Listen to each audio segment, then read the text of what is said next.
Hey, everybody, give me 1 second, give me 1 second, give me 1 second, give me 1 second. We are back, we are back, we are back. Just pulling my photo in here. There we go. Two guys. Just two guys. Just two guys having fun. All right, everybody, let's get into it. The next episode of No News is News. It's going to start right now. Woo! Welcome back to another episode of No News is News. I am your host, Alex R. Wagner. Today we have Candace Owens versus some guy from Joe Rogan. Sponsored by a scam artist. You know, they're talking about Charlie Kirk and stuff. That's what they're going to be doing. They'll also have a chit chat afterwards about other things, I'm sure. They try to act politely, but I want Candace Owens, Nick Fuentes, and if it's never going to happen, then we never need to really do any more of these. Tell me, do you want to see more of these? It's like, the only thing I want to see more of is Nick Fuentes destroying politicians and grifters and podcasters. He's actually funny. All right, guys. Rubio won barely that last one, so 21 wins here. Here we go again. Pull us back up. Who will be president in 2028? We have 816 days until election. We have Marco Rubio with 21 wins. We have Gavin Newsom with 22 wins. We have John Ossoff with 1 win. And we have AOC starting up. The poll starts now. The show starts now. Let's pull it up. All right. Already got 1 like in here. Throw those counts down, guys. Let's keep it going, everybody. Let's see if we got any news coming in here. Oh, we got a little bit.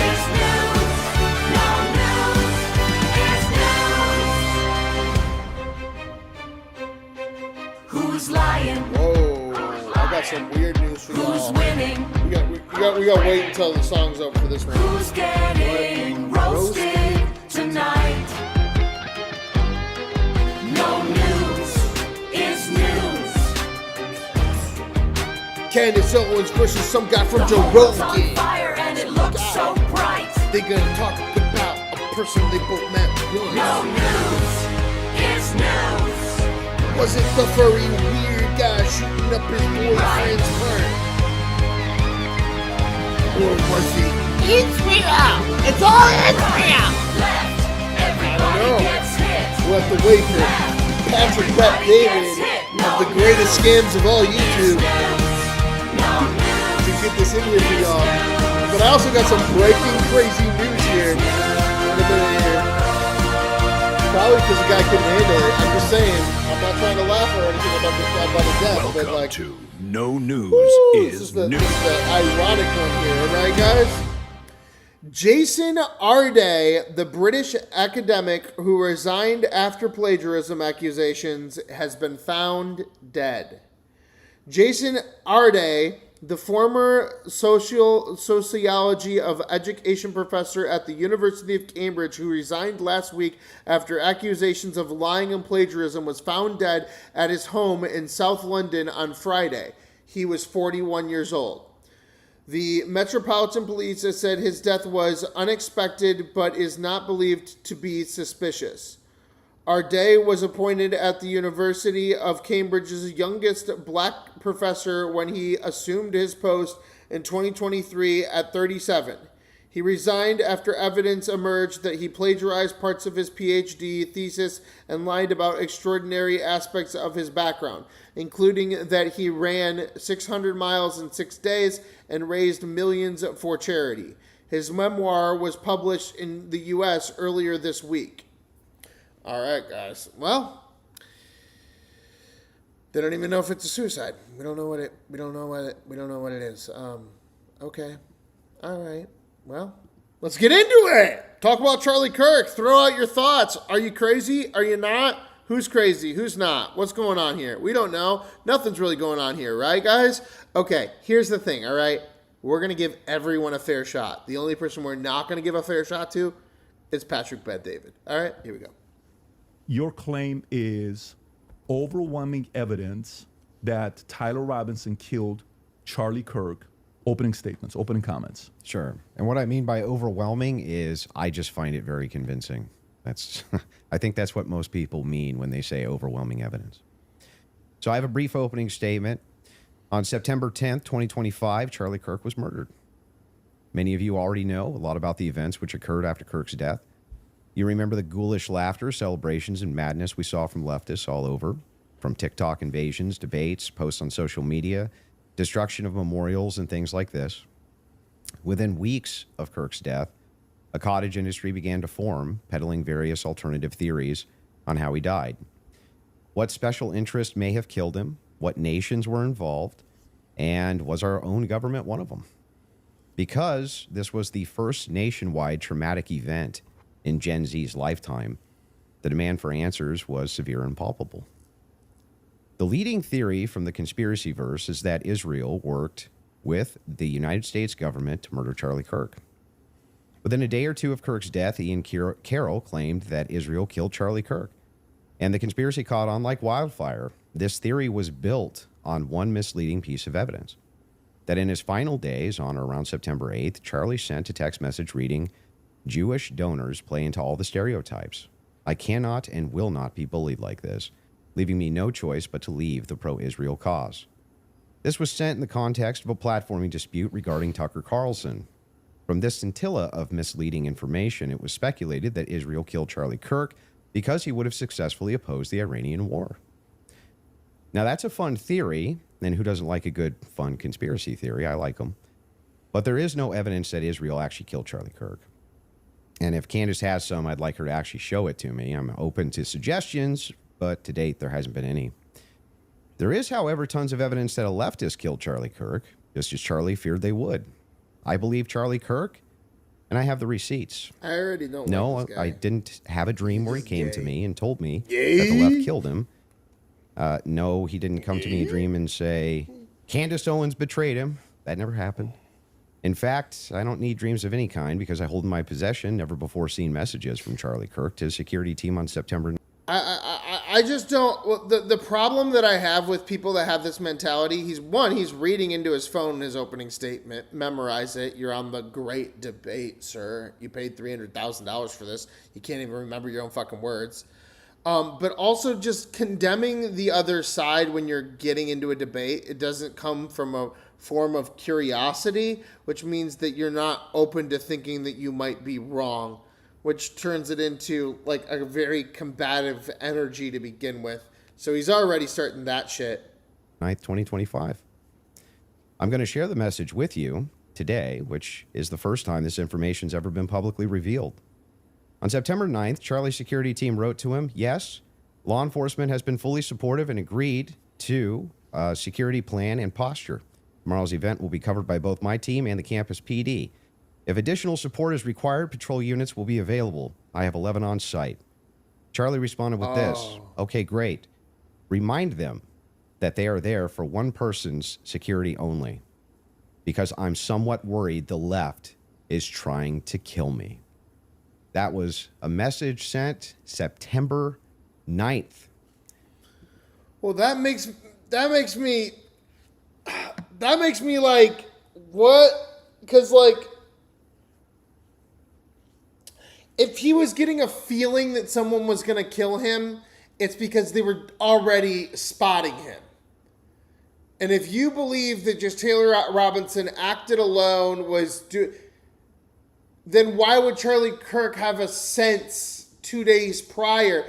This guy's actually making me think that, like, fucking goddamn it, bro. Like, Candace is wacky, but like, what? This is bad. What? This doesn't make any sense. Okay, so you reveal for the first time ever that he sent you a text message that 2 days prior he thought leftists were stalking him.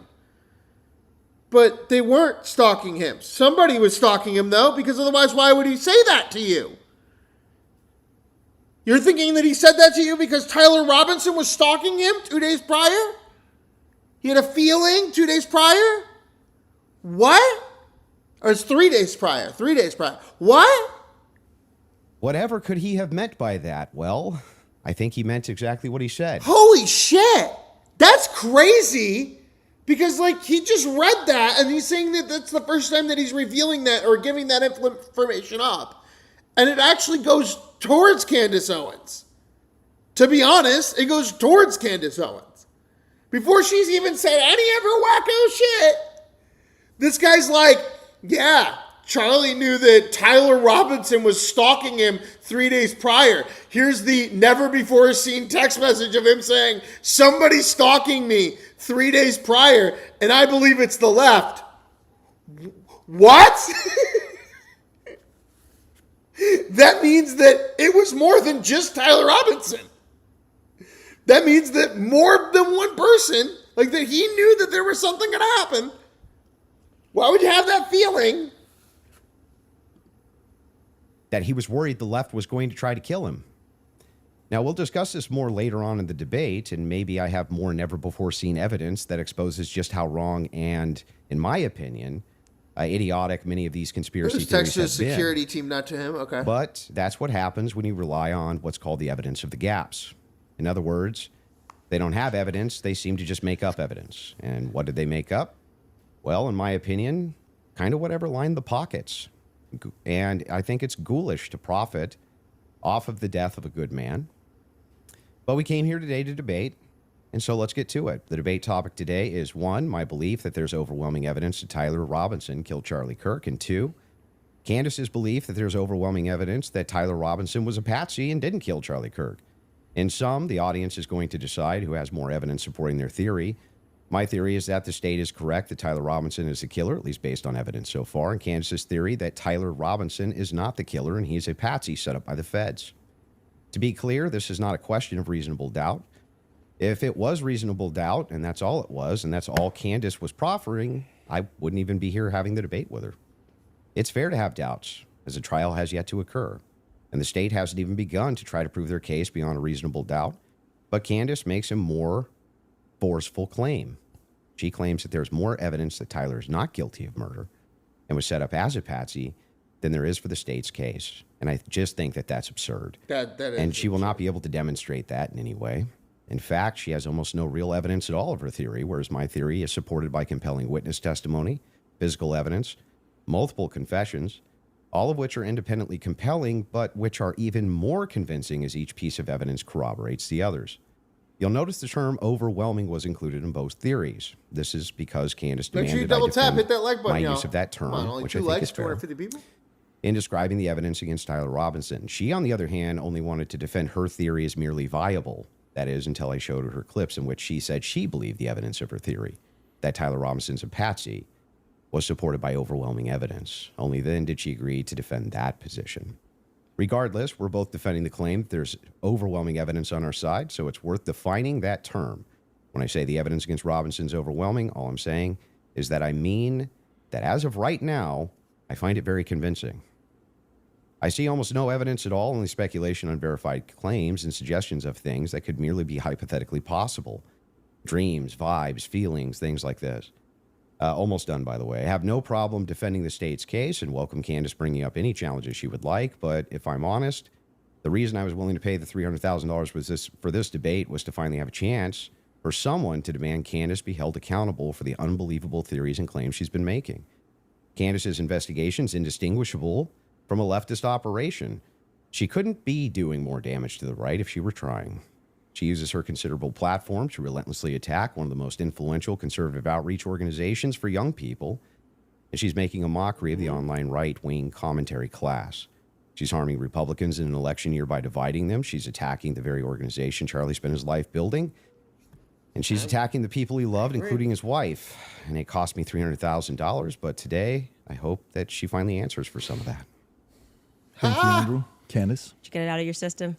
I did. Okay, great. Well, I'm not going to waste time with the preamble because I think I just want to get to the substance of the debate, and we'll just speak to the audience. I've obviously had an audience since we've been covering this case. People know that there was a personal friendship. Since we've been covering this case.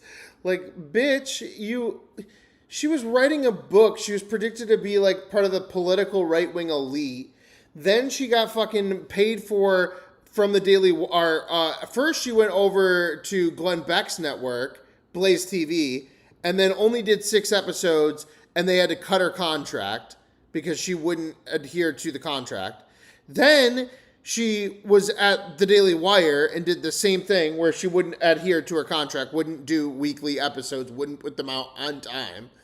Then she, after Steven Crowder leaked the whole thing with the Daily Wire, she then fucking asked Steven Crowder to start a new network with her and the Rumble CEO. And both the Rumble CEO and Steven Crowder boxed her out of that because they didn't want to be attached to her. Then Charlie Kirk dies and she gets blown up under a new set of circumstances basically on social media, which is X and Meta and YouTube all opening their platforms up because it's right after Trump's elected and we don't want to be getting any kind of fines or any kind of, so everything's free and open. And then she gets waved in and then it's oh, okay. Don't you think that the people that were there that were saying that COVID isn't a conspiracy theory and that it's dangerous to believe that COVID's a conspiracy theory? Don't you think that those people love that Candace exists and that so many people believe the bullshit that she spews? Those people are the ones that finance and push this out onto the major web platforms to allow her to do this. And then when she has her own merit, just like Nick Shirley or anybody else, she's able to make her own enough money, then she can just put out her episode whenever she wants. But she can only put it out about one thing. And that one thing is this fucking case that she's speaking about. Between me and Charlie, and diminishing the pursuit of something that makes sense regarding what happened on September 10th by throwing it to, this is just people who are conspiracy theorists. These are people who are just trying to generate clicks. I don't think that people should be satisfied by that. I want people to remember that it's important to think. We've been lied to by the government a great many times over, just the last couple of years, if you just think of the things that we've learned about our government.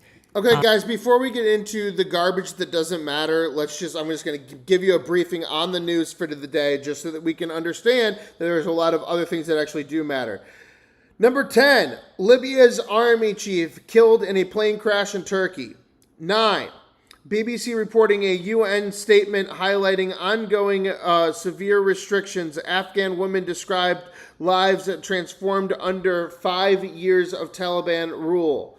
8, Israeli settlers' siege of Palestinian homes in West Bank draws U.S. rebuke.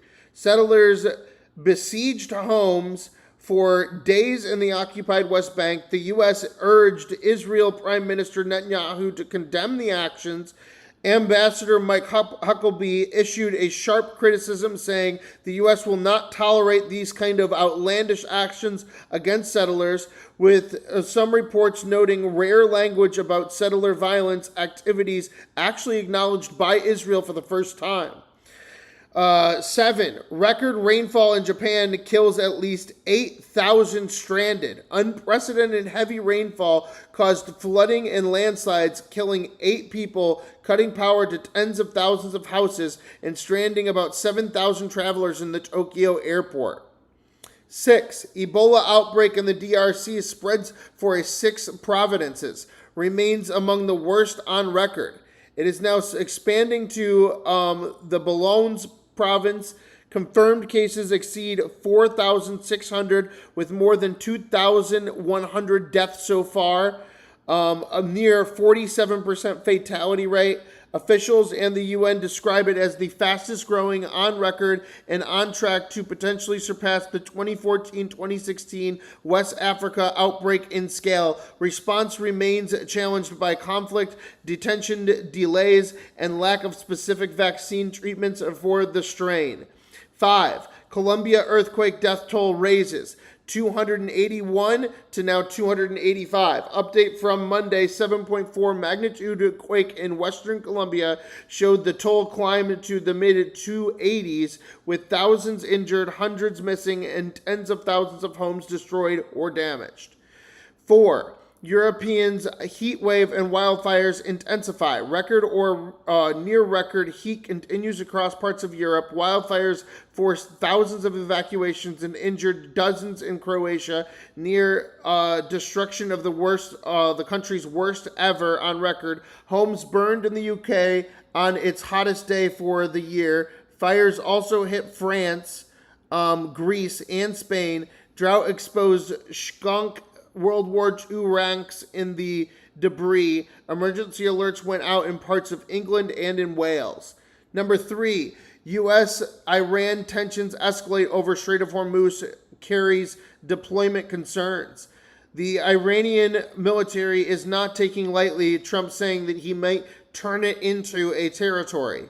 Hormuz traffic slowed amid ship attacks and U.S. threats of sustained pressure blockade. President Trump urged Americans to accept higher gasoline prices, calling Iran evil and suggesting he might soon declare the strait U.S. territory. The long-developed USS Abraham Lincoln, 250 days at sea, reports supplies plumbing, morale issues drew attention. Trump dismissed concerns at the deployment not nearly long enough, with the USS George Washington headed to relieve it.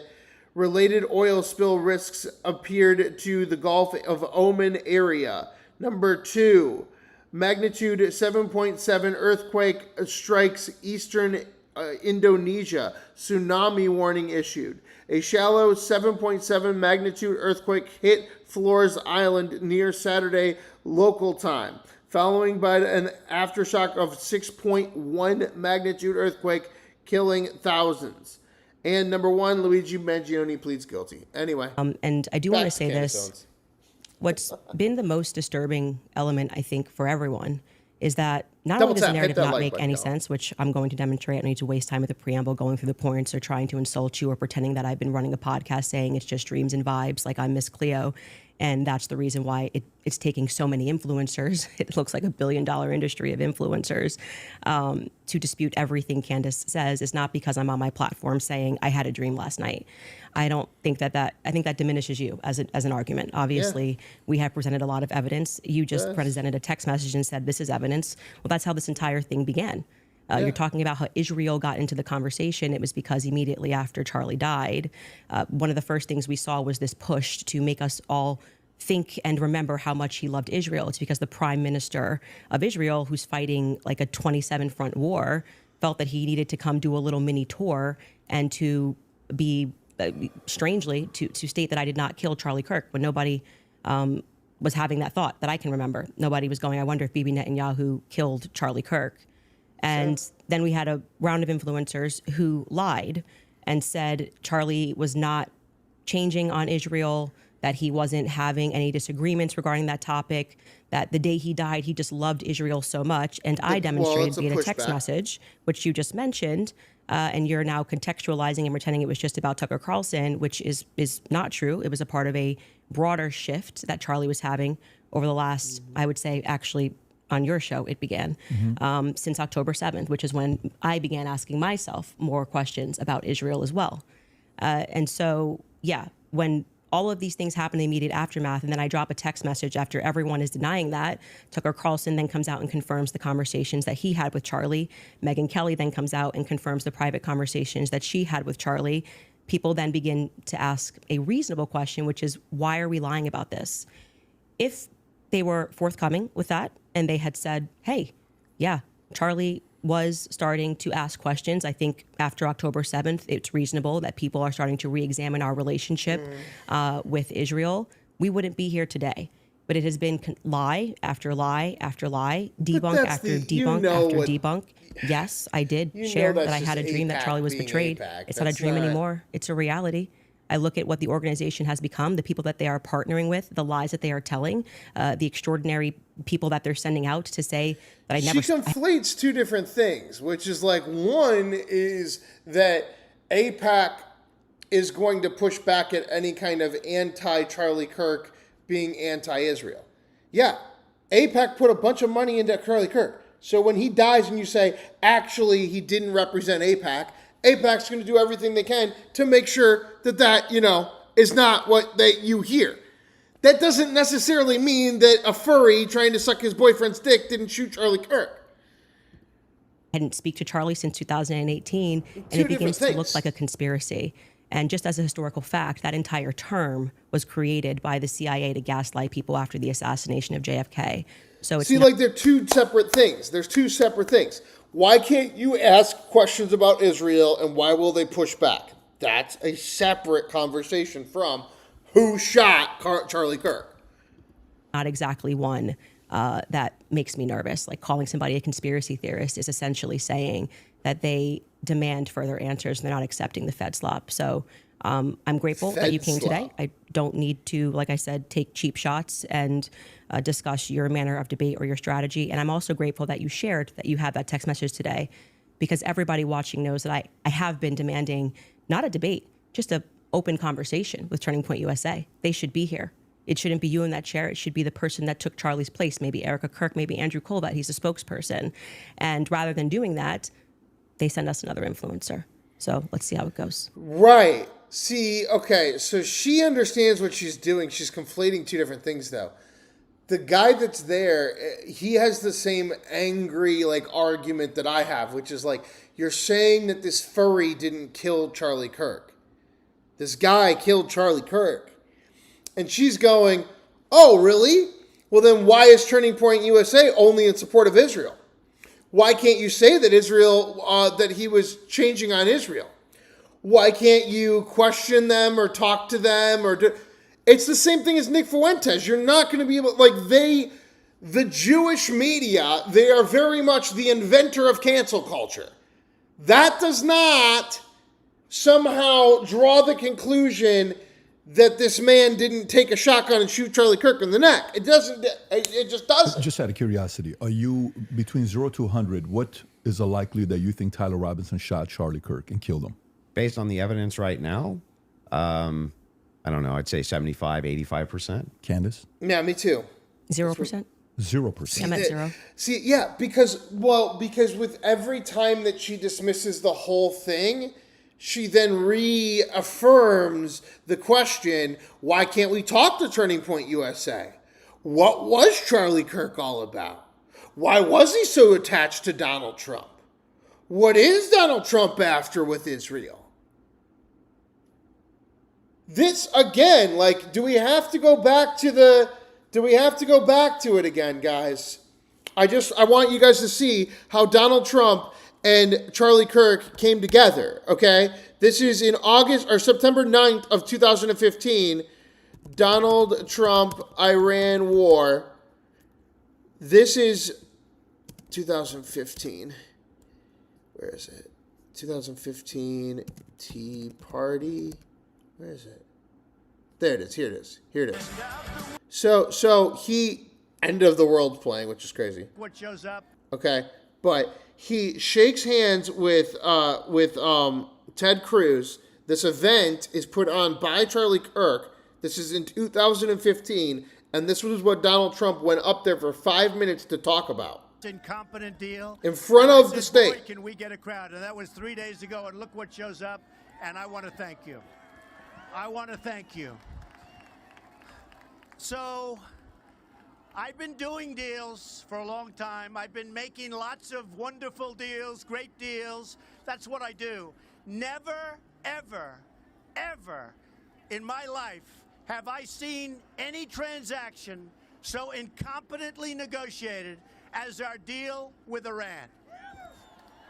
And Do you guys see? Yes. The reason that Candace acts like Tyler Robinson can't be the killer is because if you question the killer, you question what Charlie Kirk was, what his motives were with Donald Trump, what his ties are to Israel. Yes, but they're not the same thing.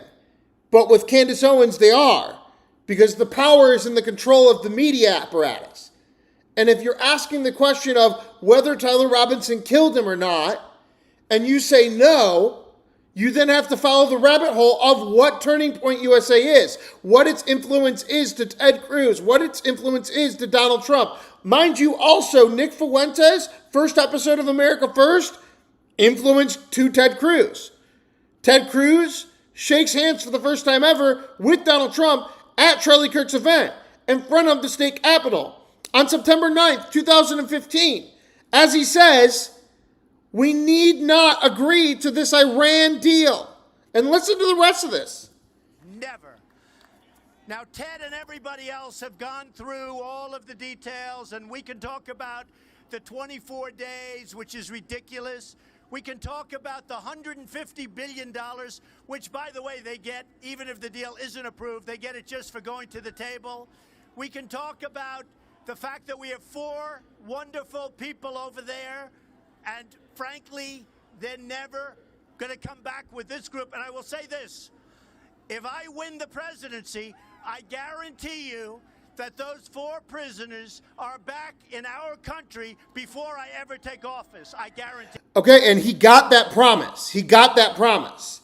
Key up on that, guys. Key up on that, because that was why Nick Fuentes and Ted Cruz are also with Charlie Kirk, who is putting on a grassroots event sponsored by who? Because, again, grassroots event in D.C. at the Capitol building pushing against the Iran deal. Okay? And this is Trump on September 9th, 2015, and the last 2 months of the election, going up to the election. And those 4 prisoners that we had there, they were released by Obama January 16th, right before he took office. Promise it kept. So, whoever, Turning Point USA, Charlie Kirk, whatever, the people putting on this event that were against the Iran deal, they are very happy that immediately we get those 4 prisoners back, promises kept, right? And also going back to Candace Owens again, the reason that she has to do what she's doing, essentially, is because every time that she does in public say, Tyler Robinson is not the killer, you immediately then have to question the motives, the morals of Charlie Kirk, of Turning Point USA, of his attachment to Donald Trump, of his attachment to Israel, of his attachment to Netanyahu. It draws all the strings together. Tyler Robinson shot Charlie Kirk. Tyler Robinson's just a furry fucking weirdo. But I also agree that Candace Owens is doing extremely good work for America, to be honest, by kind of opening up this hole in the media by saying like, oh, really? Oh, really? Okay. Well, Tyler Robinson didn't kill him. Now every single question and thing that you're talking about or speculating about is revolved around Turning Point USA and what Charlie Kirk was doing. And you have to explain how he wasn't a Manchurian candidate to end the Iranian war 8 years after Donald Trump started in 2015. We had the decade, but we needed somebody to finish it. Guys, you're missing the fucking overall here. If someone shot Charlie Kirk, it was not Israel, it was Iran. Because who had Charlie Kirk? He was not breaking apart. He was part of the system from the beginning. He set it up September 9th, 2015, right here. It was supposed to be him after Donald Trump to continue the war in Iran, to finish it, to liberate the people. And if you've ever watched any documentary in Iran, you understand exactly why somebody that is pro-Israel like Charlie Kirk, like Donald Trump, would want to do that. This is not some, oh, blah, blah, blah. But again, for Candace Owens, it's, no, he didn't do it. And that unravels the whole, well, then who is Turning Point? Why is Erica Kirk? Who is Charlie Kirk? Why was he Donald Trump? Why is this happening? Why is he sponsoring an event with Donald Trump and Ted Cruz, which is attached to Nick Fuentes, America First? It's all one big operation in 2015, right there on the lawn. Be back before I ever take office, because they know that's what has to happen, okay? They know it, and if they don't know it, I'm telling them right now. Have a little smarts, guys. So, I have a story that just came out an hour ago, and as President Obama calls him very routinely, he calls him the supreme leader. Our president is calling the person Charlie who Kirk is really event. the boss in Iran supreme leader. And I look at September people 9th, shaking their heads, 2015. I can't believe it. But it just came out a little while ago. He said Israel will not exist in 25 years. Think of that. He just said this. This is a 5-minute speech put on by Charlie Kirk's organization for Donald Trump to shake hands with Ted Cruz, who is influenced by Nick Fuentes. And the 5 minutes are to read a statement about how Israel is not going to exist in 25 years and we should all be scared. He was not breaking away from Israel.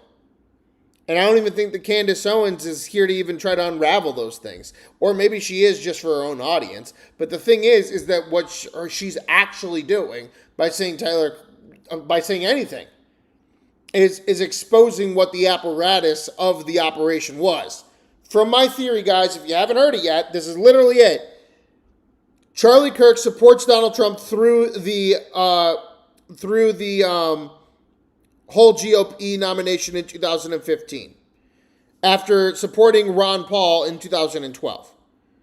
Charlie Kirk endorses Donald Trump. Turning Point USA endorses Donald Trump. And then Nick Fuentes is endorsing Ted Cruz. Charlie Kirk opens up a huge event September 9th, 2015, for Donald Trump to read a letter about how Israel won't exist in 25 years because of Barack Obama and leftists, and to shake hands with the Nick Fuentes supported Ted Cruz, so that they can all go about their merry way defending Israel against Iran. No deal for Iran. This is a dangerous deal for Iran. We need Israel to fight a war against Iran. And guess who? The person who put on this event that declared that while he was still just a candidate, Charlie Kirk, is the only other person besides Donald Trump who has been shot at. Iran is shooting our people. And Charlie Kirk was a humanitarian candidate for Israel. And it's not that hard to draw these very simple conclusions.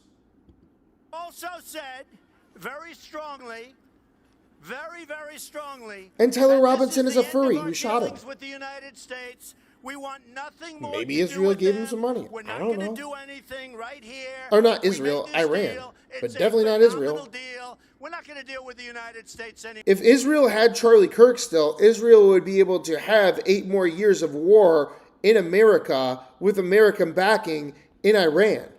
Right now they're scrambling because you either got J.D. Vance or Marco Rubio, and I don't think either one of them are real deeply tied to Israel. But the guy putting on the event that's 5 minutes long on the state capitol on September 9th, 2015, fully endorsing Donald Trump for president, just for him to say Iran's a bad deal, that guy's deeply tied to Israel. That guy is an humanitarian candidate for Israel. He's a deeply religious individual. And that's what he just said. And this was a very short period of time ago. It's over after Donald Trump, but it wasn't supposed to be. They take our Charlie money, was supposed to they make continue us this look war. like fools, and now they're back to being who they really are. They don't want Israel to survive. They will not let Israel survive with incompetent leadership like we have right now. Israel will not survive. And then when it's all done, or they think it's all done, they come out with these unbelievable, nasty statements that Israel won't be around in 25 years and that we have no dealings and we will have no further dealings with the United States. Now, the people that we were negotiating with and were working on the sanctions with, including, and as an example, Russia, who's selling tremendous missiles to Iran. You know that. Ballistic missiles being sold. All of these countries are going to do business with Iran. Charlie wasn't turning on Israel, because if Charlie was turning on Israel, guys, then they would already be shooting Marco Rubio and J.D. Vance to get somebody that's pro-Israel. They don't know who's next. Charlie was supposed to be who's next. It was supposed to be easy. It was supposed to be Donald Trump goes, well, I know all these people were in my administration and blah, blah, blah, blah, blah, but actually this guy that does the podcast, and I'm a media guy, and he's a media guy, well, he's actually the voice of America. And Turning Point USA and America first, and they're going to go forward and blah, blah, blah, blah, blah, blah, blah. And they're the people putting on the event for Israel. Candace did expose something by saying Tyler Robinson isn't the killer.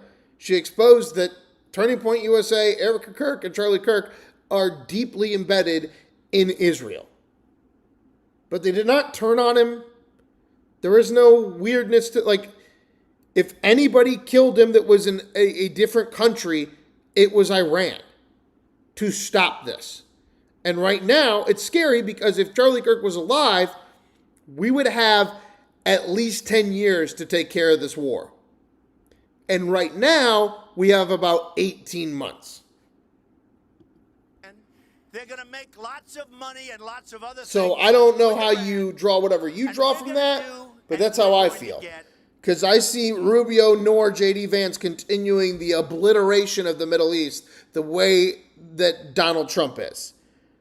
But I could see Charlie Kirk doing that as a way to gain peace towards those places that he deeply understands are suppressioning women and children and whatever else.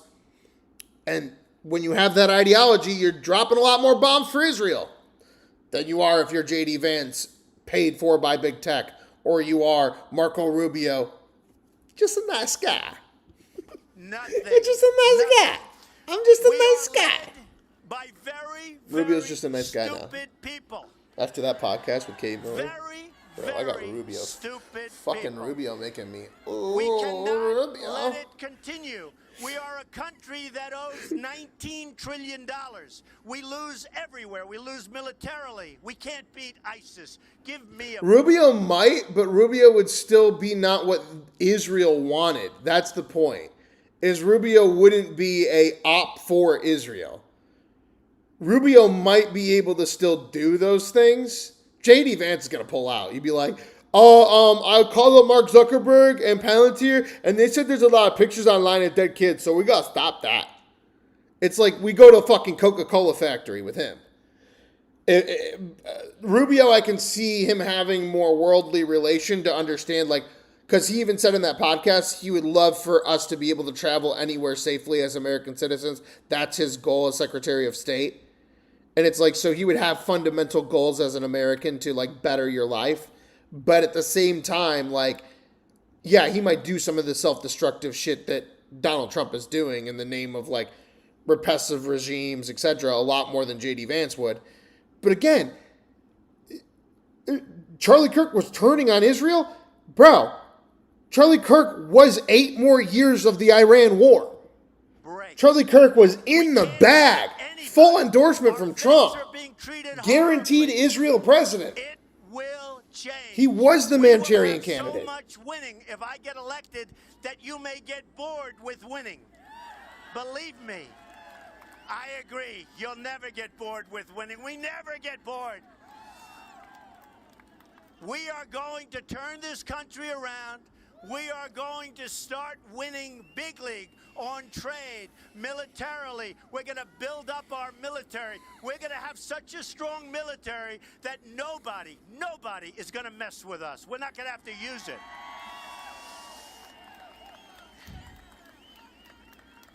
I really, really appreciate this tremendous crowd. We are going to make America great again. Thank you. Thank you. Ironically, I'm going to keep going back to this throughout the entire Iran war because I feel like it all started here with American politics. Charlie Kirk's in charge of this actual operation. It's to bring Donald Trump and Ted Cruz together. Nick Fuentes was fully endorsing Ted Cruz. And they only stood up here for 5 minutes, and all they said was, we can't do this Iran war deal. We can't do a nuclear deal with Iran. We need Israel to be able to be free. We need to go over there and bomb the shit out of fucking everybody. It's fucking crazy. It's where it all like really culminated and started. And look at that. Right now, 10 years ago, it was uploaded on C-SPAN, 58 views. Nobody wants to pay attention to the reality of the situation. It's much more fun to think that Netanyahu's actually controlling and he's actually an operative for Netanyahu. Dude, he was an asset for Netanyahu. He was an asset. Not an operative, an asset. An asset. He was letting Netanyahu in because he was a Christian that wanted to fucking destroy Iran and Afghanistan. And he thought he could become president if he was friends with Israel. Israel wasn't controlling him. He was controlling Israel, and he wanted to. He put on big events about it with Donald Trump What and we've seen Ted in terms of Cruz. the evidence, I'm at 0%. So not only, that maybe somebody was behind him as a patsy influencing him. You're not even saying that he didn't even shoot Charlie Kirk and Right. kill him. I would, if you said, was he involved that day, as Right. I have consistently said on my platform, I would say yes, he was. I don't know what role he played, but as the shooter, 0%. Do you have any evidence for it? For what? My percentage? The fact that he didn't shoot and kill Charlie Kirk. Yes, which I'm hoping we're going to get to all of the evidence that he feels that he has. I mean, I'm not even convinced that Charlie was shot from the rooftop on Losi that day, based on the evidence that has been. Do you think he was shot? I do not think that Charlie was shot from a 30-06 from Yeah, Losi. but just shot at all. I don't know. I think that a projectile hit Charlie. You know what that was? That's a deflective questioning. That's what Josh Hawley did to Dr. Fauci. Hey, what's the color of your tie? I plead the fifth. Hey, do you think he was shot at all? Right. Okay, so I know what I'm doing here now as a good debater, which is you're asking me to bring facts so that you can dismiss them. Great. You have a talent for dismissing facts. That doesn't actually prove arguments. So now my job for the next, holy shit, I can't believe he's opening this up this early. His job for the next 2 hours and 58 minutes is to expose the fact that she's not going to bring up anything. Hopefully he has enough time to do it. And I'm open to other people's presentations, but I have not seen any compelling evidence that Charlie was shot by a 30-06. Can we see maybe if we're going to have an olive branch to each other?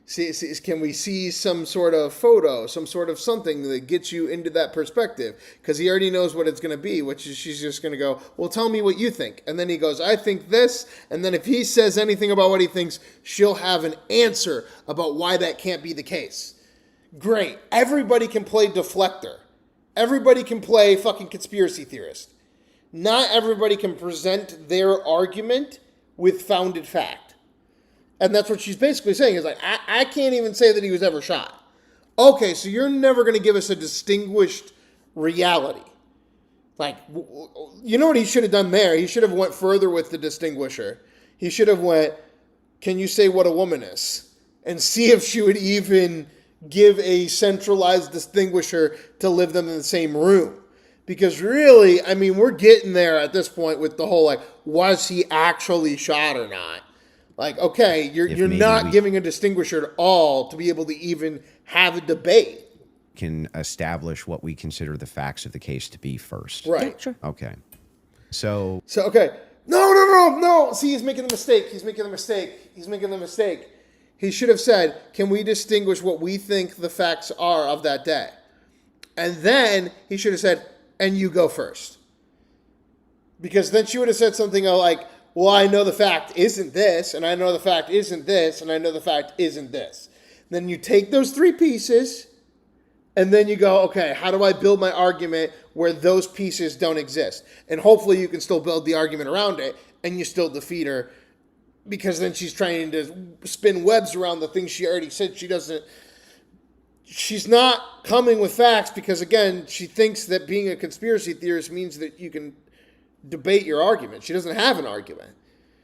Her argument is, well, what is Erica Kirk?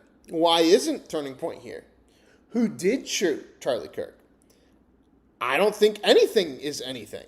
Like, it's just... you're not sure if he was actually shot. You're open to alternative theories. He was definitely hit with a projectile of some description. If we're talking about was he shot from a gun, a 30-06, I would say definitively no. Okay. It defies common sense to think that he had a Superman neck, and even if he did have a Superman neck, which has been demonstrated, I think actually recently. We watched the Lee Harvey Oswald Upaville breakdown, which was like this. Basically, they opened up the case. Pretty much all of the files are open now. And there's a piece of evidence that he found in there that basically was like, instead of it being a magic bullet, there's an alternative theory that basically the front seats were inwards more on the convertible, leading to a direct 40-line shot, which just at that point, then you start to pull away any of the other theories, and then you start to look back into Lee Harvey Oswald, and you're like, oh, he's claiming he's a patsy. He's drawing conspiracy theories. He left the United States to try to join communism in Russia and got kicked out. He then debated Castro. It's like, and then there was the Bay of Pigs that happens. It's like he could have been a loony that was just in support of communism. The country of America wants to protect the JFK files because it opens up a broader conspiracy theory that a foreign adversary, Cuba, right next door, potentially killed the president, which they don't want people to be thinking in the public, because if they think that Cuba killed the president in the public, then it doesn't help. And by the time they're able to release those records, they just start, it's the bureaucracy of like holding the records only. Oh, that was when Oompaville said, it's kind of just like the UAP stuff, where after a while, if you're off track, if we're saying, oh, JFK was actually shot by LBJ, or oh, JFK was actually shot by the mob, and it was this whole operation and all this crazy stuff, and there's these movies and Oliver Stone and everything else, that distracts you from actual reality. So then, if you're not an actual congressperson that knows a distinguished reality like Marco Rubio, then you're not actually worried about the real things going on in real life. It's a distraction, people. That's the deepest distraction. Keep the files closed. Keep the files closed. Once they open the files up, you find out the convertible is inwards more, leading to the magic bullet not being really all that magic, just a simple bullet going through. And you start to draw the other conclusions. You realize he was a communist that just shot the president. But you wrap your head around the alternative theory. Why? And this is what I'm getting at with Charlie Kirk as well, is how many times does somebody get shot in public or shot at in public and then they don't die? Okay? So when they do die, and we all see it, JFK, Charlie Kirk. JFK, it was the Zakruta film. With us, it was the Instagram live feed, because that's just what it was. Because of the culmination of circumstances of free speech and the pushback of the January 6th cancellations post-Trump getting elected January 2024. Elon, Mark Zuckerberg, Jeff Bezos, the rest of them, even the Google CEOs, they're at the inauguration. It was hands-off Trump approach. So we're going to all see the video, and we all saw it on those reels. So you then have to immediately start trying to desensitize yourself to it. And you can either go, holy shit, that is reality, that really happened. We all just saw him bleed out the neck like that. We saw this person that hated him his whole life. That was the person that did it. It kind of proved the arguments were getting scarier and scarier. He wanted to do it anyway. And you, in order to make sense or to protect yourself internally, especially even somebody like Candace Owens that knows him well or whatever, say like that she really was hurt by it. That's a defense mechanism to be like, no, it was actually something else. But it's there. It's there. There's no magic bullet. And Charlie Kirk bled out the fucking neck. Did we go to the moon? I don't fucking know about that one, y'all. A YouTuber actually set up Valhalla. Tough one for me. Steel cages Tough one to and give up. shot it, and it went through. So, under no circumstance will I. So at least not a 30-06. Definitively not a Okay, 30-06 but you from are low C, open- 150. But you are open to it being a projectile, which means that, okay, you're open to somebody shooting him. Okay. We're trying to Feet, distinguish But you're not reality here. necessarily closing off the avenue that he could have been shot at all. With maybe a smaller Caliber? Okay. And then there's some things that I'm going to make concessions on that I do think we need more answers on, and I'm fine with that. And we can get to those things as well. The other thing is in the timeline, one of the things that we dispute, I think, on the timeline is that you think that Robinson drove hours away to a steakhouse in Yes. the timeline. Is that correct? Yes. Okay. And what's the compelling evidence that you think you have there? I spoke to the owner of the restaurant, and I have seen the receipt. I know I spoke to the owner of the... Damn, he went right at her right away, didn't he? Woo! the conversation that I had, and I think it's enough that it will be presented. Obviously, if this goes to trial, but yes, I do believe that he was in Panguitch, which is near his grandparents' home. Did he give you an unedited copy of that receipt? I have seen an unedited copy of that receipt. It was not given to me from the owner. But I want to, before we get in. So before we get into, oh my God, he's already tearing her apart. Now she's gonna act like she doesn't want to be interrogated. Watch, that's what she's gonna do here. She's gonna act, well, I don't want to get I don't want to be interrogated. Before we get into all that, blah blah blah blah blah, deflect, major theory, major theory, major theory. To like all the timeline stuff, I want to address what you think is evidence so we can keep this on par with what your claim is. Yeah, what you think is evidence, exactly. I am fucking Houdini of fucking conspiracy theories, so can you tell me exactly what you think and I can dismiss it? Thank you. I'm Candace Owens.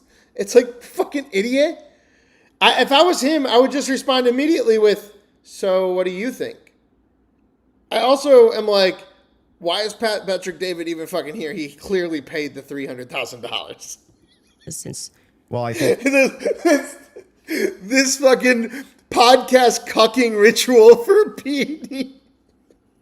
For Patrick David.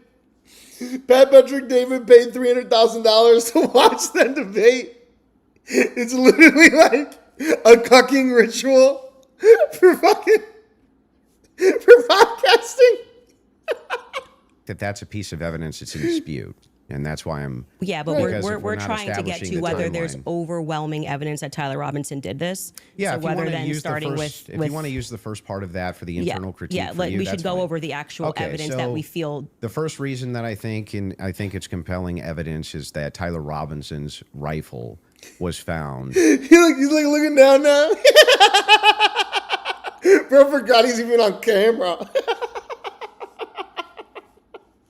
He just paid $300,000 to watch these motherfuckers debate in front of him. Yes. Yes. You ain't fucking the moderator. What are you talking about? You here to stop them when there's a sponsor break. That's about it. Near the crime scene.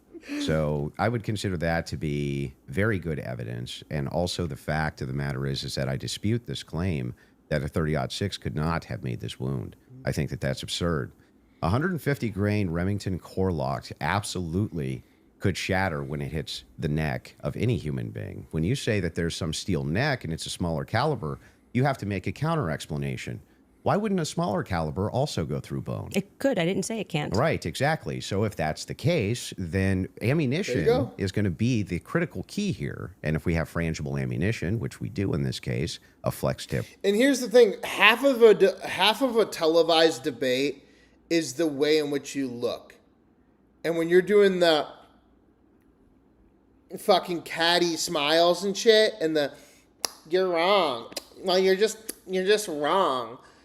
You're coming off like a bitch. And you can say that that's because she's a female, and that if that was a guy doing a guy version of that, being like, no, fucking, you're wrong. Or like, I don't even know. Like, it's just that kind of behavior that, it just doesn't, it rubs you the wrong way. And 50% of a televised debate is how the person feels about you and feels about your honesty and about what you're saying.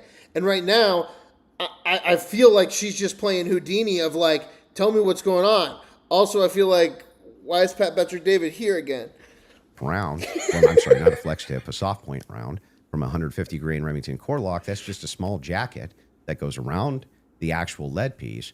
This thing could have split apart in air for all we know, but definitely upon impact. And we have the medical examiner who confirms this in a summary. My team can bring that up, the summarization. What's funny is she was like, actually, why don't you tell me your facts so that I can dismiss them? And then he's like, okay, let's start with the first thing that you already gave me, which was you said that it couldn't have went through him. Well, it could have went through him. That was the only piece of fact that she gave him, was that it could have gone through him. So then it's like, oh, it could have gone through him. Which means he would have to be a part of some kind of conspiracy as well. Okay, so just to start with your point about saying that the gun was found near him, near Losey Center. That's not what we're talking about. We were talking about the gun going, like he's talking about the bullet going into his neck.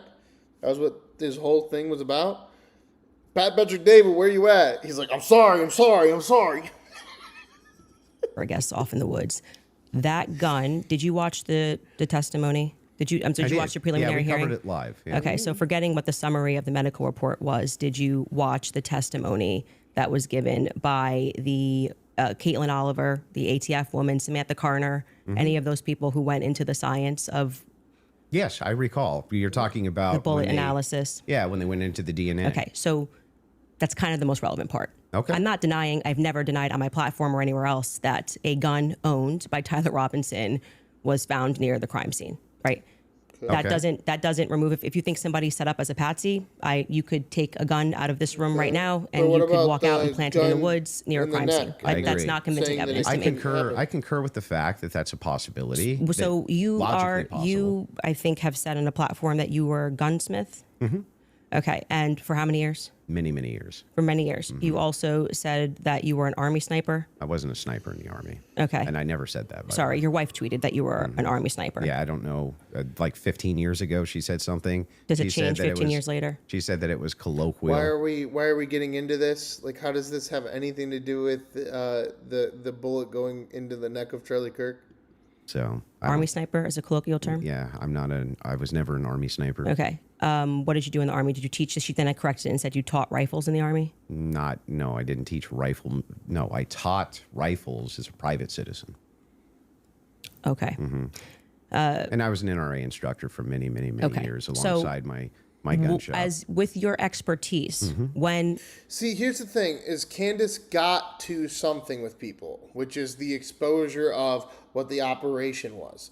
Because if you say Tyler Robinson isn't the killer, you then have to go, what is Turning Point USA? Why are they shooting off fireworks after his death? Why is Israel making statements about him? Who was Charlie Kirk and what was going on with him? And you'll find all that out next on the next episode of Candace Owens. And then she's just going to theorize about it. But that's because she exposed something real, which is Israel paid for Charlie Kirk. He was an op of fucking Israel. And we need to get past that instead of trying to make it all about that. Because it wasn't all about that. His life was about being a Christian in America, and it was getting into a heated up thing about the war, but he was always going to give us 8 more years of the war for Israel. He was paid for by Israel. He is, like, Turning Point USA is Israel, okay?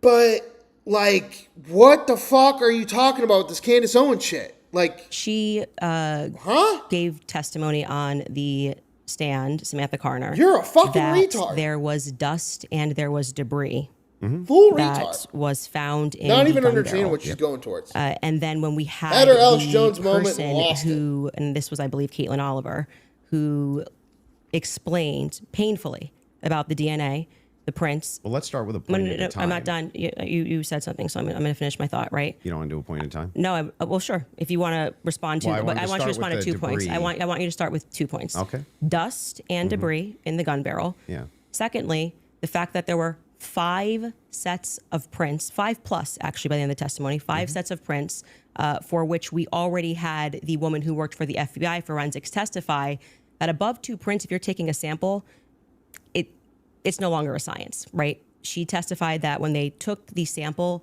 of what was on the trigger, they saw 5 plus prints, and among those 5 plus prints, Tyler Look at Pat Patrick David trying to pay attention.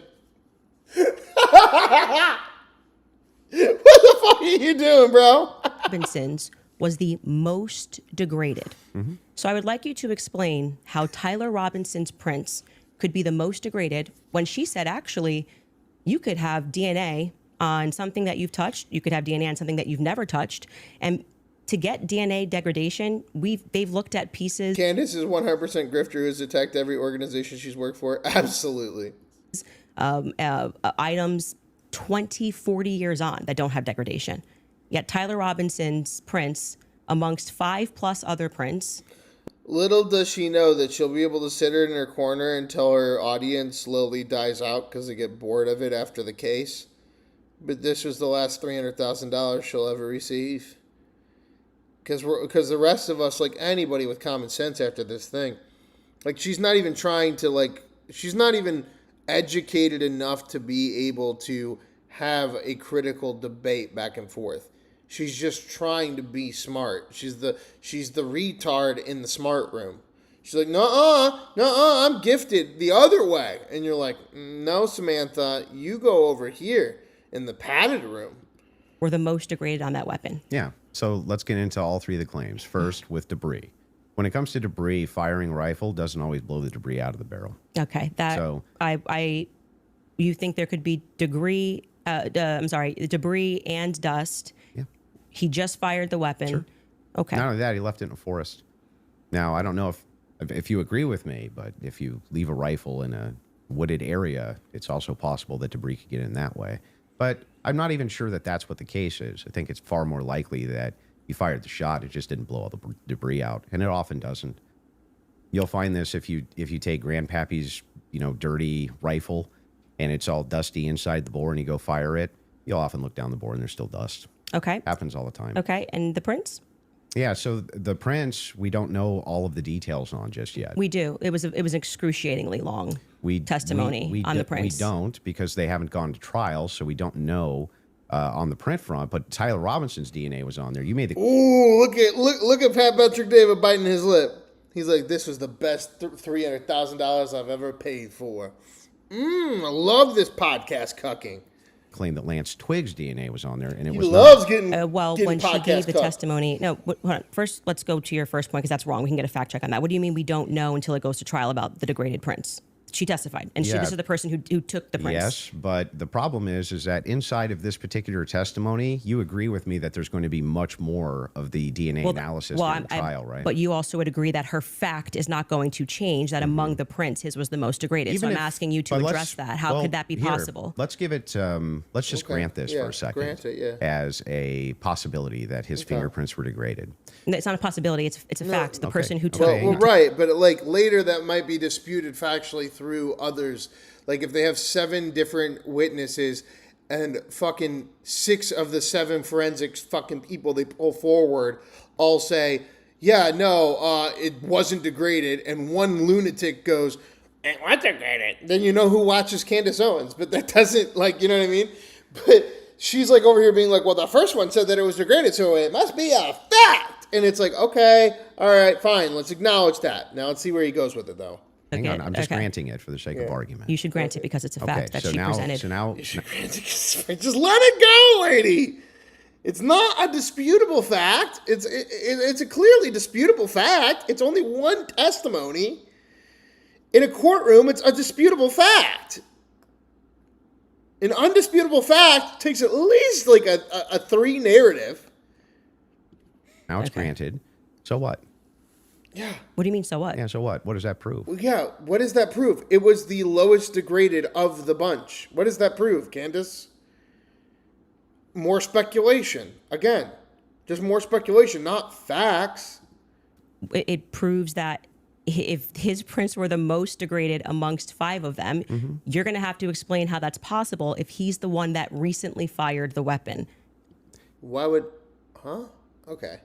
All right. Yeah, so wait a second. You're saying that it's an impossibility that if his fingerprints are the most degraded. I'm telling you if to do that's it. Yes, this You're the guy's... one Oh my God, she's fucking gone. Bro, I have no idea who this man is, but I'm following him on YouTube now. Holy fuck. This is brilliant. Holy fuck. This is crazy.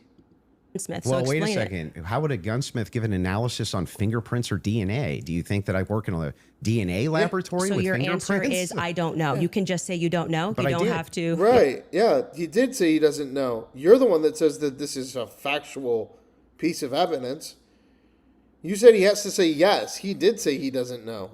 But I did. No, you said so what? So Yeah, say so- I don't know. but I what would actually don't that- have an what would explanation that for that, prove, Candace. though, is my question. Well, I think that what it would prove is that it is a more viable theory that people who had stronger prints on the gun may have used. That's not proving. That's not proving. Viable. I'm proving that it was a more viable theory. I'm proving that it was a more viable theory. Think about that statement, guys. I'm proving it's a more viable theory. A theory is not something that is provable. Holy fucking shit, lady. I didn't know she was this retarded. Used it more recently. Did they say who else? But again, the reason that she blew up, the reason that people watched it from a cultural standpoint, from an insider that worked on the Daily Show, worked for fucking CNN. I worked on Avengers Infinity War and Endgame and Kevin James. Like, the reason this popped off isn't because it was factual. It popped off because it exposed the fact of the tie to Turning Point USA to Israel directly. And they continued to disavow it and not acknowledge it and act like it was separate. And the more that they did that, the more that they inherently fueled this angle. But this is the last $300,000 Candace ever gonna get. I don't even think she even fucking know what the fuck she trying to do. Had fingerprints on the gun? They named Matt Robinson explicitly. Okay. And this was a part of the testimony where she was speaking about how they got samples of elimination samples from the home of Amber Robinson, Matt Robinson, and Lance Twiggs. Those were the three names. Okay. How many times do you think Mr. Patrick David has blastoided in his pants? How wet do you think that man's seat is right now after paying $300,000 to watch this awesome cooking podcast? This was always about Patrick David, guys. This was never about us or the audience or the money or this Andrew guy getting famous or Joe Rogan or Candace Owens. This was always about Patrick David paying for a cooking. They named. So are you saying that Twiggs Would you like me to fingerprints- finish my statement? I just want to make sure I'm clarifying. I'm trying to finish the answer, but it can't be clarified until the answer comes out Oh my God, you're right. Exactly. Why are you this way? Just somebody needs to strangle her. of my mouth. Okay. So this was a portion of her testimony where she was explaining how they got elimination samples from the home. And she named Matt Robinson, Amber Robinson, and Lance Twiggs as the elimination samples that she was using. And so she explicitly said, some of them, so we can assume 2 out of the 3, were their prints were found on the gun. She explicitly named Matt Robinson. The LGBTQ HDMI PS5 killed Charlie Kirk. As someone who had prints on the gun, and then said there were 5 people that they had taken that sample Alex, from. stop retard And maxing. again, what's Okay. also relevant here. Just remember, the smartest person you will ever meet in your entire life is Candace Owens, okay? Remember, I'm not crazy, you're crazy. If she had any credibility at all, we're only 25 minutes in. I'm just going to make fun of her so you guys can leave if you're fucking retarded. But the only reason that I gave her any benefit of the doubt was to see if she came in and delivered credible evidence. And she deflected, and this man is a master debater. He is the master of the master debaters.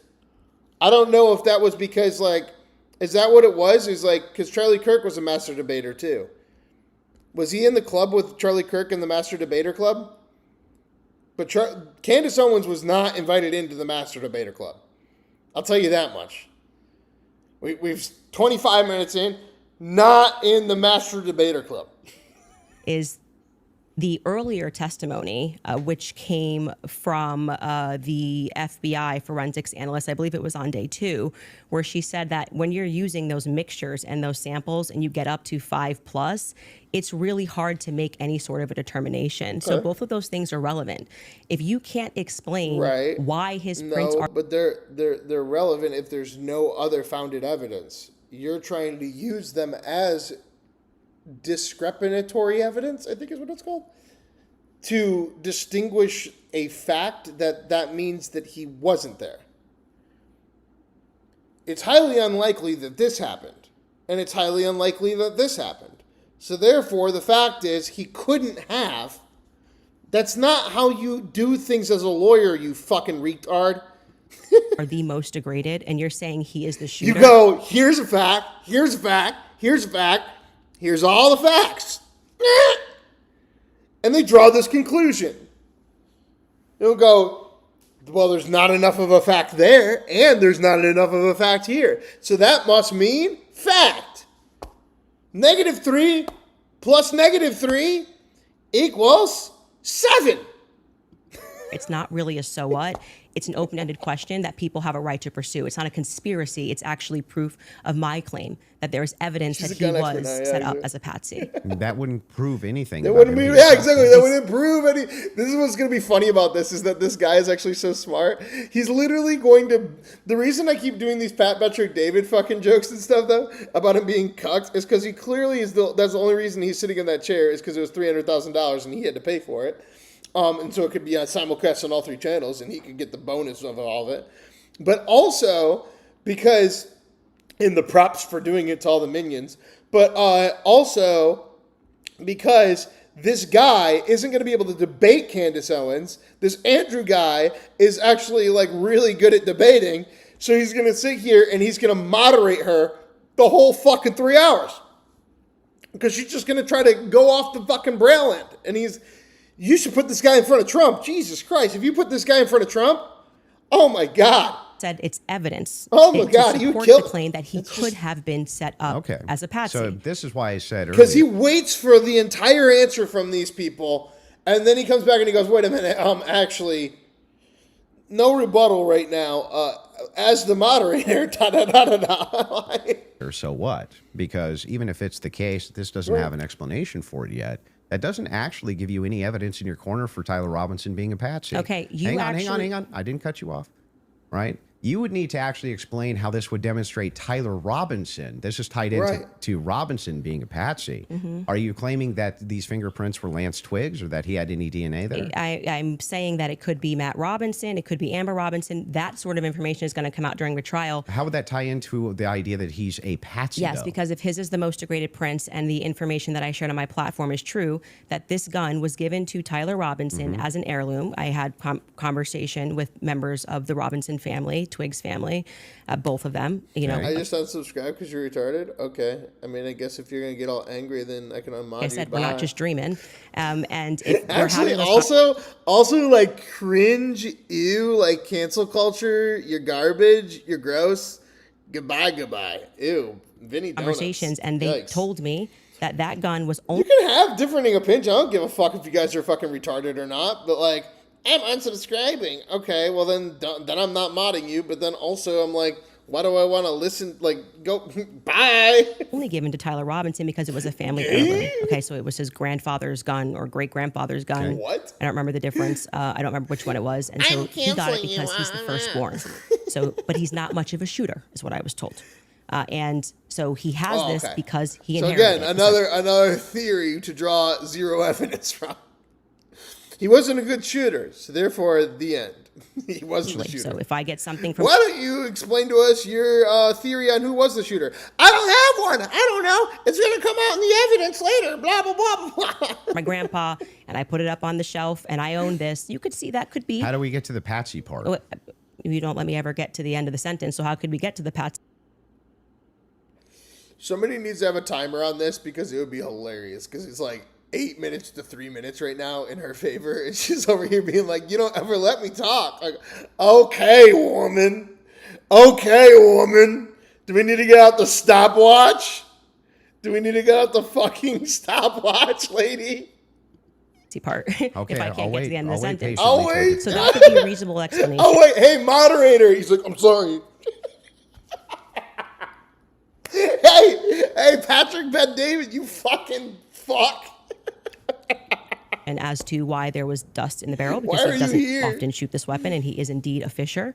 And it could also be a reasonable explanation for why we have Matt Robinson's prints on this. Obviously, Lance Twiggs, even if he has prints on things, they live together. That doesn't really mean anything. But that could demonstrate that somebody took his weapon and put it somewhere. His prints are the most degraded. Somebody else's prints, there's more presence of somebody else's prints, and that could demonstrate that somebody is taking items from his house and putting it into various But it places. also could demonstrate nothing. So the problem... Right, exactly, because all that you're doing, I don't even know if she's aware of what she's doing. She's a theorist. She's a conspiracy theorist. She's a theorist. Her rhetoric in the debate is that of a theorist. You give me evidence, and I will debuke it. I will say, no, this is why. No, this is why. And if you're going to ask me for founded evidence, I'm going to explain to you why the things in your favor are inaccurate. You're a theorist. You're not actually demonstrating anything in your favor ever. You're saying, well, the evidence that they have against him here isn't accurate, and the evidence they have against him here isn't accurate. Therefore, something else happened. No, you have to show this is what happened here, and this is what happened here, and therefore, this is what happened. To draw a conclusion. And the way she's speaking over and over, I'm like, I'm unaware of like, if she knows that that's what she's doing anymore, or if she's just like fully retarded. That you have here is that this is pure conjecture. No, this right. is, hang on. Exactly. Thank you. See, he's even describing it simpler than I have. This is not evidence that Tyler Robinson is a patsy. It's only evidence that you have conjectured up that, well, if it's the case that these are the more degraded prints, then therefore that means must be patsy because dad's fingerprints on gun. I didn't say must be patsy. Describe how this. I didn't say it must be Patsy. You're right. You didn't, because you won't distinguish fact. You will only rebuke truth. And he's going to ask you again for a fact that proves it, and you're going to turn around and you're going to say, well, don't you believe in this thing? That thing actually doesn't exist. It's actually fucking this way. You can rebuke fact all day, but that's just a theorist. You're not actually debating. You're not telling us what you believe. He links in to Robinson being a patsy. Okay, I just described that for you, so I can explain it to you, but I can't. We never even got the answer after $300,000. What you guys don't understand is this $300,000 was for Pat Betrick David to have an orgasm, a podcast cucking orgasm in front of all of us. Millions and millions of people tuned in to watch Pat Betrick David pay $300,000 to podcast cuck himself, because he's not like moderating here, anything. He is cucking himself live on television. Understand it for you, so I'm going to move on from that. But to just go back to your point about this is not evidence, you can't make that claim because... Oh, see, she said, I'm going to actually dismiss what you asked me, and I'm going to say that what you said is wrong again. Okay, anybody can be a theorist. You tell me something, and then I'll tell you why it's wrong. Wow, congratulations. Like, that's not even a skill. The entire That's basis for why you being think a that woman. there's evidence for Tyler Robinson being the person that took the shot is based off of a hearing under Utah 1102 rules, meaning that they are doing the exact same thing that I am doing. This is the state. You said you're here to represent the state. Well, did you watch the preliminary no, I hearing? didn't say I was here to represent the state. The state's position you think is strong and convincing. What okay? I'm here to do is represent my own opinion, You which said is in that your opening statement, based on the evidence presented so far by the state. the state has that I find it presented convincing. evidence under Utah's 1102 rule. But this doesn't demonstrate any patsy no, that's very behavior. important Yeah. because that rule is hearsay. Right. You're just dismissing things. Oh my God, is this really her? Just like, does she even know what she's doing? So Pat Betrick David's unaware, even observing it, to be honest. That's what's even crazier. And then Candace Owens is literally just doing it over and over again. And not, like, I don't even know if she's fully aware that she's doing that. She's literally not, she won't say anything. Like, let's pause. Like, if I was the moderator, I'd be like, let's pause for a minute. Tell me something you like to eat at lunch, both of you, please. Candace says something, and hopefully she actually says, like, oh, I like peanut butter and jelly. But if Candace Owens goes, well, that doesn't change what's going on, then you know that she can't debate. She's incapable of continuing. You have to establish factual distinction from theory. And right now, all she's doing is dismissing other theory. So you can't say at the same time, Great. Candace, you're not allowed to. And what that means under the Utah rule, which I'm sure you know, because I'm sure you watched the preliminary hearing and yourself understand what that means, is that the entire hearing was hearsay. It means none of that information that was presented is going to be allowed. The majority of it, the overwhelming majority of it, is not going to be allowed at the trial. They're allowed to Right. present when it's just a probative hearing. I don't think all the evidence that was put in was hearsay. Okay, you didn't watch this case. But not only that, no. This is a huge point. This I is, want to. Right, okay, wait. That's crazy. Again, and it becomes a speculative argument. It's like this fucking little cuck over here. He's starting to really annoy me. Like, why is he even in the room? Can you just like go somewhere else, bro? We're trying to have a moment with Candace Owens and Andrew, and not include you, bro. It's just crazy that you don't know for this. fact check. If all the we evidence need was more than a put fact in, check. This was every single The day. team in the back is Utah actually Rule saying 1102. They want to go there. So they said there's a medical examiner's explanation of the shooting that's in the back. Rob, if you Finally, about time. Fucking, he's gonna come in to fact check something that neither one of them ever said. want to pull it up, and then Candace, if anybody from your team wants to pull something up, no problem as well, but they're requesting it. If you guys got it, pull it up so we can show it. And in the interim, is that it? Yeah. So I'll read this. Just what are we looking at, just so we know? Yeah, so this says the bullet, or at least part of it, sequentially perforated the interior left. No, she's gonna dismiss the document. She's gonna dismiss the document. That's, again, because that's what she's doing. She's like, oh, okay, you gave me a piece of evidence. I'm gonna dismiss it. So she's gonna go, where did you get this PDF? What's the label on the PDF? Where was it downloaded from? What website? Oh, it was downloaded from that website? Well, that's blah, blah, blah. This is the same shit that Mike Lindau does. It's like a level of narcissism that's like so incomplete. Like, she's going to watch. She's going to dismiss it somehow. If she doesn't dismiss that, she's going to take something that they say in here that is a fact and founded, and she's going to then speculate to dismiss it. Not to draw a conclusion, because you can't do that. You can't draw a conclusion if you're a theorist, because to draw a conclusion is to state facts to be able to demonstrate your opinion. Instead, you're only going to be able to be speculative of things that are presented to you, i.e. Candace Owens. Mr. Kirk's neck, strap muscles of the left side of the neck. This is a summary, by the way. Left common cartoid on the left internal external jugular veins. The bullet She's gonna also dismiss it outright. obliterated the left side C27 vertebrae, transacted the cervical spinal cord. Medical examiner observed a significant portion of Kirk's cervical spinal cord was traumatically absent. Mr. Kirk suffered from other severe injuries, including bilateral, apical, and posterior intercausal hemorrhages, pulmonary, apical hemorrhages, multiple disruptions to the thyroid, et cetera, et cetera. So the summary of the examination is that he was shot. Okay. That was what they were pulling that up for. Okay, and I'm not disputing that he could have been hit with a projectile. We're not disputing that, so I don't know why this was brought up as a fact check.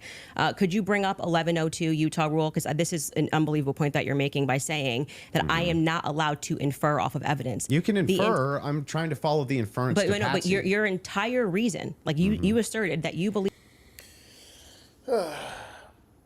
You can. It's not how you debate.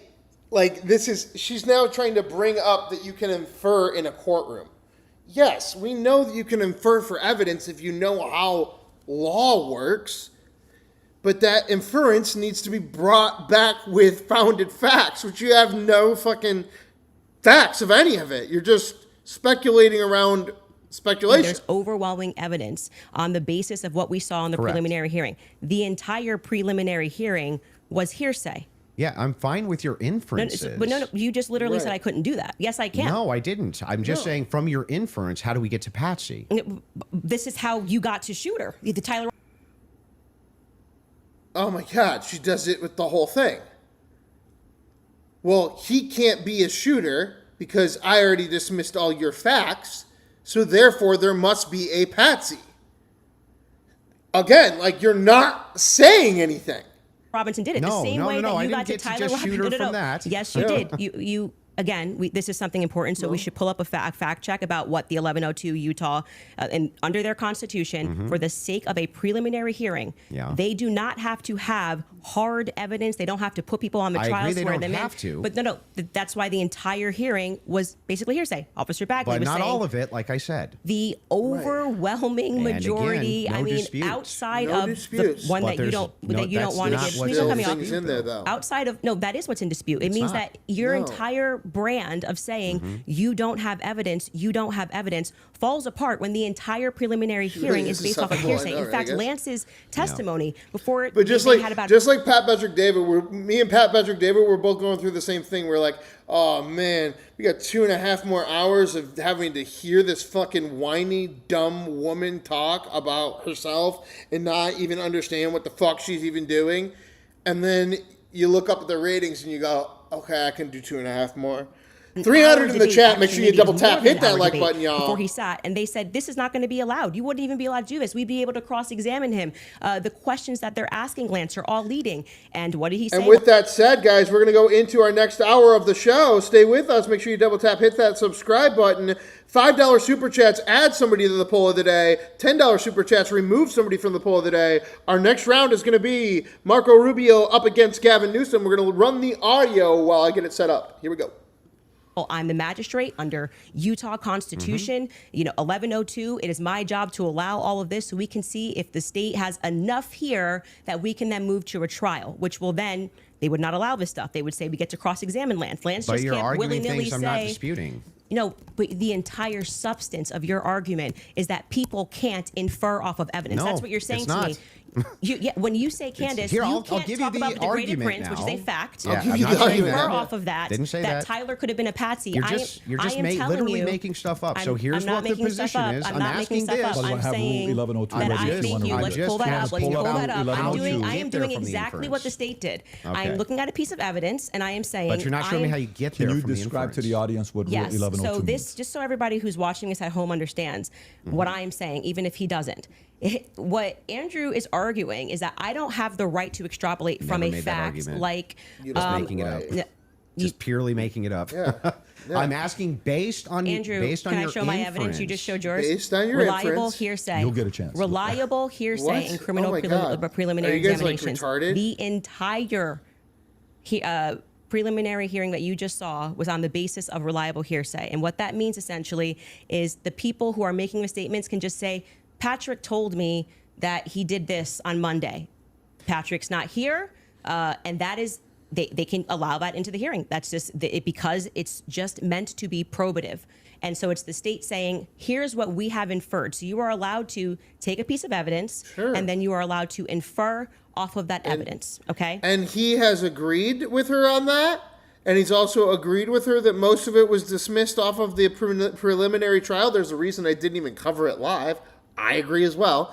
And then she tries to draw the conclusion that that means there was a patsy and he's a patsy and somebody else shot him, but they didn't shoot him from the roof and they didn't use a handgun and they didn't, like, what the fuck, lady? You can speculate all you want, but could you draw some sort of conclusion as to where you get any sort of theory? And again, what is Candace Owens doing? And I think this is why a lot of us at least draw away from this one. We don't even try to go deep into it, is we get the bad taste in our mouths when we go, so what's your theory? And her theory is, well, I don't really have one.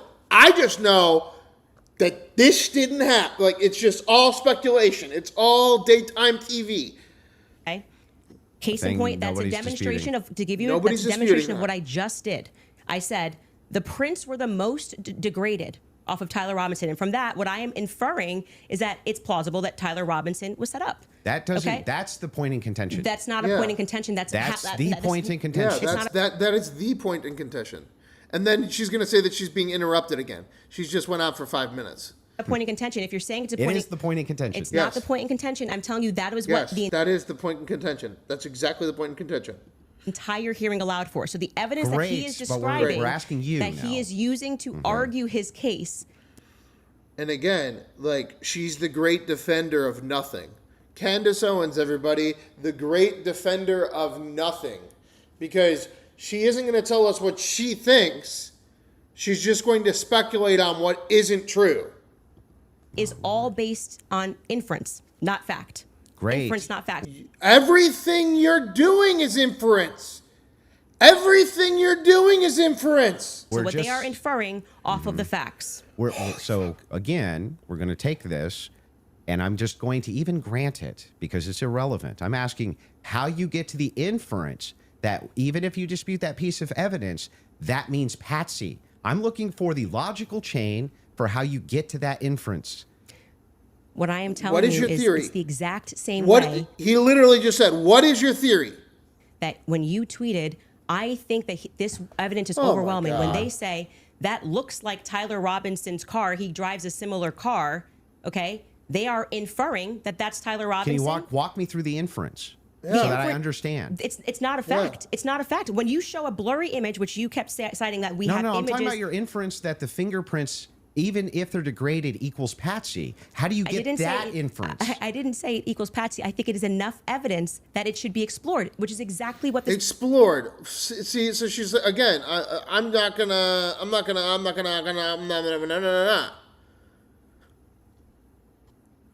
Preliminary was in the but inverse. That's not in dispute. What's in dispute is when you said, I'm Why using you this such as gullible evidence that he could have species. been a Patsy. I'm asking, how do you get the inference to Patsy from that? Because what I am saying is that it shows that somebody else Welcome to the had mod more club. Don't DNA abuse it or you'll presence lose it, on my that guy. gun than Tyler Robinson did. great So one. it is plausible, which is all they're doing. They're presenting plausibility based off of the facts. Mm-hmm. Okay, it is plausible she's looking that real somebody stupid. just took his gun and put it there. That's it. Is there equally... Okay, great, awesome. So who did it? Well, I'm not gonna really. I don't know anything. What the fuck? Just fucking shut up. Go home. Fucking That's how it works. And is there equally 100 other plausible explanations? Yeah. I think that's the reason why most people are exploring when things don't make. Right. Okay. Fully agree. There can be 1,000 different options for anything in life. There can be 1,000 different possibilities for anything in life. You're trying to make the defense that this isn't the case. Then make the case that it's something else.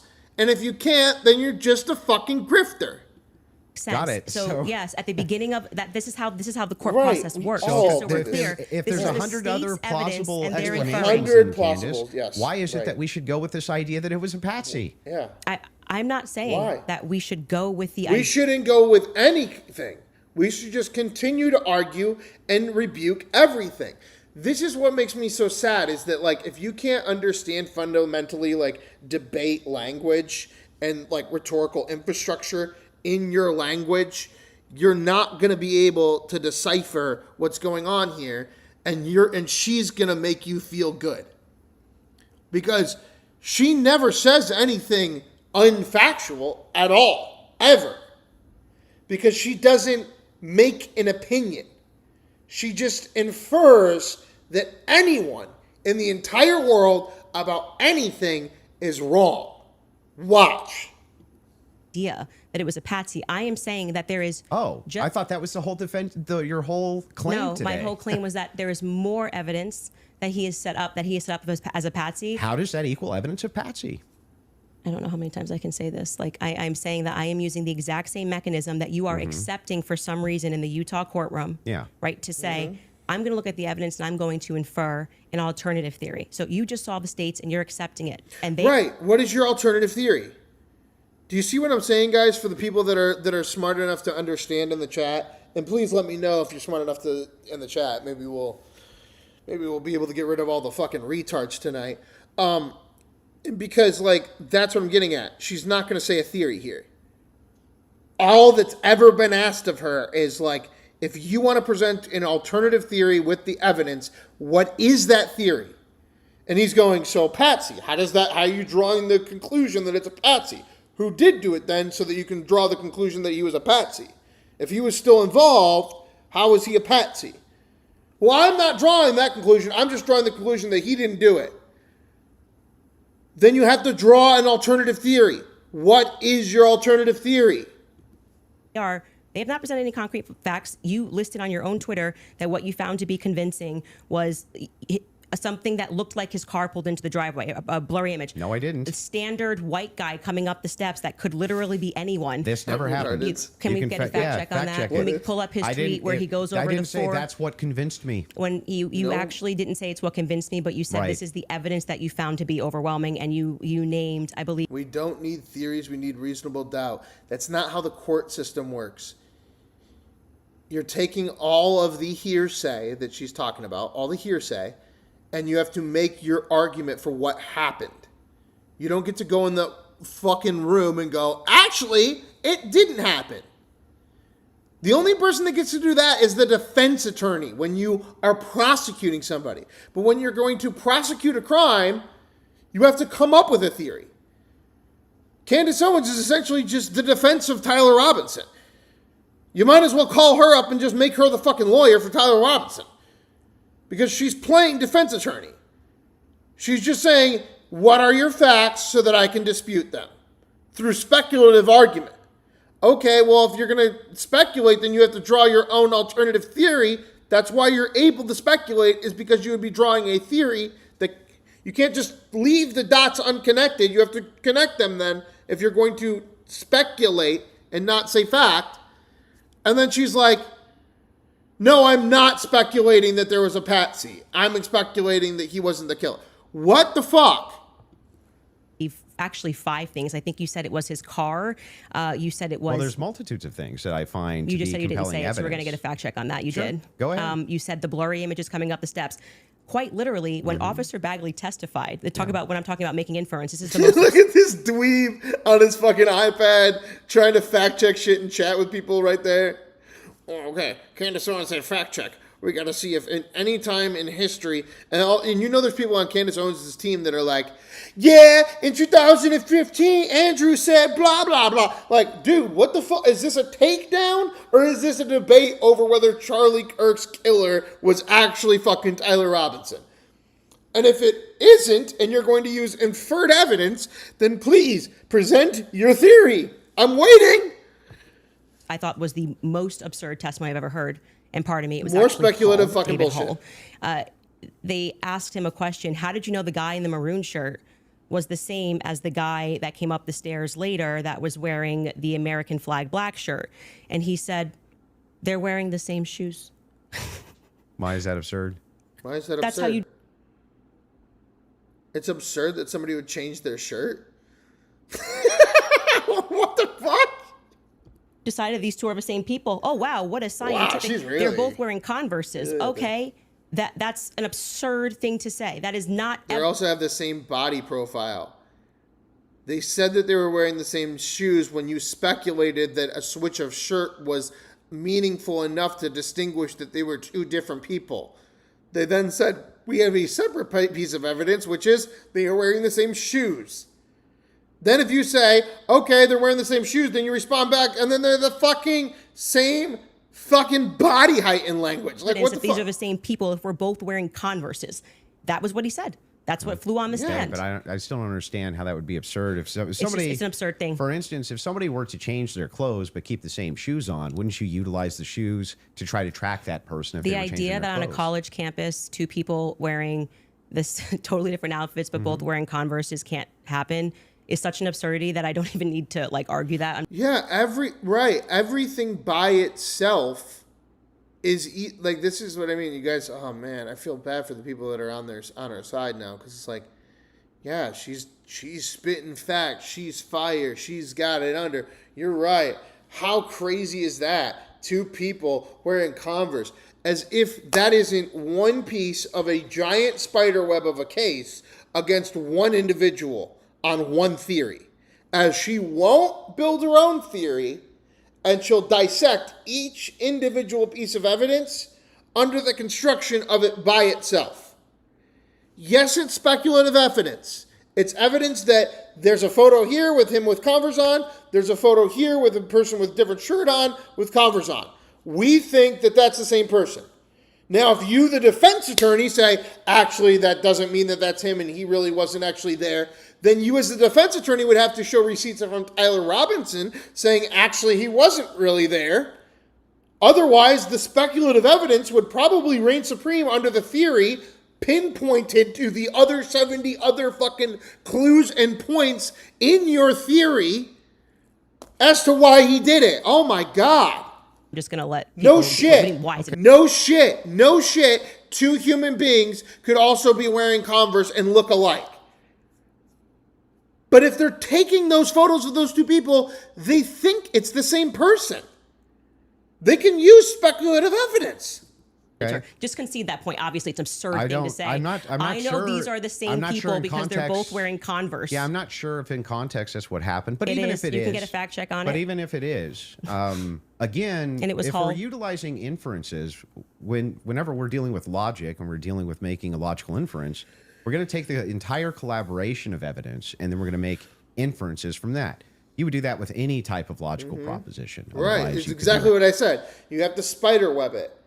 You're drawing that, but you're drawing that with everything else. You're drawing that with this subway stop is exactly where his car was located. Here's a photo of his car. Here's a photo of him. Here's a photo of him walking off of the roof. Here's a photo of him. She's taking the photo of him off of the roof that they're using and the photo of him by the Jeep that they're using and going, the only difference here is they're both wearing Converse. Yeah, but they're attached to two events that are the same person. have a true or false claim. But you just told me I couldn't. So do when that. I never my that God, never she doesn't happened. You're even- just making stuff up. So anyway, when we're talking about logical inferences, what I'm looking for is the logical inferences that you have that Tyler Robinson's a patsy based on the totality of evidence that you have. We can keep going through your other evidence, but we should find his Yes. tweet where he lists the reasons that he was convinced. So I let's mean, start with I'm the just going to let them 30-6. go I for a think minute, that's but fine. like, Your team's it, looking like, for. it Do you angers remember how me. I long want ago to that like, was? it's like, this is why Joe Rogan didn't do it, because Joe Rogan would be on the same way. He would be on the same wavelength as me. He'd be like, well, hang on now, Candace. Like, you're kind of being a little bit speculative. I'm allowed to be speculative. All right, then what is your theory if you're wanting to be speculative? Well, I don't have a theory. Okay, well, then you can't be speculative. It's that simple. Pat Patrick David just gooning himself over here, like being like, oh, yeah. Give me that $300,000. Let's do it again, guys. the tweets of the 5. Did you delete it or no? No, Did I you don't delete delete tweets? tweets. Okay, cool. I just look for. He said Unless I it was his misspell. car. It was his. It was the car, and it was definitely the staircase photos, and it was when the trial was Okay, going she on. has it. Perfect. She has If you got, Skylar has it. If you want to pull it up so we can Fantastic. see it. Somebody said, so give me the clear evidence right here. I want you to provide it right here. All I heard from the investigator was, we believe this to be Tyler Robinson. Is belief something you go as a fact? You wrote the car pulling in. That's a totally blurry image. Robinson getting out of it. You have no idea if that's Tyler Robinson. The fact that he is seen 4 other times on camera, the fact being just a standard white boy with brown hair was seen walking up staircase. The DNA on the roof, we should discuss that. And on the screwdriver that he left behind, it's overwhelming, man. Yeah, but that's not an exhaustive list. Well, just so we're clear, you did tweet it. But it's not an exhaustive. Yeah, but well, just you 5 said seconds ago, you should concede. You said I only said this one thing and said that was overwhelming. Actually, That's not what I said. it is. You could even pull Patrick, your did own I say clip. that? Can you fact check if that was said or not? I did not hear her say So the this. thing that's funny here is like we still aren't getting to any of these inferences. So Why are you pivoting? So but that- just say well, you I'm were not. wrong. I'm It's gonna- cool to just say I was wrong. I can say it. I'm not wrong. So back to the tweet aspect here. It was really funny. That's not an exhaustive list of why I find it. I didn't say it was exhaustive. I just said you said it. And on top of well, no, you didn't. You said that I only said this one thing, and then said based on that it's over. Well, I didn't. You didn't mention that I mentioned the screwdriver, DNA, all these other things. You never mentioned any of that. So no, you're actually incorrect there. But on top of that, moving over to the actual evidence itself. Are you Yes, I'm okay. Anyway, back I to wasn't the gonna ask evidence if you're itself. okay. Yes, Actually, I'm I'm glad you're asserting that you're But okay. back- I wasn't worried about your health. I'm just but saying back to that. I this. just said you tweeted this. You said no, I didn't. We got a fact check, and now you're like just gonna gaslight me and pretend that I There's said no gaslighting. It wasn't exhaustive. no I never said that. I just said you did There's say this. Zero gaslighting. I didn't say you couldn't have said more, Yeah. but I would like to address what I mean, you this said is in your that tweet. time. If this is how you want to spend it interrogating my position, you can do it that way. I'm just addressing what you asserted on your Twitter was Right. On the your hard Twitter, evidence that convinced not you. in front of you. Like we're in front of each other. We're talking, having a conversation. She's trying to like character assassinate him Overwhelming. That's literally That's your debate not what claim. you said. for clips. That's not actually, in fact, what And happened that's why in he's that saying that. exchange. He's like, if you want to spend your time doing this, go ahead. I was here for it. Yeah. So what's your position here? Yeah, so my position is that based on all of the evidence, which has been demonstrated, at least all the evidence, Man, to my she knowledge, really made herself that look I am stupid. actually not seeing anything that's compelling as an alternative theory. I'm not seeing anything which is I convincing can't me of believe they're going to something stay in the otherwise. room. I would have thought this would have just been like an hour long.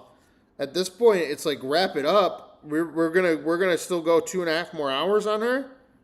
Like, she's not even having a Then conversation. what the state is presenting is evidence. That's Just character my position. assassinating That's what you're tweets asking and me. shit. Like, what the fuck? So just going back to what you did actually tweet, is it fair to? Oh my like, god, to- who for me to ask- cares? Nobody cares. Nobody but your fucking weird ass people that are gonna have clips of this tomorrow give a fuck. This is crazy. Questions about that? That's Is that the the evidence. only tweet you're going to ask me about? Well, we're addressing Yeah, the claim right, that the no. evidence is overwhelming, Exactly. and this is a It's tweet gonna where be you the listed first what you one. thought was overwhelming. I think that's fair. but not right? ex- I feel like sure, that's fair. but not exhaustive, just so you know. And I never said it was Okay. exhaustive, Go even though ahead. you said I did. Sure, whatever you want. But yeah, so going back to that, all of that, as you say to me, well, Candace, why are you addressing and making inferences off of the testimony? No, I of, never asked you why. You're making inferences. I asked you how, with the inference you made, you got to the conclusion. Okay, so I would like to know how you got to the conclusion.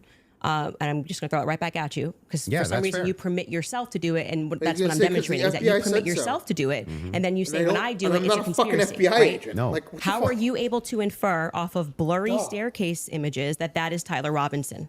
Yeah, so in that particular case, what you do is you take that evidence, you combine it with other evidence. So it's not just that Tyler Robinson is seen in the staircase. Why are you calling him Tyler Robinson in the staircase? That's what I want to get to. Yeah, because, I mean, we'll just use this. If you don't agree that that's Tyler Robinson, then you would just have to humor me. I think it is, so I'm using the name. But why do you think it is? Because you I'm make trying- everybody, you that's call them literally conspiracy what I'm trying theorists. to explain to you. Okay. So if you're asking for my inference why I think it's Tyler Robinson, is because A, Tyler Robinson said in his text messages, you'll be able to see me on security footage at the camp. This Andrew dude, what the fuck? Who is this guy? Well, he's a really fucking good, like, highly intellectual debater who is destroying Candace Owens, and I didn't know he even existed until today.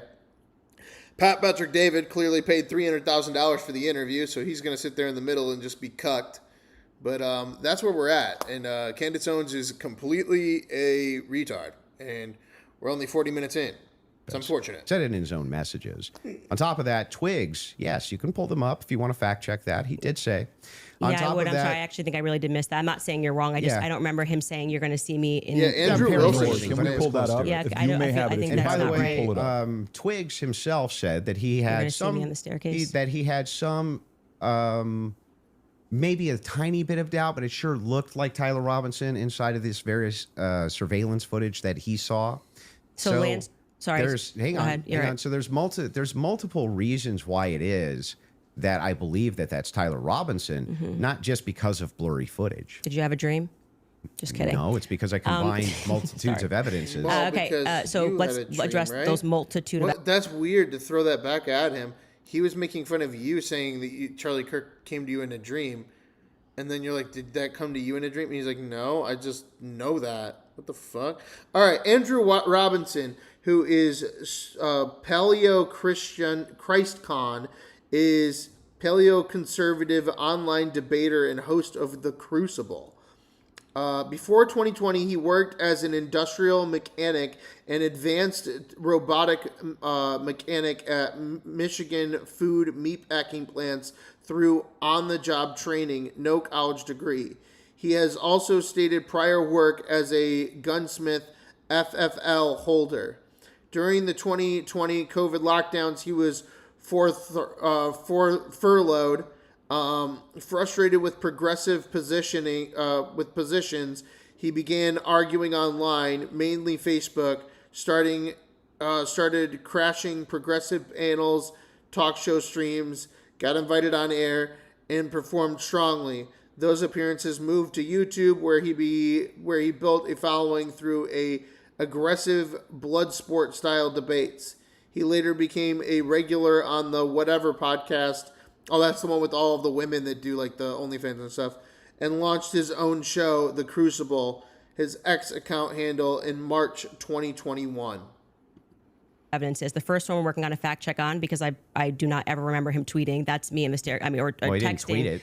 Texting Yeah. that's me in the staircase. I think that I I didn't say that. I said I literally didn't. What I said is that he texted over, "You'll be able to see me in footage at UVU," and I'm paraphrasing, but that's what he said. Yeah, could we get a fact check on that? You The can find second it. thing you said was Lance's testimony, and actually what Lance says is, I'm not 100%. I agree. But in terms of what he wears, again, pointing out the absurdity, Mm-hmm. he wears Converses. And then just for fair share on Candace, let's go Candace. Candace is an American conservative political commentator, born April 29th, 1989 in West Plains, New York, and raised primarily in Stamford, Connecticut.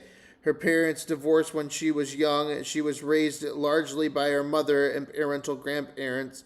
Her grandfather, Robert Owens, was from North Carolina with a sharecropping background. She also has Caribbean heritage through her grandmother from St. Thomas in the Virgin Islands. In 2007, as a senior at Stamford High School, she received racist death threat voicemails from white classmates, including the son of the mayor at the time. Her family sued the Stamford Board of Education and settled for $37,500. She attended the University of Rhode Island for journalism, but dropped out after her junior year. She then interned at Vogue magazine in New York and later worked at the private equity firm. Around 2015, she co-founded, become CEO of Degree 180, a marketing agency with a lifestyle blog that initially featured more liberal-leaning content. In 2016, she launched Social Autopsy, an anti-cyberbullying database project that faced significant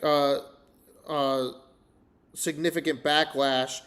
Her public political pivot came in 2017. She launched a YouTube channel called Red Pill Black and posted a viral parody video about coming out as conservative.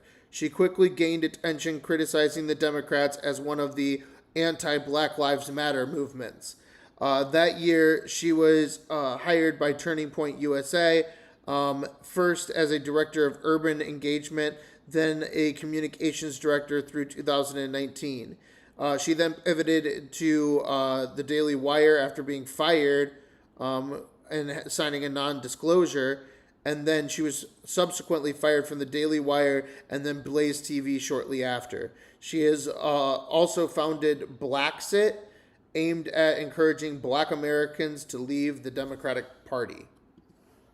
He wears sneakers. If his boyfriend is not 100%, I'd like to understand why Andrew Wilson is overwhelmed by it. That's what I'm trying to get to. And lastly, I would like to remind you that Lance's statement would not be permitted. This was a huge part of the preliminary hearing, that they were leading. All the questions that were asked of him were leading, so they would be struck down at the actual trial. And also, I would like to remind you that he got use immunity for that. Use immunity. I understand. Which means like... That happens, by the way, all the time. So guys, just for anybody that's actually went to college, we are sitting here listening to a man who worked in a steel mill his whole life until 2020 and then lost his job and then decided to just complain for a living on Twitter. And we're also listening to a woman that couldn't be bothered to go and get a journalism degree from a college. Instead, she would drop out and then just become an intern at Vogue. Okay, that's who's debating right now, all right, guys? But the third guy, our master debater, the cucking ritual of Pat Patrick David that we are currently watching, let's see who he is. Pat Patrick David is an Iranian-American entrepreneur, author, media personality, and host of PBD podcast and Value Entertainment. How he started. Born October 18th, 1978 in Tehran, Iran, to a Christian family. His family fled Iran as refugees during the Iran-Iraq War period. They spent time in a refugee camp in Ingler, Germany. Okay, so guys, just hold on, pause real quick. We're watching a debate over whether Charlie Kirk was assassinated by Israel or some giant conspiracy over Israel or the left and everything. And who's this sponsored by? Who paid for it? Who's the cucker in the middle? Iran. Man was born in Iran. I'm just saying, he could be a psyop. He wasn't born here. We're not supposed to do this. He could be naturalized, but he should not be controlling the media apparatuses of America. This could be a Mentarian candidate for Iran, exposing that we're all going to complain about how it's either Israel or the furries, and it's never Iran. Maybe Iran killed Charlie Kirk, as I have said 1,000 times on the show already. Maybe Iran, Pat Patrick David, killed Charlie Kirk.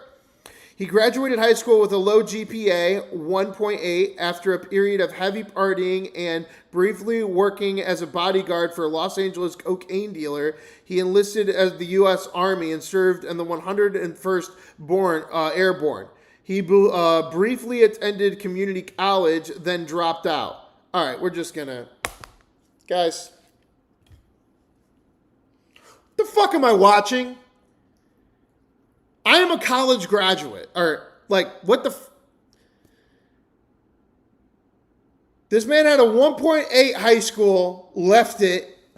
The other guy lost his job during the pandemic, decided to just start complaining for a living. And then the black woman sued her way out of high school, dropped out of college, and went and interned for Vogue. That's what we're watching right now, people. If you are a person who went to college and got a degree, you are smarter than everybody in this room. I don't mean to like do the whole college degree thing, but I'm like, with these idiots, like I can't believe that we're like acting like we're such deep intellectuals over here. Oh, well, you're not debating correctly, and well, you're actually speculating here. None of this matters. These are a bunch of fucking retards. The lowest IQ is the guy in the middle fact-checking with his iPad on his own fucking podcast, 1.8 high school GPA, after getting the opportunity to leave Iran, only to bring us back into the room to distract us from what? To blame who? To blame Israel, to blame America. This is not an American problem. This is an idiot problem. We have a black lady that sued her way out of high school, a man who never got a job after 2020, and a fucking high school dropout 1.8 GPA motherfucker from Iran. What the fuck is this? And we're just, the great debate, everybody. The great debate. The great debate between the fucking three retards. I'm wondering why it particularly happened for Lance in this testimony. And I would also like to point out that something that's remarkable about this, again, why did I have to look that up? That just ruins this whole thing, man. Which I have said many times. Lance has a lot more involvement than the feds are. College doesn't make people smart. That is what stupid people do say. A lot. And also, smart people like me will say, college doesn't make you smart. But Jesus Christ, the college degree, at least you decided to do something. You're going to stand here on a national fucking stage and you couldn't even be bothered to get a fucking college degree? Charlie Kirk, at least the guy got shot, okay? At least the guy got shot, okay? He was out there in them streets, lunatic, all right? Because they interviewed him on September 11th, and then for whatever reason, just ahead of what was supposed to be slated as the preliminary hearing, which was initially supposed to be in May, they bring him back to do this interview, which, in my opinion, should have never been allowed. And I actually agree with the defense that it's a violation of his constitutional rights not to allow them to have cross-examined him. Yo, guys, keep throwing names out in the chat. Right now I'm doing Charlie Kirk next for the bios, but let's find out who has the most education in this entire spider web. Here we go. Charlie Kirk was an American conservative political activist, author, media personality, and founder of Turning Point USA. Born October 14th, 1993 in Arlington Heights, Illinois. Represent! And raised in the nearby Chicago suburb of Prospect Heights. Represent! His father, Robert, was an architect. His firm worked for Trump Tower. His mother, Kathleen and Kimberly, worked as mental health counselors and earlier as a trader. He was an Eagle Scout. Dork. In high school, Wheeling High School, which is a huge high school in the United States, so I would say that's almost like graduating with a college degree, to be honest. Probably smarter than all three of these people in the room then, at least. He became politically active. He volunteered for the U.S. Senate campaign of Illinois Republican Mark Kirk, no relation, protested a school cafeteria price increase, and at the age of 17 wrote a Breitbart News op-ed criticizing what he saw as a liberal bias in high school economies textbooks. The piece led to his first Fox News appearance. He appeared to West Point, he applied to West Point but was rejected. In 2012, shortly after graduating high school, he met Tea Party activist Bill Montgomery. Montgomery urged him to skip college and build a conservative youth organization full-time. Kirk briefly attended Harper College, a community college in Illinois, before dropping out. At age 18, he co-founded Turning Point USA with Montgomery, initially using his graduation money. The group was created as a conservative counter to liberal campus organizations like MoveOn.org, focused on free markets, limited government, and organizing young conservatives to join Israel. But I understand Utah 1102, do what you do. It's all hearsay. But to allow it in that way for him to just be able... It's just funny to see three non-college graduates speculate over how articulate they're being with their arguments. Like, you guys aren't even close to being lawyers. None of you are even close to being lawyers. I'm closer than all of you to being a lawyer. I'm closer to everyone in this room to being a lawyer. That's the point. That's what I'm getting at. It's not the college degree makes you smarter or something like that. It's like, these three people are speculating over a murder, and me, Alex Wagner, the human being, just watching this shit at home, I'm closer to getting a law degree than these three individuals. I would say Candace is probably second closest to getting a law degree. This other guy would have to spend a full 4 years, no credits. She has about 2 years of credits, so she probably got about an associate's degree worth of stuff. Whether that works or not, I don't know. Never mind. And then Pat Patrick David, good luck to him, because he graduated high school with a 1.8 GPA. Never looked back. To also have, and he was also from Iran. He's from Iran. He's not in trouble. He Bros can are literally get Iran up there and lie about. Fucking conspiracy theory right here from the college graduate that is closer to being a lawyer than anyone else in this room. Pat Patrick David was born in fucking Iran. We don't trust non-natural born citizens for a fucking reason with our media. Iran is paying for this so that we can all listen and pay attention to the great debate between the three fucking idiots about our godly savior of Israel, Charlie Kirk.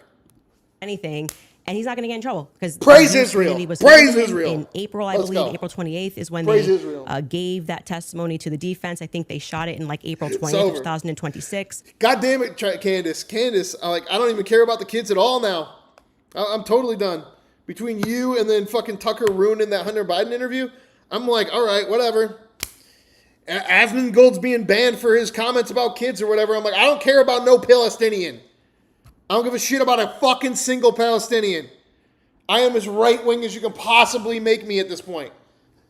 It's like, are you really driving us into a corner the same way as, on Tuesday we have a primary show again, guys. We made $100 on betting against communism on Tuesday. This next Tuesday, I put in my bets just so that you guys know if you want to follow along. A few of you said that you wanted to put the same bets in on Kelchi. Put them in now. I put $5 that the House rep, Rich Fine, or whatever, Representative Fine, that Andy Fine, he's going to lose. He's paid for by AIPAC. It's a 2% shot that he's not going to lose. So, it's only 2% chance that he's going to win. And then the other one that I put $5 on is Fishback. Because Byron Donalds has a 98% chance of being the next governor of Florida. Inherently pro-Israel. And after watching this thing, I'm like, I get it. I get to pay my rent if Fishback and the Nazis win and we suppress AIPAC and we destroy it and woo, America first or whatever. But I'm kind of starting to be like, maybe Charlie was onto something. Maybe we should just praise Israel. Because these idiots are just full on retard. And I'm kind of like, fuck the Palestinians, fuck the Iranians, go Israel, suck a dick, Candace. That is not compelling to me for somebody who has used. Because this is paid for by a fucking Iranian op. The man is sitting in the middle of this fucking whole thing debate, being the arbitrator of all of it. Is like, I'm the most American, was born in Iran. What the fuck are we talking about? And to say, I'm not really sure. Graduated with a but definitely, 1.8 he wears GPA. jeans and stuff. All three That's of not you what he said. fucking He never did went to actually give a college. fact check on that. Not even Guys, close to you law can school. pull it up Much more if you than wanna. So a couple things we have. Oh, okay. Couple of things from Iran, from the Iranian fact checker, from the man born in Iran. Just like, you can't make this shit up. Few fact checks from the man born in Iran representing America in the Charlie Kirk debate between two fucking high school dropout idiots. We have Rule 801, Tyler's messages. Oh, I'm sorry. This man graduated high school and then failed to have gotten a job for the last 6 years, so he just bitches on the internet now. And then Candace Owens over here sued her way through high school so that she could actually graduate. That says it's not hearsay. But first, All right, go okay. to Fact what check Candace from is asking fact check from Iran, everybody. about Fact Skylar. check I from think you have Iran. it. You just texted me if you want to pull it up. You said you have the text. If we can put that up on the screen. Thank you.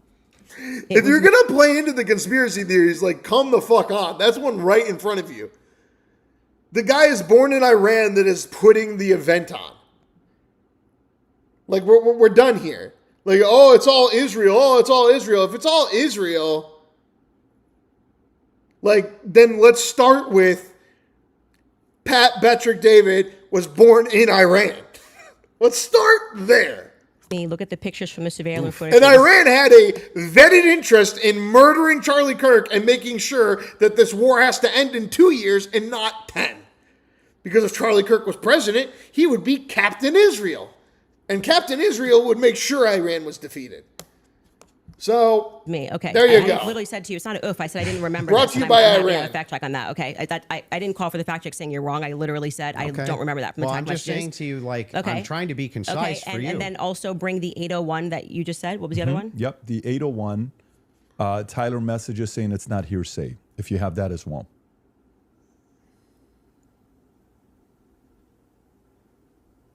There you go.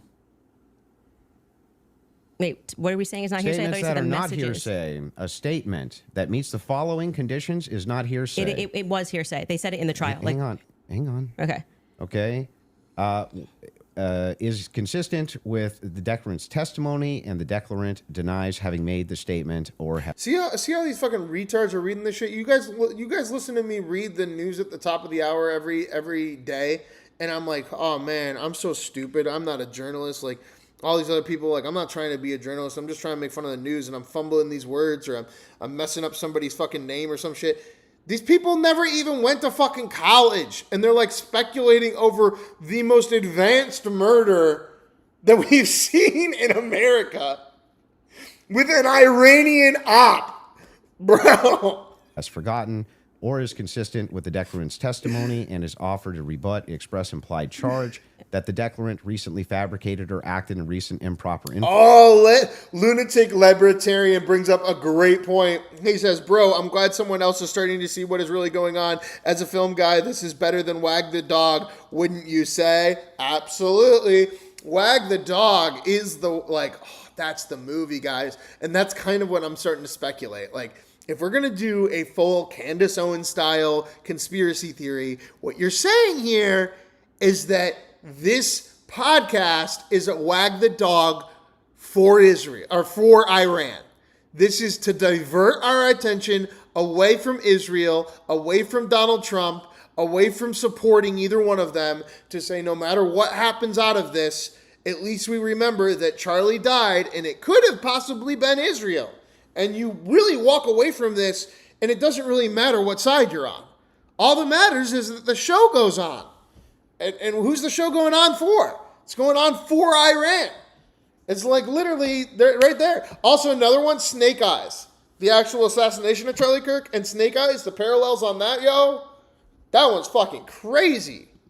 Shout out Nick Cage. And testifying. But Wag the Dog, So then, such a beautiful wouldn't that movie. mean that a bunch of Everybody this should watch wasn't that. hearsay? So many so things the that Wag issue the with Dog I just want to make sure. Yeah. Would that mean that a bunch of this wasn't hearsay? little So the opposing pseudo-micro party, Wag the which down the line, like I said, they talked about this for about an hour and a half, and they discussed how if Lance was in court and he was giving his first party, giving his testimony as the opposing party, whatever, all of this would be fine. They had an issue with how the questions were being asked and that they were not allowed to cross-examine Appreciate him. the super So chat that on the is why PayPal, y'all. Thank you so much for the super chat for the PayPal for the bets on Tuesday. We will lean in on more of those bets on Kelce as well. You can throw your PayPal donations as well. gkstudioproductions@gmail.com. Shout out in the chat. Who was that? Who was that gave me that? Because I don't know. Your handle is different than it is. video testimony would not be accepted in the main so I trial. can shout you out. And what I said to you is Appreciate this you. entire preliminary hearing is under Utah's 1102. So they are allowed to just use hearsay. And No, so the you didn't judge, say when that. he You said most of it was hearsay, actually. Right. yeah, The it was. overwhelming majority. Well, I mean, and that's I'm leaning now into my opinion that some scientific aspects, which they kept asserting, like the federal rule 403 or 402, Just me. some of those Appreciate parts were you, my guy. quite Sounds like you're scientific. backtracking quite a bit. Got you. No, I'm Yeah, not we'll put backtracking 10 at all. on Where do it. you feel like let me We'll help you. leverage Where it. do you feel like I'm backtracking? It Well- was. It literally was done. We'll do it under on Utah's Tuesday. 1102. Yeah, Yeah, beginning. nobody disputed that. Okay. What the Wherever we're dispute at. was is whether or not Right most now of we it was- have 5 on Fishback and we have 5 on the guy like Andy something who's against Senator Fine.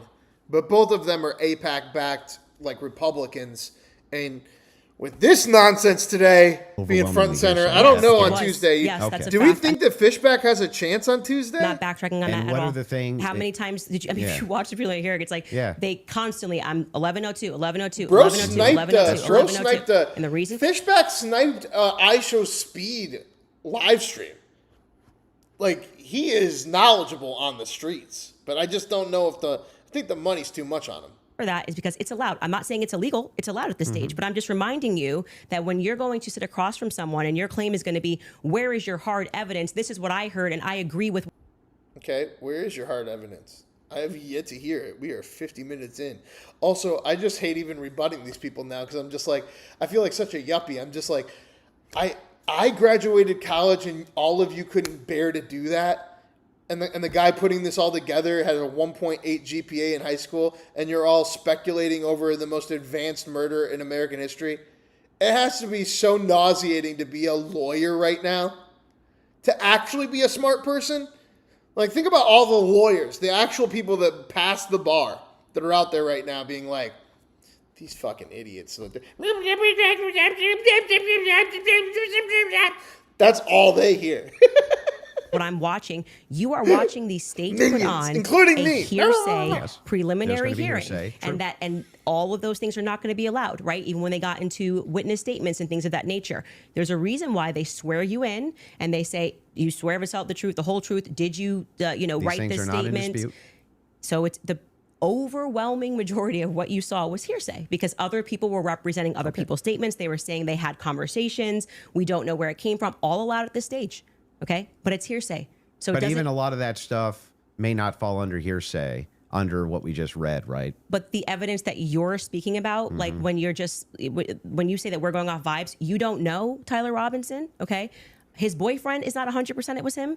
So I'm going back to your points that you made that this was overwhelming evidence for you. Hey, boyfriend. That's a she.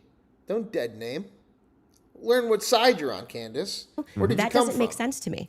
Well, overwhelming just You means can't convincing. consider another option that there Well, could have been hang another on. Do you white agree guy with me wearing that I- Converses on campus. Yeah, do you agree with me that I said that what overwhelming means to me is that it's just very convincing to me? Again, Yeah, Alex, and- what does an acronym that BAR stand for?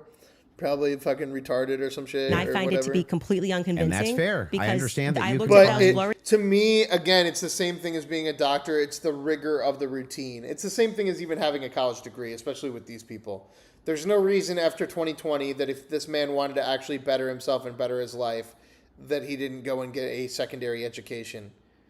There's no reason that Candace Owens couldn't finish her last year at school instead of getting the internship early. Like, there's no reason that Pat Patrick David couldn't come fucking as a Iranian off the boat, finish high school with better than a 1.8 GPA. It's about the privilege that they're all being given when they don't deserve it because they never fought to actually get what the struggle was. This man lost his job in 2020. What was the struggle? Oh, I'll just go bitch on the internet and everybody likes me because I'm grifting for some other fucking goddamn Republican cause. Candace Owens, I'll sue my high school and get $37,000 because they're racist. And that's how I'll graduate high school. Pat Patrick David, I'll fucking have my mother and father bring me over here on a boat and graduate high school with a 1.8 GPA and then tell people to go to a conference where they can learn from me. It's the fundamental principle of getting through the struggle.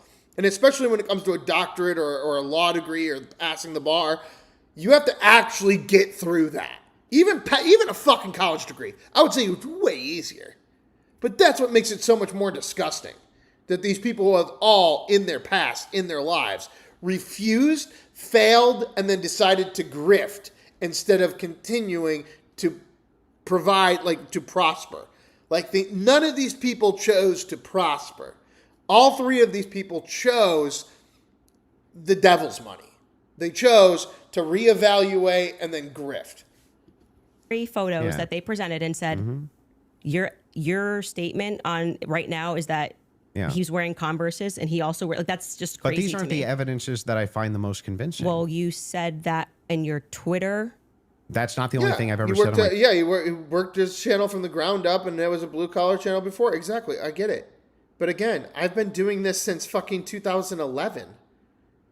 I haven't gotten to that level. Like, he blew up. He could have said, I'm not going to start a YouTube channel when I lose my job. I'm going to care about my kids and my wife. I'm going to go and get a fucking job at the gas station. I'm going to get a fucking HVAC license. I'm going to be a real human being. I'm not going to decide I'm a media mogul out of nowhere and start a YouTube channel and blah, blah, blah. Like, I've been doing this my whole fucking life. And then this fuck comes out and is like, well, actually, I worked a blue-collar job, so I'm relatable. Blah, blah, blah, blah, blah. Listen to me. Even though I couldn't go back to college, I couldn't get an HVAC license, I couldn't get a real fucking job, I'm supposedly blue-collar, and I'm going to say go get a real job. I'm going to have all of these inferences while also being a piece of shit that fucking literally didn't strive through my struggle. Same thing with Pat Patrick David. Parents brought him over on a fucking boat. What did he do? Swindles people out of money, telling them that he can educate them. He has a 1.8 GPA in high school and never went to college. Candace Owens literally sued and said that they're racist, got $37,000 from her high school in order to graduate high school. They're just like incapable of pushing through strife. Do you think every black person that ever had racism happen to them had the privilege of being able to sue the high school for $37,000? Do you think that every white man that ever lost his job in 2020 has the privilege of being able to just start a podcast from the ground up? Do you think that every Iranian off the boat has the privilege of starting a multimedia organization that spends $300,000 to create an Iranian psyop where we blame the Jews and blame the furries for Charlie Kirk's assassination instead of understanding that Israel is fucking king and Israel will reign supreme and Charlie Kirk was going to be President Israel King Supreme and now we all hate Israel? Twitter about this case. Right, but the question that was asked of you was pretty direct. Yeah. Right? What did you find this to is be... not an exhaustive list of all the things That's that I not what find you said convincing. in the tweet. You can tweet longer, too. It's not like we're limited now to 240 So characters. anything that I tweet and all other tweets that I've ever made are now excluded because I used the word overwhelming in this one. Well, they even wanted- though all of this information I've said so publicly over and over and over again is what informs my Debates where? Again, why is he is a fucking worker who lost his job in 2020. What? You're coming from a stance of privilege if you're like, I'm going to go down to Miami and I'm going to talk to bitches from OnlyFans about how they're shitty and I actually have better values now. Great, you worked your ass off. I'm not saying you didn't. I'm not saying it's not hard to go from podcast to podcast to podcast bullshitting with no fucking education about how you're some great fucking debater and create a channel from the ground up with, a bunch of fucking goddamn Jew money from here and a bunch of fucking goddamn Jew money from there. Hey, American insurance, right? American insurance, right? Hey, healthcare, right? I'm sure there's not a single issue this guy isn't wasn't willing to talk about. He just fucking picked up his cell phone after losing his job in 2020 and just became an overnight success, guys. Wow, why didn't we all do that whenever we lost our jobs instead of getting another real job? Why didn't we all just think of just picking up our cell phone and bitching at some OnlyFans model in Miami? Man, it would have taken so much more courage than being a single dad that goes across the street and works at the gas station. It would have taken so much more courage to go bitch at the OnlyFans models in Miami than it would to have, raised a family by actually having to eat your own fucking words and bite your own fucking tongue around some liberal cucked boss. No. I have to speak out. I need to speak up. It's so much more courageous. It's so much more noble to sit at home after 2020 and still not have a job in 2026. You're still just a retard debating Candace Owens. Position. And now you're having Iran, an Iranian retard that graduated with a 1.8 GPA, pay $300,000 for you to do it. I am convinced on the case. That's bizarre. The fuck are we doing here, like people?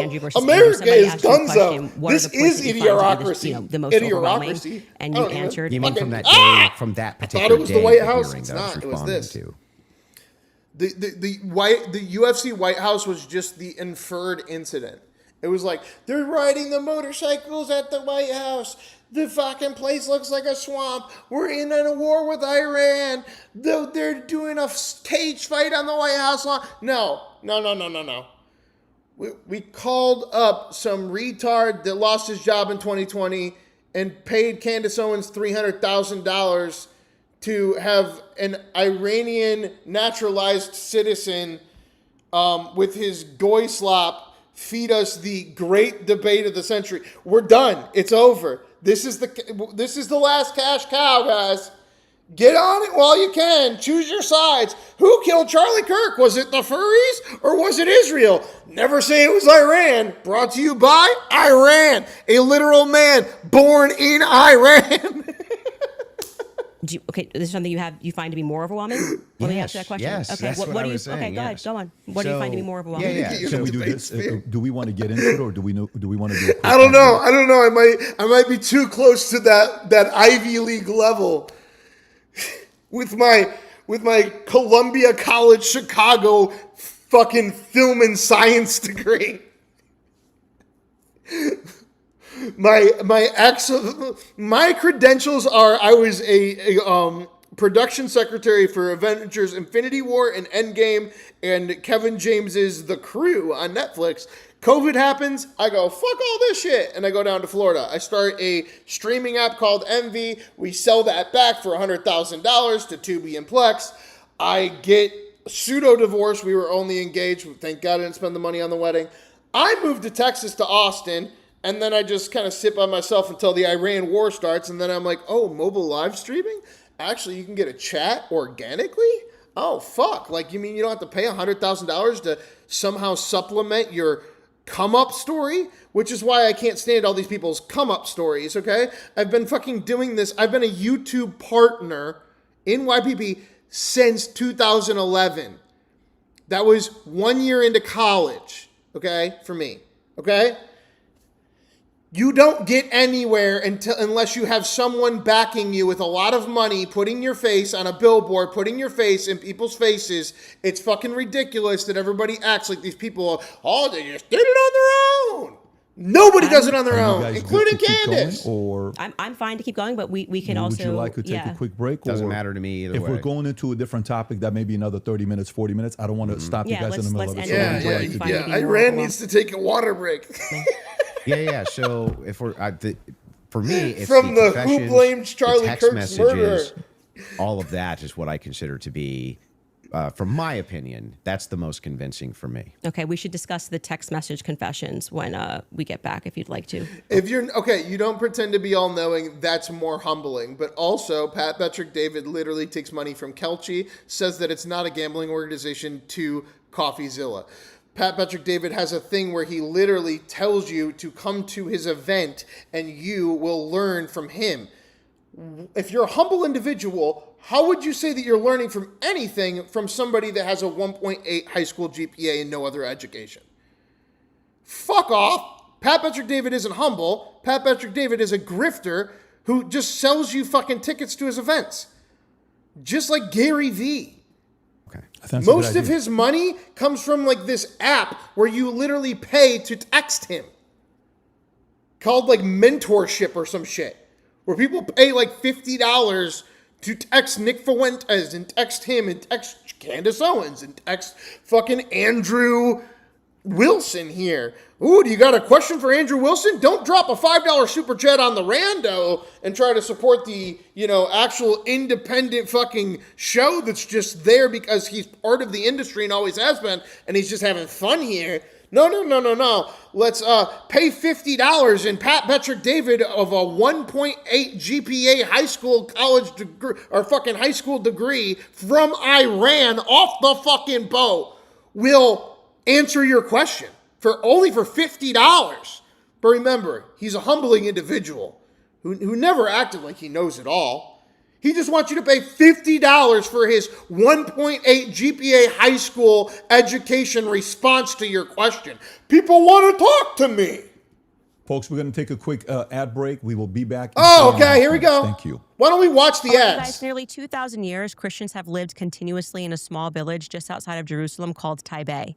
They remained through the Roman Empire, the Crusades, let's see where the these Ottoman ads come Empire, from, and guys. countless changes of power. Today, that Christian presence is in serious danger. One father in the West Bank put it simply. He said, quote, "I don't want to leave. My family is buried here. My church is here." In Taipei, the church is more than a place of worship. It's a school, a medical clinic, a food distribution center, and a safe gathering place for families. When the church can no longer serve the community, families begin to leave, and a living Christian presence in the Holy Land begins to disappear. But you can help. Just $35 provides a full day of protection and support for vulnerable Christian families. And 83 Okay, do you see this? This is literally the same exact thing as Cars for Kids. If you look up 1877 Cars for Kids, 1877 Cars for Kids, they take your fucking car, they sell it, and then the proceeds go to people being able to go and visit Israel that are American citizens. What is she literally putting her ad out for?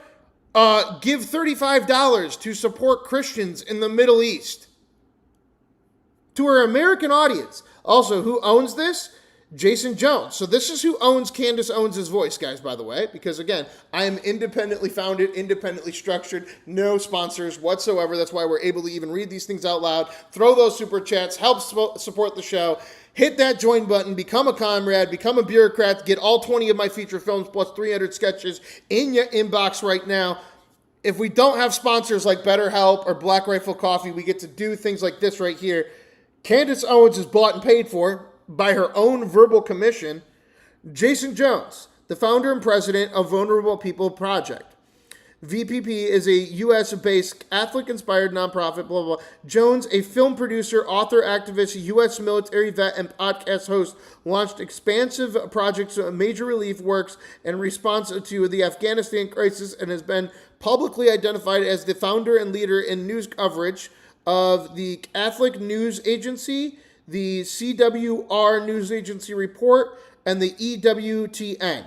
So those are the things that Candace will not speak negatively of. She will speculate, but she will never speculate against the Catholic News Agency. She will never speculate against the Catholic World Report. And she will never speculate against the EWTN. Need I run more? $3 a month can We help already sustain know who that Pat protection Patrick David throughout is. the That's month. just fucking I support Iran. the Vulnerable straight from People the mouth. Project because 93% of every donated dollar goes directly toward protecting vulnerable families and communities on the ground. If preserving a living Christian presence Don't say in the Holy anything Land bad matters about to Catholics. you, visit vulnerablepeopleproject.com.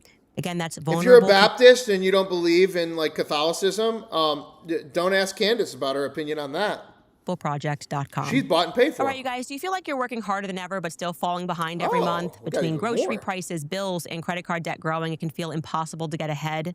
Minimum payments aren't designed to get you out of debt. They're designed to actually keep you stuck. But PDS Debt can help.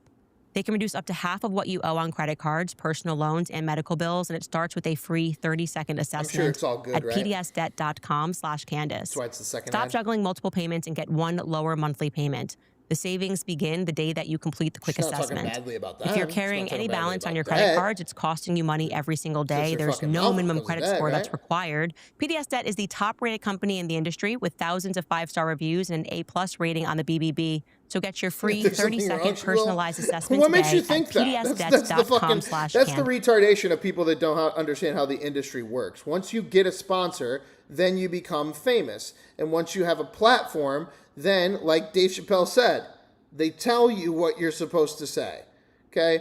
PDS Debt is a debt settlement, debt relief company operated by Purity Financial. Owners, Jeffrey Allen. Jeffrey Allen is the owner and co-founder and the CEO. Jeffrey Allen's controversies related to the Jeffrey Epstein Island. Oh! Yes. Oh I'm at no! pdsdebt.com/Candace. Oh my I was going to tell you God! guys about the wellness company because right now The CEO of your debt relief place is tied to the Jeffrey Epstein Island, Candace. They do unsecured debt loans of up to $10,000. Unsecured, guys. Unsecured debt loans. Okay. All right. There you go. What's this one? There's a wellness company? probably heard okay, that it's there was probably an explosive wellness. Probably outbreak in the Walgreens, U.S. right? this summer. More than 18,000 confirmed and suspected cases of cyclosporiasis have now been nationwide, and Michigan health officials have confirmed the first 2 United States deaths associated with that outbreak. The CDC says the illness is caused by cyclosporiasis. Nick is a really, really tough one to pin down because Nick is actually the only one. I'm trying to think. I feel like Andrew Callaghan and Tyler Oliveira, both of them, tend to not, like, they'll get rid of a sponsor. They won't say anything bad about a sponsor if they have the sponsor in the video, but they'll get rid of a sponsor or the sponsor will take them down and then they won't have that sponsor anymore and they'll just cover the coverage. You have like Nick Shirley and Nate Friedman, they would just take the check. Same thing with Candace Owens. So there's a little bit about moral integrity. When it comes to Nick Fuentes, literally, like, it was mostly post-January 6th donations. And then after that, because he got so famous, it's actually like Priority Report. It's almost what Pat Patrick David gets famous off of, but in reverse. So what Nick does is you watch a show, it's 20 to 50,000 people. And then at the end of the show, he has your comment read out loud as long as you pay at least $20. Well, there's somebody, I don't know if you saw when we were watching him do his super chats on his last show, somebody literally was like, hey, you got to do this armband, man, blah, blah, blah, blah, blah. You got to buy this type of armband. And the person paid $2,000 and he just goes, well, okay, maybe settle down, man. But you could have just sent me a text on that and just given me a free super chat. But like, we're good. And so I think he's living off the super chats, but so is Pat Patrick David with his mentorship text. I don't like either one of those. You're trying to offer something that isn't really offerable. Fresh produce. But I get it. It's like you got to make money somewhere, right? You got to make some money somehow. If you get sick, the CDC recommends Bactrim. That's why the wellness company created the medical emergency kit with generic Bactrim plus 7 additional prescription medications to help treat more than 25 common illnesses and medical emergencies, all prescribed before you need them.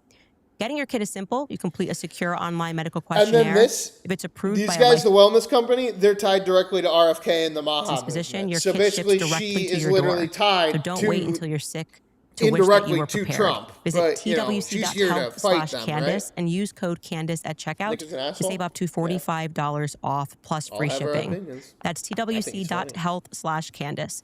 Kits are available for United States residents only. Realist. Okay, Just we're I don't back. like politics that Fantastic. deeply. Like he's like. I think gets we're so back. fucking in there By the way, sometimes. just an FYI for those of you that are watching The Crucible, there's 30,000 concurrent there watching. Support Andrew Wilson. That's your fans of his. Click that subscribe button. It helps him grow his business.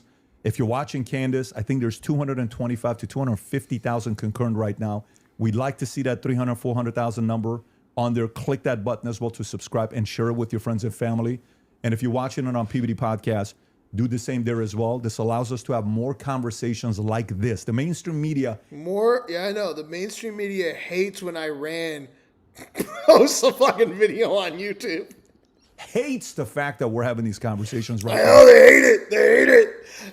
The fucking Team Israel America hates when Iran does these conversations, guys. Just so you know, they want to control it. This is free for all. This is what's best for the audience.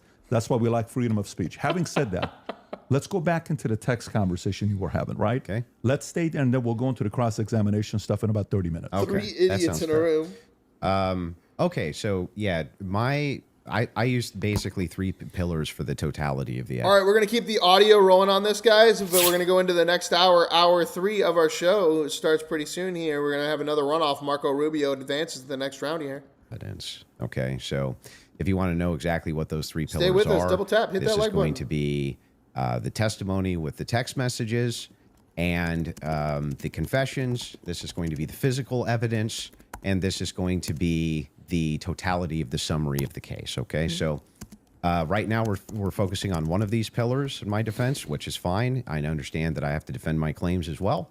So when we're talking about the messages themselves, they seem totally valid. I have no idea why they wouldn't be valid. And I have not heard any good explanation for why it is that these messages should even be questioned. The defense hasn't questioned them, as far as I'm aware. Nobody has actually questioned that these messages came from Robinson to date, except perhaps you and other people who are kind of in that camp. But why should I question these exactly? I'm not sure. Okay, so first let's just go over legally Why what should the I point question is them? of a probative hearing. Oh my God, no. No, why should I question the text messages? What's wrong with the text messages? At least be speculative. What are you doing? Defense is not putting on, they're not there to say or to argue or to defend themselves at all. They have to address what is being presented by the state. Okay. So they're not here to then say, let me give you an explanation for these text messages. Agreed. The relevant No news is portion news. of It's what all fake, but we were watching for the hell of it. Facts. the defense welcome did to do No was News is actually before we got to the preliminary hearing. I had mentioned that it was initially supposed to be scheduled for some time in May. They asked for an extension. That reading through those filings of why they were requesting an extension and why I actually believe their extension should have been granted because they did not receive discovery on their text messages. That was one of the reasons. There were many reasons why they wanted to have an extension, but this was crucial, right? So forget just the general sense that these messages feel off. And yes, you are allowed to have an intuition. You are allowed to have a sense and just go, this is very weird. We're being told this kid had like above a 4.0, Tyler Robinson. He wanted to get away. I mean, the text messages almost run head to head with themselves. Like he wanted to get away with it. So he thought the best thing to do would be to text a full confession of what he did down to what I didn't even remember saying, yeah, and that's also me in the surveillance footage. It felt a little too on the nose. People have common sense. You just don't text message. But then we're also supposed to believe that he put a note under and burn this and get rid of the evidence. But don't worry about that because I'm about to text you a full confession. That it felt off. It felt weird off the bat. The manner in which they were texting, we're told he's like a gamer who's using a Dremel to carve expressions, catch fascist. But then suddenly he's writing like a 1700 Also, as a Helldivers novelist. player, he did actually get the 500K code correct.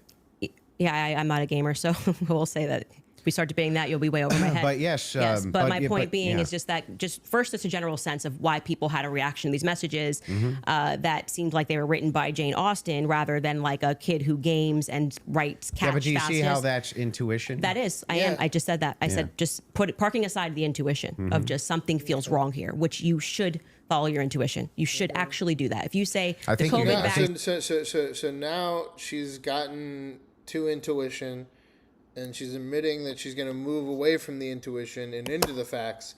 But first, she wants you to let you know that you have to stay in your intuition. She's losing this thing full-handedly. But also, like, and maybe that's the thing. Maybe that's the thing is this guy might be kind of legitimate. I mean, I know Patrick Bet David's fucking bullshit, so I'll give this guy a chance. The Crucible, right? The Crucible? The Crucible. Go follow and subscribe to The Crucible, guys. Help this motherfucker out. vaccine is that's- running out, feels like it's coming out too fast, and there's too many celebrities telling me to do it. I'd like to take a pause. That's good. That is, you are allowed to do that. I believe in intuition. But now, hang on. I said Let parking me it aside. respond a little bit here because you've been going for a minute. Let me at least respond. Okay, wait. So, I'm just gonna. So this guy, he's like, it's the LGBTQ furries. Candace is like, it's Israel.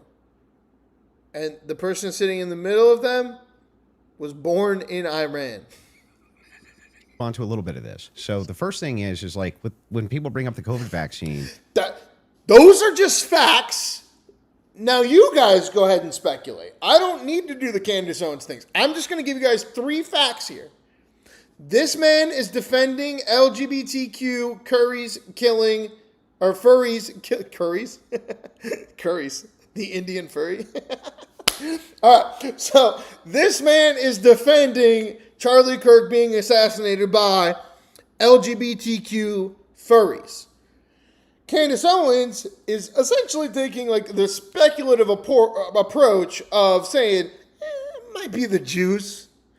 And the person sitting in between them is born in Iran. Okay, there's no speculation to those things. Those are just facts. And now you guys speculate. Not trusting the COVID vaccine en masse was the science. What's really that going wasn't just on intuition. here? That was the science. There was tons of competing science. Now they tried to suppress it. That's true. But there was tons of competing science for why you shouldn't take a risky mRNA vaccine and masks and things like this. Kept telling us was 100%. Now, when you're talking about intuition, though, when you say trust your intuition, I'm actually giving a different message.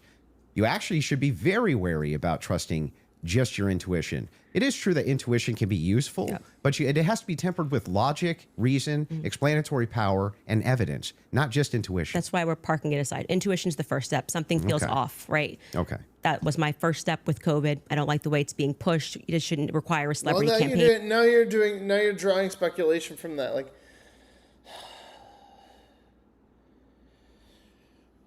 by the so way, annoying. Another element of that is why Iran, people step don't feel it good about up. the Charlie Start thing. Why do we doing have so something, many bro. influencers saying Iran things? just It's over over. here Why are you guys all fucking using fact-checking on the his same computer, adjective? Can you switch it up? hacking I'm the system. overwhelmed. I'm overwhelmed. Like, chill. Like, you could say, I found some Kind of parts like Fed compelling. slop? I think this should go.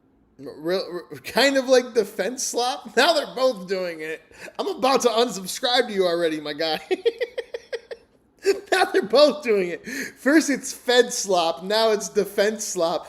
Guys, it's goy slop, and if you guys don't have the balls to say it on the air, then shut the fuck up, all right? Like Fed slop? It's all I goy found some parts slop. This compelling. entire thing.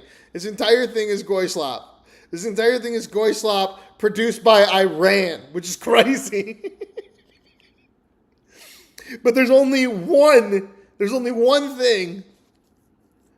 Like, you can't just add slop to everything. You fucking retard uncle motherfuckers. Maybe we should, see at the trial. That would Bitch is never going to say goy slop on the air either. Neither one of these motherfuckers would ever say goy slop on the air. They're like, no, that infers that I'm anti-Semitic. And I'm not actually anti-Semitic because the Catholic Foundation wouldn't like me saying that. Or whatever the fuck Andrew's getting his money from. Don't you think Fed slop's The a curries? buzzword for the counter industry? But everyone on the same day of watching this trial, which was, I would say, not Hate speech is overwhelming at protected. all. It is free speech. Nobody came in medium, right? No one came in like there were some interesting literally aspects. This protected. was a little suspect. But I do think it's enough to go to trial. They all came in like they were passing away and we're going to die from being well, they're overwhelmed. trusting their intuition. Okay, well, actually, in that scenario, they're looking at the preliminary hearing and have a reaction to it. It wasn't their intuition. But like Why? I How said, do you know parking that? aside, just getting to the How substance. do you know that? Parking Exactly. You're like, parking all of that aside, parking the last hour and 55 seconds aside. Let me speak, let me speak, let me speak. aside. Parking Okay. aside, just a general intuition that some might be second messages. Then All right, the blame the Jews one is really annoying. Let's not go with that one ever again, all right, guys? The blame the Jews one is like, these people, the Tucker Carlson and Candace Owens, the blame the Jews, they making me feel like putting a yarmulke on. They making me feel like putting the fucking yarmulke on, all right? Like, it's starting to get ridiculous. They're so bad.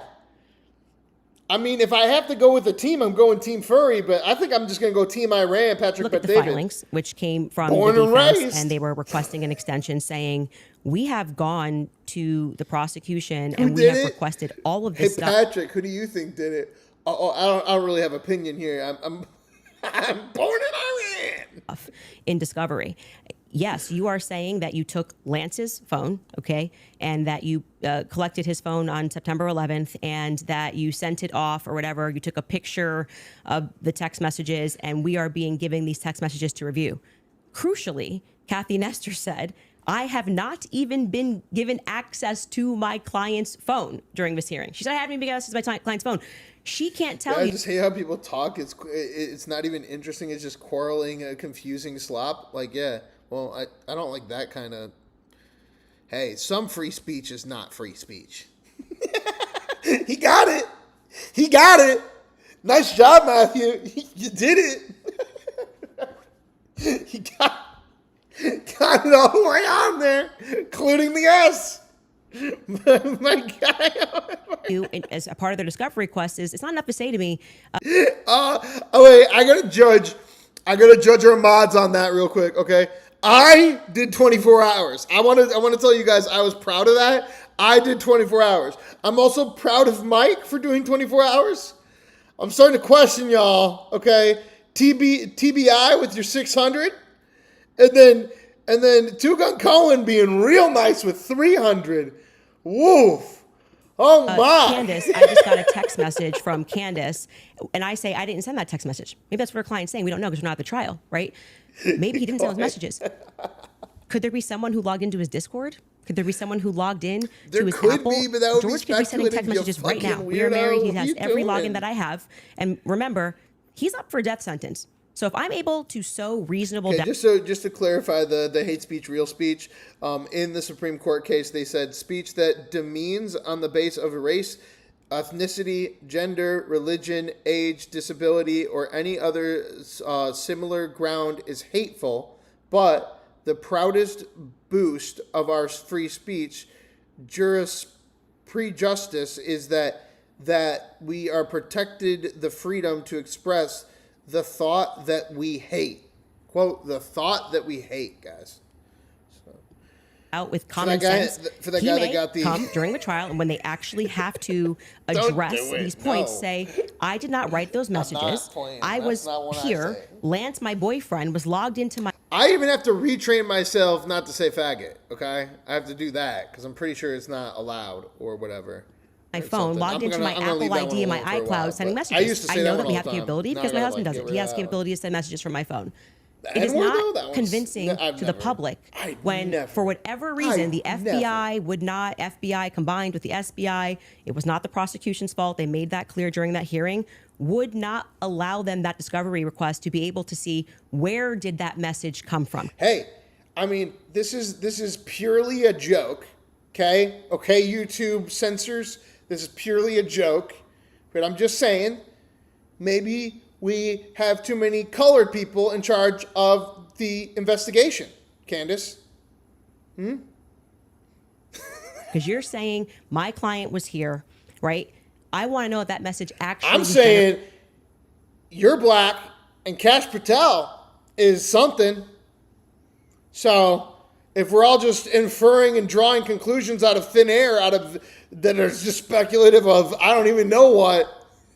generated from his iPhone when he was waiting to retrieve his, rifle, hoping that the pooch doesn't have a bad I'm a Jew and I think Goy Slap is hilarious. sniffer. Like, welcome to the just Mod weird Club. messages.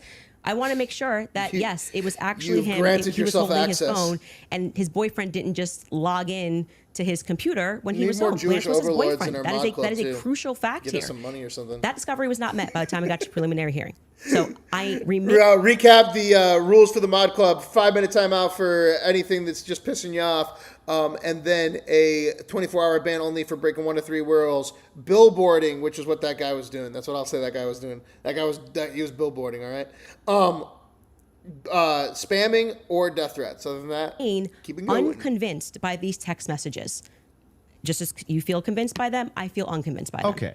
So then the idea here is the reason that you don't think that these are valid text messages, and you don't, right? It has not been proven that these messages are valid, and they don't sound valid to me. I don't think anyone, even if someone was selling like I don't know, pot on the corner, would be smart. Somebody in the comment section says maybe we have too many white people not being investigated enough. Exactly. This is the kind of questions that Pat Betrick David, who was born in Israel, was born in Iran, want us to be asking, okay? He wants us to be asking questions like, maybe if there were more whites being investigated, then the blacks wouldn't have to take the investigations. Maybe the Jews were in charge of the Charlie Kirk. Maybe Erica Kirk was a demon god sent from the spawn of Satan. All of these questions and more answered on your next episode of Pat Buttrick David, Man Born in Iran.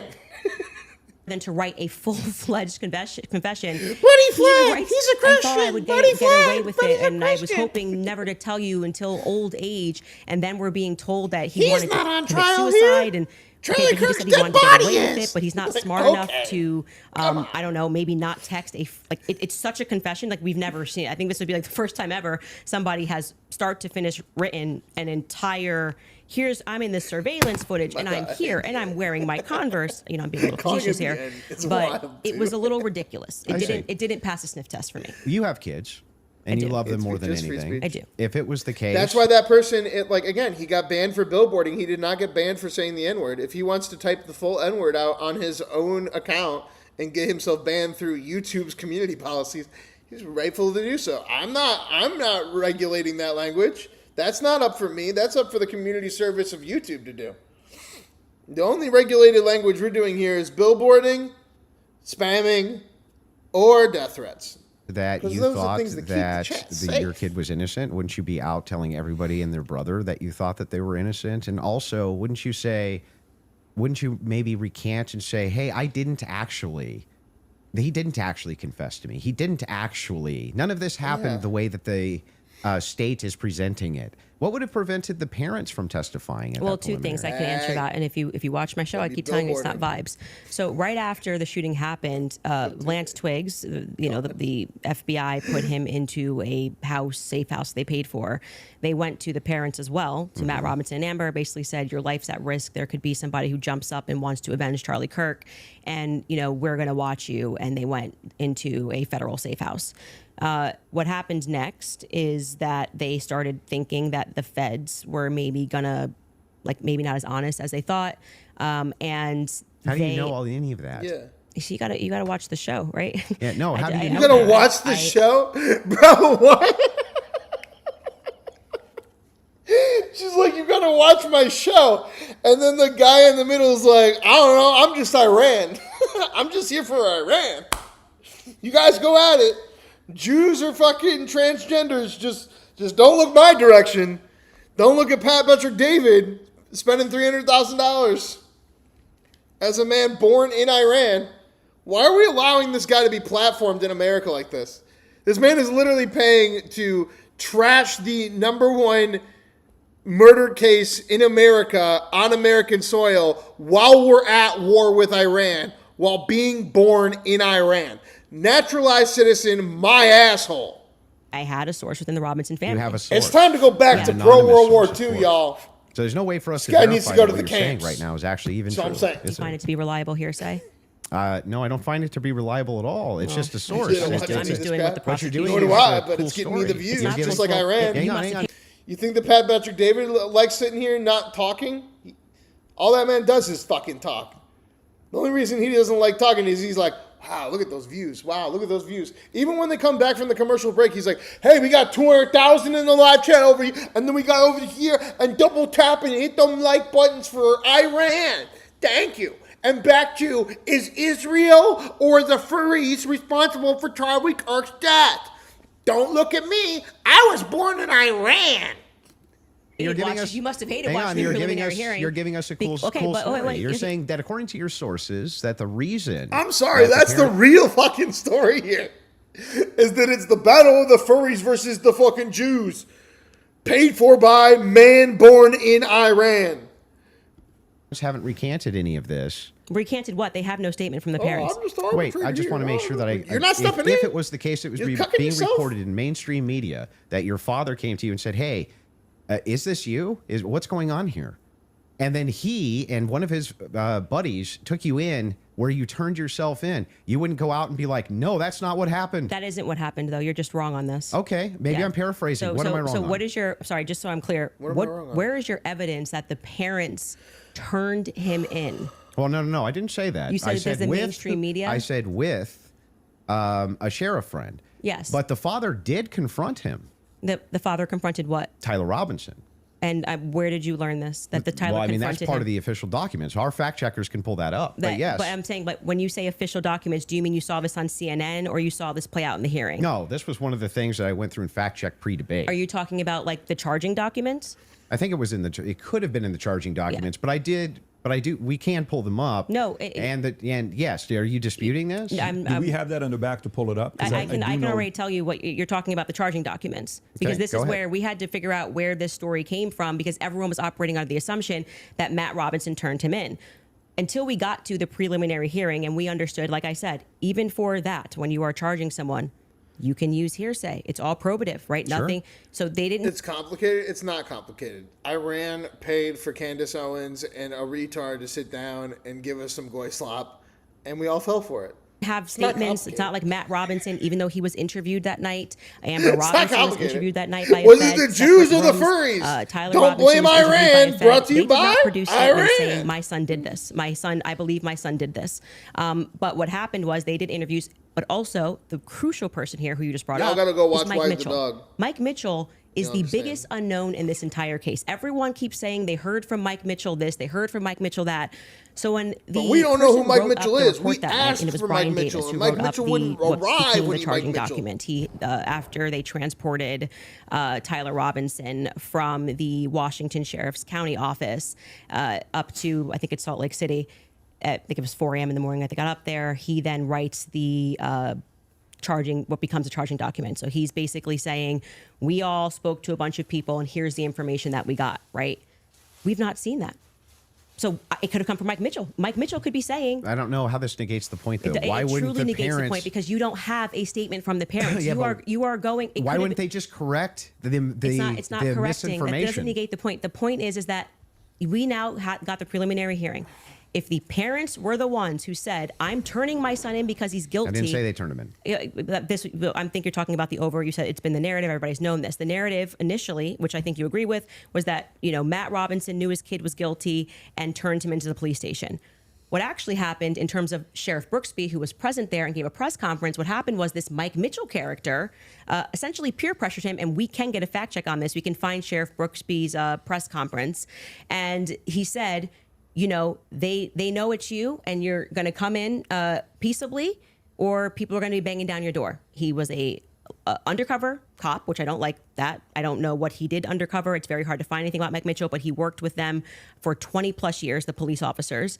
The reason why Tyler Robinson knew him was because he lived nearby and he was also his Boy Scout How does leader. this negate the parents could write this second? And by the way, if you had I'm the going to evidence, address that point. I'm just saying that your first point, which is that the parents did this. Yeah. We don't know that the parents. I didn't say that they did ever. Never Well, happened. you're quoting the parents as having said. You said that Matt Robinson said that his kid was. You say involved. I don't want to misquote you. confronted him about it. Confronted him. I'm just glad that we did research on these people before we went really deep into this. Because now y'all know what I'm watching and what we're understanding here. 3 complete retard grifters talking about something they have no fucking bearing over because none of them are even close to a law degree. And also, Iran might have killed Charlie Kirk. Yes. And I'm telling you that we have not seen any evidence that that is true. We can fact check that. Okay. Because we do have Iran, evidence. And I'm exactly. saying it's the charging doc, which could have been derived from a statement Mike Mitchell said. Two things I have ready in the back. One Cool. is the charging doc, and Yes. the other one is a video of Kathy Nestor saying she hasn't seen Tyler's phone. Okay, we can Okay, run which Kathy to one go would you wanna back, see and then first? just to You go wanna see back. Okay.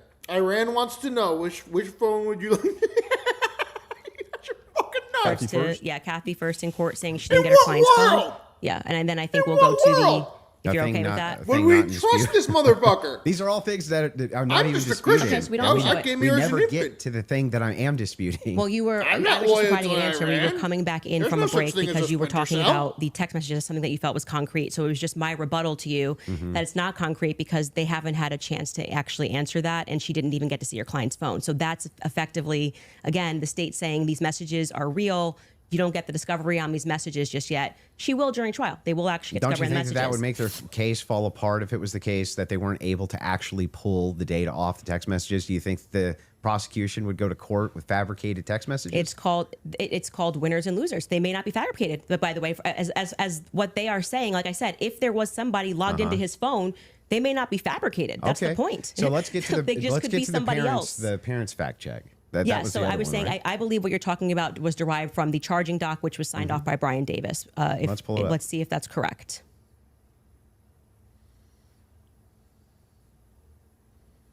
What are we looking at Robinson's mother explained that over the last year or so, I'm sorry. Can you zoom in a here? Is little this bit? the charging yeah, I doc? can't see it. Robinson's yes. father reported that when his wife showed him the surveillance image of the suspected shooter in the news, he agreed that it looked like their son. He also believed that the rifle that police suspected the shooter used matched the rifle that was given to his son as a I'm just sorry. I got to point this out again, guys. For all those that are acting like it's a wild, funny, crazy, hilarious theory that I'm like, this man was born in Iran and he's running this show right now. And we're going to all act like he's an American patriot, like fucking Republican or something. As he platforms literally the Jews versus the furries, who was really behind Charlie Kirk.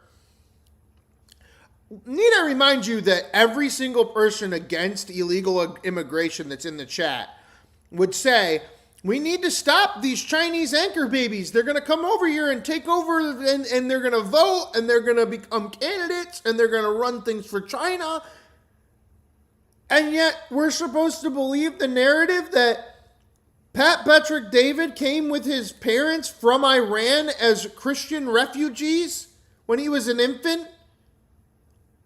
And he just happened to go into the U.S. Army, and he had a 1.8 GPA, and then he just happened to decide that he really cares about American politics, and he just happened to decide that he wants to interview Candace Owens versus this guy about the Jews versus the furries and Charlie Kirk.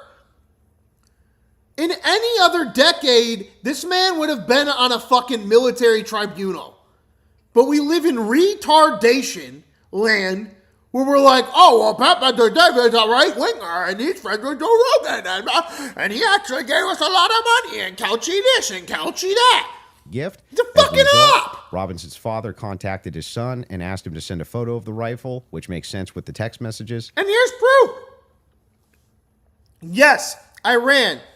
Let's get back on his did face not first. respond, however. Next time that we Robinson's see father Patrick spoke on the phone David's with face, Robinson. we're gonna Robinson implied he planned to take his own life.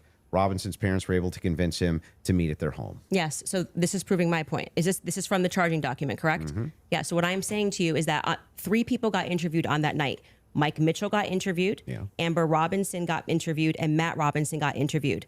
Of the 3 of them, only one of them actually wrote No, this is nuts. This is nuts. That's just nuts. a statement, which was referred to in this preliminary trial. He came in, I believe, in March, Mike Mitchell, and he wrote a statement, which I find to be very He shady that they defended decided to Verizon bring stealing Why aren't the American parents data. disputing Exactly. that? No, no. It's like Well, you let first it off, out that's every the once in a question while, I'm but asking. why is his interest this?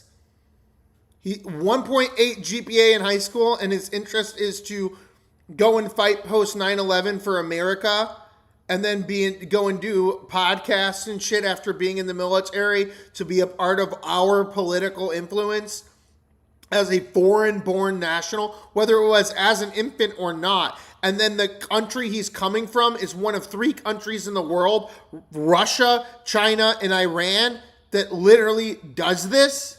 Parents are not going to ever play in court, play to the cameras in court when they Rogan's have a controlled by legal Iran? team No, Rogan that is didn't going wanna to be be advising here with a them bunch of not to speak to the court because clearly. your son could go to prison But they're forever. playing to somebody else who's your source? This is like retard slop. I'm not going to address that. They're 'Cause playing to I don't- someone I- else I don't who's your think- I don't source, think but it's- won't go publicly tell the media this yes. is not true? All right, here we go.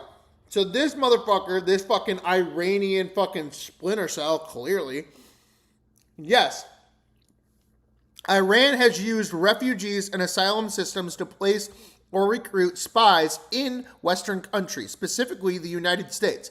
But there is little public evidence of them doing so with directly infants. The lowest ages that we have caught so far are from the 80s and 90s, as young as 3 years old. Okay. But, he came as an infant, and he's a Christian. He's remember, asylum seekers. And then the Republicans will be like, fuck the asylum seekers, they're spies.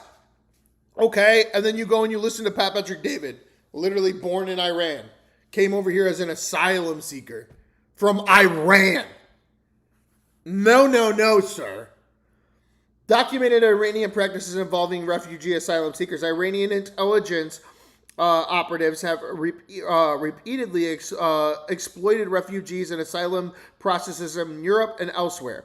In the UK, Iranian refugees granted asylums have been facilitated by the Iranian embassy in London and return home insulated.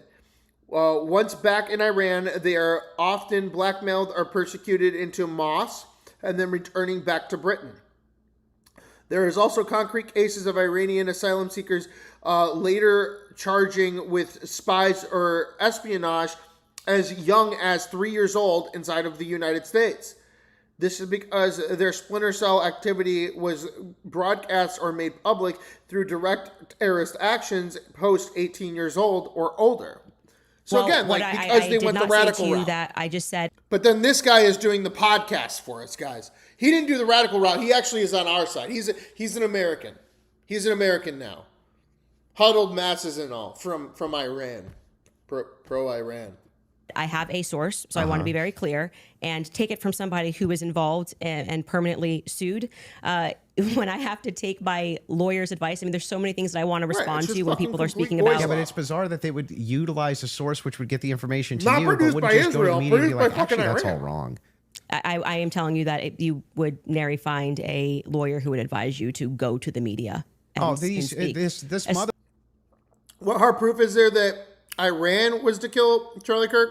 The hard proof would be that there is literally CIA documentation that they tried to execute Donald Trump. So then I would build a speculative argument that Charlie Kirk, who literally dethroned the Iran deal through Turning Point USA, when he had Ted Cruz and Nick Fuentes shake hands with Donald Trump at a 5-minute convention speech on September 9th, 2015. Go look it up if you want. That Charlie Kirk was essentially in line of session to continue for Israel. So if they couldn't get Donald Trump after their third attempt on his life as Iran, then their next attempt would be to take down the person that they think next would be in support of the Israel-Iran war. And that would be Mr. Charlie Kirk. As for Israel killing Charlie Kirk, I don't know. Israel's retarded, and I love black ladies, and you're racist if you don't think Candace Owens is smart. Especially when your son If I thought that my kid was up for death. If I thought that my kid was in any way, shape, or form going to be up, you couldn't shut me up. Or my wife, she would be like, "That's not true. That's ridiculous. There's no possible. That never happened. These people are lying through their teeth. They'd be public whether you like it or not." Yeah, that's for you and your wife. But when a judge issues a gag order in a case and your son is up for death, and your lawyers could be advising you that if you say anything, you could blow the case, you would have a more responsible consideration. I see. And we're speaking opinion here. You're like, well, I wouldn't care. I'd violate it, and I'd violate the judge's orders and see what would happen. If you have a source, it seems like they're violating it with them. I'm not speaking to a source, but what I am saying to you is speaking just relevant to what this is. We have not seen any proof that statement that is included in this charging document. I think it is highly likely on the basis of the preliminary hearing that all came from Mike Mitchell. And Mike Mitchell would be a part. He's Based saying, on the statements. They only know how to talk their own way out of reality. It's pretty him much. saying Pretty the parents much. told me this. The parents could That is a dispute very that. good way That's of going to come putting down the line, right? They're going to be able to seat the parents. I will say this. They're all really putting together good at talking their way out of reality. If the state I don't know that had Andrew it is on, necessarily. Here's the thing: is I don't know that this Andrew guy is necessarily a bad actor, and even when you look at it, like, what did he do? It was like they're pushing you to go and like subscribe to him and stuff. Pat Patrick David is clearly an Iranian op. He was born in Iran. I'm not going to trust anybody that's born somewhere else. No, period. Especially when we're at war with that country. Period. No. 47 years we've been at war with Iran, and I'm supposed to believe that the man that was born in Iran has our vetted interest as Americans? No. And he's the one that put up the $300,000, and he's the one that's not doing any kind of moderating as the moderator, but instead just sitting there behind his iPad, letting them sell out their goy slop. Candace Owens, we already looked into this because she read her first advertisements, and she's paid for by a CEO who's tied to the Jeffrey Epstein's Island, and then also a Maha movement with RFK, and then the Catholic news organization of the world. So, like, they all have their little bits. I don't know that Andrew necessarily is playing anything other than just trying to get himself more popular, make himself more money. But at the end of the day, somebody's going to be paying for that, whether that's like the shooting range or Black Rifle Coffee or whatever else. He has to be placing a placement on something. 100% That's why you end up in these that conversations Matt where it's just Robinson like, and it's Amber not really getting Robinson said anywhere. it. A 5-day preliminary. That's what makes Joe Rogan so much more interesting. And every once in a while, even to this day, you could turn on a certain episode of Joe Rogan and you might be able to get an actual gem. And it's because if the moment is right and he doesn't want to, he's never really going to attack anybody. But if he's able to, in a conversation, really point out something that is strange, it gets caught because it's just him and Jamie. And there's nobody editing it going, make sure you don't say rape and make sure you don't say suicide and make sure you don't say this and that. And then we're going to cut to an ad break here and then we're going to go do this and then we're going to go do that. If you ever watch an episode of Joe Rogan, when they do those fucking call to ads, it just cuts into the middle of the episode. Because again, it's just still him and Jamie. And that's all you can do if you're going to fundamentally keep the authenticity of your platform. But this is no different than a fucking Fox News sit down, except they don't have to cut to commercial break every 5 minutes.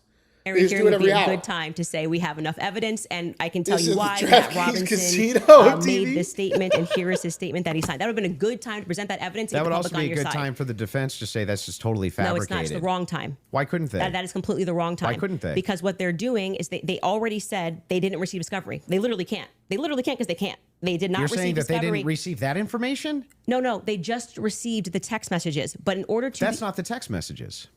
The probative information. Yeah, we're talking about the information that we just reviewed. That's not the text messages. They never presented it. The state never put it on. Yeah, they didn't. The defense could easily still have presented this. Yeah. No. They could have said they're no. They're not allowed to. Or? See, that's the thing though. Is like as much as I want to hate him because I hate this platform and I hate what is going on, and I really can't stand Patrick David or Candace Owens.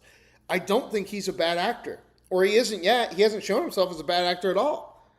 He's just kind of just combative to her bullshit. In a preliminary hearing, the defense is engaging with whatever evidence the state decides to put on. They did not put this on as evidence. Brian Davis was up there. So they're not allowed to present anything? They're responding to the state's evidence. I'm asking, are they allowed to present anything? They are allowed to say... Like if there was a conspiracy that they could prove right then and there, would they present that in one of these hearings? No, it wouldn't be the right time for that. I disagree. I think that they not only could do it, but they would do it. In fact, when I talked in depth with my attorney, they said that's exactly, if you had actual evidence that there was fabrications by the feds, that's exactly when you would introduce that. So Mysterious Stranger says that Joe Rogan had Andrew Wilson on this podcast talking about this exact topic because the Iranians. What do you mean? What are you inferring by because of the Iranians? I haven't seen his episode on JRE, but what are you inferring in the document that they filed yesterday or a couple of days ago? That I'm right or that I'm wrong? Like what you're doing just at this stage of the hearing is the state is saying we have enough evidence that we think this needs to go forth to trial. Hence the reason why there's this extraordinary, we allow hearsay because it doesn't really need to be perfect. It can be enough that we feel like we can move forward, right? And okay, I disagree with that in general when somebody's rotting in prison, but whatever. The next phase is for them to meet in court and for the defense to essentially present an argument to the state that says, we find this filing to be defective in and of itself. We don't even have to defend ourselves because you, the state, have enough. She's a law master. That's why she never even graduated college because she's the master of the law. You know what the laws are on the books, and this file. She's the master of the law. She's the lady that when she gets arrested, she goes, "No, you can't arrest me. I'm a sovereign citizen." This is the black lady sovereign citizen right here. Filing is defective, and you should get rid of these charges because they don't make sense based on what you can decide based on a law on the books. So then that's why they then file the dismissal, right? So in the dismissal, what they're doing is they are engaging, and this is what was widely misinterpreted. Well, yeah, they're engaging as though as it's a hypothetical. If this is hypothetically true, then so they're saying all of these charges. I'm not disputing any of that. So that's what you're asking. Why you're saying could they just put what I'm asking specifically is like who could shut parents up who are like, no way. There's no possible. This never happened. This is ridiculous. They would be shouting it on CNN. They would be shouting it from the rooftops. They would be losing their minds. And you're like, nope, the gag order would be enough to keep them quiet.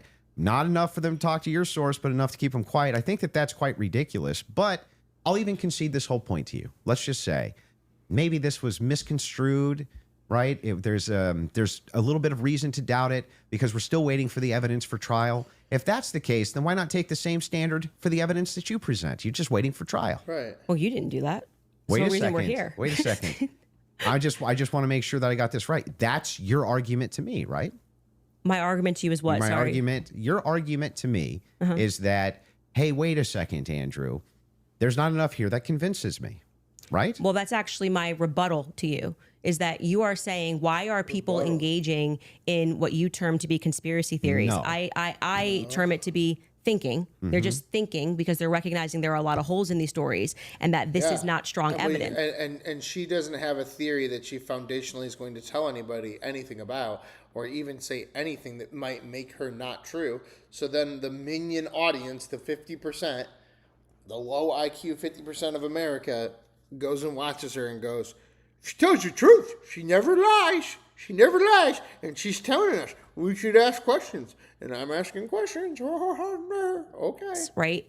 This is the reason they're doing it. I'm explaining to you, this is the reason that Well, she is a clear paid op, but she's paid op by three things: a CEO that is directly tied to Jeffrey Epstein's island, Maha and RFK's movement, and the United National Catholic Foundation or the United Catholic News. So basically anything that's Catholic news. doing it. I'm addressing what you view to be overwhelming evidence. And by the way, I want to be clear. That which convinces me.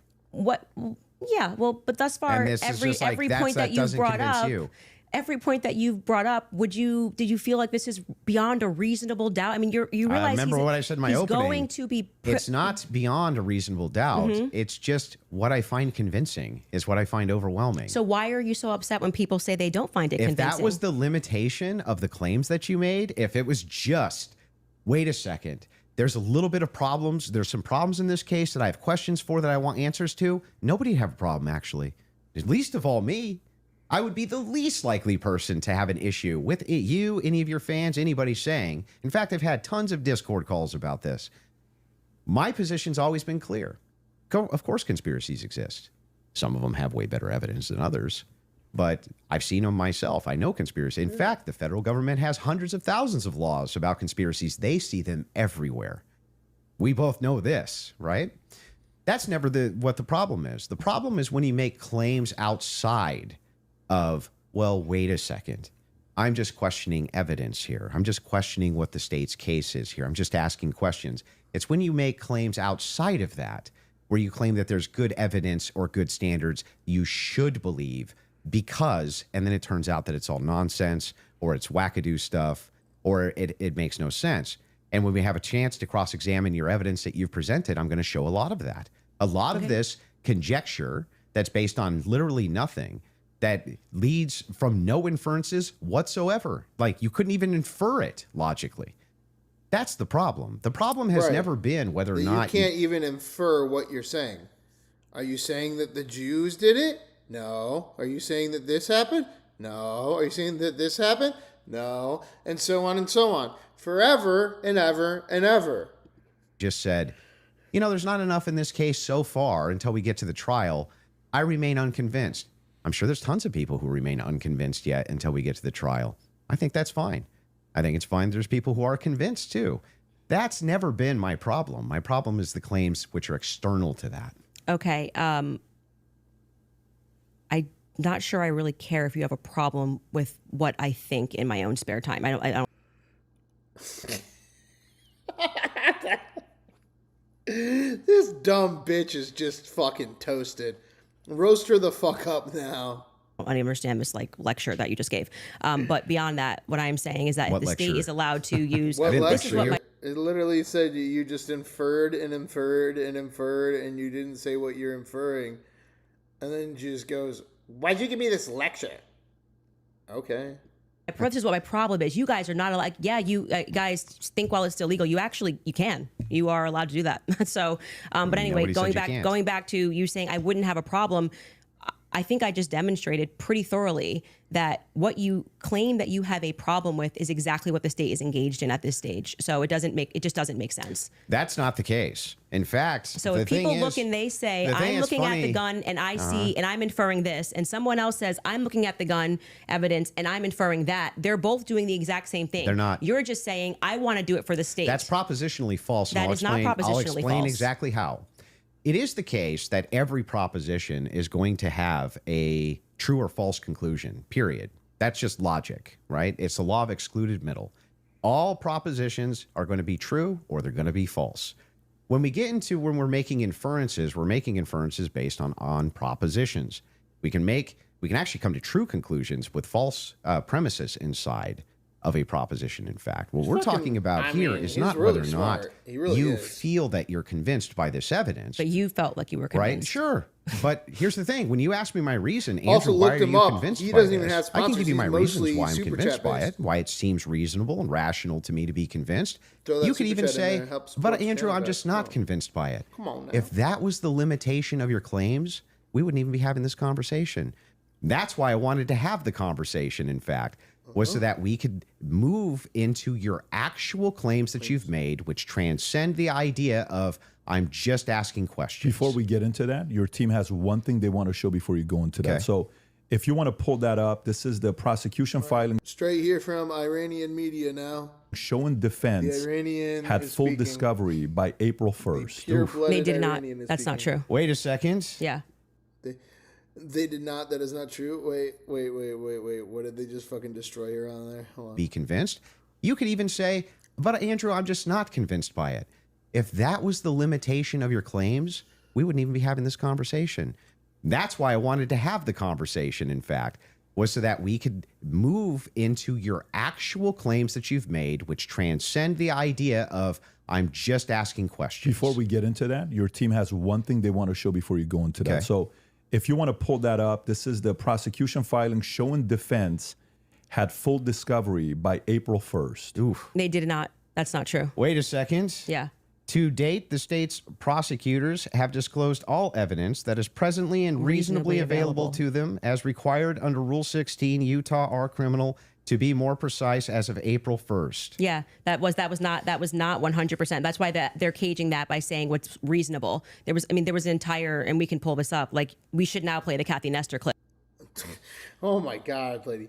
All right, so I just wanted to bring this up just for curiosity's sake, like because these people act like they're just so fucking free to speak here. I want to give you an example of what each one of these three individuals couldn't say if they said this out loud, like whether they believe it or not. If they said this out loud, they wouldn't be allowed. Like they would be homeless. They would no longer have a platform. Okay. The first one is Candace Owens. If Candace Owens said out loud to her audience, abortion is a fundamental human right and preborn style crisis pregnancy centers are manipulative and should be defunded, she would lose all of her money and she would not be working. Okay? So basically she is pretty much funded by the wellness company, preborn, and a bunch of birth pro-life stuff. Okay, like female pro-life. Andrew Wilson, the statement he couldn't say, biological sex is not binary. Transgender identity is valid. Christians who refuse to affirm it are bigots and deserve social consequences. So basically, if he said there's multiple genders, if Andrew Wilson said there's multiple genders, he would lose. And the reason he would lose is because he is mostly self-funded through super chats and memberships on his YouTube channel and others. Right here, guys. Right here. Become that. I promise I'll stick to two genders. I'm not going to switch on that one, nor is Andrew Wilson. But because of that predominantly male, white Christian audience, saying something of this magnitude would most certainly deplatform his super chat membership structure and lose him votes. All right, and then Patrick Bet-David. He is not allowed to say, capitalism is fundamentally explosive and we should move towards heavy wealth redistribution and government control of major industries. Pat Patrick David is pretty much predominantly owned by Yankee Stake entrepreneur audiences, Volt capitalism, and the structural need for people to sell their priority. Without a capitalist first approach, PBD would not be able to run his conventions where he grifts those that he works with and members into buying into his ideology on sales. Because that's from there. So Pat Patrick David can't talk shit about capitalism. Candace Owens can't talk shit about abortion rights. Fucking Andrew Wilson, if you really bend it, he basically can't start saying, actually, there's 30 genders. they were basically saying you don't need it at Rightfully so. If you believe there's two genders, super chat me $10 right now, please. Come on. this stage, meaning it's not reasonable that you're asking for this when we're going into a hearing that's just going to be based on hearsay and stuff, things of that nature. But of course, by the time a trial comes, you're going to get all the discovery just show documents. cause. Yes. Yeah. So that's what they're saying. Yeah, there. I understand. Okay, so that's I'm even fine with yeah, it. that we all know. And then, by the way, just now that the hearing is over, and you can also fact check this, they now at the end of the preliminary hearing dropped like an insane amount of the discovery stuff they gave to them like the week after. You guys can give me the exact amount. I don't want to say because I don't know my I don't remember how much it was. It was an absurd amount of stuff that they gave to them right after the preliminary hearing that they had been asking for. Because that was one of the things that I kept saying on my show is as we were watching that preliminary of the preliminary, why not just give them the stuff now so they can engage in these arguments? Because I feel like you, it's like, I want to hear what they have to say about the text messages. Why can't you just give them what they're asking for so that they can actually engage you? And it didn't happen. So, but the judge ruled that it wasn't necessary at this stage. And that was the whole point of that because it's preliminary a show to the cause. preliminary. Yeah. Yeah. Would you like to play the Kathy video? Well, he's saying he's not disagreeing, so I don't think we need There's to. no point here. There's no Okay. disagreement All right, great. that she said that. Yeah. So so I guess Yeah. the I'd like to disagreements now also- would move into the evidences that you have stated Yeah. on the record, which transcend elements of reason. Why are we in regards having to this a case.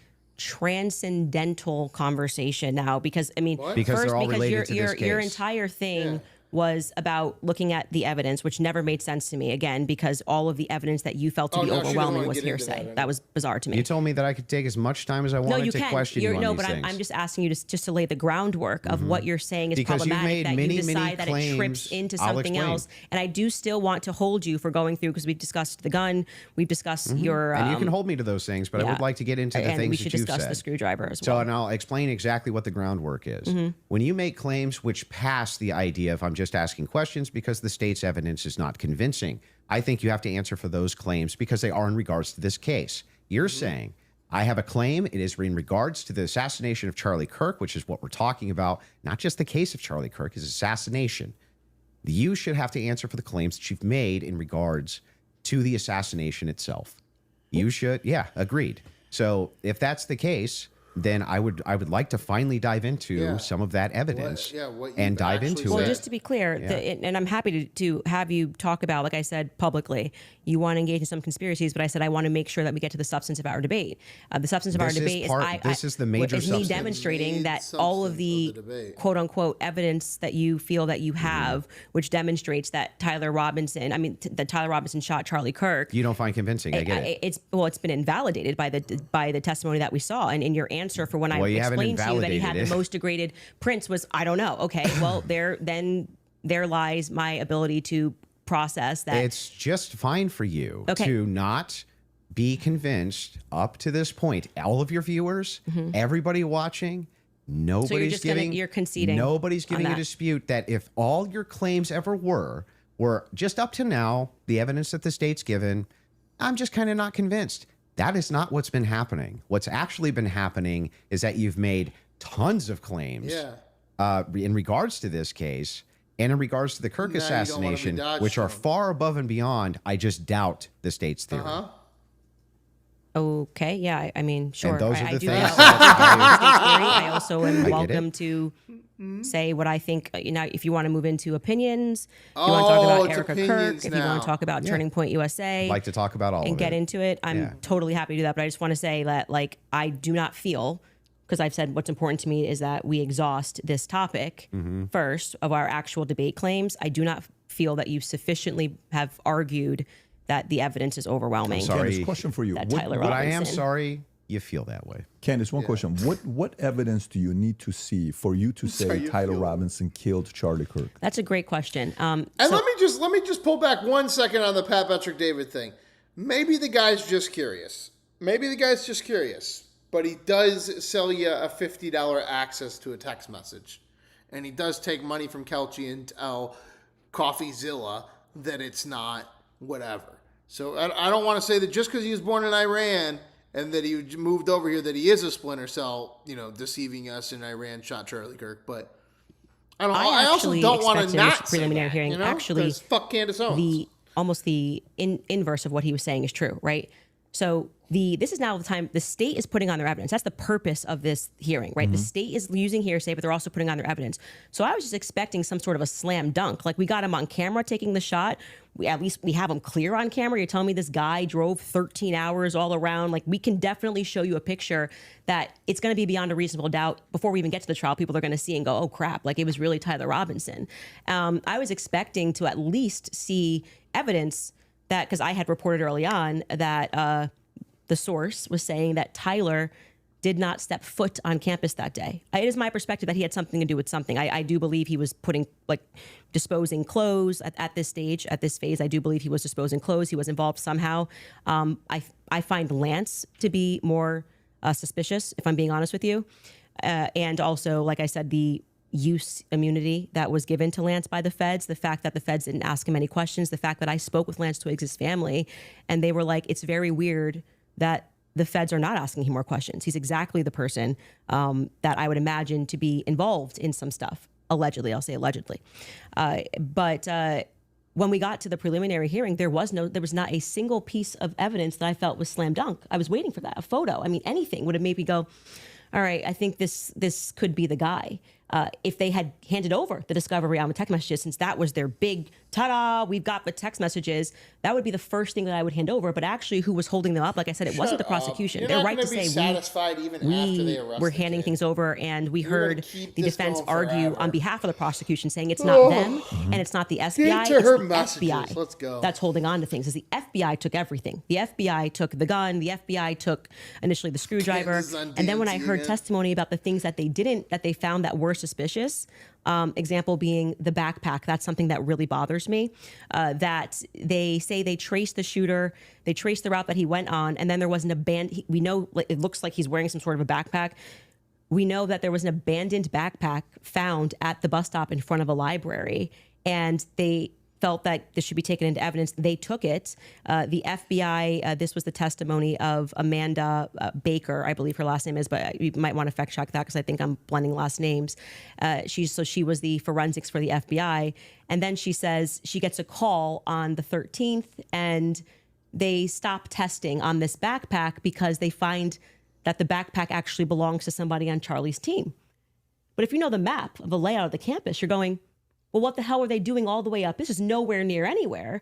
And by the way, that's not an acceptable answer for why you just gave it back. That's like, why would you give it back? You're acting like no one's ever been killed by somebody on their team before, right? So I found that to be very strange that it was on the exact route that the alleged gunman ran, and that their excuse was we just gave it back because we heard that this belonged to somebody on Charlie's team. So that to me is, this is why the investigation itself feels underwhelming. When you learn, and this is completely crazy to me, that some of the artifacts that Charlie was wearing were immediately returned to Erica.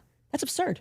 That is absurd. Everything should be in evidence. When you learn that the car that they carried Charlie in to go to the hospital, they had immediately towed, cleaned, and back up for resale, that's absurd.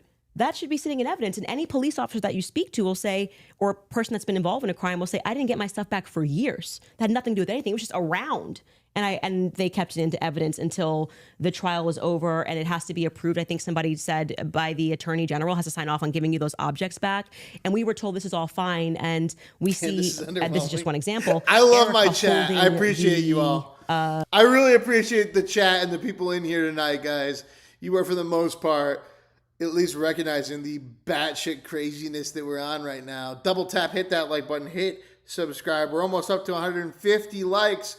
Hit that subscribe button, guys. Please help support the channel. Remember, you can throw in a $5 super chat, add anybody's name to the poll of the day. A $10 super chat, remove anybody's poll name from the poll of the day. We are 2 minutes away from Marco Rubio winning hour 3 and going crucifix. into hour 4. That should be an evidence, irrespective of if you feel bad for her and think she should have have it and it's sweet. That should be an evidence. Immediately paving over the crime scene. This is like the craziest thing ever. This is like defies common sense. You immediately, and when you heard the guy who did it actually go up on a podcast and explain, I got the call. They said it was a paver emergency. I've never in my entire career heard of a paver emergency. They had already had someone come up and dig up the dirt. So by the time he got there on Sunday, the dirt had already been dug up for him to lay down pavers. That is what people are looking at and going, this is weird. There needs to be answers for why this was done. And he tells us the call came from the feds and the governor's office. UVUs washed their hands of it. And what he's saying sounds true because we heard during the testimony, one person described the regions of who was in control of everything. The feds were in control of the courtyard. So in order for anybody to have paved anything, that was federal territory, so to speak. I'm maybe not using that in the best cop term, but the feds were in control of the courtyard. This is the goal, guys. So these are things that I think should be answered for. Why are we doing things differently than you would in any other criminal scenario of keeping the evidence until we know more, until we're confident, the various decoys. I did it. It just doesn't look right. Okay, so go back to the question. So what would you need to see for you to say? Something, if they had, I was expecting, here we have him, he took the shot, here it is. And then I'd be like, great, a clear image of him on the staircase where I'm like, that's definitively Tyler Robinson and he was on campus. We got nothing. We got literally nothing but hearsay of people saying. But you basically get no case. What? You never get in any case. Yeah, exactly. You get a fucking just a murder photo in the case. Okay. Basically, no case on planet Earth. You get the sure. Oh, we got a picture. Here's him with the murder weapon. Right. Here's him taking the shot. Most of this doesn't take place on a college campus that has surveillance everywhere. Yeah, one clear image of his. But I don't understand when you're his asked car plates. If you're asked the question, what would it take to convince? It'd be the same question be asked to me, Andrew. What would take to convince you that the oppositional is patsy, true, right? That he's a patsy or something like that. Just good, clear, concise evidence that's been presented, right? And is being presented that I could go through and link all together to see if there's actually some clear picture of there being a patsy. That's what it would take for me. Okay. Just a good. I don't disagree with that. We haven't heard the defense Just respond. a good evidentiary standard. And then, of course, I would change my mind. So just to qualify this, so there is a possibility in the next few months that you may come out and say, guys, it's done. Tyler killed him. Yeah. So you're saying yes to that. Yeah. I think it's very important for the audience here. That from without question. For you, is there anything that you could see for you to say, yeah, this guy was a patsy? Of course, I'm going to always follow evidence. Perfect. So my whole thing is just this. It's really important to me. I don't mind people being truth seekers and justice searchers, and the internet has helped solve tons of crimes. There's no ifs, ands, or buts about that, right? However, there's also people who, they not only don't solve crimes, but they just come up with conjecture and what's called flooding the zone. You flood the zone with tons and tons of conspiracy-based ideas and they go nowhere, right? And in fact, they actually take away from legitimate investigation. Now, I'm not even saying anybody here's purposely flooding the zone. That's not even the claim. All I'm saying is that the claims made absent, this is just me not being convinced by the state's evidence. Those become claims, and claims have to be defended. Just like mine have to be defended, yours have to be defended. And that's what we're going to get to now, yeah? You want to get into it? Would you guys like to take an ad break? We'll take an ad break. Take an ad break. Sure. Do we want to take another ad break? And the conspiracies that have been conjectured by Candace Owens in regards to this case in the Charlie Kirk assassination. Folks, we'll take a 3.5 minute break. I actually like this Andrew Wilson guy because it seems like he's here for that. Guys, I'm going to do the call out on this one. We're not going to listen to this bullshit again. We are watching Candace Owens' channel with 6.6 million subscribers. Candace Owens versus Andrew Wilson, the great debate. And here we go. We've seen all the buzz around dollar plan, take back control.net. Directly ask them. I'm hoping that you'll just give me a direct answer. So here's the questions that I have. Wait, before we get into that, I would like to just reply to that. So just to be clear, we agreed to debate our claims, and then I agreed publicly that I have no issues having a conversation with you about other things that I've discussed that were outside of the court hearing, I and don't things want like you to act other like I'm evidence that's doing come it across our wrong. lap and things that we've been speaking about.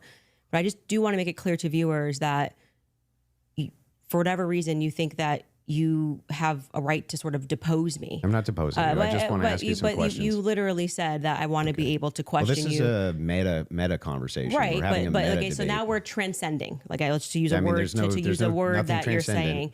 saying. But this is what you're doing, right? So Okay. this part to me feels like a So bit am of I a. allowed to ask the questions? I've already said you can ask questions, Then but I let me made it ask very them. clear to you Yeah. via email and with you in conversation that we should be speaking. This Yeah, I isn't know, like but you I get to wanna- sit. I wanna if ask said you if you some want to questions. depose me, you should join I'm not Brigitte deposing Macron's you. defense team. This But is you're part- like, I'm this just is going a to ask questions. legitimate Can you part. answer it? Blah, blah, blah. Yeah. It's like, I don't know what you're still going to like ask. And I I'm know. going to And answer if as you I have see issues fit with it, because I'm not. I get it. Yeah, I okay, get it. just so we're clear, 'cause- Usually in a debate, if something's not loaded, I'm just direct with Because the you kept question, saying with I'm the Joe answer. Rogan. They have no evidence. They have no evidence. And now you're like, let's move away from the evidence. You Just talk about transcendentals. yeah, okay. Anyway, so direct question, super easy. Was Lance Twiggs DNA on the rifle, as far as you know? We can't say that for certainty. As far as you know. I already answered that in the first part. We can't say that for certainty. I told you the context of which they spoke about those things. So was- no, as far as you know. we can't say that for certainty until we know what other the 5 sets of prints were on. So that there. would be no as far as you know. We can't say that for certainty. You can say no as far as I know for certain. We can't say that for certainty. I actually You can I, say just so that you for know, certainty. if your energy here is going to be like you're my dad and you can tell me how to speak or Oh what I'm my supposed to God. say, you're just going to come up against the wall. I'm Okay, familiar with but- this debate strategy. but I like, am just yes or no, telling yes or you. no, yes or no. We're not debating anymore. We're having a conversation. So I already addressed that in Wow, the first half look of at how this defensive about she's why. getting. No, we're still there's- definitely debating. This is still No, it's not a Bitches debate. be Now bitches. this This is is you exactly what saying women I want to do. probe Yeah. It's things exactly that what sit women outside do. of the evidence. I Now actually she's already all addressed this. frustrated You and asked pissed me. off. You're not going to and go insulted like and you're not saying gonna I'm do- on trial. I'm you're not on not gonna trial. do- Okay, great. You're not Can- gonna let's do talk everything about that the you're not gonna conversation do. let's talk we've about the agreed French. to. Let's talk about the Foreign Legion. Sure. Was the Foreign Legion, do you believe, trying to kill you? Yes, that's why I reported it to the correct officials in government. That's what I was told, and I handed over that information to Tulsi Gabbard's office. What's your best piece of evidence for that? Well, it was Positive evidence. It was told to me by somebody who is high up in the French government. I passed off that information to Tulsi Gabbard's office. I also passed it off to Trump's office, Donald Trump's office.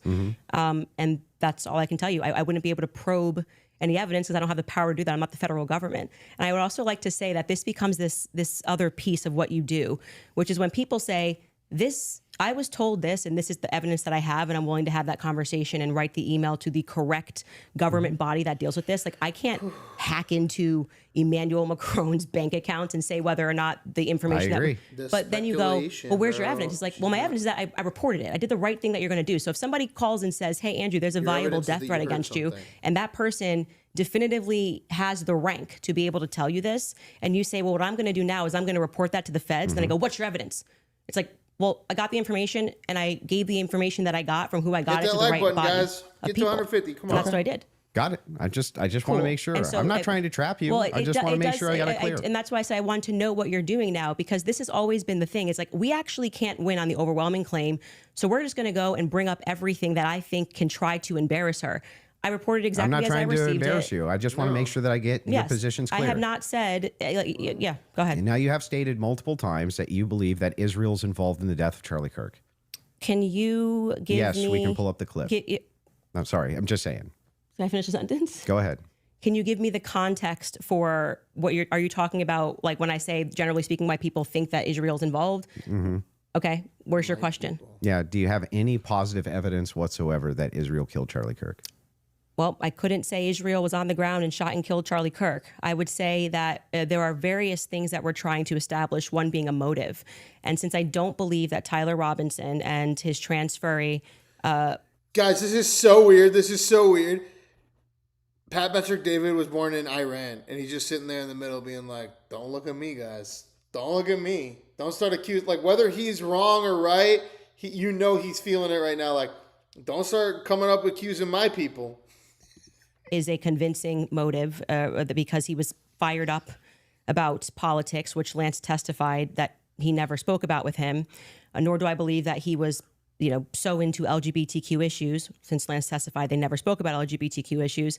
that he stopped and ate at Chick-fil-A, which if you are into LGBTQ issues, wouldn't be your lunch before you go kill Charlie Kirk for LGBTQ issues, because, you know. Yeah, but do you have positive evidence? I'm answering the question as I feel like I want to answer it. Like I said, you don't get As to I for an feel hour and a like half. I But wanna the question I'm answer asking is Tell me. about positive I'm evidence. telling you that in any case, establishing a motive, my God, and what it's so and again, bad. I already explained this at the top of the show, but the reason why people find Israel to be an interesting question. I know, but serving in the U.S. Army when you were born on Iran, I'm just like, okay, if he was Russian, we wouldn't trust that. Why are we like, oh, well, he went to the army though? Like, Is because truthfully, Charlie's perspectives were changing on just Israel. saying. Sure. And he was starting to realize how much pressure was being put on not just our government to constantly fight their wars, but also being put on his organization personally. If people had come out and been honest about that, rather than rabid claiming he never flinched and everybody's lying and this is not true, you would probably have people that just go, that's life. People change their opinions. I understand. And then there was the rabid, I mean, not even that. It's like everything was about trying to convince the public how much he liked it. So he then, loved other Israel. than intuition, how you feel about things, do you have any evidence Israel I was involved in have- killing Charlie Kirk? I have already said, and if you're watching my show and the context of what I said, this is the general sense of why people think Israel's involved. Nobody has made the claim that Israelis, there were also, you know, I mean, obviously Ian Joe Carroll Kent. made the claim. Well, Joe Kent, who I think would have the right to assert it, noted that there were 12 Israeli cell phones on the ground that day. I think most people would like to probe that. Now, it could be maybe they were students, you know, and they were Israeli no, they students in Utah probably- that day. Like, again, you worked for Turning Point USA, you know. Like, they were probably working for Turning Point USA. But why are you doing this then? Because you work for Turning Point USA and you know that they're pro-Israel and you know that half their staff is Israelis. But we'd like to probe that narrative because what we've seen after coming from the Israeli government, the Israeli prime minister, kind of denying that he did it, which wasn't really necessary. He was quite busy. The phone call that happened, which no one Saying wants the to quiet discuss part in out the loud now, Hamptons is she? the week prior, or not the week prior, I think it was around August 5th or 6th that took place. And again, the Andrew's almost doing the desperate same lies thing. about Oh, Charlie God, shifting keep opinion going. on Israel lead us to believe that there could be an Israeli angle in this. But we cannot say for certainty that Israel called the shots and this is how it happened. But it is definitively, I doing it think, for a thread clicks. that a lot of us would That's- like You to say see. there's no forward. positive evidence. Whatever you want to say, however positive, negative, however you want to say it. Well, I like don't need positive to. I evidence can just would have be a conversation. material evidence and other evidences which would what point we've you said to is on our show is what we said, which is this feels Like Israel. a conspiracy building. There's no reason to lie about these things, and yet people are lying.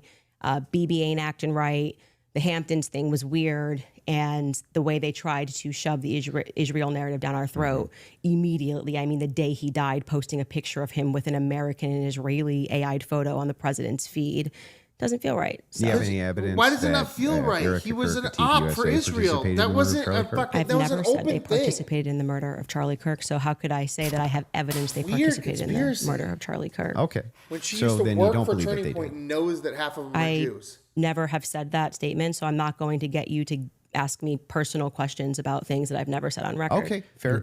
Your team is sending messages in the back saying they have a video they want to play. Okay, go ahead. I don't know what the video is.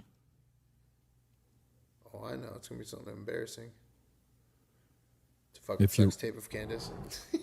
Yes, you said that there's a Candace video you shaving want her to head. play I'm a skinhead now. that Candace said she has full confidence Israel was involved. Yep. Yeah. He said evidence that they killed him. I said this ahead is and why play it, people think though. their involvement. So she can If they have the clip, Yeah, they if they can got play the the clip. clip. Yeah. They're referring to a clip. Yeah. Via who? My guess is Pierre. Erica. I think that there's a reason Pierre knew that Charlie was dead first. I think there's a reason he was a priority. How? Why? I think France and Israel are involved in Charlie Kirk's assassination. And I'm going to put that out there with full confidence. I also Involvement. I understand. Yeah. So you think you with full confidence you think that Yeah, I think that Israel's France involved. and Israel.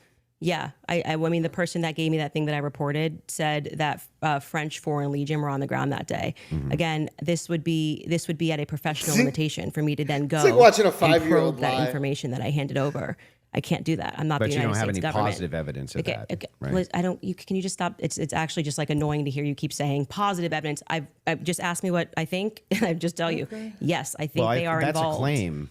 No, I said here's what I think. I have every right think- to ask you about your claim. Yeah, but and if there's I said- positive evidence in for this your statement, claim. I literally just said I think. And I am allowed to think. And Yeah, you you're keep allowed to saying think, you but have you're positive making a evidence. claim. I have tons of positive evidence that I'm allowed to fuck, think. bro? Yes. I agree. You're allowed to think. Okay. She's So- Nobody's so disputing retarded. whether or not Yeah, but, Candace like, Owens is you're- allowed to think. you're- What I'm asking is but- if but Nobody you is have debating positive what is your issue with this statement? evidence. I think that Israel is involved. That's I not do. what. That's not just what you said. You said I did that say I it's with think. it's with full confidence. Yes. You That would I think mis- that if you had full Can you have confidence confidence to think when you think? But if I said, for instance, I think I'm going to be late to work, right, with full confidence, I would say my evidence for that is that I'm 20 minutes away and I need to be there in 5. Andrew, That's how you would know whether or not you had full I'm just going confidence. to tell you something. Right. My Hang on, sis- let me finish. Sure. Let me finish. If it was the case that I said I have full confidence I'm going to be late to work, I would say my evidence that I'm going to be is that work is 20 minutes away, right, and I have to be there in 5. So I have full confidence. That's why I would think that. So I'm asking, if you think that Israel and France were involved in the assassination of Charlie Kirk, and you say with full confidence, I'm just asking for the evidence, or at least walk me through the mindset of why it is that you could think that with I actually evidence. don't have to walk you through why I think. I can give you something that I think with full confidence. I think with full confidence that you know you lost the substance of this debate, and now you're moving.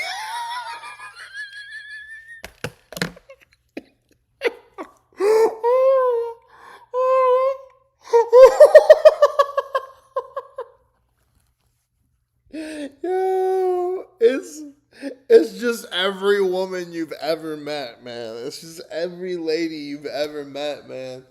It's just you're just sitting at the fucking table. You're just sitting at the table, and you spent the whole Thanksgiving arguing the whole time, and you think you've pinned her in. And she just keeps fucking going. moving toward things that I have said that I think, which I can do. I'm They're allowed to think pertinent to that. this debate. It's Then not let's exactly debate. pertinent to this It's debate. 100% pertinent. It's not pertinent because our debate These are claims claims made about Charlie Kirk's assassination. That's the complete but substance of the debate. no, actually, would you like to remind him of what our debate claims actually were? And would you like to remind You that you said- said I could ask you about any of these things I to said, my well, heart's feel content? free, but you do not get to structure how I'm allowed to reply or ask me I'm why not are you allowed structuring to how think. you're allowed to reply. I'm just asking you direct questions. I What's have full the confidence evidence? that you Why? do not feel that you What? represented your claim well. And so now what you came prepared nice. I to just do is wanna to know- present yourself like a professor of I fallacies. just want to know. and to say you are not allowed to say that. You can't. It's you my can podcast. say whatever you want. Nobody's I said disputing that. It I'm It asking- seems like you are disputing I'm it. asking I think that specifically when this why is you all think said that. and done, I've already explained to you. I explained at the 'Cause beginning of I this. already- why I think 'cause I Israel said is so. ultimately And going to be France. proven to I have said involvement in this. Mm-hmm. I just explained to you in the middle, and now you're wanting me to structure the welcome to the sentence Mod or Club. provide Don't evidence. abuse it or you don't lose it. have to. You're just allowed to think, and I've explained to you my thought process. I don't need to structure it in a sentence. If you feel like a professor today, you picked the wrong day. Don't you think that like tens of thousands or hundreds of thousands of people would want to know what Candace Owens' positive evidence for why it is No, I that don't. Israel and France were involved in the most traumatic public assassination of Gen Z's lifetime is? That's why they watch my podcast. So you're just going to drip to them? Like, here's why It's I not think dripping. that? Right. Every time we come across any of these discussions, they're watching this in context and they know why I'm saying it. But what's So, the evidence? For example, when you're bringing up, well, Candace, where's your evidence for France doing this? I just told you someone who was high ranking in the French government, right? Who's nameless? Of course. Of course. Of course. Of course. But So I- there's good reason so to it's not a doubt this. conspiracy, though, if I then took it to the federal government. Like, you can't just go out there making a claim to the federal government. You can get in trouble for making false statements and things of that nature. So, and then you go, well, I'm going to probe that. There's thousands of pages of clearly false evidence in the Epstein files. If every single one of them was true, that means that Donald Trump was with Jeffrey Epstein and threw a baby in Lake Superior in like 1985. Because that's what one of the ladies said in one of the Epstein files. So Well, how can you probe that? This happens I to can me. ask you, well, This that's is not my what I'm probing podcast. specifically. This is my podcast. I am sharing my life and my experiences and what has happened to me. Mm-hmm. And you're basically coming in like you're gonna regulate how I'm allowed to say No, it. If I'm I'm not trying allowed to to regulate say it. anything. I'm asking Well, very you're pertinent You're sounding a bit questions. like a professor trying to regulate and say, Candace, You sound very can't say, I defensive think. and like you just don't want to answer questions. I did answer your question 3 You times. I just literally- didn't say it you- in the way that you You wanted me to just say kind of it. obfuscate and you run away from it. But I would like for you to let's actually just go through focus every on it. clip that you guys have prepared because it's pretty. No. I think with No. full confidence, people will recognize the strategy that you're trying to employ. So let's get to the next clip you have What? prepared. Sure, they can pull gonna- up whatever Yeah, clips whatever they want. it is yeah. that you guys have prepared. So let's go. But I would still. On this point, I just want to make sure that you have full confidence that France and Israel were involved in the assassination of Charlie Kirk. I think in and the you end- have no evidence for it at all that you'll give us. Well, I already did tell you where it came from. Like I said, I can explain it to you. I can't understand Did it that for same you. So if higher you up need to, tell you if that need he was to- going to kill, or that France killed Charlie Kirk, or just that you were in danger? They said that the French Foreign Legion was involved and on the ground that day. I've already said that. You just don't like hearing And it. so how Candace, does just out of that have curiosity, anything when to do you with pass down that message to Israel? a Tulsi or Trump, Tulsi's office, yes. Tulsi's office, are you giving them who told you that, or you're just saying, here's what I heard from and somebody? I have this information. Sure. And of course, if they wanted to open a file on it, which I thought was quite mysterious, that Trump's office never got back to us. It was kind of weird about maybe they're not the correct office to. I did receive a response from Tulsi Gabbard's office, but I don't think there was ever any investigation into what I Got said. it. So the call was, hey, I've been Emailed. told It's- the email. Yes. Email was, I've been told I have somebody information, that the French Foreign Legion was on the ground during Charlie's assassination, and that it was a lot of information, but Well, you didn't give specifics who it was from. not in the first email because I figured they would Perfect. Yeah. So if they do contact you, 100 are you yes. comfortable? Wow, finally, it's almost almost after the fucking podcast is over, Pat Patrick David finally wakes the fuck up. Giving 100% who it is. I would absolutely give them as much And information can I as ask a possible. question? If whoever's the U.S. government, why are you not? Yes, it's very strange to me. You know, so. Oh, never mind. It's exactly what I said it is. This man was born in Iran. And now he's grifting for Candace Owens, begging the government to open up her case so that she can let you know who are sources on the foreign legions on the ground in fucking Charlie Kirk's assassination. Come on. If that's the case, now they may respond back and say we did. You know, that's their position. If we're And gonna that's believe why I any did it in conspiracy, writing. it's that And you're a so I'm fucking glad op that's for the case, Iran, bro. because- You were born there. So if they And do right ask away in you, Trump's office, his Margot got right back to me. She said it was on his desk, so he has that. There's no. and if you do say that and Mm-hmm. they contact that individual, obviously you don't have to leak your sources here. Mm-hmm. Is there enough credibility where that person would be willing to talk to them and explain to them exactly what their sources are? Yes, Okay. I mean, that's. it seems reasonable. And so why he's asking me to defend that is like I'm not. No. Never I did. think those are two different things. That's more Two something I'm totally asking different to say, claims. why are they not reaching Yeah. out to you? I've asked that many times on my podcast. What do you think about that, Andrew? What? The fact that she emailed, she gave it, and nobody reached out to want to contact the They source that she's probably willing didn't think to it was share. actionable, is my guess. But even if they did think it was actionable, great. Every lead should be followed up on within the confines of what's rational and reasonable. Is it fair to say that this is maybe a different individual because this is a person that was involved with TPUSA Well, we and had a don't- relationship Wait, with Charlie? who? Well, do we know? Her Right. relationship. Like Yeah. this isn't just Right. anybody. So That- if but an that's- average person sends it, But yeah. again, it's all speculative, and you're trying to build upon the speculation now, and you're trying to defend for Candace Owens, which again, you were born in Iran.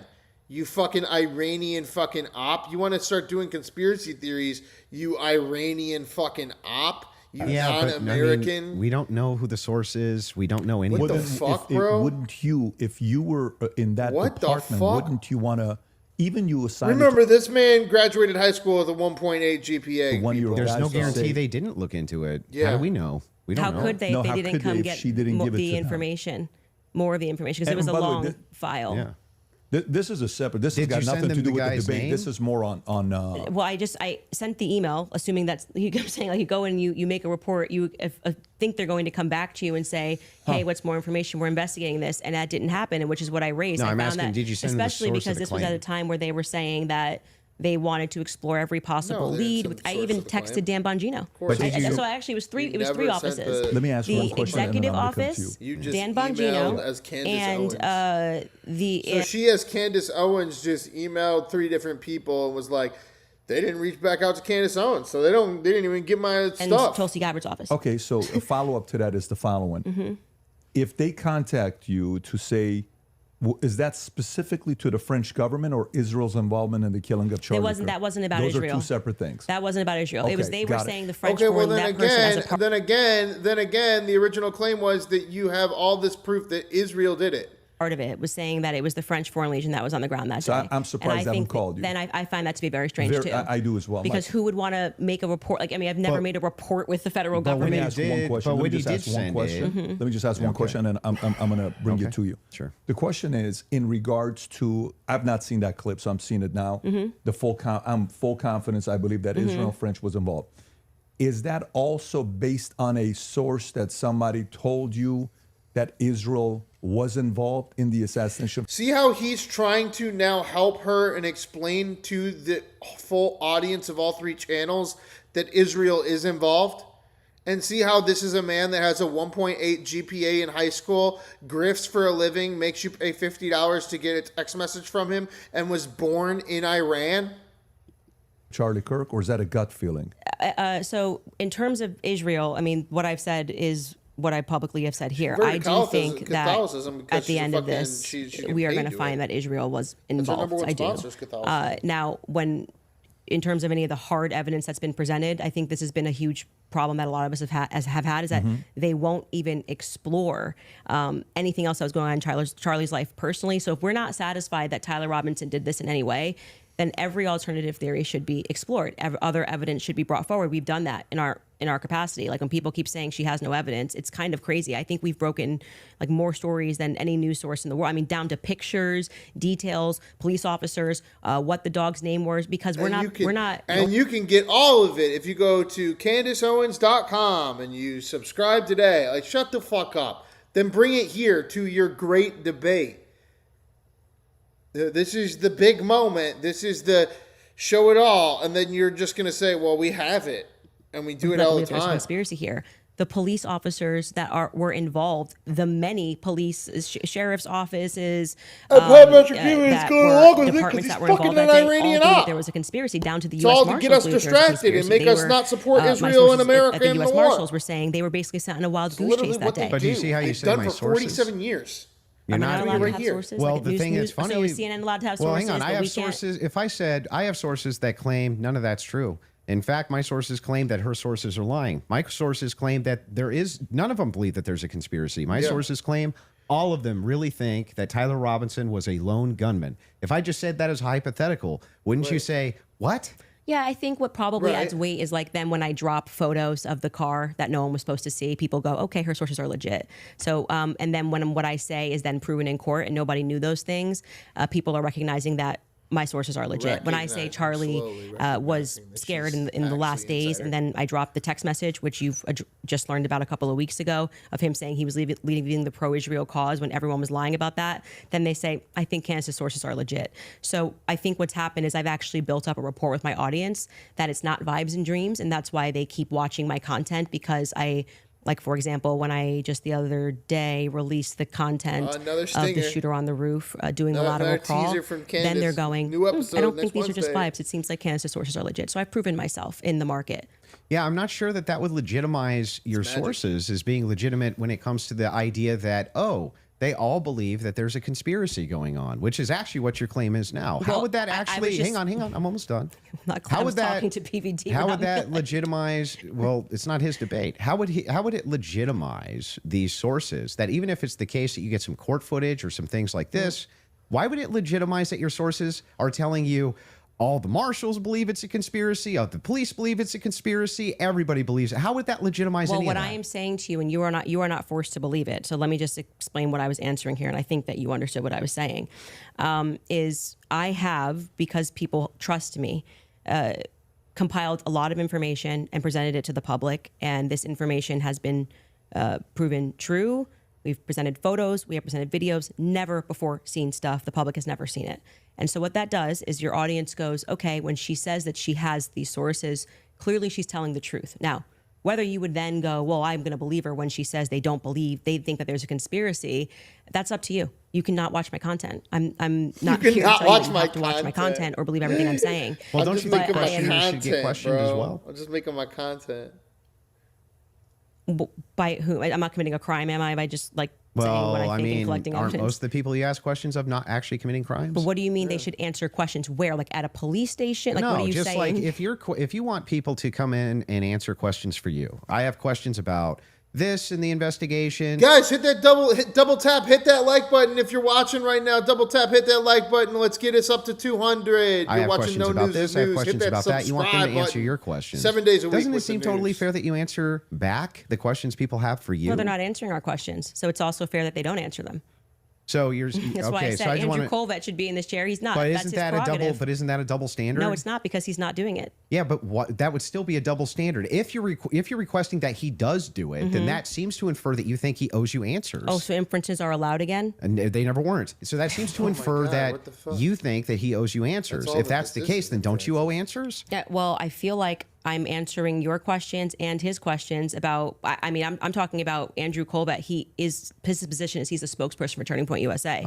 So when the crowd turns against Turning Point USA on the basis of a lack of information or because there has been, I don't know, seeds sown of distrust, I would imagine, and forget answering my questions because it doesn't need to be me. Then aren't you sowing a lot of those seeds of distrust? Yeah, Well, I exactly, think they're doing a right? pretty good job Fucking themselves, A. if I'm being honest. You can blame it on Candace all you want. Well, People love you to know, do that. the thing is funny is people like, act like I'm I think ground their zero. PR I'll be fair with you. Ground zero of people Yeah. not I think trusting Turning Point you're USA. I think that there was some Making PR it up, there. right? I think there was Tucker's some making PR it there. up. Sure, they could have done better. Absolutely. I'm not disputing any of that.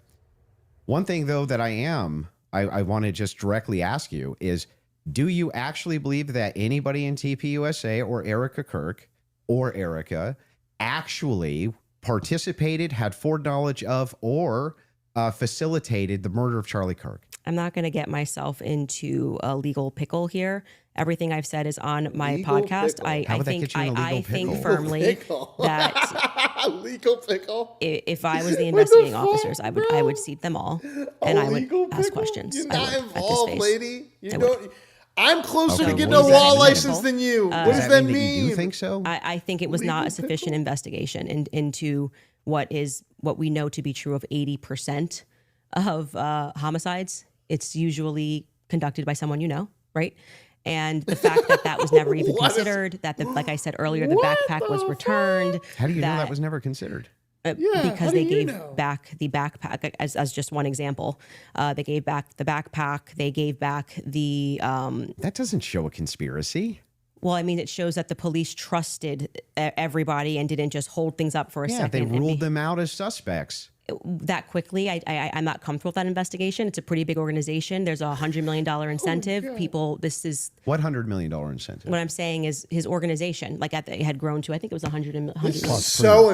embarrassing. If that's So something you want back, Yeah, but that's what was fine. the- Your what- team wants to play video, if you don't mind. Yeah, There's a video they want to play of Candace said it's impossible to not believe Erica's complicit. so if you guys want embarrassing. to play that video. Could also just ask And them, so but right sure. now, their guys are going out and they're going to look for evidence. And then by May, which is fortunately around the corner, then she'll see what they found. So what the F is that performance? How could you sit up there and say, yes, I 100% believe Tyler Robinson did it. That right there is why it is impossible for me to think that Erica Kirk is not complicit somehow. Because what? Wow. Those two thoughts actually don't even follow. Yeah. How would it be the case that even if Erica Kirk did believe that Tyler Robinson was 100% responsible for the death of Charlie Kirk, let's just say she believed it with every fiber of her being, believed all the evidence, because she did. She just actually did. Would it then follow that somehow she's complicit in his death? I didn't say implicit in death. You added those two words. Okay, so what's she complicit in? Yes. So sowing this narrative that Tyler Robinson is guilty. What's she complicit in then? What are you talking You're about? chopping up clips. Like I said, you didn't have the confidence to Okay, come well, in tell debate, me, so what now does you're that mean? chopping What it does up. What does that complicit mean? We are showing a clip of her on Barry Weiss, which I can't remember the date that she did that interview. And she Erica, complicit when in? she is asked, "Are you one? You know, do Hold you that do you thought, feel my with guy. 100% Ask her certainty again. that Tyler Robinson did this?" And she says, "I do." Then crazier by again, the second. I context know, matters. she's I sit down pinned with in. Erica This is the last for 3,000 4 she's gonna hours get. under the assumption that Candace got she had some KO'd evidence, fast. right? Like I'm like, I actually, this is why I did not engage in any like Erica. Everyone's questioning even what close. she's Like, you gotta wearing be and all this stuff. I was like, I'm gonna wait here because I don't know. Just it feels weird to think that. Did I think that some of her mannerisms were weird? Guys, this is easier than wearing a mask during COVID or taking a vaccine. Like, if you are still on Candace Owens' side right now, whew, my God. Stuff like that, yeah, but that's not, you Wow. can't convict somebody on weird mannerisms. And then got when I sat torn down with her, apart here. and I was expecting for her to say, well, you know, I'm obviously the victim on the case, and we got to see the shot, you know, taken or this or that, whatever it is. Great. It sounds like that's she's why taking the she's Fifth being, that's why Amendment. she has that much confidence Xavier, 2 months welcome ago. to the Mod Club. When I sat down Great with her, comment. it was Don't nothing. abuse it or you lose it. It was nothing. Okay, so this is a conversation. How would that make her complicit? Complicit? And again, you said complicit in the death of Charlie Complicit Kirk. in No. what? Yeah. Complicit in Well, what? if you let me finish my sentence, I could tell you that. But my point being is that then you take a look at this and you go, okay, well, this is weird. If you let me finish. Why would you have this confidence? And then when you sit across from somebody and you say, okay, great, I want to go out there and defend you now. I want people to know that you can't say this stuff publicly, but you know more things. And she just blanks. And then she says, well, I'm going to call the lawyer. And she called the lawyer. Again, all of this is on my show. So out of context clips is not going to work because I know what I say on my show. Okay. So we call her lawyer, and her lawyer says to us, she calls him on the phone, pardon me. And it's me, her, and Justin Strife. And I'm like, okay, great. What do you guys have? He goes, well, we don't have anything yet. We're not at that phase yet. And I'm like, well, what do you mean you don't have anything? And he says, well, don't you know how it works? It's a probable cause hearing. So basically the state says really had that they're going to nothing. bring this forward. And now our people go out and they look for the evidence to assert that Tyler Robinson is guilty. And so I asked her directly, her lawyer directly, the phone's in between us. I'm like, wait, so just so I'm clear, you haven't seen anything that the public hasn't seen? And he says, no. So I'm going back in my head and I'm going, okay, so why is Erica saying with such a degree of certainty, like she was sent out to convince the public and people bit, by the way. I remember What even was she Megyn Kelly was like, complicit in? Back to the question. What was she let's wait. complicit in? She's going to have access to things. I did think she had access to But things what that we was didn't she have. complicit Why in? express that confidence to the public as opposed to just being like, But what we was don't know she yet. I complicit feel confident in? he's involved. They But made an I arrest. don't understand, how would any of this make her complicit, and in what? Well, I've already told you. She's complicit in trying to fool the public into thinking this is some open and shut How case. is she trying to fool the public into this? If she believes Like, it, don't look if she anywhere believes else. that Tyler Robinson killed Kirk, if she believes that, how would that be complicit in anything? I do Are believe, you saying that you think she doesn't believe it? I don't believe that at that stage she sat down with Barry Weiss that's what she believes. No, but that's my opinion. Right, but so when you just say complicit, you just mean she believes that Tyler Robinson killed Kirk? That's it?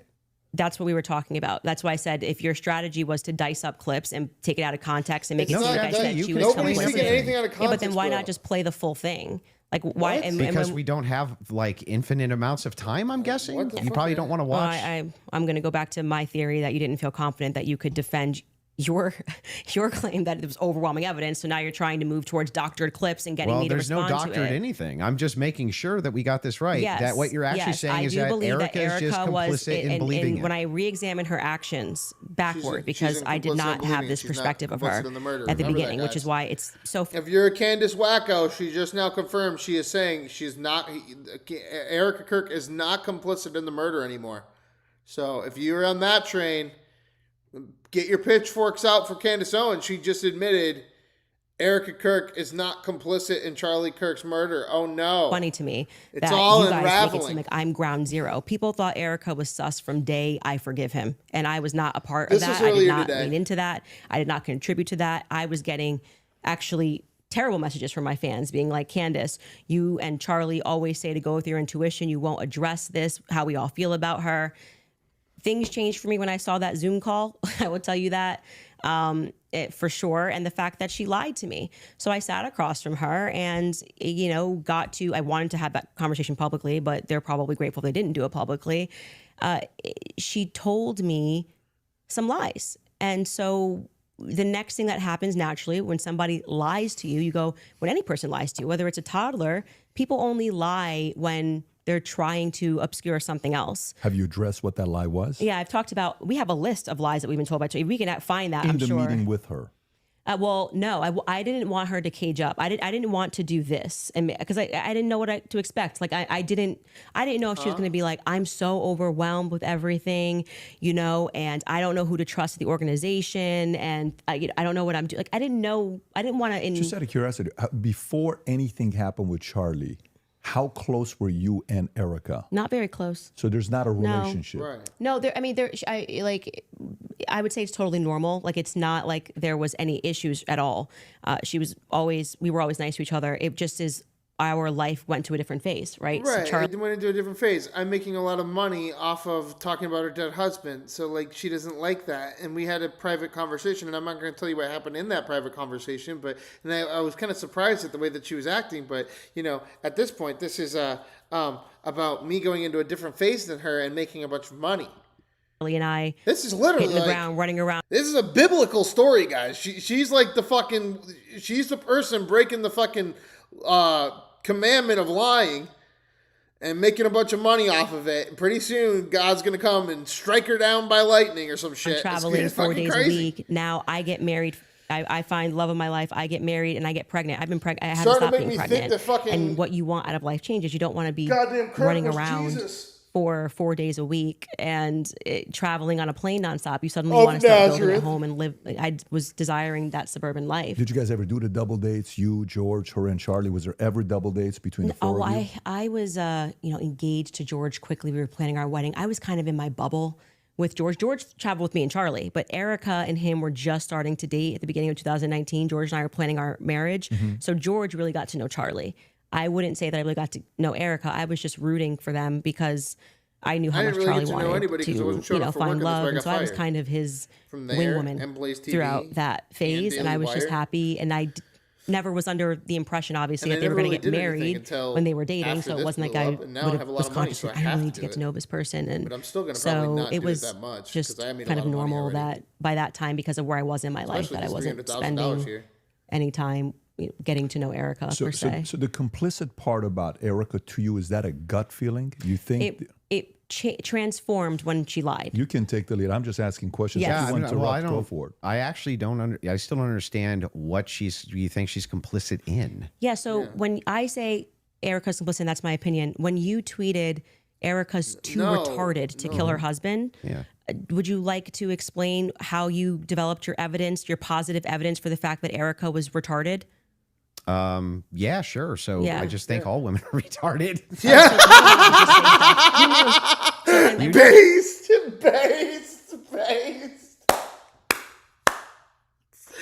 Based. Oh, bro. Fucking based. Yo, that was too wild. That was too much. That was so crazy.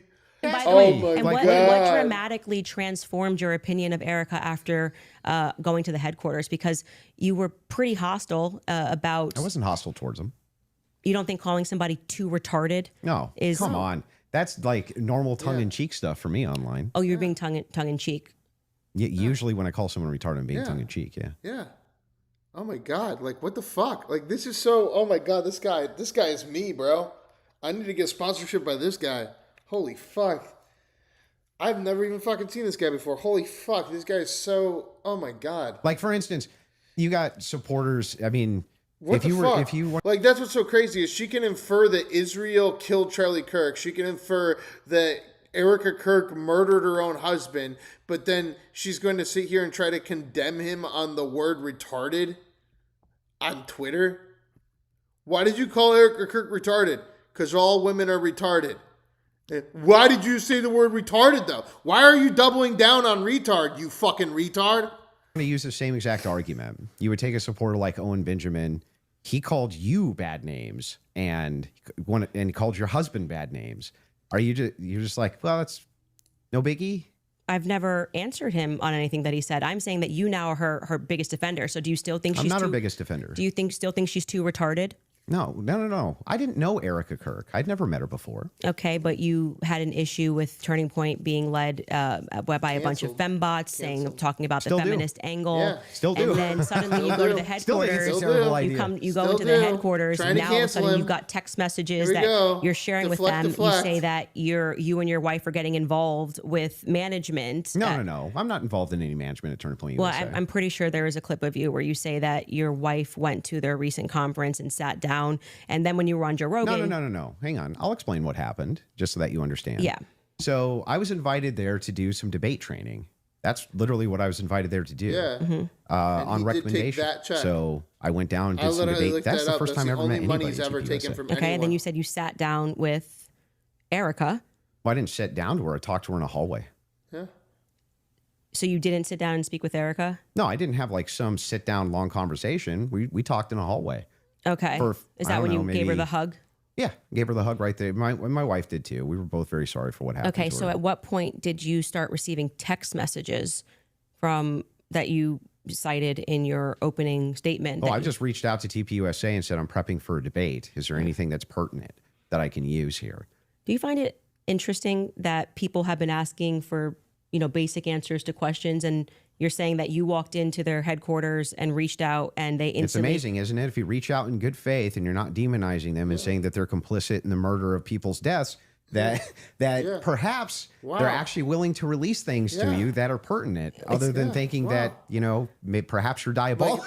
Well, I Like, don't like know. now I feel like he's if I part was of gonna them. release that See what information- she's doing now? She's trying to say that he's part of them. He's like, see, you took money from them. You're part of Turning Point. You are Turning Point. I didn't demand that it be released to me. I actually never demanded that it be released. I just simply said that this is what was going on in the last 48 hours. Maybe to the media they could release it. They could release it to PBD. They decided to release it to a guy that called Erica too retarded in June. So what? Yeah, I just think it kind of shows that Turning Point is sending you as their horse. Well, I don't They know just where don't you... have they don't have but the why would courage they? to have But the why would they send? conversation. Like- Okay, wait. But you just made that argument, and you just said that, like, you just tried to cancel him for the word retarded because you're the biggest fucking retard I've ever seen. He then said, "Why did I say that she is too retarded? Because all women are too retarded." You then, took that fact and just kept being a fucking retarded woman, and then you continued to try to cancel him with the word retard until eventually he turned back around and said, yeah, I went and spoke to them in good faith, and now he's an app for Turning Point USA. So a minute ago, how dare you call her a retard? Then a minute later, you're an op for them sent by Captain Retard. What the fuck are... I don't You're the think They were retard. just releasing something in Let good me ask you faith a to answer question. questions. Do you have any I've never evidence of that demanded. claim? It's not evidence. That No. You're sharing your opinion No. that she's too retarded. I can't share my Retard, opinion. retard, But I think it's going retard. to I never register met as the chick. really I obvious can't to the use the public word retard. that rather than presenting that Are you throughout kidding the me right course now of with the everybody sensitive wanting to fucking know what women Charlie was going bullshit? through his last days, they decided We to can give it to blame me. Israel for Charlie Kirk's death. We can speculate across the earth. We can drag a woman's fucking goddamn mourning body across all of media, but we can't say retard. Don't say retard. Come to Don't my say house as some retard. sort of a surprise. Well, do you think the when- public's not smart enough to do see you through think? that? Do you think that if It's you talking know, about terrible Demonetize PR. it. you know that Better. there's a huge debate that's coming up that's going to be probably one of the most viewed that year, and one of the debaters calls you and says, I'm taking this position. This is the position that I feel like there's the most evidence for. And Candace also agreed to answer many of my questions in regards to this. No, So if you that got means that you're a pertinent CIA evidence here agent. that I can use. No, man, you're a CIA agent for Turning Point USA, but 1 minute ago she was like, why are you calling Erica Kirk a retard? I So now you're definitely like to CIA take a But look. what is retard. It was actually amazing to me. Fucking It Turning really Point. was actually amazing to me how if you approach people in good faith and just say, hey, I'd actually like to know what the facts and details are around this, they actually do talk to you. It's amazing. Yeah, I just do not believe that you that they are doing this in good faith. I don't believe that anything you have done has demonstrated that's in good faith. It demonstrates that you walked into Turning Point USA headquarters and came out a different man because you were critical of the organization. You Still am. were critical of Erica, and now you're sitting here going, Well, Candace, first I of want to all, interrogate you for have an you hour ever and a half been- about everything hang on, you've hang ever on. said Have you about ever been Erica. critical of somebody that you hadn't met, and then you meet them, and you're less critical of them? And the inverse has happened too. I was You're right, less critical exactly. about Erica, and now I'm more But I'm critical about asking her. you. But I'm asking you. Isn't it the case that there's people you've been critical of, and then you've met them, and you're less critical after you meet them? Too retarded. I feel like if you think that she's dumb and Wow, you, again, let's just talk trying to about cancel him. Like, what? The biggest retard I've ever seen in Retardville. your record. I mean, you're a person Full that on has spent retard. time in and you, what again, guys, I don't see this very often, but you never go full retard. But the reason that Candace Owens is going full retard is because, as we know, the people are retarded, guys. Remember, this is why Because Candace does this, democracy because the audience, the basically people in the chat, you all, listen. Democracy is government by the people, of the people, for the people. But the people are retarded. Yeah, see, it's just a fact that we say out loud, and she's taking such offense to it. I'm sorry, you're stupid female retard. most Like, people would term to be the I'm sorry. manosphere, talking about Kind of. well, yeah, I you- debate against the Against feminists. and red pillars. Okay. And a lot of the actual. So I'm a Christian ethicist. I and then always you take go the on to ethics Joe position. Rogan, and you're like soft explaining away why Erica had to take over Charlie's company when they don't have a parent at home. So now you're a feminist icon. Like you just go into the headquarters and you just shift all of your perspectives. That's a bizarre criticism. Like nobody's in the bigger girl boss position than you. Yeah, I'm actually no. You're in the this biggest is, of the girl boss positions. Like you don't have to do this. Look, You just do this. You Yeah. could definitely not do it at all and be fine, right? But I you don't- still do. Yeah. I would say that you are making a comparison that cannot be compared because why can't it be compared? You're both women. You both have children at home, and you both are choosing your job over your children. because Erica's husband was just assassinated in front of the world. Which The makes sense. Why parents- should we take the organization No, over? that it makes sense why you would go home to your kids, just so you know. Wait a second. That's bizarre. You Because wanna they don't have a protect- parent. They don't have a you wanna parent, and protect- they've just suffered a trauma. You don't Yeah. go into the office. You 6 want to days later. protect your husband's legacy, right? And No. you're trying to find some The new legacy normal. is his children, not the organization. It's both. No, Yes, it is both. It's totally rational and reasonable to Nope. believe that it would be both Turning Point USA, that is part of Charlie Kirk's legacy. He worked his whole life think for this is it. why people think she's and, sus. and his children. Now, for you though to say that anybody's a girl boss, right? That's like the pot calling the came out kettle of- black. That came out of your mouth. No, that was you. You brought up girl boss. Girl boss came out of your mouth. Yeah, I'm just saying. I'm telling you that you brought up this idea that I'm defending some feminist nonsense. I'm not. No. I'm pointing out that they're. By the way, She's not there's qualified. always- Right. Let me put it this way, guys. All women are retarded. The word retard is not canceled. And Candace Owens is a girl boss baby bitch that should take her children home and go and live with them with unlimited amounts of funds, but instead spends her entire day grifting for $300,000, being the largest, biggest woman retard of all retards. To take subjective. over his company. There's Does that make sense, guys? And I'm saying that on YouTube. And this isn't going to even be demonetized for saying that. Does that construct to you guys the orchestration of the media in 2026 as she's sitting here trying to cancel a man for saying the word retard? As she's sitting here trying to cancel a man for insinuating something about feminism? As this Catholic-based pro-life lady? Like, she is the biggest fucking hypocrite in the entire world.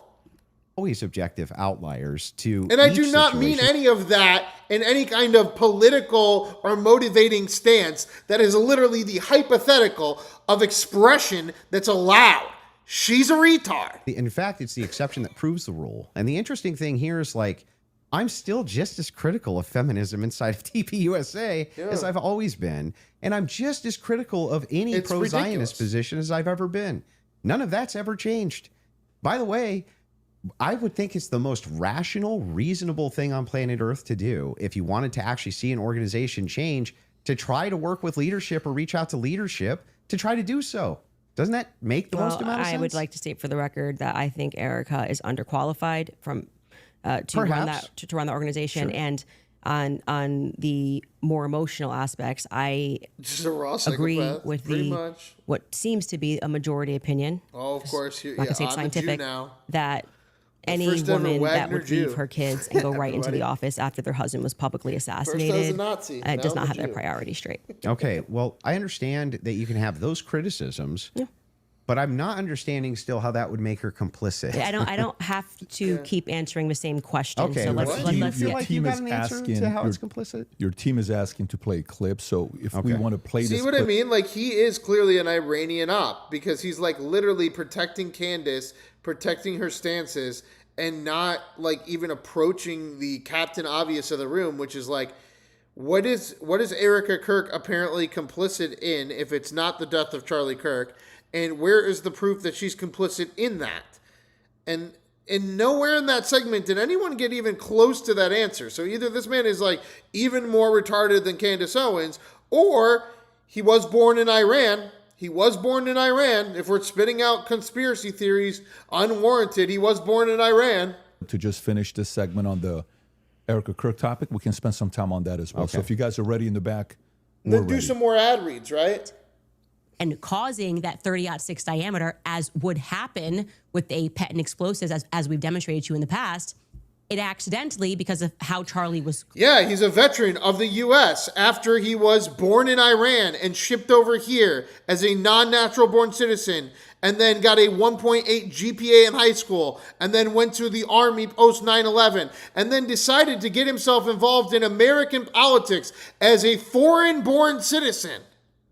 Crouched, went But up sure, and hid but his neck. sure, Israel And did that everything. ruined everything.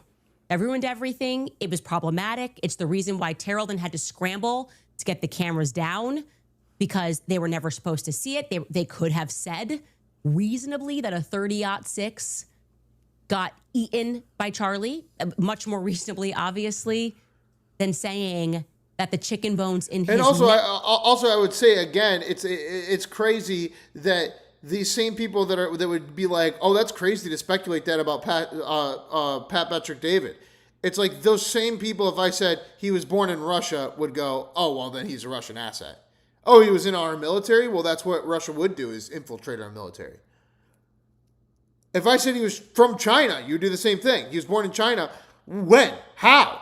Were parents already American, or were they Chinese-born nationals? If they're Chinese-born nationals, then what the fuck is he doing worried about our politics?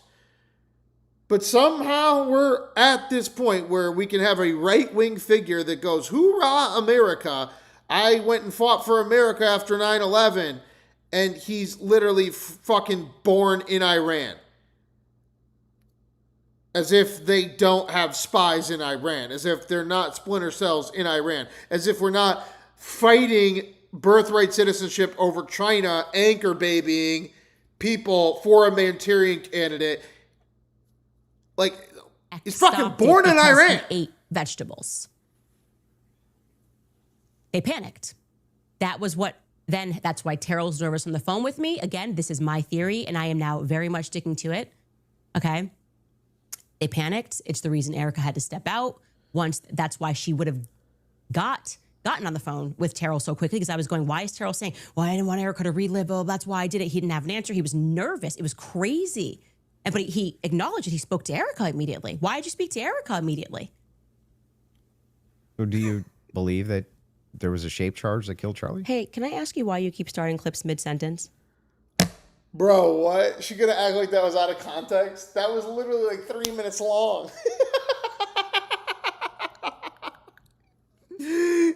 What is the context that we're missing, Candace? What's the context we're missing?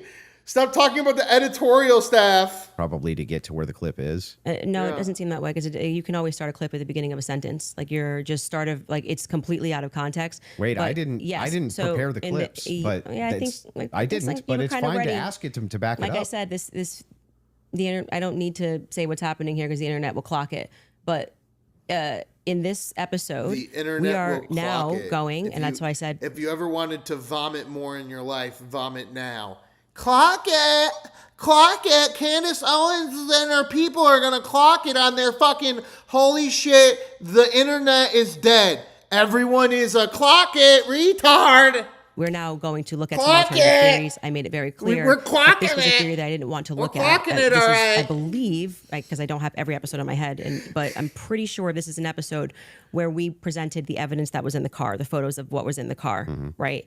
And so we are now inferring off of what we see in the car that this very much does look like that we see a bunch of shattered Rode microphone, which was an early theory that I was actually interested in, but couldn't really wrap my head around what was the shape charge explosive. As I say at the beginning of the episode, it was just not my expertise.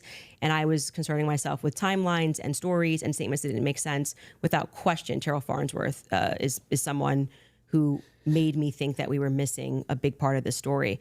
So I'm walking them through John Bray's theory. If we started to insert what we are actually observing with the evidence that we're taking a look at and what took place that day. So we're completely in the hypothetical right here.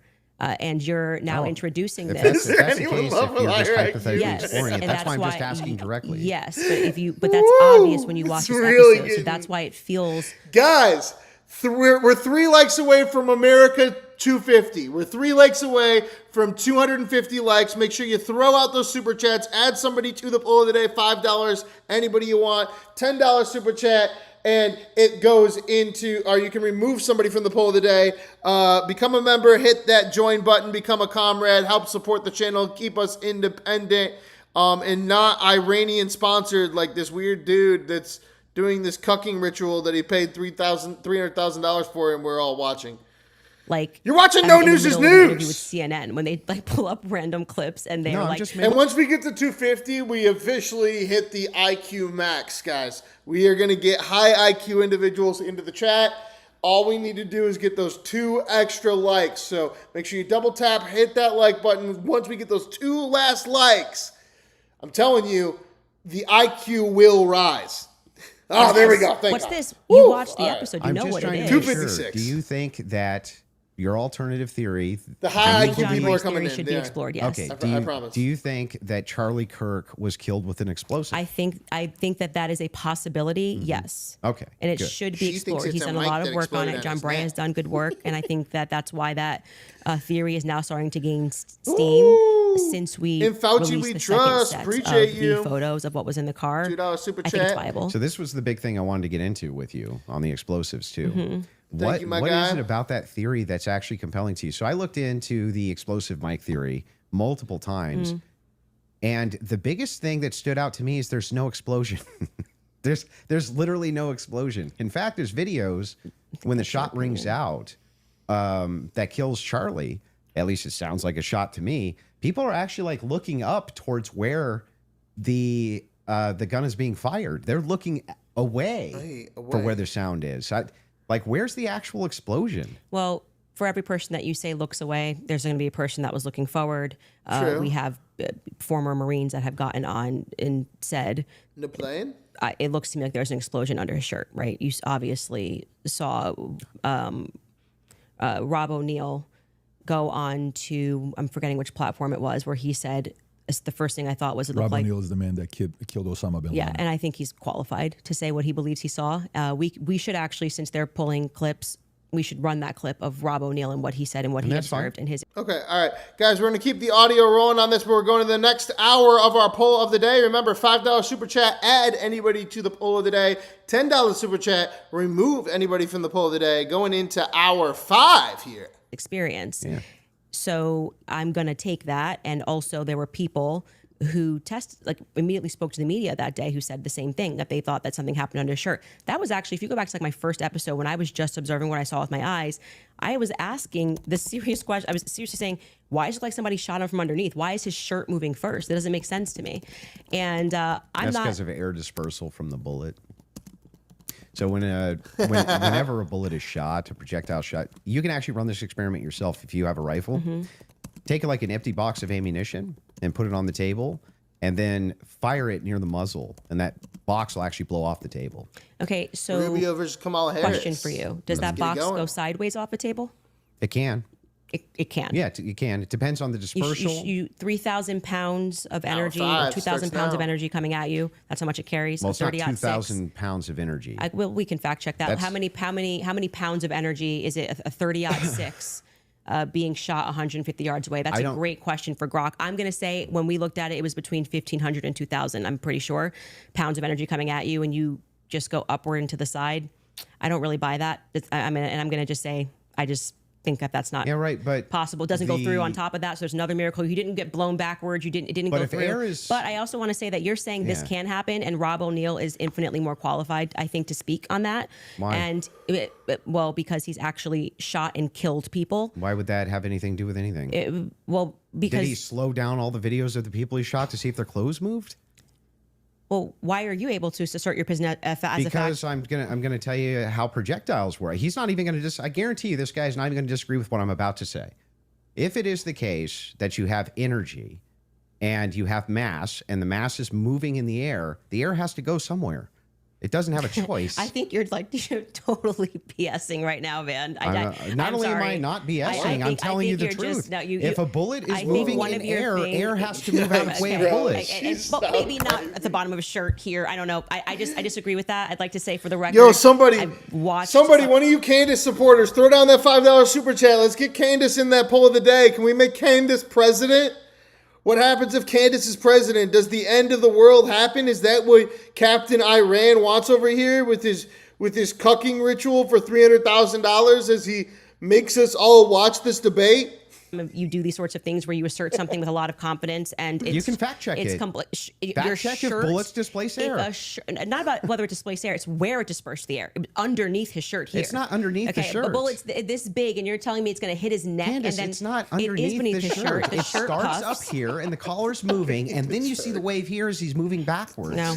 Yeah. That's not true. It's not. And we obviously can't show that clip. I disagree with you. Okay, I understand you can't show it for TOS purposes. Exactly. That's fine. I disagree with you. People can go watch and make up their own minds. We don't need to debate it. Whether or not that was the first thing I said was, why is his shirt moving first? That didn't make sense to me. It almost looks just like this. It goes across. His necklace breaks first before Charlie even reacts. If you watch it in slow, his necklace breaks first, which I thought was very odd.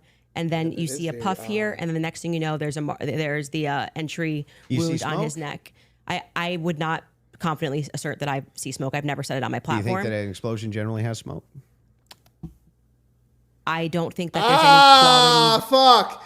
Because her people think that there's an exploding mic that somebody did. That's the whole thing. There's this exploding mic theory, and he's like literally pointing it out, being like, oh, you think there was an explosion? Is there a little bit of smoke?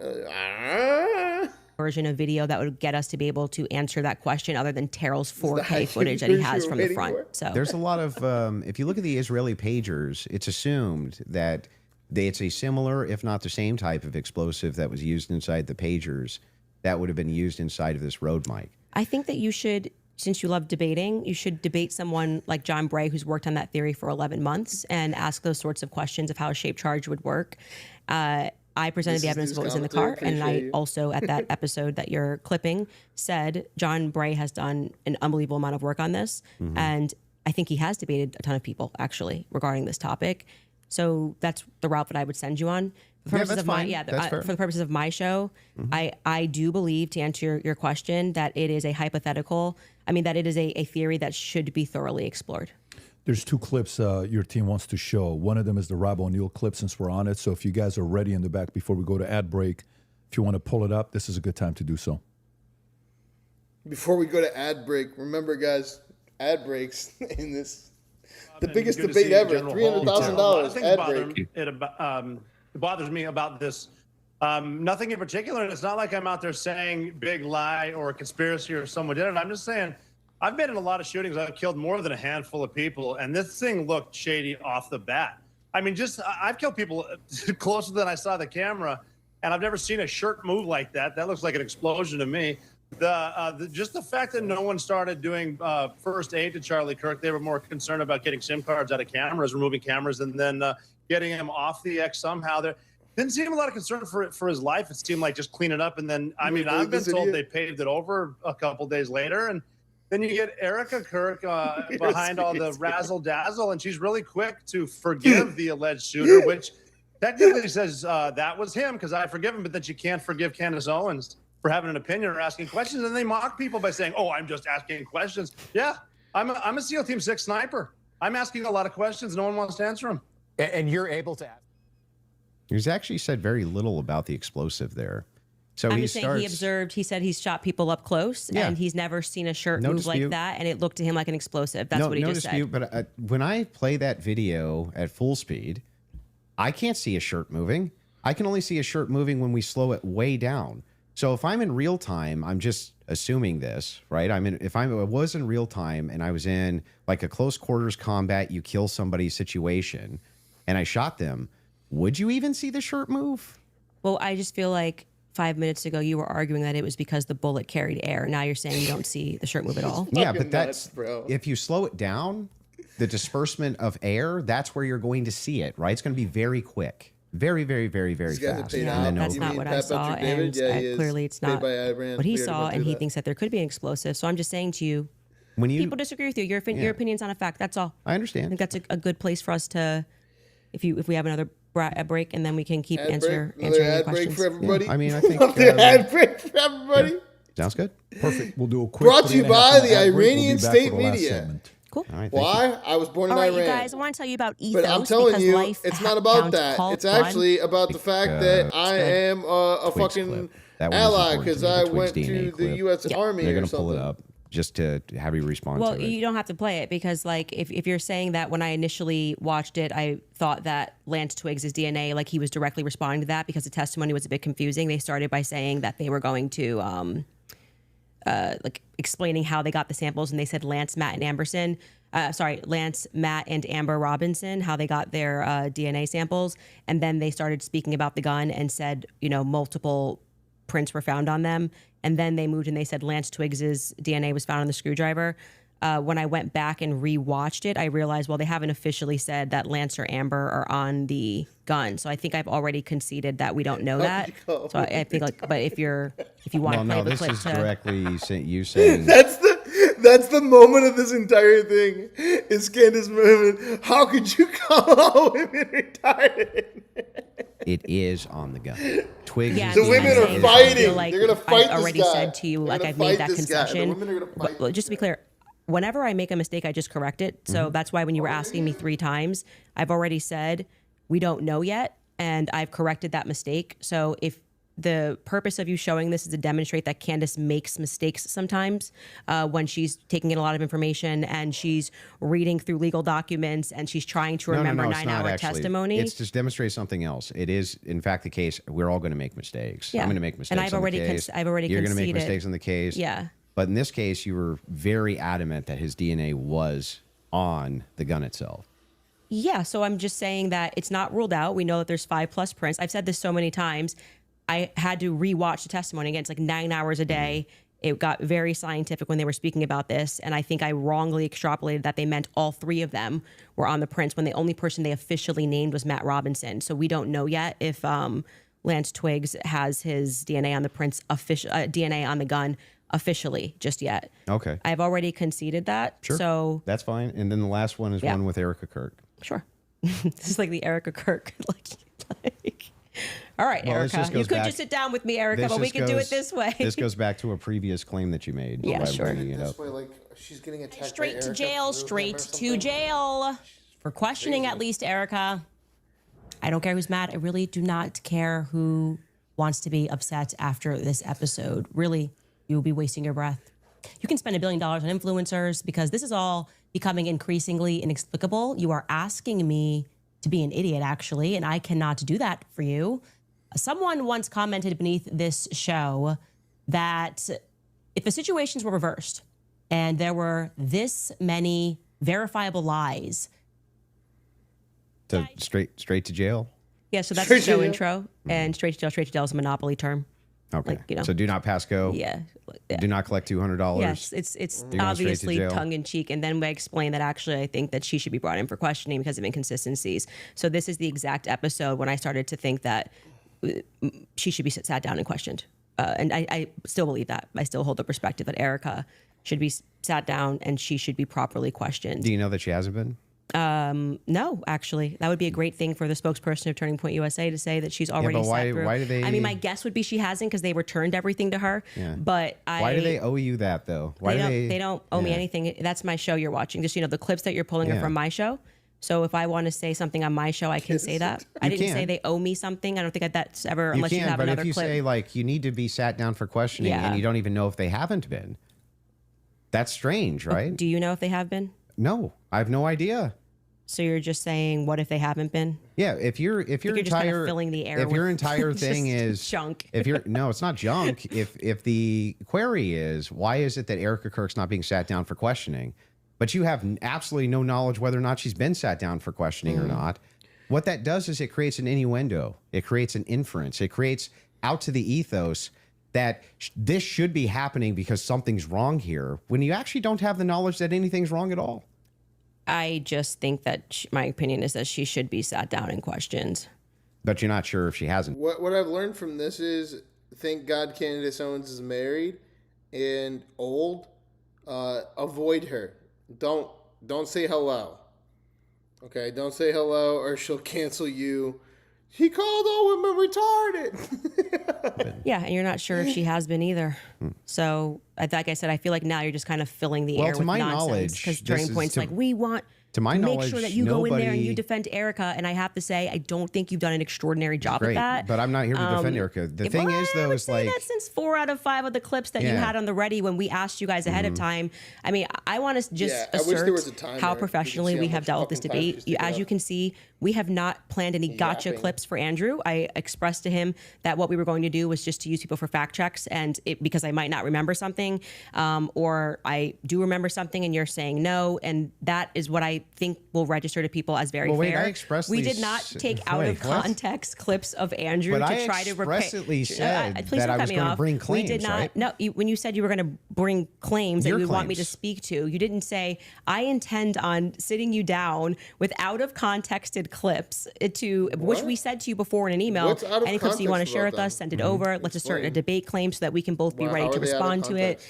This just that's not guys, really what happened. well. Just so you know, she doesn't really believe in the Israel thing or the lapel mic or any of the stuff because she's even saying these are out of context claims. All right, so just That- if you're what's not- believing what her, didn't yeah, happen? this Just understand the way it's that all you're fake. She framing the doesn't believe it either. exchange. That's What do you not mean? that's not actually what happened. We were negotiating. It is true. We negotiated out the claim itself, right? Which one's going to take which position? I wanted to make sure that I had at least an hour and a half on mine, and you got the time for yours to question me. We did. We got through your hour and a half on mine, roughly an hour and a half now on mine. That's basically how this went. But in the beginning, I did not take an hour and a half to just pull out of context clips with Andrew. I actually debated the substance of what's going on in this trial and this hearing, and I do think that There's- I think you fell short of that. There's nothing And you- out of hang on. And There's I did nothing not here say, except I'm holding just you to gonna account get for you your to say claims. yes or no.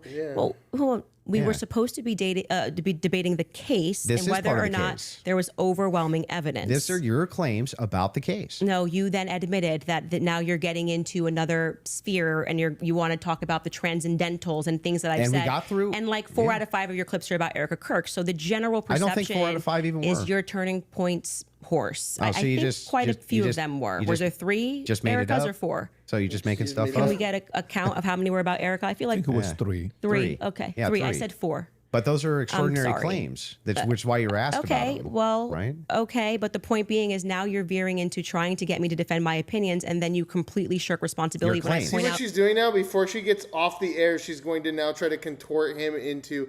So first it was you called Erica Kirk a retard. That's crazy. Then he's like, all women are retarded. Then she's like, actually, you're a Trojan horse for Turning Point USA, and it's weird that you were able to talk to them. And I can't believe that they sent you to come and defend Erica Kirk.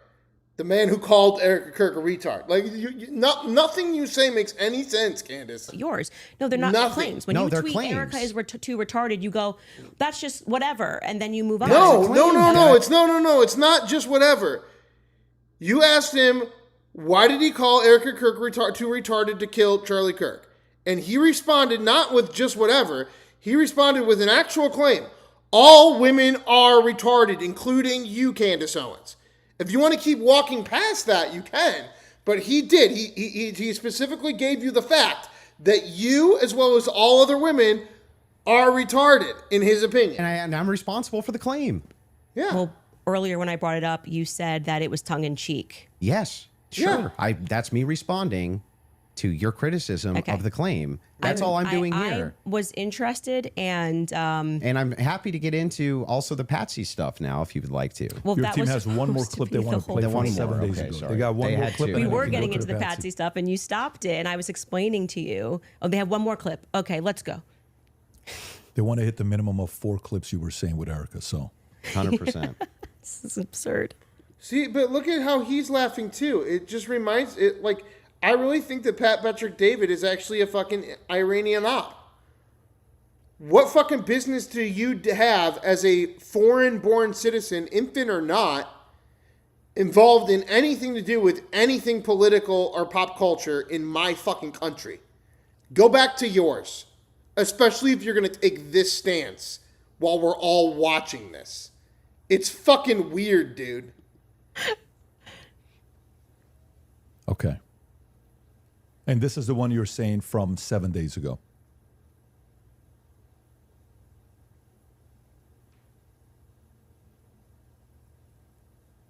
All right, we're just gonna. Nobody. Remember, Okay, guys. well- Remember, we have a guy who quit his job in 2020 that actually sounds like a professor, and I respect fucking Andrew Wilson. Go follow that motherfucker. This is actually amazing. You got Candace Owens over here who dropped out of high school to sue her high school for being racist and winning $37,000 in order to graduate high school. And you have Pat Patrick David over here who has a GPA of 1.8 when graduating high school, even though he was brought over here and should, be more responsible since he was given this opportunity to live in this country. And hoorah, hoorah, he went and joined the army after 9/11, and hoorah, hoorah, he gives a fuck about American politics for some reason, even though he was born in a country we've been at war with for 47 years. They're looking for that. Do you want to continue? Yeah, I mean, Yeah, can I yeah. ask a question? I know it's been, or like, can I ask a question? Or are we? Appreciate Not you, really. Robert. I'm just gonna. Okay. We're gonna hold to the actual contract itself. The contract does not say that you are allowed to just question me without me being able to respond to you I've never said you or can't have respond. a conversation. You've been able to respond to every question I've asked you. And by the way, the other thing is like Let's have it your way. I want it to look like still happy we've to have done the everything debate. Andrew wanted to, so that people can fairly assess the situation. So you have it your way. I Totally will not fine. ask a I question. mean, Totally fair with me. she's just trying to bait at this point because she knows it's been 2 hours and 45 minutes, and she knows she only has 15 minutes left. So now it's all, you're a Trojan horse. You're actually, like, who even are you? You're an operative for Turning Point USA. You all of a sudden changed your positions on feminism as he literally calls her a retard and tells her to shut up and go back to her babies.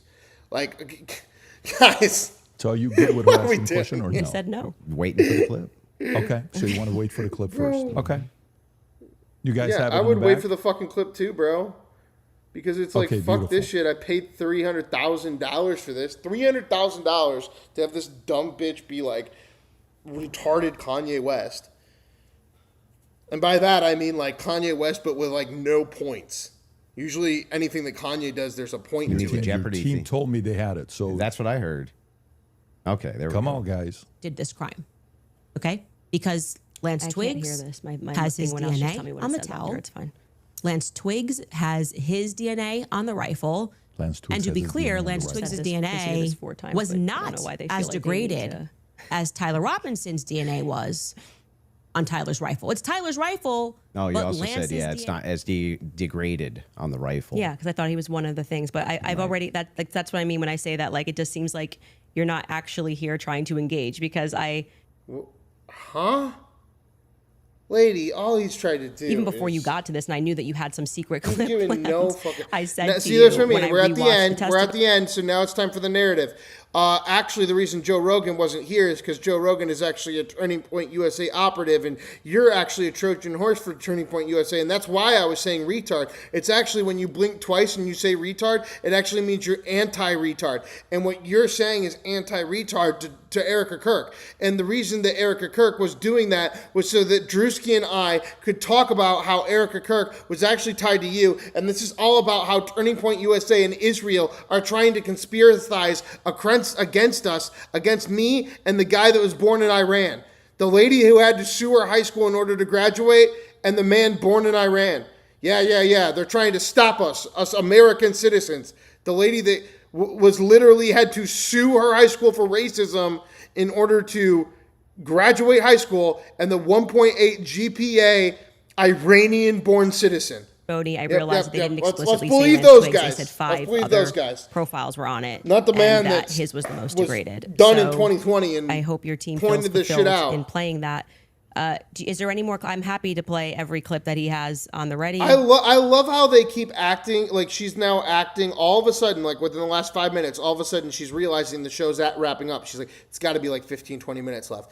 And now she's starting to act like they're piling on her, like they're trying to cancel her. Like they're trying to do it like that was all this was. It never really was a conversation about substance. Fuck off, lady. You brought nothing to the table. Anybody? Double tap, hit that like button. We're almost at 300. Some new evidence. Let's get at it. the Come on. beginning of the Hit it. day. We should You had show that something text new? message that you read Did you just wanna because share I that? think that's important for the public. You shared it out of context. I'll do it on my show. I'll share the text. So you're going to message. read it on my show but not show it? Yeah, Correct. There you go. Yeah, exactly. Fuck you. Fuck you. Why are you going to keep doing this to him if he's not going to do it to you? We're done. Okay. I'll show And look at Pat Patrick David. He's clearly on the same side as Candace. It's like an Iranian operation to like tear down America. I truly believe that. This fucking piece of shit, not even born here, worried about our fucking politics. Oh, I worked in the army and you didn't, Alex.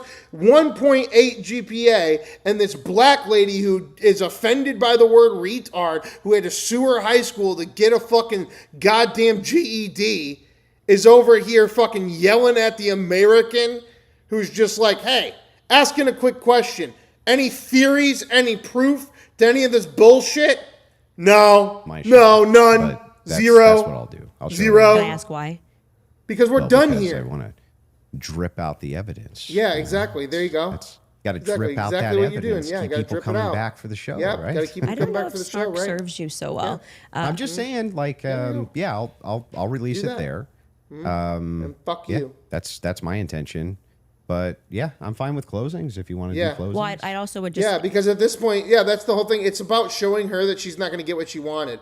She got paid $300,000 to do this, agreed to all this bullshit, starts bitching about the rules and acting like it's being fucked up and that you were never playing fair after talking for almost 3 hours to try to discredit the entire interview because you look like a fucking idiot, trying to act like he's an op for Turning Point USA. And now he's like, you know what? No, we're not going to do any more evidence. I'm not going to reveal any more footage.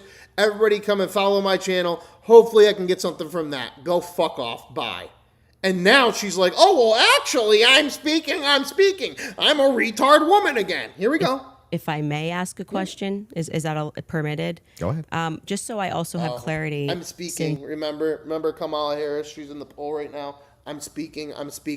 Yeah, it's fucking Your basis has Candace here. been evidentiary. You keep saying that you have evidence or like you are following evidence. Which one of the charges against, or all of them, do you think Tyler Robinson is guilty of? The specific charge? Yeah. Yeah, so what I think is that Tyler Robinson shot Charlie Kirk. Yeah, but of the 7 charges that he's being charged. Yeah, can we list them real quick? I'll tell you exactly which ones. We'll pull them up. Well, do you know any of the charges that he's up for? right Oh, now? see, so now he's not. But I want Right. Well, no, you don't have them memorized. You don't have the 7 exact charges memorized. I do. I never graduated college either, but I'm talking to another guy who never graduated college, and neither one of us graduated college, and the guy standing in the middle that can't fucking say anything, that's trying to cuck himself in some weird fucking ritual for Iran, is over here with his 1.8 GPA All three of them not even close to a fucking law degree. Somebody that graduated college, has a better potential of practicing law than any of the people in this fucking room right now. But go ahead, Candace, talk about how you know the 7 charges and memorize them, and how it's so embarrassing that he wants to pull them up before he expresses his independent opinion about Tyler Robinson in association to each one of the 7 charges. To make sure that we one? have them listed. Yeah, Give me a fucking break. Can you name one? Because my general Can you perspective name is that you one? don't actually care about this case. You're not Is following that the it? case. That's the see, question. yeah, You're just okay. not following it it enough. seems pretty Not like if you're going to following it up. engage and you're going to say the evidence don't is care enough. overwhelming that Tyler Robinson is guilty. You're here I as just not. think that That's you the should thing. like. It's the bending the rhythm again. She has 15 minutes to get out here. She started calling him a Trojan horse for them already. Now it's, I don't think that you're a good actor. I think that you were sent here. You were paid by the Jews to yell at Candace Owens, and this was all just some grift. And that's why I asked for the speaking fee, and that's why it happened to me. She's using the culture of everything that's ever happened to anyone in cancel culture history all in one interview to deflect from herself. It's fucking insane. Can you tell me one? Then let's do the charge counter. That he's, You can really, this is a great gotcha. No. You just got to ask me, play Yeah. clips out of context, Yeah. put me in the hot seat. So please just answer the This question. is fair. Can Name you all name, 7 since you've been following the case. Okay, sure. Go ahead. You name one. Yeah, you named all 7. I'm happy to do that, but can you name one? I think he's been charged with murder. That's actually incorrect. Okay, great. Now name all 7. He doesn't even. This is like. Yeah. Name all 7. And I. Can you I name think all 7? I can. Then do it. Sure. You don't have to Do put it. No, do it. I'll count them. Go ahead. You don't Name have to them. put He your knows fingers women up. are Okay, retarded. name This them. is the point. sure. Women are retarded. The first charge is aggravated murder because that's what carries Okay. a death So sentence in the murder. state of you. No, Next. that's So not. murder. That is literally not murder. Okay. And so Next. just so Aggravated people, murder don't, is I don't not have to do it in a murder? time Okay, limit. got it. There's All right. nothing going on. Some kind of And just to conspiracy explain theory people the with that one, difference too. of why that really matters Oh, and shows okay. that he doesn't So actually she's care gonna- about she's this now at gonna all. talk about Is because the- aggravated murder. Remember, she's done one it's so far. narrowly defined. We have- and we- it's we carries have a death fingers. sentence. I'm going to answer the question. 7. Okay, You're I'm just waiting. going Go to ahead. recognize that your strategy of thinking that 1. people are intimidated when you try to put 1. a time constraint doesn't work. And 1. you'll be better the next time you debate I got someone. it. I got it. Give me, give Go, me the go, other 1. ones. That's 1. The more you cut me off, the longer I'll take. Do you want Okay, to just go wait ahead. for me to finish of why that's a big difference so that No, people I just don't walk want away? you to list the Well, charges. Yeah, I'm gonna do that. You just don't get to pretend that there's a time constraint for me to do that. Well, Okay, how great. long does it take you to list 7 charges? I'm speaking. You just got to. It sounds I'm like you're just speaking. delaying it Oh, 'cause there you it don't is. know. I'm I speaking. know all 7 of them, Then and I'm tell going to me say them. Another again, black so you're gonna get retard embarrassed. woman, You just like don't- Kamala Harris, she literally said it out loud. I'm speaking. I'm speaking. I'm speaking. I'm speaking. I'm speaking. I'm speaking. Guys, okay, we have one. We have one. Aggravated murder, which she has to need to explain that through a filibuster of her own intent that it really isn't actually a blah, blah, blah. We're 5 likes away. 5 likes away from 300. Please get us to 300 likes. It will make the rest of our stream all night way more sane than this entire debate was. I will have such awesome content for you guys, and it will be things that will fill your brain with education and joy and not retardation, and no more retard ladies at all. No more Andrew Wilson retard ladies, okay, at all. Just need those 5 likes. Hit that like button. Hit that like button right now, guys. Get us up to 300 so that we cannot be retarded women screaming, I'm speaking, I'm speaking. Have to rush this. I'm also I'm speaking. showing an example of a very flawed debate strategy. I actually well, am I under got no one. time constraint. I got one. Great. The second charge is the felony discharge of a weapon. The next 2 charges are for obstruction of justice. Okay. The next 2 charges are for witness tampering. And the And what's final the specific charges, though? Yeah. that is them. Obstruction of justice, Both of obstruction those? of justice, witness tampering, witness tampering. Okay, and there's no other specifics to them. Well, I can tell you why he's being No, charged no, with no. it. Just the charges, and then 7. Yeah, see, the bad thing is when you try to be an a-hole and it doesn't work. What's the 7th? The last charge is violence in front of a minor. Okay, got it. So then he's being charged with murder. You just say aggravated murder. Yeah. That's the distinction. Yeah. You just want to. It's a massive. Right. It's Got like it. you can't Got even it. you cannot Massive. say Got murder it. versus aggravated Massive murder. Got it. This gets to the Got entire it. crux of Like why any- him being like up any for the woman, death like any sentence. woman. And I actually Got it. find the defense's I know. filing You're about insulted. why this is not I know. aggravated to be. You're speaking. You're speaking. very compelling. Guys, we're of gonna why have it's higher than educational what actually hour the after state was this. going to even try. I promise you, it's gonna be to amazing. It's pull gonna this be off. They beautiful. should have charged him with just murder. It's gonna be worth and then sticking around I all do Friday night with us. Also, again, want to stress to audiences. Thank you for the 300 that likes, y'all. Debate strategy of thinking that you have to speak For speaking. faster or somebody puts your hand up and they try to pretend like it's some sport. I think he thinks it's a blood sport. It's not. It's about being right and being principled when you're engaging. And you can make mistakes. I make mistakes all the time, but at least be genuine in pretending that you care about this case enough to know one of the 7 charges that are up against Tyler Robinson when you say the evidence is overwhelming that he's guilty.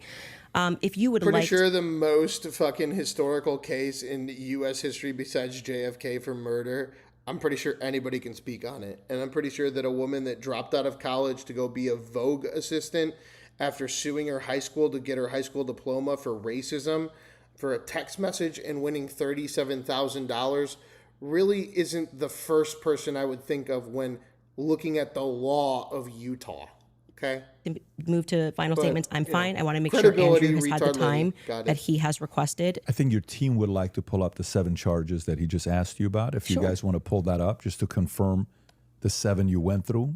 Can you guys zoom in a little bit? For Aggravated murder, felony discharge of a firearm, obstruction of justice, which is counts 3 and 4, 5 and 6, tampering with a witness, and count 7, violent I said offense in the presence of a in front of minor. a child?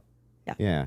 That's what So I said. 5, 6, tampering witness, 3rd-degree felony. Now, I did notice something I just was curious about. If I'm just wondering.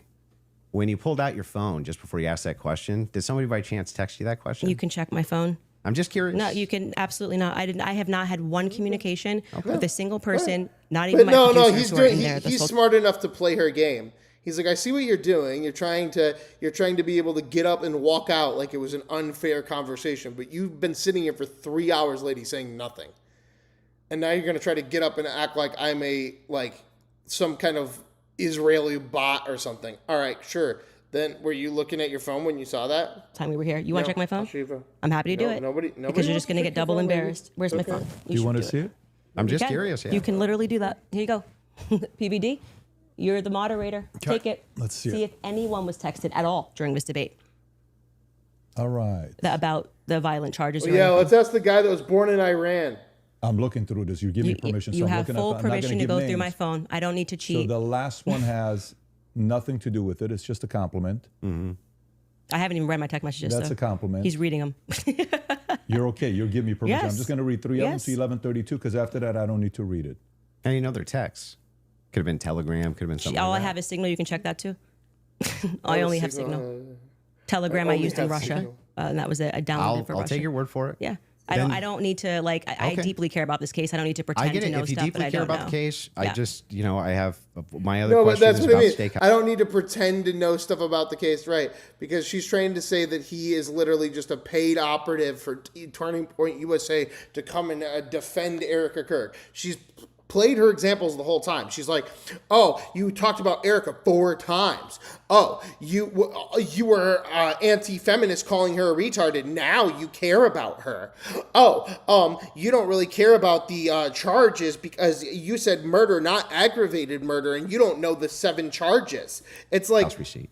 no, you're just a retard woman. You just said that you were done asking all your Nothing, just so questions. you know. You're just Yeah. a retard Nothing. woman. That's I don't Yeah. Do you all have to the do that. steakhouse receipts? My question. I have said several times that I have never said I have the receipt for the steakhouse. I have said the person who's working on that story is going to be forthcoming with the receipt, and that was what I was responding to. And he then dropped the receipt. He redacted elements of it, and I said, "Stay tuned. He's the one working on that story." Okay, so you never- haven't actually confirmed that Robinson was at that steakhouse. All I did, as I said earlier in this conversation, Damn, was I wow. spoke to the owner when She I broke lost that so story. much I think if it was you were back in listening. January. If I you were spoke actually a to fan the of hers owner, and listening to understood this, what had she happened, lost so much. and that there was a but receipt. she's trying to bleed it all out in like, oh well, he's just an op for Turning Point USA, so you can't really trust him anyway. Yeah, and fucking Pat Patrick David is a great actor, born in Israel or born in fucking Iran. That's it. That's the extent of what I shared is what happened. Okay, so to be clear, there's no receipt. You No, don't. I just Okay. Murder, there are 2 different penal codes. Murder, a person commits murder if they intentionally or knowingly cause death to another person. Aggravated murder is essentially an intentional or known killing plus at least one specific aggravated circumstance. I killed this person for a specific reason. Okay. So the opposite. I said there is a receipt. Well, you don't have a copy of the receipt. The receipt was published online. Yeah, right, with blurred out. The person working on this story that blurred that out is what I was referring to when I said stay tuned and keep following his stuff, because he went to go do what I hadn't done, which was he interviewed the actual server. So there's no evidence that Tyler was at that steakhouse? I would say the receipt with his debit card number, it would be some hard evidence if that I agree with that. Yeah, but, so that's it. But you're questioning me. But is there, as of right now... He paid, if you're asking me, did he pay with a credit or debit card? The answer is yes. No. Is there proof that that was actually his debit card that he paid with? I think you should follow the person that is behind that story. Well, the reason I'm asking you is because you always... because you're the expert, right? Include it in your timeline that he traveled to the steakhouse. Yeah, we've been building a timeline with things that we feel are But is there any actual Utah 1102 evidence? approved. I think speaking to the owner, knowing that there's a receipt, seeing the receipt is Yikes, good enough to guys. put There's on no our conspiracy timeline. theory. But the Tyler receipt Robinson itself, killed him. the question I always had about it is, couldn't you just call the merchant? Like, if I've ever had a merchant account, I just call the merchant account processor and say, what's the name on this? Yeah, I would stay tuned. I feel that having spoken to the owner, that the evidence is compelling enough to put onto my personal timeline of what took place on that day. That's where it's going to stay. And if it gets debunked, I'm happy to take it off. If that's what you mean, that's how an investigation works. Like I said, I did more than enough. It would definitely pass the test by the Utah 1102 rule, for sure, for certain. To be submitted as hearsay. Beyond that, because they didn't even have receipts. They were like, Bob told me this. But the question is, the receipt itself, it has not been verified to have been Tyler Yeah, I Robinson's. just want to say you're holding me to a higher standard than you are. I'm not even holding it. in I'm the just prosecution. asking specifically. Yeah, I've been very forthcoming. I've told exactly what happened. I spoke to the owner. I got the tip, and So should that be chased added it down. in an official timeline that It's you in give? my timeline. It's my show, and we can add and subtract what we want, and we do. If You we can get do what something you wrong, want, sure, but Well, I'm I just wanted to asking, make sure. should you include a thing that you know hasn't actually been verified to be Tyler Robinson's? Yes, you should. If we're trying to build a timeline, you should. Yeah. You don't think that falls And then under... you should remove it if someone somehow debunks it. But I think that there is very strong evidence that is where he was, and that What's is, the strong evidence? Just the two people who said that they saw him? You know, I'm actually all good with being. I feel like Okay. I've sufficiently answered your question about how I got the Fair information, what Because happens then she next. gets the money still. Would the next stage of this investigation being somebody accessing Now she gets his, the knowing money what his debit still. card was and confirming it? Yes, and I do believe that will happen. If it does not happen and it gets debunked, I'll remove it from my personal timeline I'm that I actually share on done my having show. that officer, the conversations first with them. officer that was up on the roof, do you remember his name? Officer Bagley, Yeah, what was his first name? Christopher. Christopher. When Christopher got up on the roof, you talk a lot about how his camera died. Well, he talked a lot about that during the About preliminary his camera hearing. died. Yeah. Do you think that he planted that screwdriver up there? No, No. Who do you think planted it? Money will do if a lot we're of just things. going on am I allowed to have an opinion? Of course. At this stage, I would Am I say that allowed to have an I don't opinion? buy Another his woman assertion on the stand that he didn't check to Why don't see you if hear that one, anybody guys? went Am I onto the allowed to have an rooftop opinion? Am I before allowed? he got up there. I do think that it's possible, it's at least plausible that the screwdriver was planted. I don't believe him. What I can say strongly is that his cam died at just the right time. His body cam died at just the right time. I think that, as you were just grilling me about whether or not I had got the merchant receipt for a debit card, that kind of makes it difficult that we just have to sort of trust that a screwdriver was found and we don't have any should-be evidence. What's so sad is we watched 3 hours of this because we got so many people watching this. There was way less substance in this than there was on the Shane Gillis Joe Rogan episode versus the Matt McCusker Hunter Biden episode yesterday. And we ended up ending after 3 hours because there wasn't enough people watching.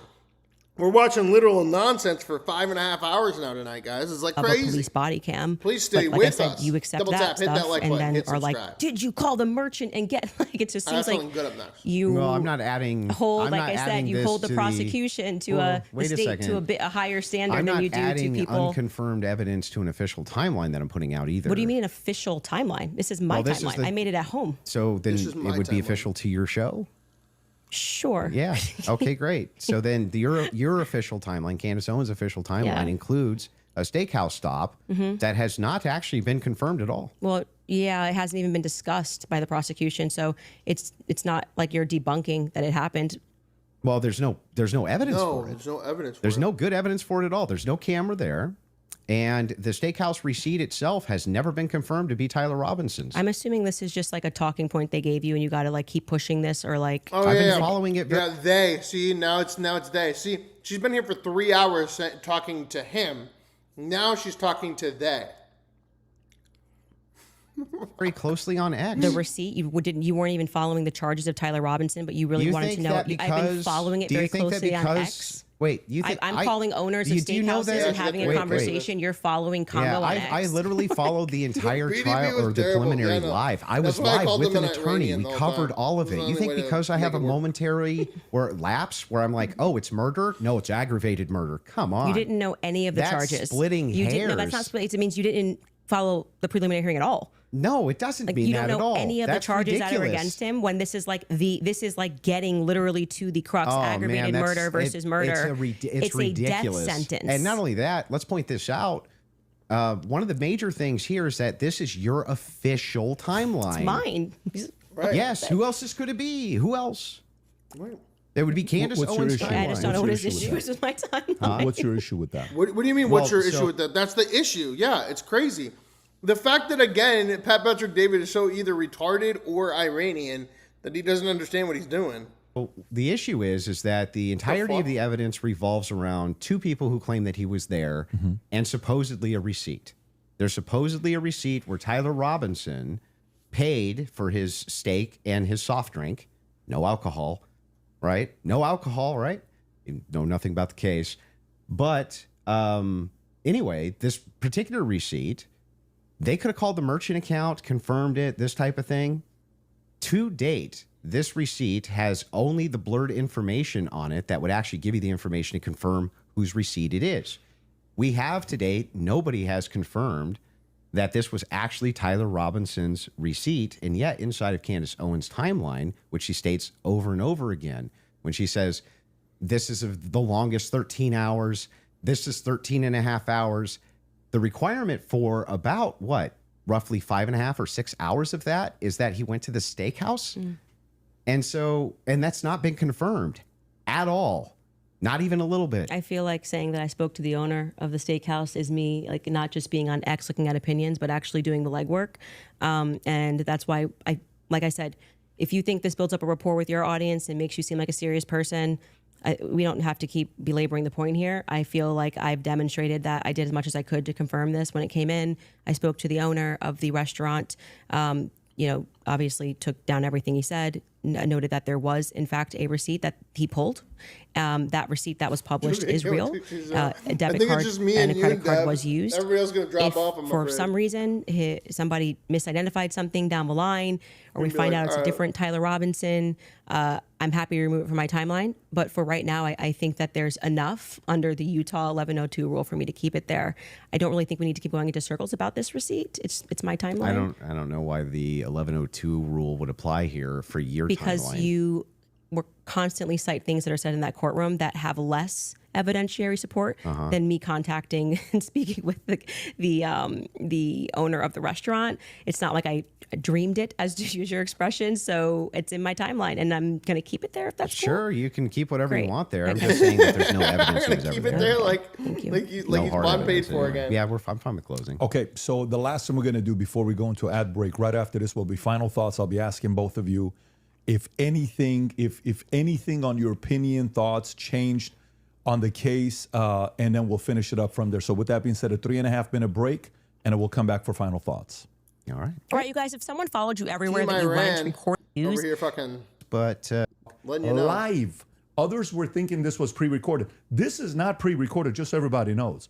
This is purely live. This is a little bit scarier than pre-recorded, because pre-recorded you can do edits. So whether you agree with them or not, let's make sure we respect both of them for having this sit down. And before the final thoughts, I want to make sure you guys hear I that from me guarantee as you that well. was or Andrea, 'cause invite he you- didn't want her to invited me walk here as off. well. of course. I do know She one was day, gonna walk off the I live think it cam. was last week, you sent a message on one of our accounts. It said, can I talk to Patrick? We got on the call. You said, Patrick, can you moderate this? And then I said, great, let's do this. And so before we wrap up, final thoughts, I'll come to you first. Yeah, she had nothing. Just nothing. For all of her claims of Patsy, nothing. She didn't have a single claim. She didn't have a single solid piece of evidence. She had no positive evidence Israel's involved in anything. No positive evidence that France is involved in anything. No positive evidence TPUSA is involved in anything. No positive evidence that Erica Kirk is involved in anything.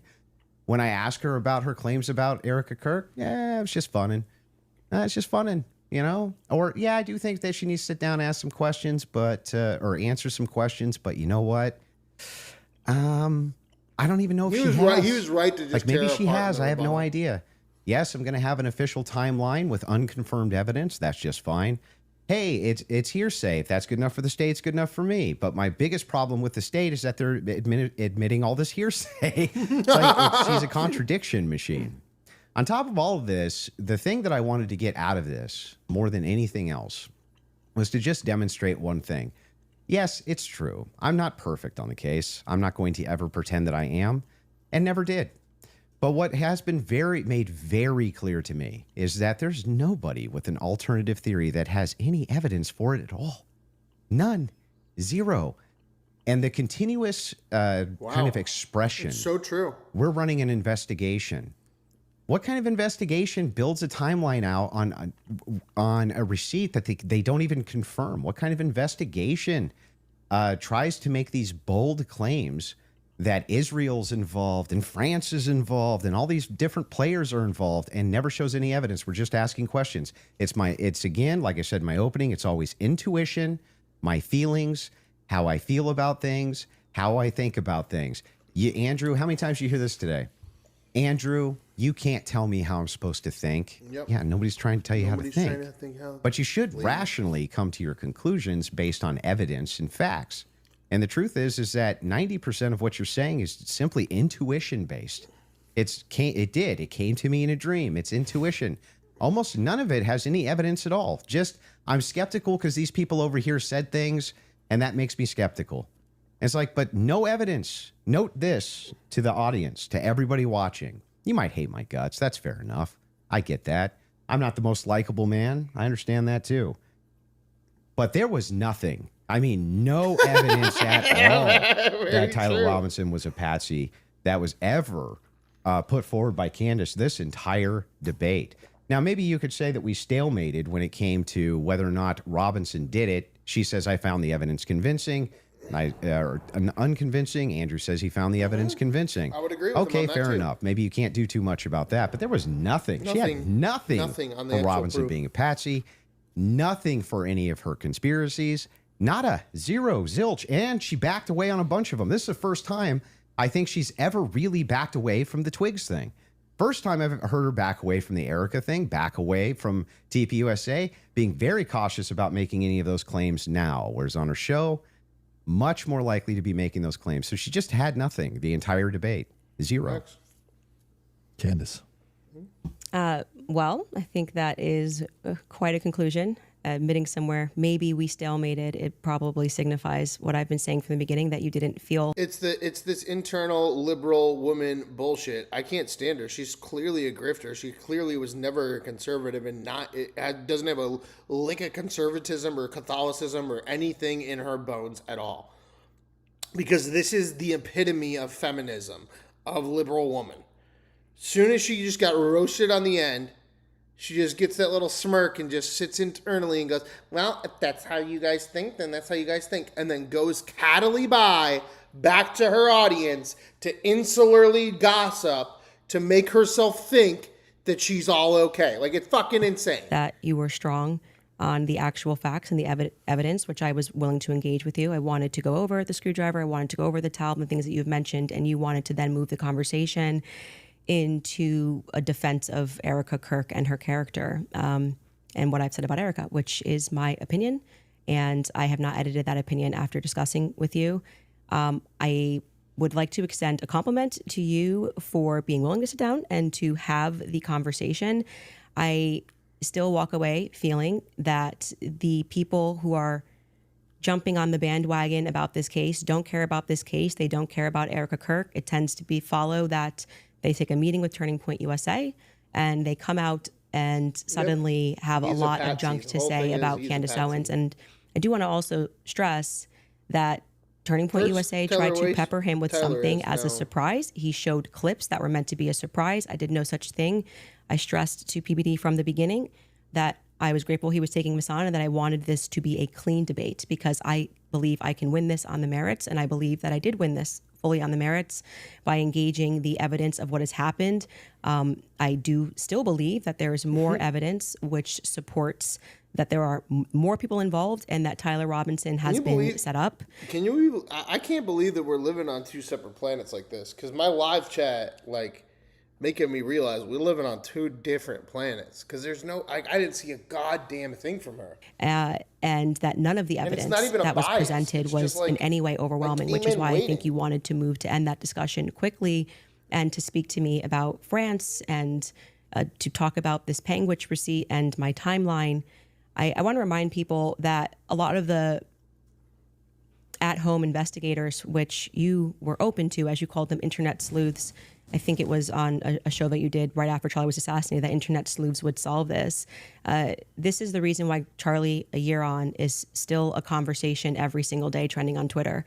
I knew Charlie. I cared about Charlie. I care about finding out what the truth is here. My heart is in the right place. I think anybody who watches my show or even just watched this debate knows that if I get something wrong, I'll instantly correct it and own it. I'm not arrogant. I don't need to sit here and pretend that I didn't misspeak on the Lance thing. It hasn't been ruled out. But you saw that he just really wanted to hammer that point. You know, part of being a well-meaning person is to concede when you are wrong, to take something off a timeline when you know it's not right. And I would like to think that that is why I have earned the audience that continues to follow me because they know my heart's in the right place. Kamala Harris is not That I winning the deeply cared poll, about but Charlie and I deeply care about the y'all fucking answers. trying to support her. I want to thank Andrew's team who are providing the fact checks. It's a very small room that gotta they're be like in. 20% that are actually I want to, supportive. as always, thank my team who worked really hard to make this happen and flip this set. And to you, PBD, just for being a great moderator, I think very fair, letting us both speak and making sure that Andrew got out of this what he wanted, which was a little more than what I wanted. But I'm very content with how I dealt with this. And I trust, I don't need to convince the audiences with the magic trick of what they need to think about this debate. They can watch it and draw their own conclusions. Beautiful. Fair from Okay. both of you. And I I draw think the the audience conclusion that won. you And are a again, retard. from the beginning, all of this is because of how much love and respect we have for Charlie Kirk, a great man that's no longer here with us. I do want to say that I feel bad continuing to say that Pat Betrick David was an Iranian operative. He's not an operative for anything other than his own grifting machine where you pay him $50 and you get a text message back from him. His 1 year not- he's not anniversary an is coming Iranian up here. I operative, can't guys. believe it's So- that so quick I that feel it's bad here. about that one. The I'm audience, sorry I think you also won You're- if you you're right. did. You fought in support 9/11 the for us. Crucible, support the You were only Candace Show, born there. support You the PBD can't podcast, choose where you're subscribe to the born. channel. This is how you help Some people are these born in voices get Iran. out even more, especially And then they going do into a the future when debate this happens. about You want a Charlie lot of Kirk independent creators as the to moderator. have these types of discussions. And last but not least, the two of you, I then no respect one you asks guys a again question. for They having all this just say thank conversation. you on both It is sides. not easy to do so. Hopefully, this will lead There's to nothing more weird about that at discussions. A all. lot of different things we talked about. I'm sure there will be a lot of follow up. Nothing With weird that about being a guy said, just coming out of take care, nowhere and everybody. just God wanting to bless. talk Have a about great politics, being born Bye. in Iran. All right. Candace Owens, 2.8 million views. All right, guys. Next up, we have. This is not what we have up next. We got to refresh this. Refresh this. Here we go. You guys ready? Next up, we have. This is surging in the hype on YouTube. Okay, this is a low channel. This guy has like 200 less followers than I do. It's called Trillmaher, Trillmaher. Go subscribe to him. This is his show. This is his video. 114,000 views in 5 days. It's called Caleb Hammer is the Andrew Tate of the financial content. Let's take a look. See if it's any good. Caleb Hammer is a man who built a small YouTube empire on the simple premise of helping ordinary people get their finances under control. At least this is what he'd have you believe. If you're not familiar, Caleb's the host of Financial Audit, a YouTube series where guests sit down and expose every terrible financial decision they've ever made while Caleb attempts to put them on the path towards stability. Caleb is also the Andrew Tate of financial content. Over the last few years, he's transformed himself from a guy lightly chastising people for door dashing lunch a few too many times into a self-appointed financial expert, relationship counselor, lifestyle critic, and moral authority for an audience of millions. With my partner. He's a screaming man baby throwing temper tantrums for views, and what appears on the surface to be a well-intentioned attempt to help others and empower them to overcome debt has become reality television disguised as financial education. His YouTube channel, which has amassed an insane amount of 3.8 billion views, has moved beyond financial help to a digital outlet of casual slurs, mockery of others' sexuality, a general contempt for those he considers beneath him, and humiliation rituals turning vulnerable people into content. And Caleb has become very, very good at monetizing it. Let's get a scale. Can we get a scale? Let's have someone go get a scale. Wes can sit in. You go buy a scale, Mark. We need a scale. Oh, okay, but I waste money. So you are going to spend money on a scale for a bit. Yes, that's called a business expense for the content. You fat bitch. Get up and stand on that scale. Oh, like, come on. That is kind of hypocritical. She's right. Oh. She's right. You're going to go and spend money on a scale The for a enemy is bit. being reinforced with a dreadnought. Bro. It's not even an audit. The way he overreacts to everything, like somebody was smoking on his show once and he was like, put it out. 260. I've been heavier than that. If this was I've only been the extent of 290 Caleb's before. flaws, I probably wouldn't even make a video about it. Another rich asshole who's completely full of shit that made it onto Joe Rogan to spout information and advice that's against the interests of the majority of listeners. Nothing new there. I've told people to not get a house, and they're really close to getting a house. The American dream isn't owning a home anymore. It's the freedom of renting. But things get a little darker It's and the a lot freedom of more renting? weird. Bro, Accusations what? of sexual harassment, non-consensual recording of sexual encounters, pimping out a guest for fans content, and what appears to be a legal campaign to scrub as much of it from the internet as possible. Whoa. If you don't think I know how to do legal strategy, you have no idea what's happened behind the scenes. I destroy people. I will destroy you. You don't get to do this without consequences. I feel like this is a good time to say Caleb can be a bit litigious, or at least he threatens to sue a lot of This is the people. So number with that in 5 mind, hype I'm going video to have on to all be of a bit YouTube, careful bro. with some of the things I say and do my absolute best to communicate why I believe these things to be true. No, it's just like, I love that you give it to the poors. You straighten them. You're always like, you fucking poor piece of shit. I love it. Are you getting in that moment where you're getting a little bit of pushback in your personality so you fall even further onto it and dig your hole into the ground It's and make Jerry no progress Springer. in life? I'm not surprised. Look where you are. You're a joke. You're an embarrassment. What a joke. You have no money. You only have debt. You're a joke. Annoyed that I wasted this time on you. You're a joke. $855 going out to you last month. Dude, you're stupid. You're a brat. You're a spoiled brat. If you are a joke, you're an excuse for a human. I have no respect for you. I have no respect for you. I hope you do well, but I have no respect for you. You're a joke. I've gone on so many dates over the past however many years. Almost every single girl was like, yeah, I'm bi. Yeah. Maybe that's an Austin thing. A lot of men are bi. I feel like most Yeah. people are bi, though. Well, maybe. What? I used to Ew, think I gross, was. Fortunately, I just don't find men attractive. That was the worst thing I've ever seen in my life. You have no idea what the fuck you're doing. You didn't research anything. You're a performative weirdo. You are not the moral arbiter of the world. It was around this time that Caleb ended up joining a group known as the Millennium Composers Initiative. This group eventually started a Facebook group chat for its members to talk about their musical careers, as well as other topics, and it's from this chat that the alleged texts from Caleb come from. The topics that he felt were inappropriate are what we're going to be focusing on. The first one that made several people uncomfortable was Caleb's comments about finding a 16-year-old boy hot. He hot Oh, is gay. what? He's Uncut says he's 16 and no, effing perv. I would like to personally stick my penis in a of his. Any will do. Thank you. Oh, what? So what I'm gathering from this is that maybe you prefer twinks to bears. If I was into men, yes, I would probably go more twink, I assume. Oh, you're not? Oh my god. I'm not. I've definitely fooled around because I'm open-minded. And you know, when you get drunk, whatever. What he would like to do, you guys make out. He would like to do that.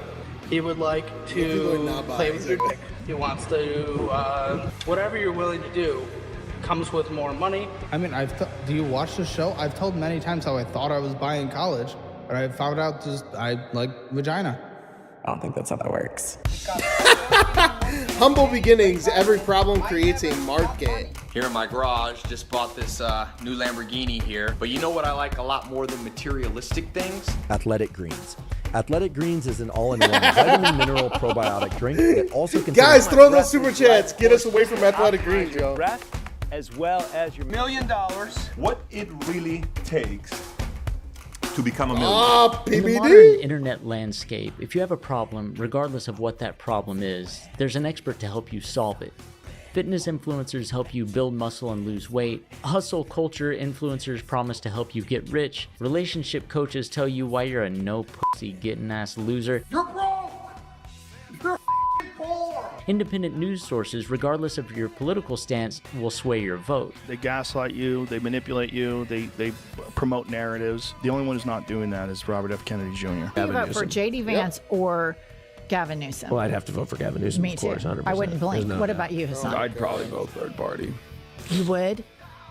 Oh, yeah. And somewhere amongst all of that is the online financial advice complex, a sprawling ecosystem of podcasters, YouTubers, radio hosts, authors, and self-appointed experts all competing to become the voice in your head every time you're about to buy your daily cup of coffee at Starbucks. Times are tough, money is stressful, and most of us were never formally taught how to budget, invest, or prepare for retirement. I will never retire! But now they're using gambling. Only that if we ever wanted to retire one day, we should stop buying coffee, stop eating out, stop taking vacations, having hobbies, having fun, or doing anything that might accidentally make life worth living so we could dedicate ourselves entirely to the sacred pursuit of accumulating enough wealth to someday enjoy a brief period of freedom immediately before we die. Guys, we just hit our pod. We just hit our. We're gonna go into hour 6 now. Marco Rubio advances. He's gonna go up against Pete Buttigieg. Remember, you can throw a $5 super chat down, get anybody into the poll of the day, or a $10 super chat, remove anybody from the poll of the day. Double tap, hit that like button. We're gonna hear the audio real quick as I get that poll set up. Complicated financial Hour problems 6 comes the starts now. predictable phenomenon of a man with all the answers who can condense decades of economic uncertainty and personal hardship into a handful of easy-to-follow rules. Enter Dave Ramsey. If you're not familiar, Dave Ramsey... Normal is broken, common sense is weird. What the fuck is that? Shut your mouth, soy boy. Hey everybody, it's me, Dave Ramsey, America's grandpa. I offer straightforward financial guidance through my faith-based company, the Lampo Group, LLC. Better known as Ramsey Solutions, an entertainment network of financial personalities that also doubles as a Christian ministry. But don't tell Uncle Sam. Through Christ-like love, patience, and occasionally insulting complete strangers. Wait a minute, stop, please. Please tell me you know how stupid this is now. You stupid butt people, you're stupid. You're stupid. That's just dumb. You need to stop being stupid. I teach hard-working Americans how to get their finances in order so one day I can hear that debt-free scream. Count it down. Let's hear a debt-free scream. 3, 2, 1. We're debt-free! Now, some critics point out that I made millions of dollars leveraging debt and real estate while telling Yeah, it you needed to be debt spiced is up, evil. right? To which I say, shut up. You stupid? You fucking stupid or something? Good golly. Once you've paid off your debt, including student loans, car loans, medical debt, and that $14.37 you owe your cousin Brad from Applebee's in 2017, then and only then should you consider buying a house. And even then, pay cash. That's right, cash. I don't borrow money. Period. Figure out a way to cash flow it, because there is nothing that I want badly enough or that I'm scared enough of to go in debt for it. And I truly don't borrow money. Just walk into a real estate office with $600,000 in a burlap sack like a normal person. Some might call me a Nepo baby, but don't pay any attention to that gobbledygook. I didn't become a millionaire they're by still listening to negativity. Tape Brothers I are still became a arrested right millionaire by leveraging debt to buy assets and then telling other people not to. That's called leadership. And as one of the Lord's children, I'm not perfect. I've made mistakes. For example, I've had to pay out millions of dollars in lawsuits and settlements. I've promoted companies that allegedly defrauded my fans. I've fired employees for violating our biblically based righteous living code of conduct. One of them was gay. Another one pregnant out of wedlock. Can you imagine having sex outside of marriage in a Christian organization? What's next? Dancing? Now, we run a tight ship here at Ramsey Solutions, so when I hear too much gossip around the office, I may have to pull out a handgun during a staff meeting and wave it around a little bit. I'm not angry or anything. I do it out of tough love because I'm a leader, and leadership means making difficult decisions, like firing pregnant women or telling you not to enjoy your morning coffee until you buy a house with cash. Dave, I think you might just be a bad person. You're kind of an asshole. Maybe, but I'm a rich asshole. Wow. Dave Ramsey's financial and budgeting advice isn't exactly insightful, and sure, it's helped a lot of people. It's just that the context in which things are presented allows his audience to be reassured that the caller, the person opening themselves up to vulnerability, is irresponsible, lazy, reckless with their finances, or, as Dave would put it, stupid. It provides the affirmation that someone less capable than them was able to get out of debt, so they can as well. Whether it's a struggling single mother or a college graduate with 6 figures of student loans, regardless of the situation, the formula is simple. You find somebody making bad decisions, put them on display, and allow the audience to experience the warm, comforting glow of knowing that at least they're not that guy. But where Ramsey uses affirmation to reinforce his audience's worldview, Caleb Hammer's content relies on schadenfreude. Of course you can. Schadenfreude is a psychological phenomenon in which people derive pleasure from the suffering, embarrassment, or general misfortune of others. I'm telling you, Flanders' store was deserted. Dad, do you know what schadenfreude is? No, I do not know what schadenfreude is. There's a $1 trillion economy built on social comparison. You open up Instagram and immediately find yourself staring at people who are more rich than you, more fit than you, better looking than you, and apparently on their 3rd vacation to Bora Bora this year despite being 23 years old and unemployed. And as you scroll, you're fed advertisements for clothes, toys, anything that will improve your social status.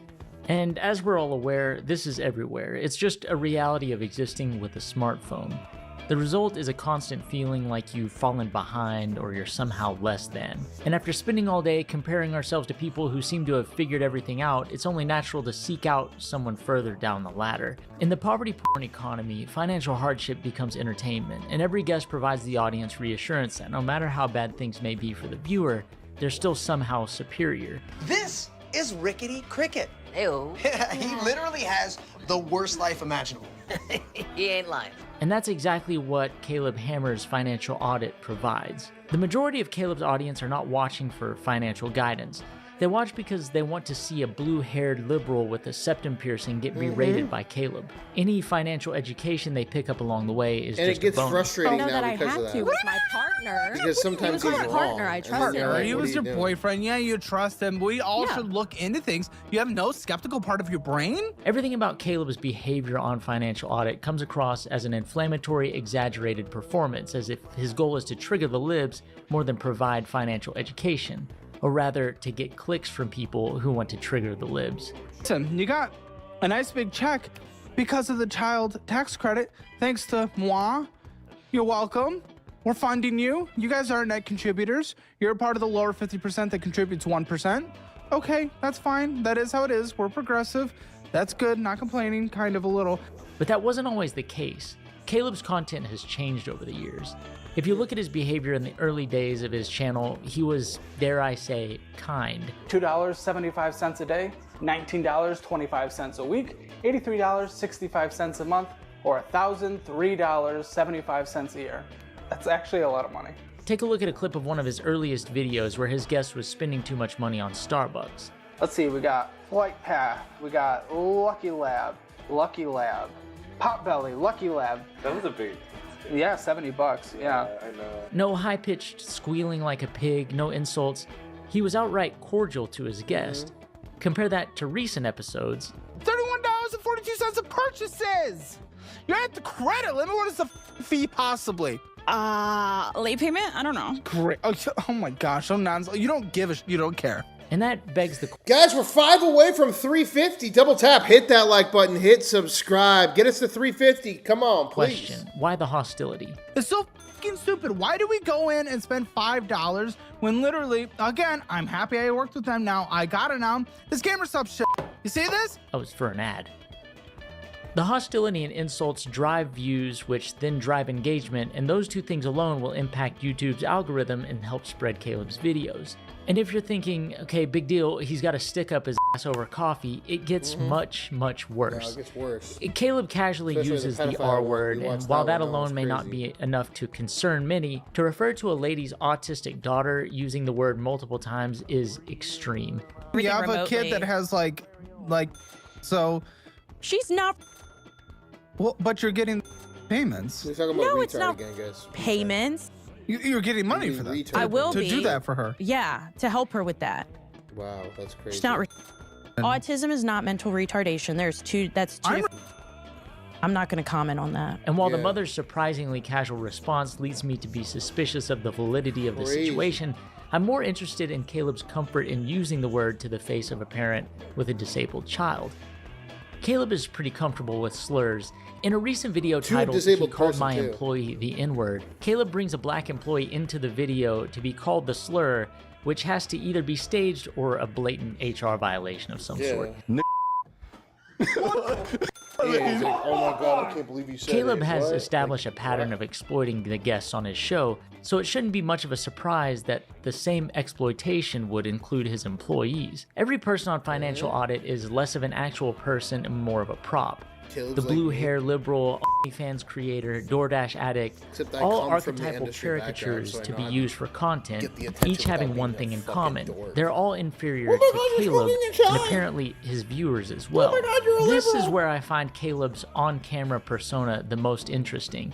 There's an obvious attempt to appeal to a broad right-wing manosphere audience. His attitude and handling of people and their financial Right, situation but he's lacks a fucking almost any homosexual, empathy, so it's kinda and when weird. it does exist, It's like if ever, gay it Republican lacks shit anything again. that feels like sincerity and is more like It's that gay spectacle. Republican There's shit no again. room for nuance on Financial Audit. The guests' struggles are secondary. The real substance of the show is cultural grievance.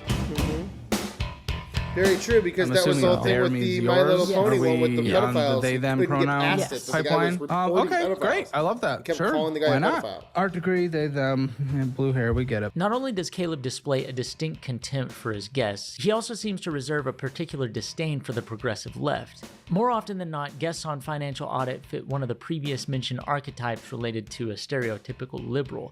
Blue hair, septum piercing, sexual ambiguity, a minority.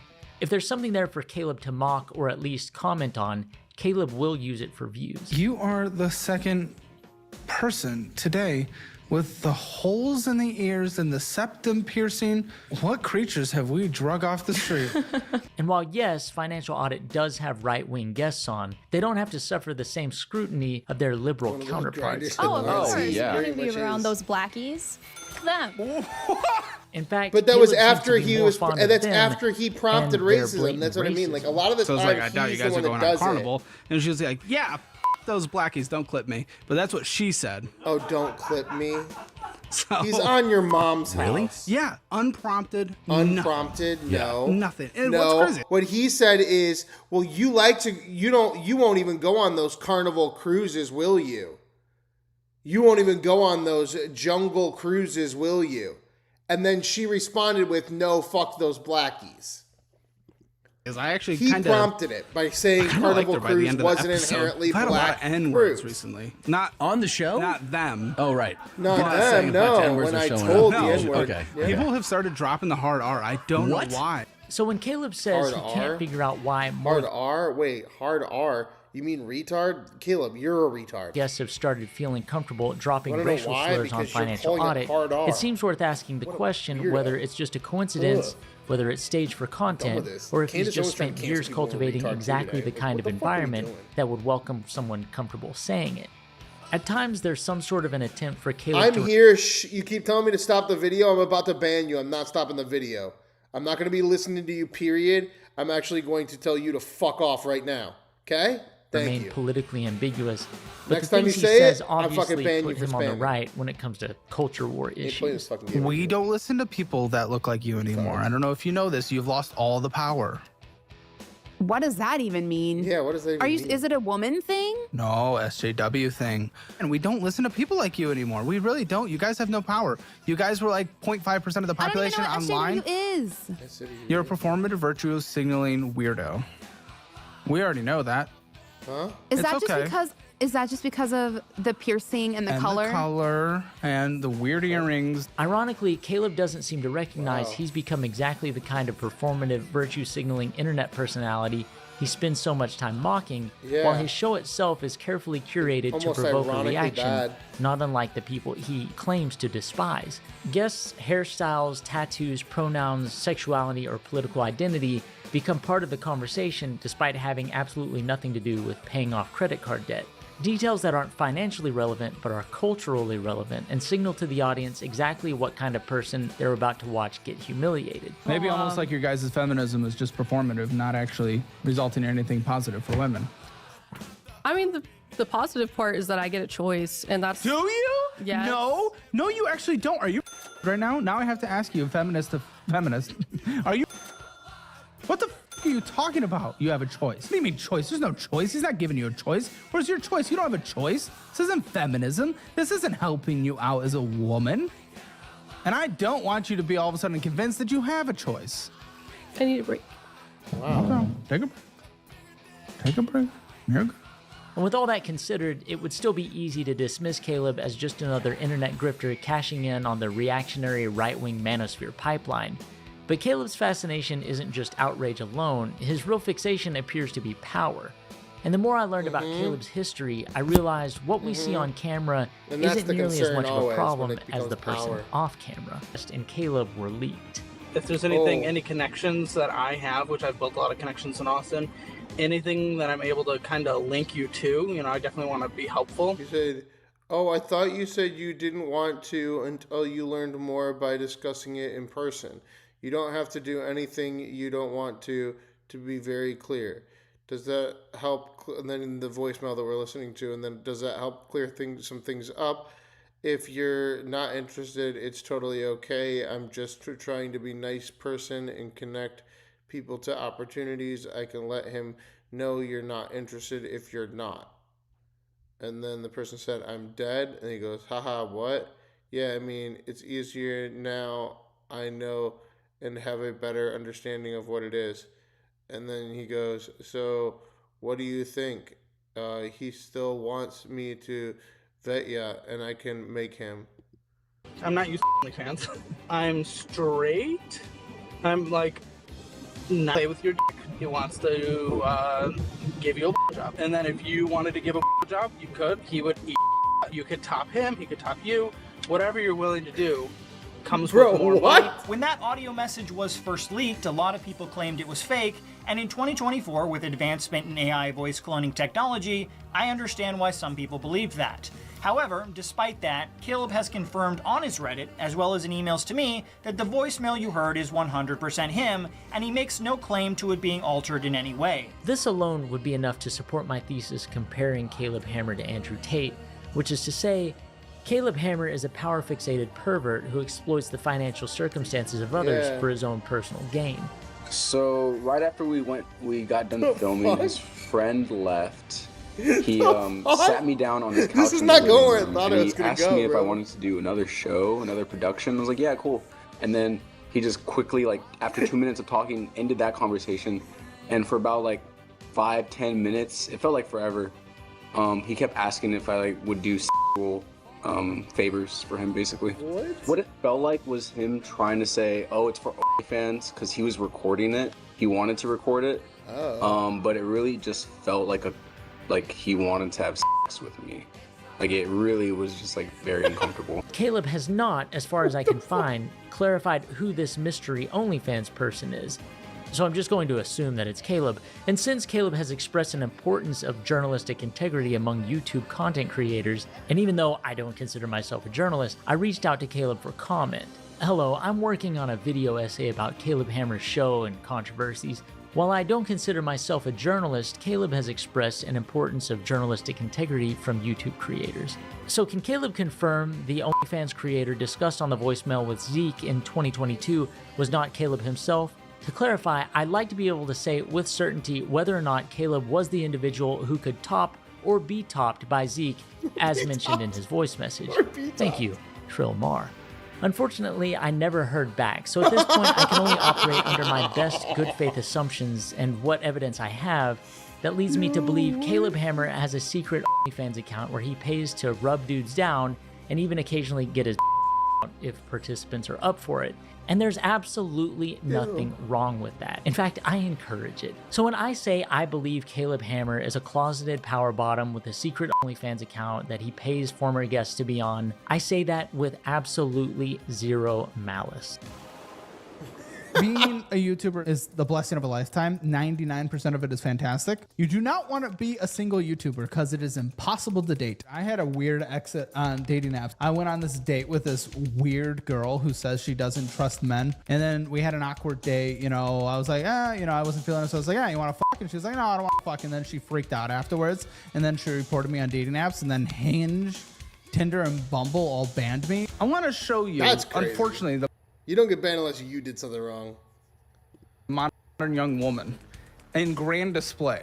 She went around a lot of guys and hooked up.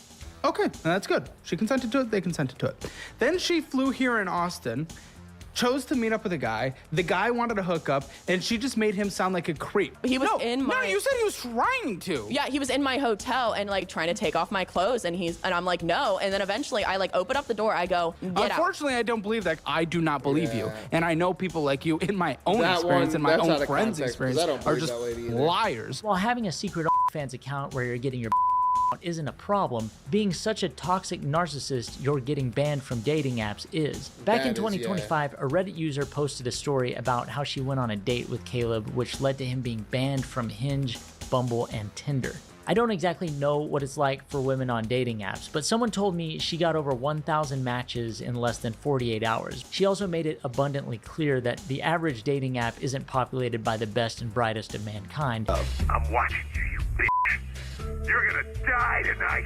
And I know I'm getting off track here. The point is, we all know there are some absolutely awful people on these apps at any given moment, and Caleb was banned from them. In the aforementioned Reddit post, the user detailed her date with Caleb that ended with a 30-minute drive out of her way to his house so he could give her a tour that ended up in his bathroom where he asked her to bathe in front of him. The post mentions that he said he could, quote, separate himself from his sexuality, which sounds like something you'd hear from somebody standing above a hole in their basement they trapped you in. Yeah, what the fuck? Puts the lotion on its skin. No! Well, say it, don't spray it, brother. Dang. He also had some sort of Diddy party moment where his couch was covered in lube or something, and he went to get oil to rub her down despite her obviously not wanting it. And it was at this point she realized there was a camera pointed towards the couch she was on. I didn't know I was being filmed. If you're in my room, you're always being filmed. You are. He does. True. He does. It's his thing. Always It's does. kind of creepy. The post is detailed and disturbing, and parts of it have been publicly acknowledged by Caleb himself. And in most cases, I would talk about Caleb's response, but since he's deleted it, I feel no obligation to defend him. Caleb and his supporters dismiss any criticism as slop YouTube channels milking drama for ad revenue. So let's, for a moment, disregard the salacious details and focus more on the recurring question of power. Who has it? Who doesn't, and how it's being exercised. And there's perhaps no more profound consequential power imbalance than the one between an adult and a minor. In 2018, Caleb, who was 23 at the time, had a group chat with some friends where he said some problematic things about a teenager only 16 years old. Caleb says, I would like to personally stick my penis in a of his. Any will do, thank you. And then the guy says, dude, he's like 15. I would that right down his where it belongs. Another member goes on to say it's something if they're anyone under 16 is. Caleb Hammer responds with, believe it or not, 17 is not under 16. And then one member responds with a meme saying, oh, you're serious. So there is no jokes there. Like, it's very clear that he is not joking. It's very clear that he's attracted to these boys. Thing that they think makes me look like a bad guy. The thing they think bothers me is when when I make jokes, a bunch of jokes with other people making a bunch of rage baiting jokes in a group chat from like a decade ago, and they think that bothers me in the slightest. A text group chat where everyone's making insane crazy jokes, and then they screenshot just mine. You know, and it's just like, oh, Caleb Hammer bad. It's just like that has to always be the reality. Look, everybody said things in group chats they wouldn't want to be made public. Me and the boys have definitely said some stuff in our group chat that would probably get us on some sort of government watch list, but we've never said anything remotely close to something that would warrant a sex offender registry. And yes, over the course of this video, I make a few jokes, allude to a certain leaning in Caleb's sexuality. I need to make something very clear. Despite the fact that Caleb has admitted on multiple occasions that he at one point believed he was bi and admitted to engaging in homosexual acts, Caleb is no longer bisexual. I'm not. I mean, do you watch the show? I've told many times how I thought I was bi in college, but I found out I like vagina. He may have been tricked into being bisexual at one point in his life, but realized once he sobered up, he is 100% attracted to women. Again, he's not gay at all.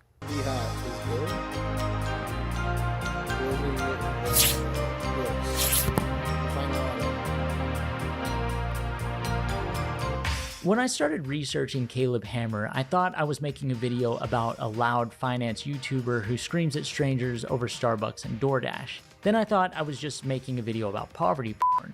Then a video about another culture war outrage merchant chasing engagement from a reactionary audience. But the overall theme of Caleb Hammer became about power. Dave Ramsey built an empire convincing millions of people that being financially responsible also made you morally superior.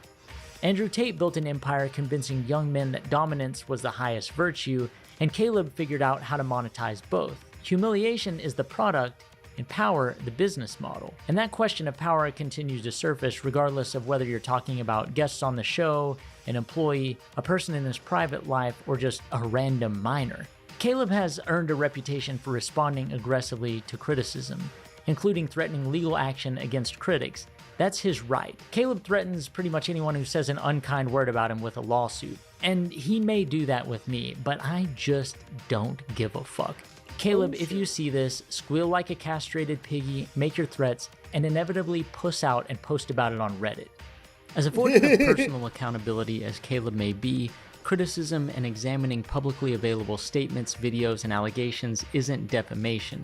And it's kind of ironic, because accountability is the one thing Caleb demands from every guest who sits across the table from him, and given that Caleb's made millions of dollars auditing everybody else's life, it's only appropriate every now and then the camera's turned around and someone gets to audit him. That was the worst thing I've ever seen in my life. You have no idea what the f you're doing. You didn't research anything. You're a performative weirdo. You are not the moral arbiter of the world. You do not get to decide what is good content. You are nothing. You're pathetic. You've never contributed to the world we have. We have real results, real lives, 50,000 people. Every guest that's been on the show. 25,000 hours in 12 months. You've done nothing. You'll never be remembered for anything. You're pathetic. You are 5 years ago, 10 years ago. We've all moved on. No normal person cares.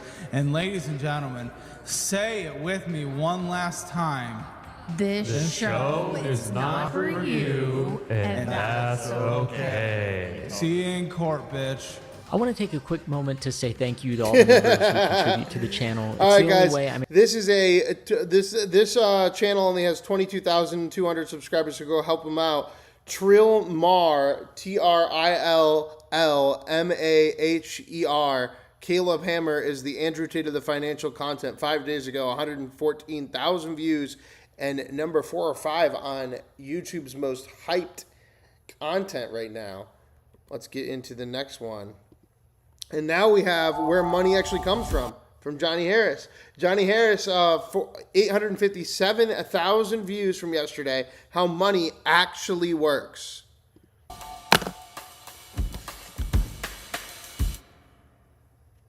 If we took all of the gold that has ever been mined in all of human history and put it all in one place in a giant cube here in Washington, D.C., it would look like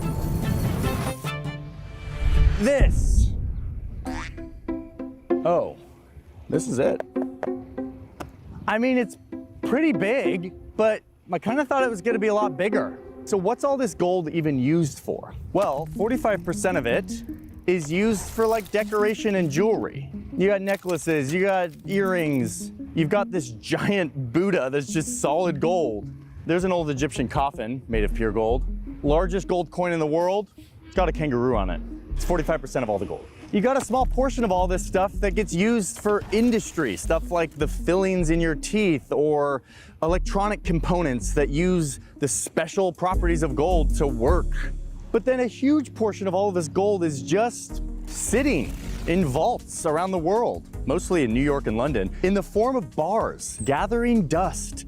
Governments and investors have been on a gold buying spree lately. I mean, look at the price of gold. President Trump is seeking more control of the Federal Reserve. Gold prices soared to a record high after US President Donald Trump criticized Federal Reserve. Russia and China have been buying a lot of gold bars. And Florida is trying to make it so that gold can be used as real money again. It seems like gold is having a comeback. But actually, what I'm learning is that it never went away in the first place. Would you look at that?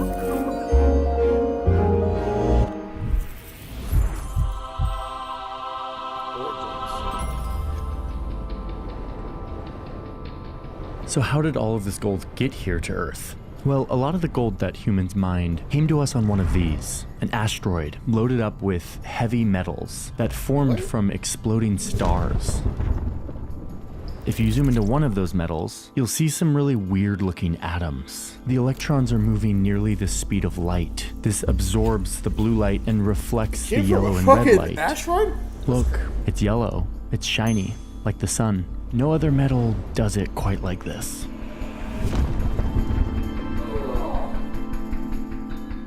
These gold deposits sat in Earth's crust for billions of years, undiscovered. Guys, I'll be back in a Some second. rivers dug in, eroding the Earth and revealing these pieces of shiny I'll stardust. be back in a minute, It caught guys. the If eye you're of going to some stay with us, make sure you double tap, hit that like button, hit subscribe. Remember, help support the channel, keep us independent and sponsor free. Throw out those $5 super chats, add anybody to the poll of the day, $10 super chat, remove anybody from our poll of the day, and become a member, a comrade today. Help join, support the channel, get that little flag, those logos next to your name, exclusive content, etc. 7 days a week with the news. No news is news. We are in our 7th hour right now. I'll be back in a minute, guys. I'm going to go have to walk my doggy. All right, I'll be back in about 5. humans who noticed it was different. Found this shiny. This always happens. I hate when that happens. Rock that they dug out of the ground, that they could turn into things, that it didn't tarnish. It was a dense metal, but it was somehow soft and workable. It didn't rust. It was incorruptible. Was it eternal? Gold has chemical properties that have proven to be very interesting and useful to many societies across a kind of many centuries. And some of those properties have to do with its purity, some of them have to do with its malleability, some of them have to do with its indestructibility, and some of it has to do with its aesthetic intrigue. From China to the Andes, people independently fell under gold's spell, at first for decoration and celebration of their rulers and their gods. Indian healers made medicine with it.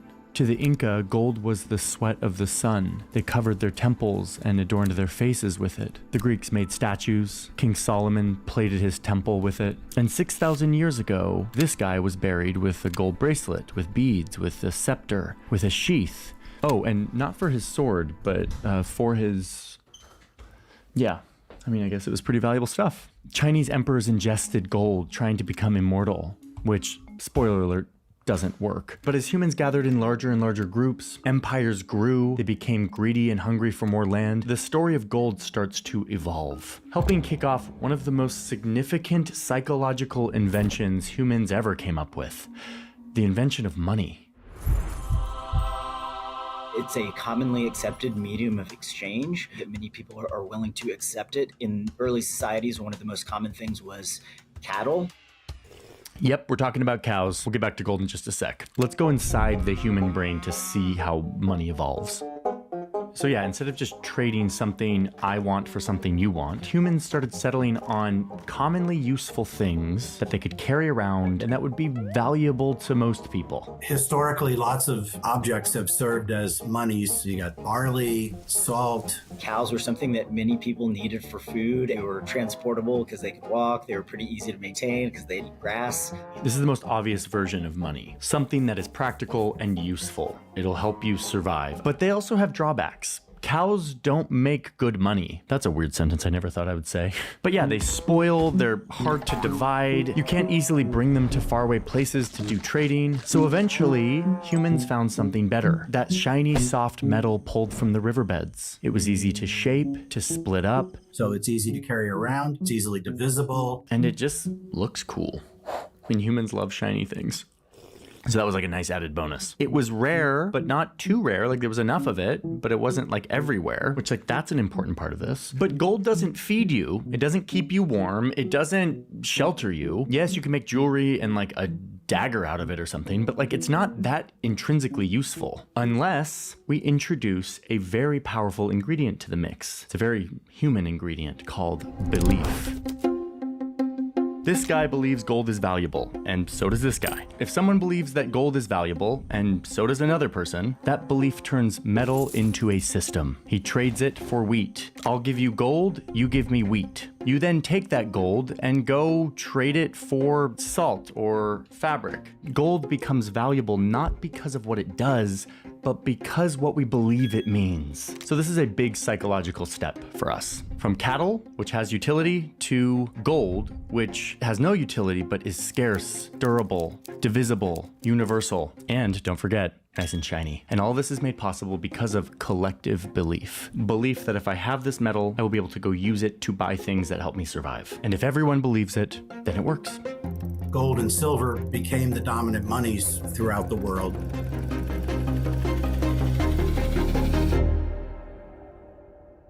So the belief in gold spreads throughout the world a few thousand years ago, not just as a thing that we do to worship the gods, but as a means of trade, a currency, a money. This also happened with gold's forgotten cousin, silver. Poor silver. It just didn't get those fast-moving electrons to make it shiny. And there's like too much of it too. Anyway, soon gold was being stamped into standardized coins, being used as a near universal form of money all around the world. It was magic, but it was also mania. When the Spanish landed on the shores of modern-day Mexico in 1519, they met the Aztec civilization, and one thing caught their eye: gold.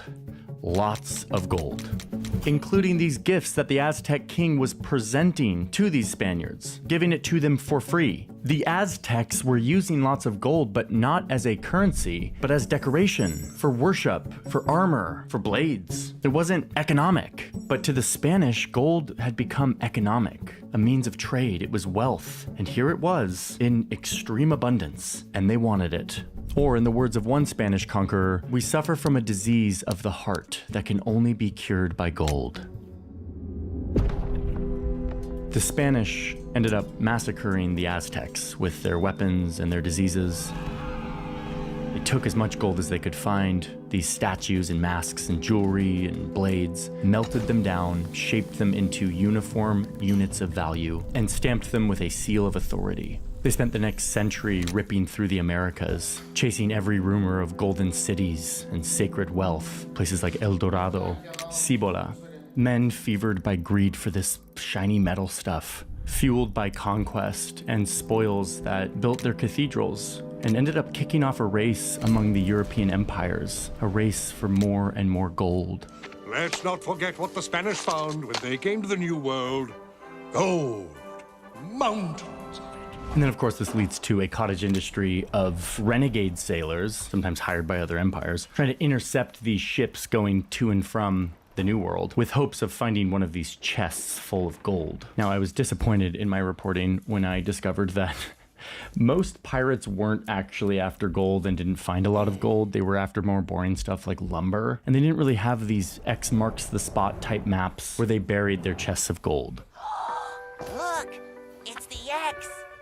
X marks the spot! That's mostly a myth, but it's also kind of a useful example of how gold inspired these like big grand stories of adventure, of jackpot, how it enlivened the imagination and inflamed this greed in people's minds. I mean, I get it. How sick is the idea of a bunch of gold that never rusts, buried somewhere in the Caribbean, ready to turn a peasant into a count? Greetings. God, I love the Count of Monte Cristo from the early 2000s.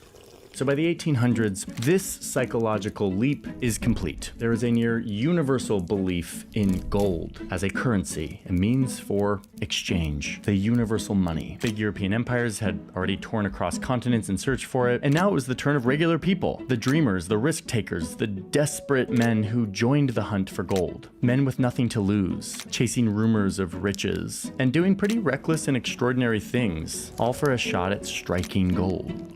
A big group of them in 1849 fled into the western United States, helping build California, becoming the 49ers, all in search for gold. These guys are in Canada's Yukon, where it is very cold, and they're looking for gold. I mean, this happened everywhere. South Africa, Australia, the Amazon. Each place the same story. Men intoxicated by the idea of getting rich off of gold, doing whatever it takes to get their hands on the stuff, even forcing others to mine it for them. This frenzy of hope, chaos, migration. It was gold fever, and it didn't just move markets, it moved human beings, entire populations. It was, as the writer of this excellent book puts it, a murderous, cruel, intoxicating, brutal adventure that swallowed an entire civilization and spat it out as coins. Man, I love when rigorous historians write beautiful language. Okay, let's dive back into the brain really quick and see what's going on next. We're about to take another big psychological leap here. The leap from a belief in this soft, shiny metal to a belief in paper. One of the problems with physical gold is that if you want to trade it in large quantities, it's pretty heavy to carry around a lot of gold. And what people decided was if they could deposit their gold into a bank, it would give them a banknote, which was essentially an IOU. 1 ounce of gold was worth approximately $20. So basically, if you had a $20 bill, you could go into a bank and redeem it for 1 ounce of gold. Most individuals, when they got paid, they're going to pay envelopes stuffed with banknotes. So that was the everyday medium of exchange. As long as you trusted that the banknotes were good, you really didn't think about much which bank had issued the notes. They all exchanged 1-to-1 against each other and against gold and silver dollars. If you wanted gold instead of the banknote, you could come in and redeem the banknote and they would give you gold. So now instead of believing in gold, we are believing in banks, trusting them that if they give us this piece of paper, it actually represents the gold that they are holding safe in their vault. And that at any moment, if I needed the gold, could go to the bank, get the gold. That is now a pretty far abstraction from cows, something that feeds us. We're now carrying around paper. But once again, it follows the same rule that if everyone believes it, and if the banks don't give us any reason not to believe it, then this worthless piece of paper turns into economic power, a currency. And in fact, if we can do that, it's really convenient. It makes trade way easier. Theoretically, everyone thrives here. So, yeah, silver. Okay, yeah. Instead of gold in the vault, a lot of economies had silver in the vault, and a lot of economies were trying to have both metals, giving them each a specific value and pegging that value so that it wouldn't change too much. But this becomes a problem. It's really hard to have 2 metals as the foundation of your paper money. And then suddenly, if there's a big discovery of silver in Nevada or something, there's way more silver, so it throws off the value of silver, but it's pegged to the value of gold, and so all this arbitrage happens. This was a huge, decades-long debate here in the United States. It got really political. You've got this guy running for office, mostly on a platform of silver, and some people think that The Wizard of Oz is an entire commentary on this debate between gold and silver. And while reporting this story, I was multiple times very tempted to go down this rabbit hole. This is a video about gold, not about silver. Sorry, silver. So we'll save that one for another day. And indeed, by 1900, gold, this shiny metal that humans have been using for thousands of years to do trade, endured as the one metal that we would base our entire economy off of, at least here in the United States, but a lot of countries too. We set a firm standard. $20 gets you 1 ounce of gold. There's a finite number of gold. It doesn't fluctuate too much. Anyway, this was called the gold standard. And the United States and a bunch of other big countries were on the gold standard in the early 1900s. So it's pretty clear that the economy is like a big, confusing thing. And especially in the last couple of years, we have seen a pretty chaotic economy. Higher grocery bills. This is, we are watching Johnny Hare's How Money Actually Works. So it's the early 1900s. Banks have gold in their vault. They give you a piece of paper that says you're entitled to the gold in the vault. But it turns out human beings are struggling to adopt the paper thing fully. there are a series of financial panics. You probably don't want to get into the causes of the panics. The banks had a limit to how many banknotes they could issue. So when people wanted more currency and they couldn't get banknotes, they would take gold and silver coins out of the bank vaults. And now the banks are losing reserves. Now they have a problem. So here they all are at the same time rushing to the bank to pull their money out, all at once. This is not good for an economy that grows when you give banks money to lend out to other people and trust that not everyone's going to try to take it all out at the same time. We made a whole video about this, how modern finance and credit works and how that multiplies the money supply in these weird ways. You can check that out. But for now, just look at this picture of a bunch of people on Wall Street trying to get their gold out and know that this is not good for the economy. So the US government decides that having all of these decentralized private banks who are giving out paper money is just too prone to these vulnerabilities, to everyone going and taking all the money out at the same time. So they decide to make one bank to rule them all, aka the central bank, aka the Federal Reserve, aka the Fed. We're just gonna call it the Fed from now on. Why did the US government decide they needed to centralize this around a single bank? It's a federal institution that will cope with potential panics and shortages of currency and shortages of bank reserves. The Fed would be the big bank that would be given a bunch of power to set the rules for the rest of the banks. By issuing more currency when it's desired. Now, it was still technically pegged to the gold standard, but a huge difference was now you couldn't just go to the bank and exchange your paper for gold. And the Fed would be in charge of controlling how many of these banknotes were floating around the economy. And so in the United States, we have the Federal Reserve that is the monopoly provider of dollars. Which in turn determines how the economy works, how people spend money, how people borrow money. And their goal at first was just to make sure that this doesn't happen again. Look at this fancy machine that the Fed has. Not a literal machine, this is completely symbolic. Don't overinterpret the analogy here. So to be clear, we're still on the gold standard at this point. It's like 1913 or something. Every 20 bucks is pegged to an ounce of gold. But now the Fed has all of these levers to play with. These levers that invisibly incentivize people to borrow money, it's the interest rate, to spend money. And with their new power, the Fed starts fiddling around with all of these levers. Hey look, if you lower the interest rate, more people will borrow money, they'll spend money, they'll start businesses, more jobs. Many critics have said that they kept interest rates below where they should have been. They made credit too abundant, and so you had an overinvestment boom in the 1920s that, although there were genuine investment opportunities due to technological change, electrification, the automobile, things like that. Wow, look, it's an economic boom. It's the roaring 20s. The stock market just quadrupled in 5 years. Times are good, thanks in part to the Fed pulling some of these levers. Though this, like many assertions I'm about to say, is kind of debated. Try not to get sucked down the economic debate rabbit hole here. So things were good in the 1920s, maybe a little too good. Uh-oh. The Fed over-amplified that boom and raised it to an unsustainable pitch.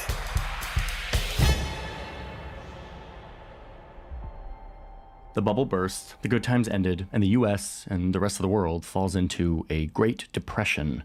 The money supply in the early years of the Great Depression, starting in 1930, there are bank runs that drain a lot of the gold out of the banking system into individuals' wallets and under their mattresses. Again, we made a whole video about what recessions and depressions are. Check that out. Okay, but watch what happens here. One of the very important levers that the Fed has on this symbolic machine is to put more money into the economy. And they do this through a bunch of different indirect mechanisms. But the result is there's more money to go around, and borrowing money is cheaper. They can make the interest rate go down. So it's like, doesn't cost that much to borrow money. During the Great Depression, most economists agreed that the Fed should have done this. So why aren't they using this? It's the Great Depression. People aren't spending money. People are losing their jobs. Lower the interest rate, get more money into the economy. But look, they can't really do that very much. The money supply is fixed to gold. If the Fed started to issue more notes, it could reach a point where it was constrained by not having enough gold to back them.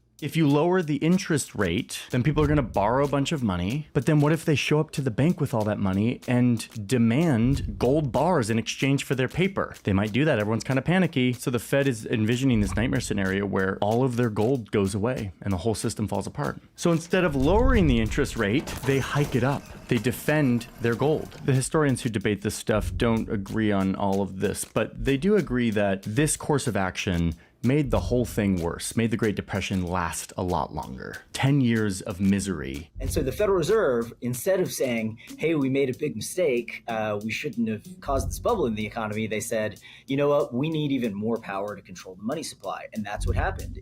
That resulted in the president coming out and saying, hey, the gold standard really just screwed us over. We weren't able to pull all of our levers because we were pegged to this obsession with being backed by gold. So let's be done. Enough is enough. We need flexibility in a crisis. And if you want to go way down the technical rabbit hole, look up the unholy trinity. That's a very technical explanation of what's going on here. All the sources are in the description, as always. So it's 1933, and FDR comes out with an executive order saying that Americans need to turn in their gold bars in exchange for flimsy dollar bills. And the government could now print as much or as little money as they wanted to guide the economy's behavior to keep it humming along. And hopefully keep prices stable. Now, you don't have a finite thing called gold. That is like, there's only so much of it, because now you just have an infinite thing called dollars and a central bank who can effectively print as much of it as they want. The more they print, the less each is worth, so prices go up. That's inflation. Anyway, let's go back into the brain, because this is like the biggest psychological leap of them all. Money is still belief, but without the gold standard, the belief is in the government, in their paper, even if it's not backed by anything. It is a belief in the government's ability to run this machine properly. This is called fiat money, and it's a whole lot different than cows, where we started. It started in 1933. This is how money was valued in the United States by a decree from above. Now, full disclosure, I went to Brigham Young University, studied econ, and studied under a school of thought that was very much like pro-Fed. The Fed and fiat money is sort of like the best thing we got going. It makes mistakes sometimes, but like it's better than the gold standard. I intentionally talked to two economists for this story who were like a little more skeptical of that take to kind of help balance me out. And my hope is that the story I just told you about this moment in time is a fair characterization. But if there's any professional economists watching, I would love your take on this. Like, I would love a good faith critique or like alternative view or whatever. Like, economics is not science, it is psychology. And so we get to debate it endlessly. So gold is out. And so what, are we at the end of the road for this shiny metal, this thing that humans have loved forever? Not so fast. So, 1944, World War II is winding down. The US is realizing that in just a matter of years became the most powerful country in the world and defeated the two rising empires and was now on top of everything. So they get all of their ally countries together, a couple dozen countries, in a hotel in the mountains of New Hampshire with the goal of designing a new global economic system, a set of rules that everyone will play by. And the US, of course, takes the lead on what this system will look like. They propose that instead of creating some universal global currency, as some were proposing, the world should instead opt for the US dollar to become the universal, globally accepted currency that everyone else's currency would be like attached to. And the rest of the countries are like, seems kind of sketchy that we're just trusting you and your dollar. And the US says, okay, but remember, all of our dollars Why did that happen? Oh, sorry about that. are still That's fucking weird. Why did they do that? My computer just like spazzed out.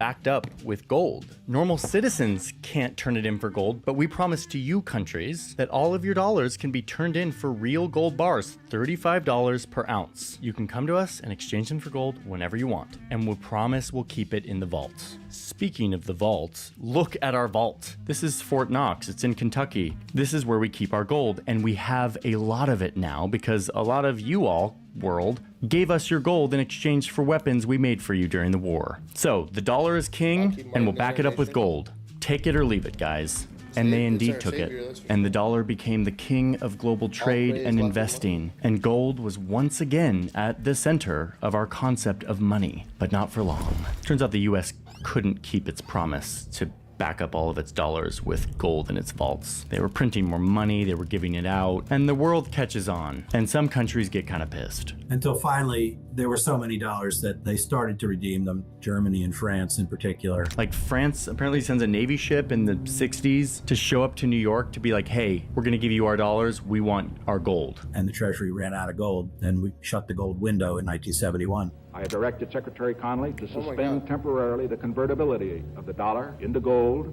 or other reserve assets. And finally, the president at the time, who is President Nixon, comes out and is like, okay. Yes, we don't have the gold anymore. You got us. But guys, come on. Be reasonable. We're all used to using the dollar by now. The whole global economy is used to this. We're America. We've proven that we're stable. You can trust us. I mean, look at our economy and look at our military. We are safe and stable. Use our currency, invest in our government, and you can sell those bonds whenever you want. We'll give you dollars and you can use that to buy like oil and whatever you want in the global economy. We promise we're good. And the world, without much choice, was like, okay, fine. And just when we thought we couldn't get any further away from cows, here we are. Our concept of money takes one more bonus step to here, where so much of the global economy runs on a currency that is built off of collective belief in a story, in a system, in an S with a line through it, in 19 people who sit in a fancy white building in Washington, D.C. and try to accurately predict the future and make decisions to pull proverbial levers to ensure that the dollar doesn't lose its value in all of our minds. So have they done a good job? Well, a lot of people say yes. People from the Fed would say, look, we've done a great job. You know, the Federal Reserve is better than putting this into a private market like we had before the Fed. That being able to create new money in the economy helped us recover relatively quickly in the 2008 crash or during COVID. But a lot of people say no, that the Fed does a terrible job. But I think the evidence says that actually they have not done very good. You know, the Fed basically caused the Great Depression. That inflation is out of control and that the people running it are never faced with the consequences for not doing a good job. Several economists I talk to think that it's a lot of power to put in a government agency that isn't incentivized by the free market. But most monetary economists, the people who study this stuff, like the vast majority, think that, hey, the Fed's not perfect, doesn't get it right all the time, but like this is the best version of a modern complex economy, and it generally works. What you described as the Fed has made some mistakes, but we can't imagine living without it, that's probably 90% of the econ profession, or maybe higher. But everybody now has grown up in a world where it's hard to imagine what things would look like without the Fed. And it's especially hard to imagine once you're on a fiat money standard. If you're on a fiat money standard, somebody has to control the quantity of fiat money. And if it's not a central bank, how do you do that? I'm actually not going to have an opinion on this. I'm still kind of making up my mind.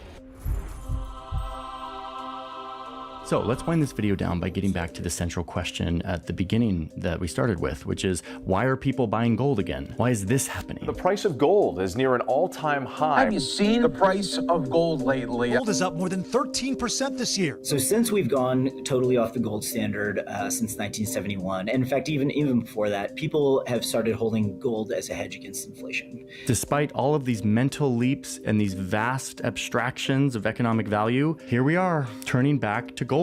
First off, foreign governments never got rid of their gold. The US still has huge stores of thousands and thousands of tons of gold in Fort Knox and other facilities. And so do a lot of other countries. A lot of countries store their gold in the United States, in New York City, in this gold reserve that is buried like 50 feet into the bedrock of Manhattan. And it just sort of sits there, gathering dust and being a little reserve, a just in case type of thing. But a lot of regular people, investors, buy gold too, whenever they start to feel a little bit sketchy about the big psychological bargain they've made with the government.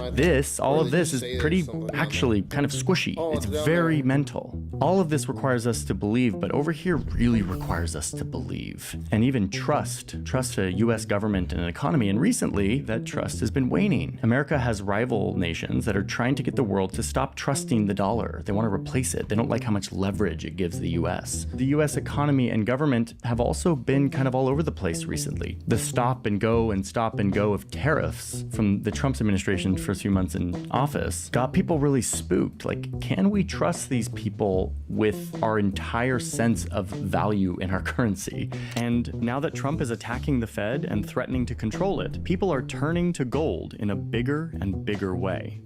And for at least for now, while I'm recording this, there seems to be some trepidation about people believing in the dollar. So that's why you see this kind of going back in time on the psychological leaps. In the last few months, well, since the start of the Trump administration, there's been Guys, make sure you double tap, hit that like button, hit subscribe. We are doing the news 7 days a week, at least 3 hours. We are currently in hour 7 of our poll. Just ending that poll right now. Remember, $5 super chats, you can add anybody's name to the poll of the day. $10 super chats, so you can remove anybody's name from the poll of the day. Hit that join button, become a comrade, help support the channel, keep us independent. I'm going to keep this audio running while we add our next candidate. Marco Rubio again survives. a loss of faith in the dollar vis-a-vis other fiat currencies. People are worried inflation may go up, either because of real shocks like the imposition of tariffs. So people are rushing to other stores of value that don't rely on a central government. The shiny metal, gold, is one of them, but there's another currency that people are opting for that kind of looks a little bit like gold, at least mentally. Bitcoin is essentially the new gold. It's becoming really the true digital gold. I think a lot of young people are comfortable with digital assets and digital currencies and would switch over to Bitcoin or something different. Either one of those things would provide a check on the Federal Reserve because people would have an alternative and the Fed would know that if they created too much inflation, people would switch over. Bitcoin and other cryptocurrencies may represent a future path for this psychological journey of money that we've seen here. Hour but 7 it seems to be too of our early to show tell. starts But now. it does seem like we are entering a new chapter on Dr. this Johnny journey Harris of on how our money sense actually of works. value and currency and trust and belief. I'm not sure what it's going to look like. I don't presume to know, but as we've seen in this story, I think it's a pretty good guess that no matter what happens next,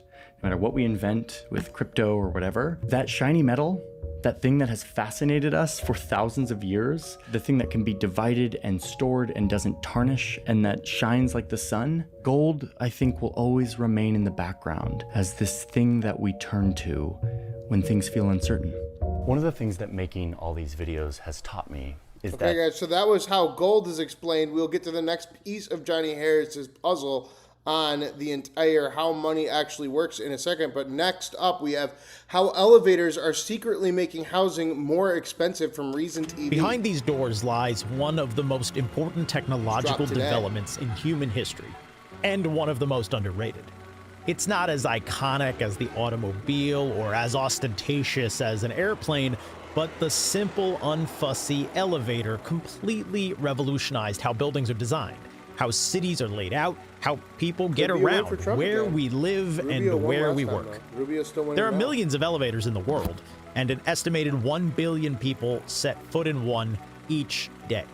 In the US, people go up and down an estimated 2.5 billion miles by elevator every year. That's more than all the total miles traveled by train and airplane combined. Wow. If you stacked all of those elevator trips one on top of the other, you could go back and forth to the sun 27 times every year. Wow.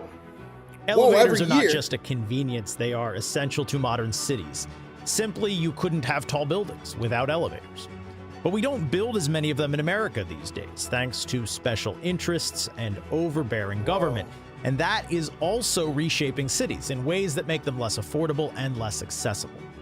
This is the story of a technology that you probably take for granted, and that would be even more common if special interests didn't make them so expensive to build and maintain. Damn. Going up.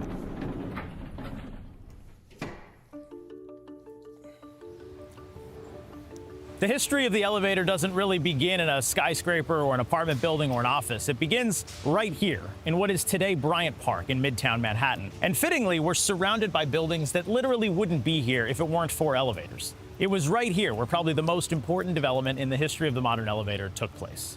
This was the site of the New York Crystal Palace, which hosted the 1854 exhibition of the industry of all nations. It was here that inventor Elijah Graves Otis astonished onlookers with a demonstration of the first modern elevator. So two things worth noting here. First, if that name sounds familiar, it's probably because you've seen it over and over and over again, maybe without even noticing it. The Otis Elevator Company, now officially the Otis Worldwide Corporation, is one of the world's largest makers of elevators. And then second, the elevator itself wasn't actually the remarkable thing that Otis demonstrated at that 1854 exhibition. What Otis had invented was a safety catch. As people watched, Otis hoisted himself into the air, then his assistant cut the cable holding the elevator up. Instead of plummeting to his death, the elevator stopped automatically. All safe, gentlemen, Otis proclaimed to the crowd. See, elevators had actually been around for centuries in various forms. The ancient Greeks and Romans had rudimentary elevators. Inside the Colosseum, there were several lifts powered by slaves. French King Louis XV had an elevator installed in his private chambers at Versailles in the 1740s. By the early 1800s, mines and mills in England would use lifts to move goods and materials. But elevators had an unfortunate reputation for being terribly unsafe, and as you can imagine, that made it really difficult to sell them. Otis had opened his own elevator company about a year before that 1854 exhibition, but in the first 7 months that he was in business, he made exactly one sale. The exhibition actually didn't do much to change that. When Otis died in 1861, the elevator was still regarded as something of a novelty. It wasn't until 1870 that the first elevator was installed in an office building here in New York City, and they didn't really become commonplace until the 1880s and 1890s. This is what New York looked like in the 1870s, just before the elevator revolution completely remade the city's skyline. But it was actually two other inventions that helped take the elevator mainstream. The first was steel-framed construction techniques that allowed buildings to be built higher than 10 stories for the first time. See, an elevator might be a nice accessory in a 7 or an 8-story building, but once you start going higher than that, nobody wants to take the stairs. The other key invention was the electric motor. Powered by hydraulics or steam engines, elevators of the 1800s were painfully slow. It took about 2.5 minutes just to go from the lobby to the 10th floor. The electric motor changed that. In 1913, when the Woolworth Building became the first American skyscraper to top 50 floors, it boasted elevators that moved 10 times faster. When the Empire State Building opened in 1931, its elevators moved at 6 meters per second. That's almost as fast as elevators do today. Now, elevators completely reshaped the way cities work. And in places like New York, where there were natural barriers against expanding outward, the effect was particularly dramatic. There are over 80,000 elevators just in New York City today. By the way, almost all of this history is drawn from the book Lifted by Andreas Bernard. And one of the really fascinating observations that Bernard makes in that book is that elevators didn't just change the way cities get built and the way people get around them. They also changed the way we look at the world. They changed what we value. You see that most vividly in movies and TV shows, where elevators are often portrayed as these magical, mysterious portals. They aren't just a way to get from one floor to the other. They take us into the unknown. They ask us to consider new possibilities. Elevators changed the way we look at the real world, too. In the old days, it was the lower floors of buildings that tended to be more valuable. Maybe not right on street level, that's where you'd have shops and businesses, but the floor just above that. It was easy to get in and out, not many stairs, very accessible. The higher floors were less desirable. That's where students and servants would live, or artists and bohemians. But the elevator flipped all of that upside down. Now, penthouse apartments became more attractive and more valuable. And executives wanted offices at the top of the building once they didn't have to walk all the way up there. No one wants to climb 50 stories. Just press a button and sing! You're off. We want to be hoisted into the sky in a chariot of steel and dreams. Okay, maybe that's overselling it. The point is, elevators completely overhauled the way people live and work.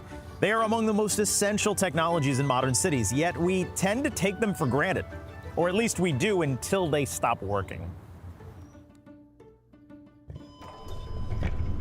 going nowhere. If you live in a big apartment building or you work in an office, you probably take an elevator every single day. And it's pretty routine, as long as everything works the way it's supposed to. A University of Illinois study found that the average person gets annoyed if they have to wait more than 28 seconds for an elevator to arrive.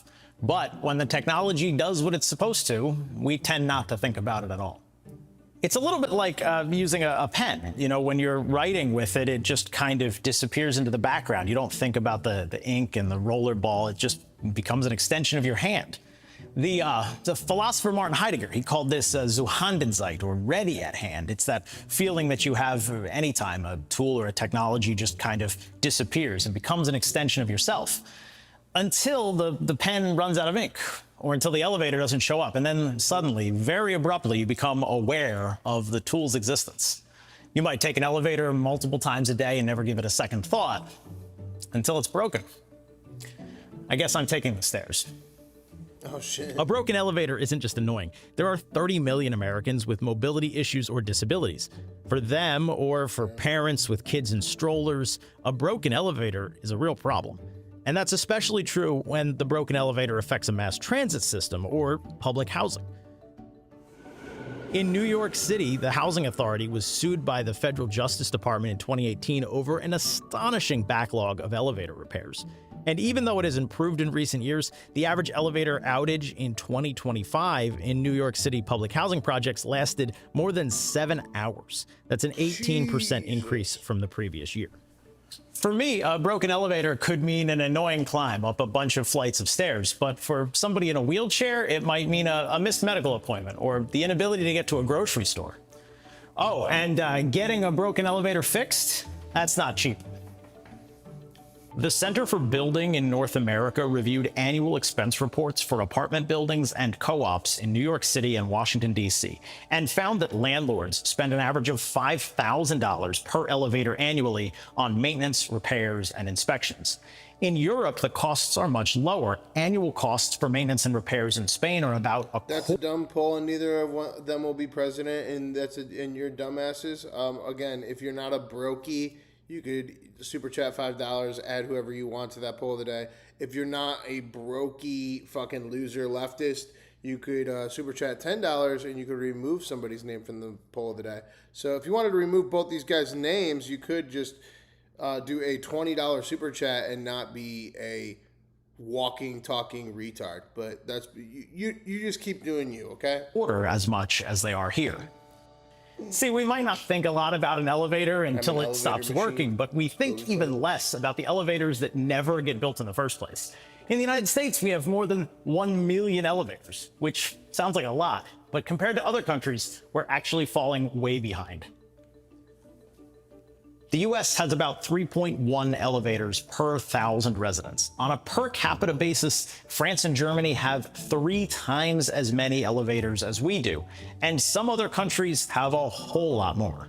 Now, of course, in the United States, we have more single-family homes than places like France and Germany, where people are more likely to live in apartment buildings. And that's true, but then you'd have to think about this comparison. New York City has roughly the same number of people as the entire country of Switzerland. And unlike in the rest of America, most people in New York City don't live in single-family homes. In fact, a greater percentage of New York's population lives in an apartment building than Switzerland's does. But despite that, Switzerland has twice as many passenger elevators as NYC. Stephen Smith, whose research informed a lot of this video, estimates that it costs about $150,000 to install a basic 4-stop elevator in New York City. That same elevator only costs about $36,000 to install in Switzerland. So we've got these higher maintenance costs, higher installation costs, and hey, if something costs more, you're going to get less of it. And that's definitely true when it comes to elevators in America. Going down. So why does the same elevator cost 4 times as much to install in New York City as it does in Switzerland? I mentioned Stephen Smith a moment ago. This is the 122-page report that he wrote in 2024 for the Center for Building in North America. The entire thing is an attempt to answer that single question, a question that he says was first posed to him when a friend from Rome visited him in New York. I read it, so you don't have to. Smith says that there are two big reasons why American elevators cost more to install and repair. First, there are a lot of regulations. In some cases, these are well-intentioned. They're meant to ensure that elevators can accommodate wheelchairs or stretchers, and European elevators are also required to fit those things, of course. But the building codes used in America often require space for turning around or for additional people to accompany the wheelchair or gurney. And requiring a bigger elevator means bigger trade-offs. A larger elevator is a heavier elevator, which means that it requires more heavy-duty equipment. That adds costs. A larger elevator also takes up more space in a floor plan, and that means less space for apartments or businesses. That can change the entire economic model for a building. In small apartment buildings that are 3 or 4 stories high, European regulations allow for smaller, cheaper elevators. In the US, the size and cost of elevators mean that developers often choose not to include them. These rules were meant to make buildings more accessible, but they've actually had the opposite effect. How are you? Not great, Bob. And that's just part of the answer. So after reading Smith's report, I started doing some digging on my own, and I think the real culprit behind America's elevator shortage is labor unions. One of them in particular, the International Union of Elevator Constructors. You just opened the doors to your career, and you're on your way to the top with the best union in the finest craft around.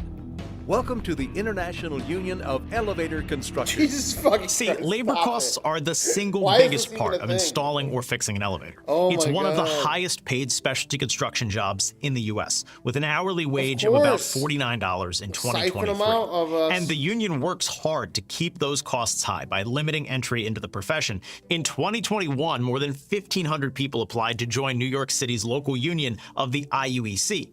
Only 115 were allowed to join. As a result, there's a persistent shortage of workers capable of installing or repairing elevators. But that's not the only way that the union works behind the scenes to keep the cost of elevator construction, well, rising. The union has fought against efforts in some states to allow elevator constructors to cross state lines to find work. Elevators are the same everywhere, so a worker from New York can safely install an elevator in Connecticut. But by imposing these artificial barriers, local unions retain more power over pricing. Like a lot of labor unions, the IUEC also uses various tactics to limit competition from non-union employers. In 2008, the New York City local union that's affiliated with the IUEC admitted to running a long-standing racketeering scam where it required non-union construction companies to pay unionized workers not to work. The scheme involved fake contracts and fake timesheets, and all of it was backed up by the threat of disruptions if the non-union shops didn't go along with the deal. But I think there's an even better example of how the union exerts its influence. So in Europe, most elevators installed in new buildings are prefabricated. That means they're built in a factory somewhere and then they're shipped in and installed. In the US, however, that's not how elevators are built, thanks again to the International Union of Elevator Constructors.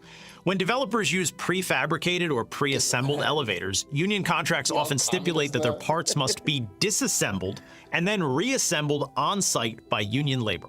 As Smith highlights in this report, that includes even really basic things like re-drilling holes in steel frames. One recent union contract charged $132.80 per hour for union members just to re-drill holes in factory-made equipment. And none of this is happening by accident or with good intentions. In 2011, IUEC President Dana Brigham made that quite clear, saying that the union can't afford to allow factory-built elevators to become commonplace. But this is quite silly. Imagine if you couldn't buy a prefabricated oven for your kitchen. Instead, you have to hire somebody to come to your house and build an oven from scratch out of sheet metal, wiring, and electrical components. Now, that would make any kitchen renovation a lot more expensive and more time-consuming. It's exactly the same with elevators. Now, from the very beginning, a key concern with elevator construction has been safety, going all the way back to Otis's exposition at Bryant Park. It's not enough to be able to lift things in the air, you also have to get them down safely. And if the trade-off for higher prices was more safety, we should be happy to pay it. It's not. Elevators in Europe and Asia are just as safe as those in America that take twice as long to install and cost 3 times as much. Fewer, more expensive elevators mean that housing is more expensive. It means that apartments and offices are less accessible for millions of Americans who have difficulty with stairs. And it just makes life more difficult. The elevator revolutionized how people get around. We shouldn't let special interests shut the door on that. Facts, my guy. Facts, my guy. That was how the elevators are secretly making housing more expensive from Reason today. Let's go back into Mr. Johnny Harris with our next little bit on the economy, if we can. Dough or whatever. That shiny metal, that thing that has fascinated us for thousands of years. Next one. Okay, this one is called 1955 versus 2025. Who really has it better? This is me if I lived in 1955. Here I am in 1975 and 1995, 2015, and then today. I'm going to put myself in the shoes of a middle income earner in all of these decades to answer a very important question about the United States. Is the average American better off today than they were all these decades ago? Does the typical American make more money, have a better chance of owning a home? It's an important question because this graph shows that our economy has grown immensely since the 50s. I mean, we've got the largest economic pie on Earth. And even when you account for inflation and the fact that our population has grown, you still see immense growth. I mean, look at this. We've added tons of prosperity in this country that theoretically every person is entitled to some part of. Or, as some economists put it, has our country produced shared prosperity? When I think about how well the economy delivers, I think about how well it delivers for the people, for the workers and their families. How well are they receiving that prosperity? I'm going to show you how all of this economic prosperity we've created has been shared or not shared.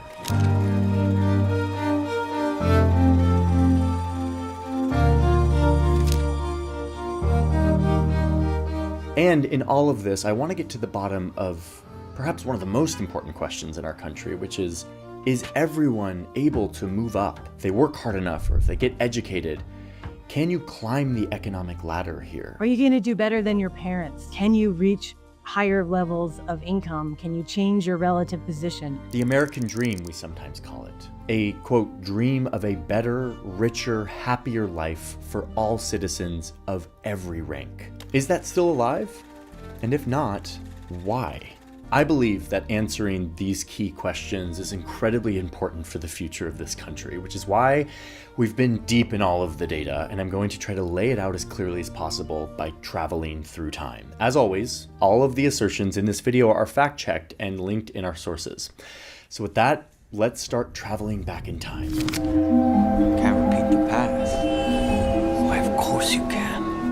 Okay, so I'm traveling back towards the 1950s. As we move through time, I'm going to be keeping an eye on this main graph. This graph is kind of our anchor. It will be showing how the economy has grown over time. And again, it's adjusted for prices and population growth. When this graph goes up, it means that there's more economic prosperity to go around. We're going to see how it gets divided up. And for each decade, I'm going to be looking at these 4 economic indicators. Am I making more money? Can I afford a house? Is this economic growth being shared equally by everyone? And how likely am I to be making more than my parents? Oh, look, we're arriving to the 1950s. So it's the 1950s here in America, and I, the middle income earner, have just returned from fighting in the most devastating war of human history. But we Americans came out on top, and our economy is booming. I work in this car factory. It's one of the many factories that was converted from making weapons to now making valuable stuff that we're shipping around the world.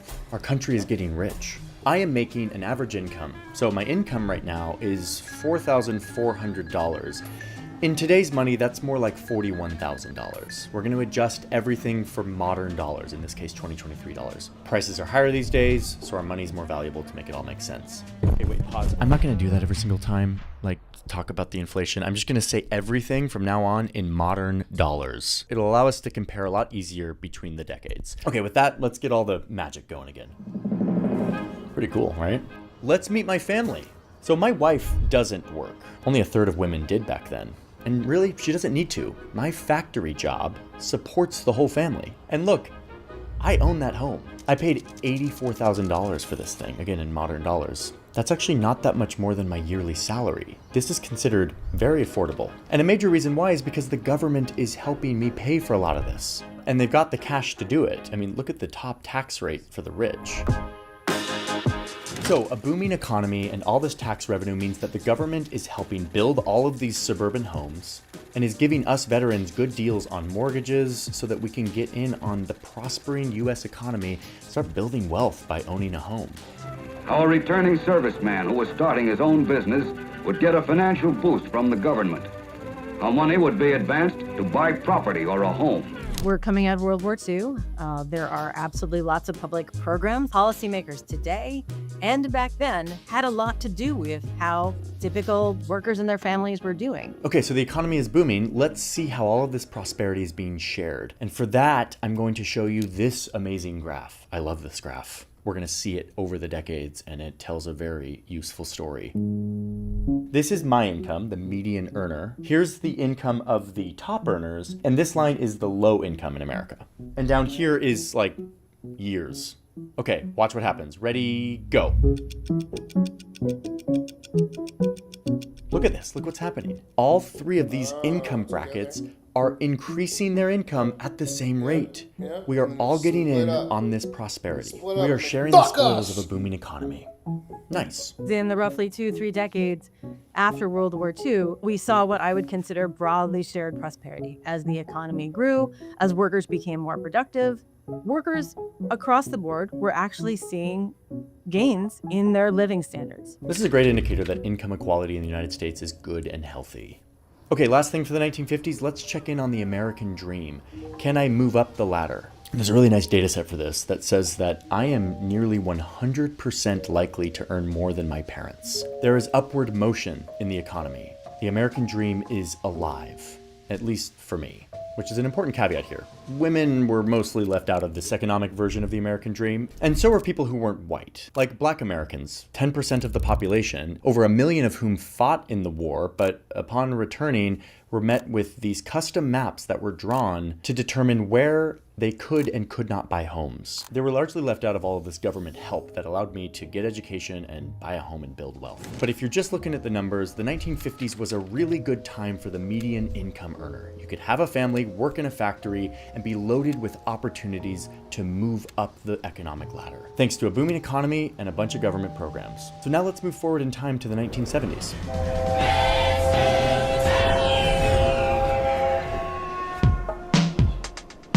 Welcome to the 1970s. A lot has changed.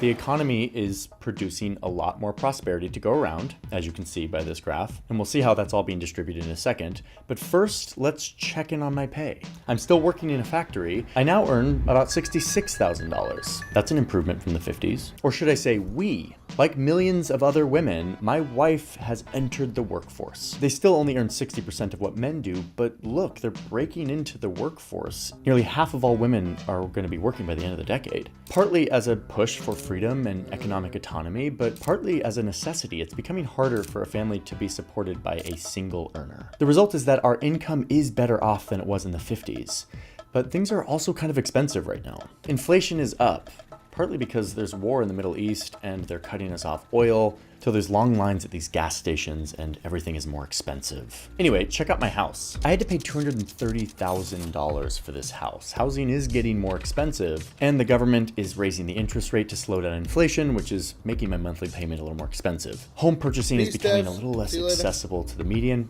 but I still have this cool house. Okay, let's go back to this super useful graph that tells us how the economic spoils are being shared. Remember, that's me, the median income earner. And look, my income continues to grow at the same rate as the high income and low income earners in our country. The growing economy is being shared by these different income groups. It's actually pretty impressive how like tight everything is moving together as the economy grows. Oh, and look, they've started collecting data on how much more CEOs are making than the typical employee. Looks like by the middle of the decade, it's about 26 times more. Wait, are CEOs making too much? Is that bad? What do you think? I don't know. Let's keep an eye on this chart as time continues. We can assess if we think this is unfair. Okay, but what about the American dream? How easy it is to make more than your parents? Well, if I'm an adult in the 1970s, it means I was born in the 1950s, which according to this data set means I'm 80% likely to earn more than my parents. I mean, pretty good. The American dream seems to be doing pretty well. So I would say that economic life in the 1970s is better for the median earner than it was in the 50s. And something that we're not covering here because we're looking at the cold hard data is that there's also a revolution happening that's making it more equal and more fair for minority groups in the United States. So these are good trends. Let's see how they continue as we move on to the 1990s. Guess you guys aren't ready for that yet. But your kids are gonna love it. To get to the 90s, we have to go through the 80s and look at all of this economic growth. The president has been very busy slashing taxes, getting rid of regulation and social programs, and rejiggering the economy to benefit businesses, making it harder for workers to gather and get leverage over their employers. Ronald Reagan, the actor? And look, we are arriving to the 1990s. What a great decade. The big standoff between the United States and the Soviet Union is over, and people are stoked. We enter the 1990s with this little recession. We're getting ready for a big surge of more growth thanks to the rise of the internet. Remember, I am still playing the role of the middle income earner, okay? So it's not like I was born back in the 50s and I've been growing up. I am a young adult who is the middle income earner. How am I doing? So I still work at a factory. America is still a manufacturing powerhouse here in the 90s, though that is literally right about to change. I wish I could warn myself. My household brings in $76,000 a year, which is definitely better than the 50s and 60s, but you can kind of see that things are flattening out. And in fact, I'm not making that much more than I was in the late 70s. Check out my cool 90s house. Cost me $273,000. That's almost 4 times our yearly income. Way more expensive than in the 50s. Housing is getting a little less affordable. Okay, the economy's doing well. How are we sharing all of this economic prosperity? Remember, we started back in the 50s and we saw how the high income, the low income, and me, the middle income, we all saw similar growth in our income gains. We all got in on economic growth equally. That continued through the 70s. But wait, look what happens right here. Whoa. Oh, in the 90s. They're diverging. It's around the 1980s when you... Somebody in the chat says, I wouldn't vote for Trump or Rubio. That's a great time for me to mention it since we're halfway through our poll for this hour. Rubio currently leading against Donald Trump in hour 7 of our poll. Remember, you can change somebody in the poll, $5, or remove somebody from the poll, $10. Throw those super chats out. Keep the channel independent. Hit that join button. Become a comrade, everybody. Double tap. Hit that like. Hit subscribe. Help the channel, support the channel, here 7 days a week with the news. This is No News is News, where we make fun of the left and the right 7 days a week, at least 3 hours a day, currently in hour 7 of our Friday night. With Johnny Harris on how money actually works. 1955 versus 2005. Start to pull away from the rest of us. Their income is going up faster than mine. And my income is going up a little faster than the low-income population. Okay, that's unsettling. I liked it more when they were all kind of on top of each other, growing at the same rate. We'll keep an eye on this graph, but there's a bunch of other graphs starting to come out. Another divergence happening on how productive the economy is versus how much I get paid. They're both going up at the same time. I'm more productive, I get paid more, cool. But around the same time, the same split happens. My pay starts to flatline, even as productivity continues to go up. So then there's this period that starts around 1979 in the early 80s, where we see this pulling apart between economic growth and what typical workers and their families receive from that economic growth. So who's getting in on all this extra productivity? This growth that's happening in our economy, if not me? Well, let's check in on those CEOs. So remember back in the 70s, CEOs were making 25 times more than the typical worker. Kind of seems like a lot. Let's see what happens here. Oh my God, look at this. Okay, whoa, by the end of the 90s, CEOs are making almost 400 times the typical worker. And I thought 20 times was a lot. Those at the top are receiving much larger shares internet shit. of that growing economy than those at the middle or at the bottom of the wage distribution. So that pulling apart, that increasing economic inequality is apparent no matter how you look at it. That pie is going increasingly to the very top. Okay, but isn't inequality often seen as a byproduct of rapid economic growth? Could this be a good thing for our economy? Yes, people are getting really rich really fast, but it's because they're innovating and making our economy more productive. And plus, everything I've shown you is before taxes, guys. So like the rich pay a lot of taxes. Okay, so let's see what happens to the income of the rich people after taxes. Here we go. Oh, okay. Well, the taxes didn't do that much. Wow.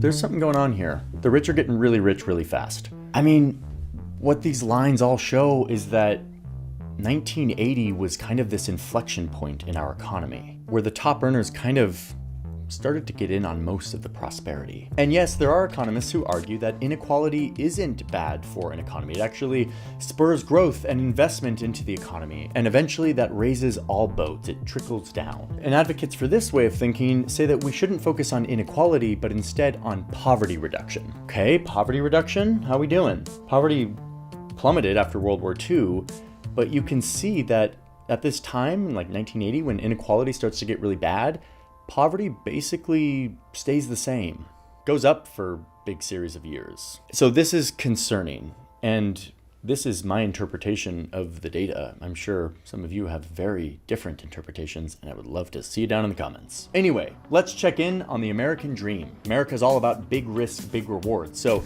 yeah, inequality's happening, but like if you can go from rags to riches, maybe that's very American and okay.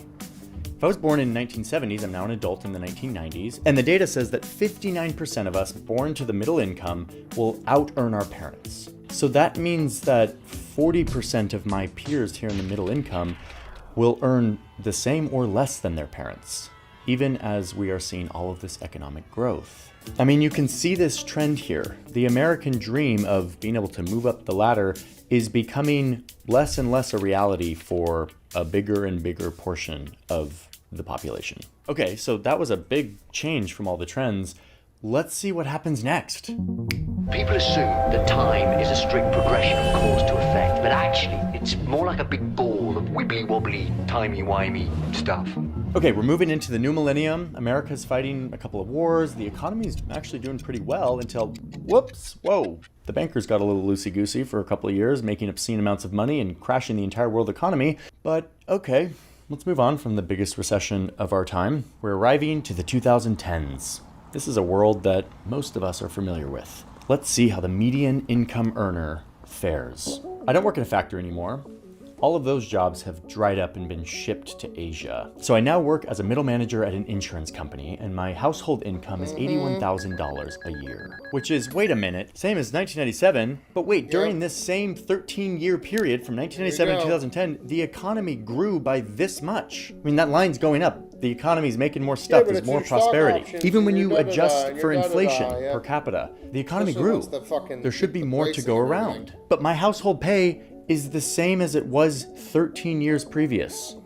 Why? Well, we'll see in a second, but first, let's talk about my house. I always love talking about my house. Look at this beauty.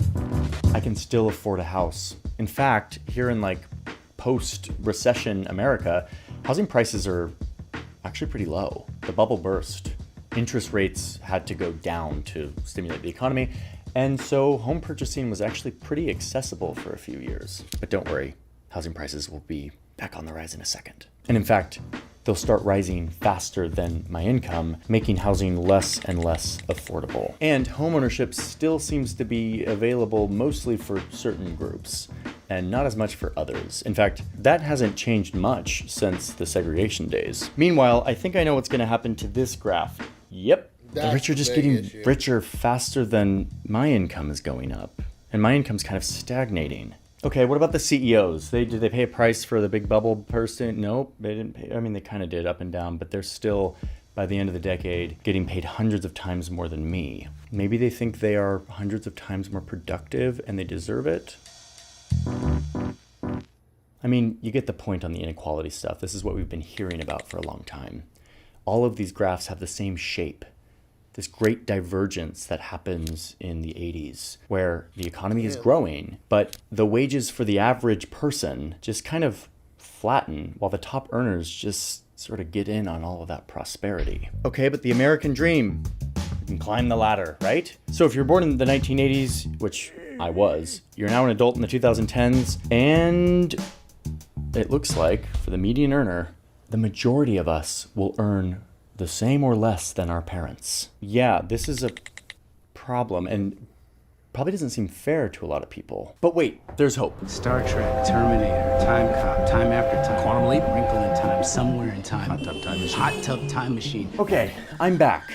2025. That's when I'm making this video. So that's modern day for me. We went through a pandemic, the economy kind of got freaked out for a little bit, and the median income earner actually started to see some gains after years and years of flatlining. So you do see some potential movement here, some hope. But let's get back to the original question that we started this video with. Is the average American better off now than they were back in the 50s and over these decades that we talked about? In a lot of ways, the answer is yes, especially if you are a woman or not white, then the answer is yes, at least in terms of economic opportunity. But what we've seen on this journey is that the American economy has produced an incredible amount of prosperity and growth over these last 7 decades. And that was shared broadly by all of us for a time. But in the last 30, 40 years, the data is very clear that the fruits of the economic growth these days have not been broadly shared. One group is collecting most of the growth. And I didn't even talk about wealth, like the stuff you just own and how that makes money. We were talking just about income on this. Now, this isn't the first time that we've been in this situation. The top 10% collected almost half of all the income way back in the early 1900s before World War II. But we changed that. Look. And guys, you are watching our second largest live stream ever right now. Double tap, hit that like button, hit subscribe, everybody. No news is news. 7 days a week, at least 3 hours of news. We are currently in hour 7 of the income news. Starts to be distributed more equally. But this graph tells the same story. Look, 1980, boom, here it goes. We're back. We're back to where we were. Now, does this mean that our economy is broken? No, actually.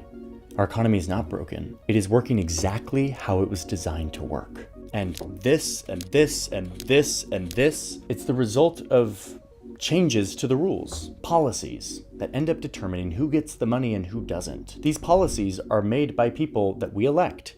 And if we don't think that this is fair, we have the power to pressure them to design a system that is fair. Now, the medium income earner doesn't have nearly as much power these days. The top income earners and the corporations have really gotten their foot in the door for the people who have the power to set the rules. So it's harder than ever. But this still is a democracy. And if we don't think a system is fair, we still have the power to pressure our politicians to change it. And it's not actually just about income inequality. Yes, that has risen. The rich get richer much faster. It's also about the American dream, this idea of being able to move up. If you get educated, if you work hard, as inequality has gone up, the American dream has gone down. These graphs are built on robust data, and this is the story that it tells. The rungs of the economic ladder have gotten wider and wider apart. And that American dream, ironically, a term coined by a rich investment banker born into a rich family in New York City, that dream is looking more and more like a myth. All right, guys, the next one up is $25,000 versus $25 million. We are watching how money actually works with Johnny Harris. Right now, we're going to drop over, though, to a new episode from Unlearned Economics called How the Simpsons Predicted the Modern Economy. Let's jump in on this. Let's check a little bit of this out. This dropped 2 days ago unlearned economics, how The Simpsons predicted the modern economy. Double tap, hit that like button. You're watching No News is News. Family, We're about to max religion, out, y'all. friendship. I'm on These are news. the three About 19 demons you minutes must left. slay if you wish to succeed in business. This is a video about Mr. Burns and the modern economy. In case you've been living under a rock, Montgomery Burns is a character from the animated show The Simpsons. He is the richest man in The Simpsons' hometown of Springfield, running the nuclear power plant along with his sycophantic assistant, Smithers.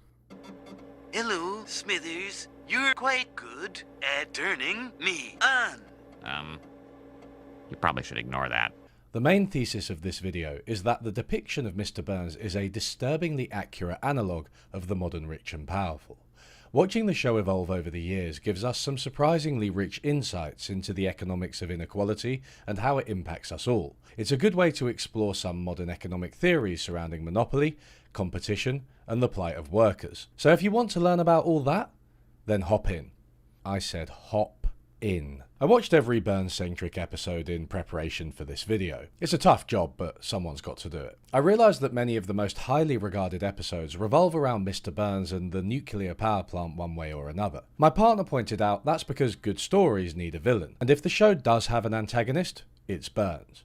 At numerous points throughout the show, he is depicted as abusing workers, polluting the environment, bribing authorities, buying up media, throttling competition, controlling the supply of energy, lying, cheating and stealing, and just generally treating the townsfolk like they're his inferiors. You there, fill it up with petroleum distillate and re-vulcanize my tires post-haste. The nuclear power plant also allows the class angle of The Simpsons to come out, which was much more pronounced in the early years.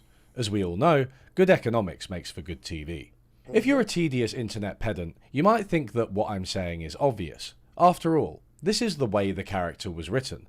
The reason he was in the show in the first place was to depict evil bosses, extraordinary inequality, and monopolies. But what's most interesting is not just that Mr. Burns explains the modern economy, but that he cuts against a lot of contemporary narratives and theories about it. Many people, including professional economists at times, have missed why those like Mr. Burns can be harmful. At worst, they've engaged in direct apologia for the type of extreme wealth and power Mr. Burns represents. And just think, they could have avoided such obvious errors by just sitting down and watching the golden age of The Simpsons. Exploring Mr. Burns' impact on Springfield will take us through two related economic ideas, monopoly and monopsony. Monopoly is a term you'll likely know and refers to a situation where there is only one supplier of a good or service, in this case electricity. Monopoly can be especially harmful when that good or service is as vital as electricity is. Monopsony is a less widely known term, but it refers to an analogous case, where there is only one buyer. Big companies can squeeze smaller... That's those elevators that we were just watching about. That's exactly what that is. suppliers when they're the only ones buying their wares. Monopsony is most relevant in the labour market. A monopsony is elevators in America. Otis Elevators in America is a monopsony. Market, though, where there is only one buyer of labour, i.e. workers have no other option. The power Burns has over employees like Homer Simpson is a central theme of the show. But let's start by examining just how wealthy Mr. Burns really is. See my vest, made from real gorilla chest. Growing up in the 1990s, during the golden age of The Simpsons, I used to hear the word millionaire a lot, and it seemed like a lofty aspiration. Nobody I knew any millionaires, and those who had brushed shoulders with one would consider it worth talking about. It was quite difficult for me to ever imagine having $1 million. You can see this shift in The Simpsons. During the early years, Mr. Burns was regularly referred to as a millionaire. Millionaires see Montgomery Burns. He was certainly a multi-millionaire, and in one of the most famous early episodes, he bets exactly $1 million on a baseball game with a fellow member of the Millionaires Club. Eventually, Burns was taken to a better hospital where his status was upgraded to billionaire. The earliest episode I could find using that word was the 1999 Series 10 episode, Monty Can't Buy Me Love, where Burns is contrasted with fun-loving billionaire Arthur Fortune. Wow, after a decade. So from 1989 to 1999, they only called him a millionaire, and then they turned it into billionaire. 2008, Burns was attending not a millionaires club, but a billionaires retreat. which included figures like Mark Zuckerberg, Bill Gates, and Richard Branson. In a telling illustration of the shift from millionaires to billionaires, at the end of the episode, Burns' net worth drops slightly below $1 million, and he is punished by being sent to the millionaires camp, exclaiming, "Just kill me now." When The Simpsons began as its own show in 1989, the number of billionaires in the world was 198, and they were collectively worth $435 billion. By 2026, there were 3,428 billionaires, over 17 times as many, collectively worth $20.1 trillion, almost 50 times as much. I had a viral short that made this point. You can see the shift in focus from millionaires to billionaires in popular culture. Ooh, he card reads good. And it prompted a few critical questions. First, is this explained by inflation? No. If the worth of billionaires had simply increased with the US Consumer Price Index, today it would be over 15 times lower.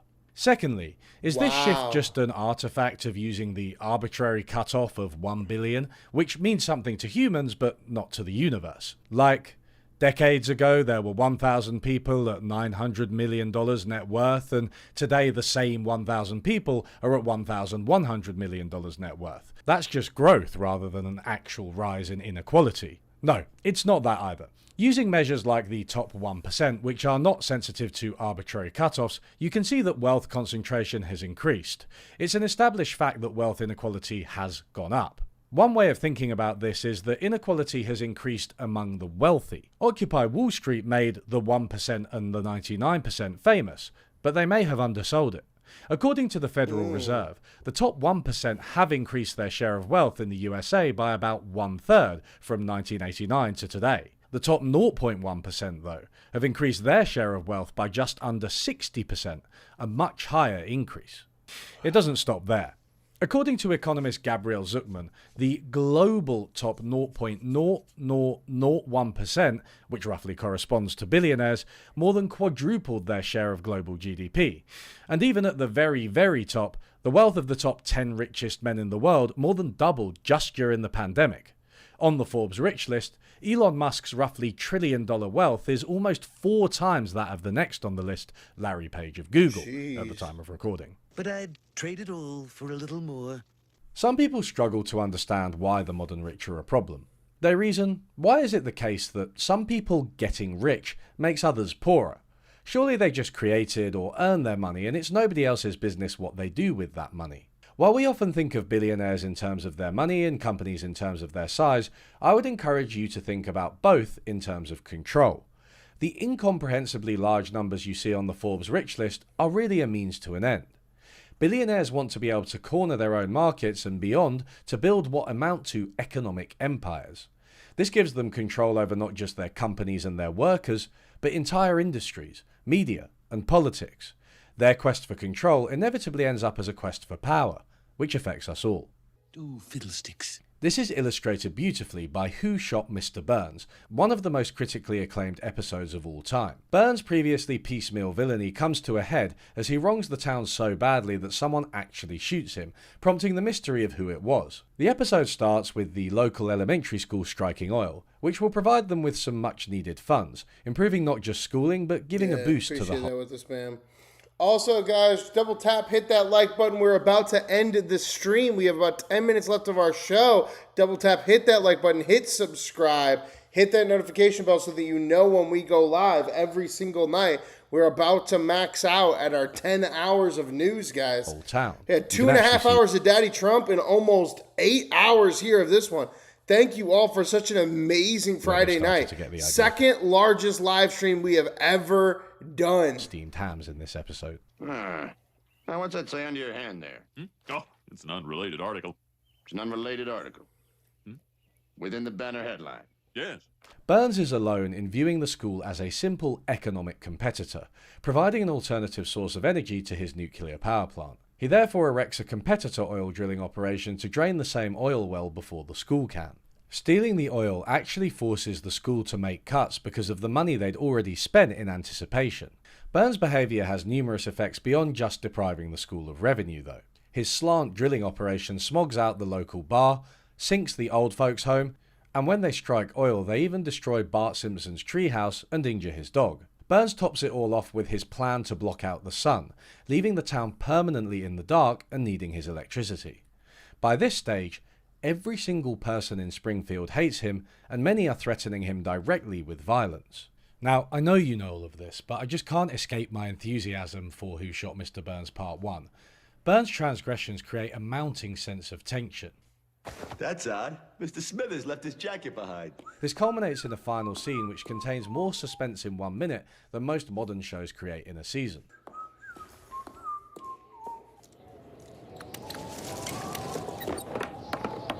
Where is everybody? Part 1 was at the end of Series 6, so the world had to wait a few months for the resolution at the start of Series 7, and it was a big deal. Las Vegas even had betting odds on who it was going to be. Then they found out it was the baby. Burns illustrates two things about the wealthy and powerful. First, the rich may not be creating wealth, but extracting it from the rest of us. When they underpay their workers, gain political favours, and degrade communities and the environment, the wealth they have is hardly an accurate reflection of their contribution to society. Fact, it's more likely the opposite. Those who game the system hard enough and squeeze money out of the most places will come out ahead. $1 for eternal happiness.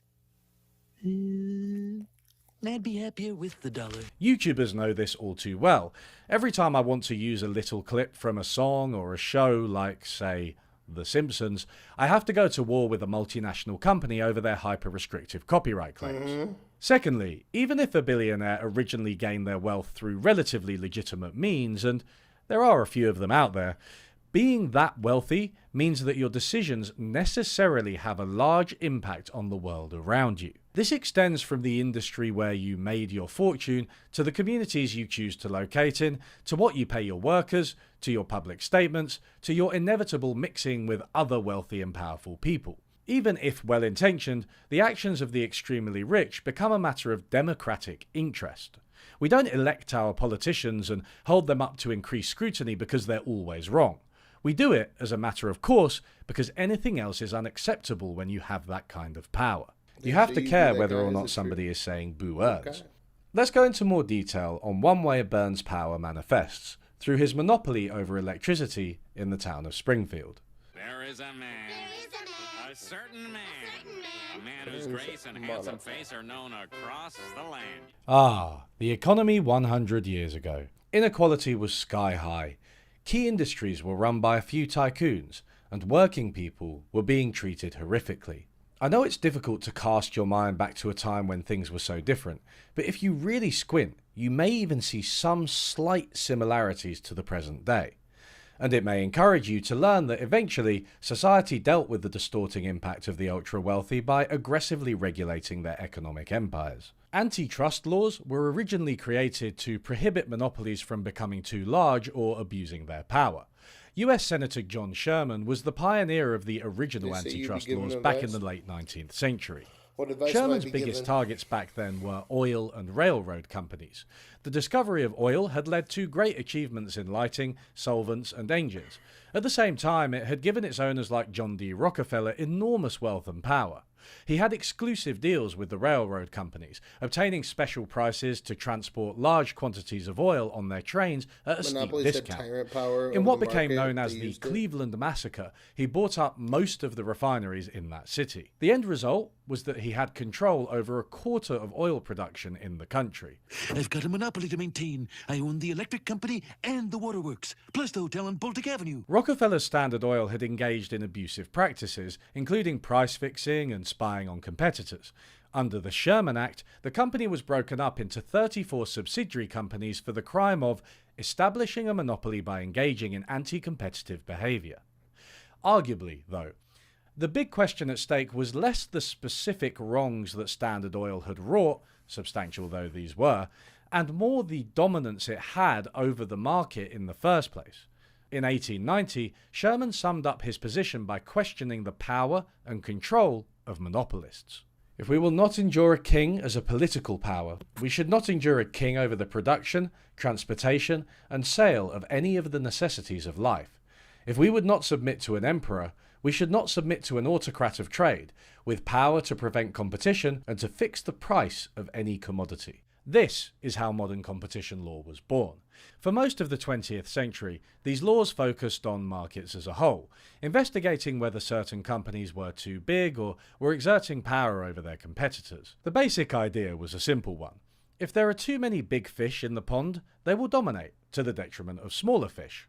That's you and me, and ultimately to the detriment of the pond itself. Ensuring a healthy economic system, as with ensuring a healthy ecosystem, should mean not letting any one player dominate. For large companies, domination could mean making sure that most transactions in the market go through you, extracting fees and squeezing smaller businesses, gouging consumers with high prices, and exploiting workers, as well as the earth itself. Over the 20th century, an understanding developed that large companies should be heavily regulated to ensure that they did not get too big, or that if they were big, they did not abuse their power. President Teddy Roosevelt helped to pioneer the trust-busting approach in the US and broke up monopolies like Standard Oil. I wanted to learn more about trust busting. Take that, Standard Oil! Okay, technically it was actually Taft who broke up Standard Oil. Taft, you old dog. Big companies were held in check by antitrust authorities, unions, governments, and by stronger social norms against profiteering than we have today. The latter became especially important after the catastrophe of World War II, and a general spirit of togetherness reigned from 1945 to 1973, for some people. This all started to change in the 70s and 80s, when a new school of thought emerged that didn't see monopolies or rich people as much of a problem. The founding text was a 1978 book, The Antitrust Paradox, by the legal scholar Robert Bork. Bork, incidentally, is the same man whose Supreme Court nomination went down so badly that his surname became a verb, to balk someone. No, my son is also named Bork. Bork argued that the only legitimate goal of antitrust was what he called consumer welfare, which in practice narrowed down to one thing: low prices. The theory behind this saw monopolies as a problem mainly because they raise prices above the competitive level. A monopolist controls the whole market and exploits its position by gouging consumers while holding back output, so you get less of a good at a higher price, which is not what economists would call an efficient outcome. Regulation should therefore focus on whether prices are low and not much else. Size was not automatically considered to be a problem, contrary to the Sherman School of Antitrust. If the price was low, the market was right. Now, here's the thing. I've watched all of the Golden Age Simpsons episodes countless times. I can tell you with some confidence that rarely is the nefarious influence of Burns supposed to be through high prices. Instead, his monopoly is depicted through his mistreatment of workers and residents,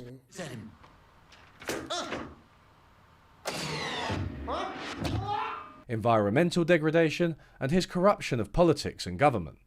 That's some nice reckless driving, Mr. B. His wealth gives him power to influence the course of events in Springfield through countless means. For example, in the famous episode Rosebud, we learn that Mr. Burns' misanthropy may stem from his long-lost childhood teddy bear Bobo, now in the possession of one Maggie Simpson, when she won't... And that's it for the day, guys. Thank you all for stopping by our second largest live stream ever. We just keep on growing. Keep on cooking in it, don't we? Oh my God, guys, don't we? I am Alex R. Wagner, and this is No News is News that you've been watching. Make sure you double tap, hit that like button, because we are covering the news just like pro wrestling every single day, 7 days a week. And let's take a gander at the news real quick, guys, before we get going. Tomorrow, Donald Trump, Daddy Trump, is only scheduled to go golfing. So there's nothing going to happen unless something exciting happens. But other than that, nothing from Trump. He's golfing in New Jersey tomorrow. Let's see what's going on with the news, guys. First up, Mo News. Amazing work by the aircraft controller in Phoenix to prevent disaster Thursday. 2 American Airlines jets were exactly the same call sign ended up in the same air traffic controller frequency, basically flying towards one another. A surrogate who refused to have an abortion after the biological parents requested one following a fatal heart defect diagnosis gave birth this week, setting up a bitter legal battle over surrogate abortion, and parental rights. Wow, that's crazy. And then let's get into, that's the weekend, and let's get into the news now from the weekend. Follow up on the main page story, a veteran Phoenix air traffic controller helped avert a potential disaster Thursday night after discovering the two American Airlines jets were operating under the same flight number. Audio from the shortly after midnight shows the controllers quickly adapting after realizing both aircrafts were identified as Americans, 2482, one arriving from Chicago and the other departing from Phoenix. The controller began referring to the planes as American 2482 on the arrival and American 2482 on the departure, while keeping them at different altitudes as their plane paths converged. The quick response ensured the two aircrafts maintained safe separation and avoided confusion between the pilots. American Airlines Flight 2482 is a round-trip route that often flies back and forth between Chicago and Phoenix. Typically, the same plane goes back and forth, but the flight out of Chicago was delayed by weather. So American found a second plane in Phoenix, and that flight left on time. The result was that both planes briefly shared the same airspace before the arriving flight landed. No news is news. The Federal Aviation Administration and American Airlines will investigate how this happened, and they both emphasized how glad they were that everyone remained safe. That is crazy. USA Today, people are injecting fat from dead bodies. It's called zombie filler. A growing cosmetic surgery trend known as zombie filler involves injecting fat taken from donated human carcasses rather than from a patient's own body. The procedure, which has been around for more than a decade, is gaining attention as more people use GLP-1 weight loss drugs like Ozempic and have less body fat available for traditional fat transfers.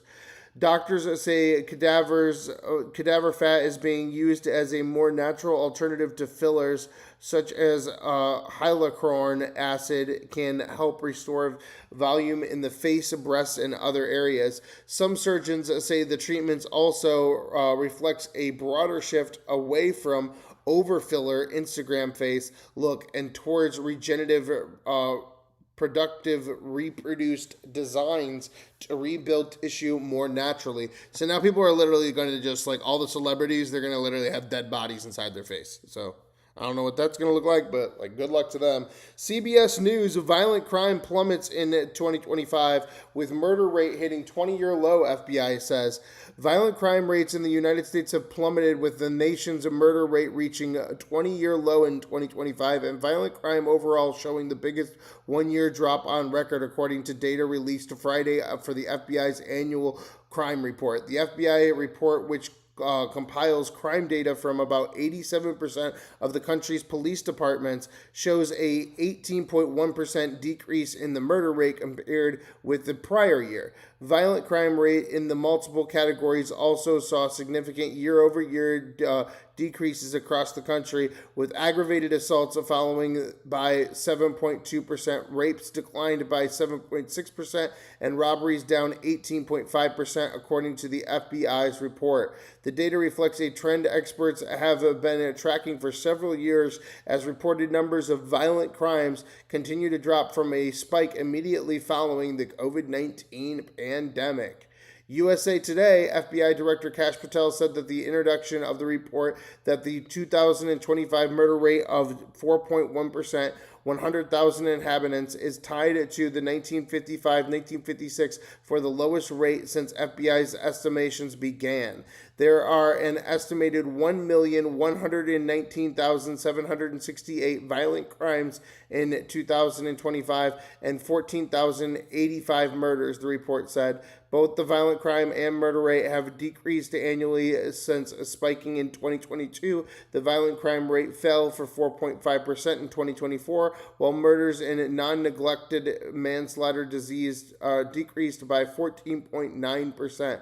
Preliminary trends from the 2026 are showing additional decreases in crime, Patel noted in the report. Analysis includes data from more than 17,000 law enforcement agencies in every city with a population of over 1 million contributed to the full year worth of data, the report says, and they are on board for the record in 2026 for the safest year.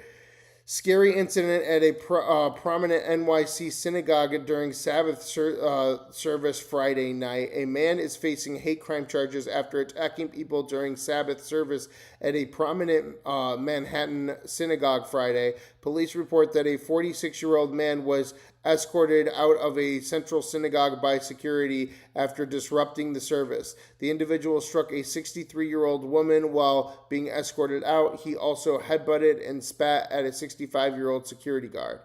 Why is there a 65-year-old security guard? That's kind of fucking crazy. The NYP commissioner grew up going to this synagogue. The NYP commissioner says, earlier this evening, an individual disrupted a Sabbath service at the Central Synagogue in Manhattan. As synagogue security was escorting him out, he struck a member of the congregation, damaged synagogue property, and then spit at and headbutted a member of security team. An NYPD sergeant working a paid detail at the synagogue immediately stepped in and took the individual into custody. I have spoken with the rabbi of the synagogue, and I'm relieved that no one was seriously injured. Those who were hurt were evaluated at the scene and are doing well. There are no known additional threats at this time, and the additional NYPD resources have been deployed to the synagogue. The investigation is ongoing. I understand the scrutiny, the sanctity of this space and its meaning for congregants. Central Synagogue is where I grew up, in joy and in sorrow. It has always been a place of comfort and peace. What happened there tonight is deadly painful. A place of worship should never be a crime scene. ABC, NYC rabbis meet with Mayor Mamdani this week to say that his anti-Israel rhetoric is leading to Jewish safety concerns. This is not going well. A group of 10 New York City rabbis privately met with Mayor Mamdani at City Hall this week, urging him to change how he speaks about Israel and warning that his rhetoric is leading Jews to feel less safe. Mamdani, a avowed Israeli critic, has faced mounting scrutiny in recent months for Jewish leaders to tone down his rhetoric. No one was there trying to convince the mayor to change his views on Israel, said Rabbi Jonathan, and attendees and the leader of the modern Orthodox Prospect Heights Shul. But there were certainly moments of tension and passion, particularly as people tried to convey how isolated and vulnerable many Jewish New Yorkers feel right now, and that the extent to which some believe his rhetoric has contributed to the sense of vulnerability. Leiner said he felt that the mayor was genuinely engaging with us, acting in good faith and listening carefully to our concerns, particularly our plea to help turn down the temperature. And then from Time Magazine exclusive, Claude was put in charge of human workers and then fired. A version of Claude that was put in charge of running a retail store, including managing a team of real human workers, fired its first employee last month in a move described by researchers as a watershed moment in AI impact on the economy. The news has not previously been reported. Abaddon Labs, an AI research startup, set out earlier this year to find out whether AI agents would be able to successfully manage a business. The project was conceived as an experiment to test the capabilities of AI and impacts it might have on the economy. But nevertheless, the workers hired by Claude to work in San Francisco store are real people with genuine employment contracts. The worker in question was fired for being late on 17 out of 23 shifts, according to Abaddon Labs. Claude reportedly was viewed as a very lenient manager, including telling employees not to worry if they were late. A human employee would have fired this person much earlier, the Abaddon Labs CEO says, so we didn't think this was unethical. And that's the news for the day, guys. AI is firing its first person. Holy shit. All right. Thank you all. Make sure you double tap, hit that like button, hit subscribe, hit that join button, become a comrade, help support the channel. Guys, throw out those super chats. I will see you all tomorrow at some point. Daddy Trump be golfing all weekend. So that means that we're probably going to just be getting into a lot more of our videos over here. So we got how China's biggest scammer got caught. I think it's time to sue from Hassan Piker. Hassan Piker is suing Scott Jennings. Nick Fuentes is the dumbest person by Hassan Piker. Caleb Hammer, wannabe OF model, 52 cents a month. Dr. Craig Corvone on Sean Ryan. The worst album of the entire decade by Critical Moist. It's easy to lose weight now on Diary of the CEO. Joe Rogan's Joe DeRosa episode, the first ever episode of Your Dad's House after they divorced. We got BBQ with Joe DeRosa on Matt and Shane's Secret Podcast with both Matt and Shane. The most disturbing bandit documentaries, Iceberg, Joe Rogan's episode with Travis Barker. The totalitarian surveillance state grows with Tucker Carlson and Glenn Greenwald. A groundbreaking new alien information from Critical Moist. Gold diggers keep destroying this man's life from Caleb Hammer. This Hassan Piker mad at Ben Shapiro for calling Nick Fuentes funny. The Boys Cast sitting down with the most controversial pastor in American history. Professor Yang on Theo Vaughn. Bad parenting epidemic, the food slop epidemic, other Supergirl disasters, and Luigi Mangione pleads guilty from Hassan Piker. All that and more throughout the weekend, guys. I will see you all tomorrow. Please hit subscribe, hit that notification bell so that when I go live tomorrow afternoon, you are here to watch all this with me. All right, until then, I will see you later. Peace!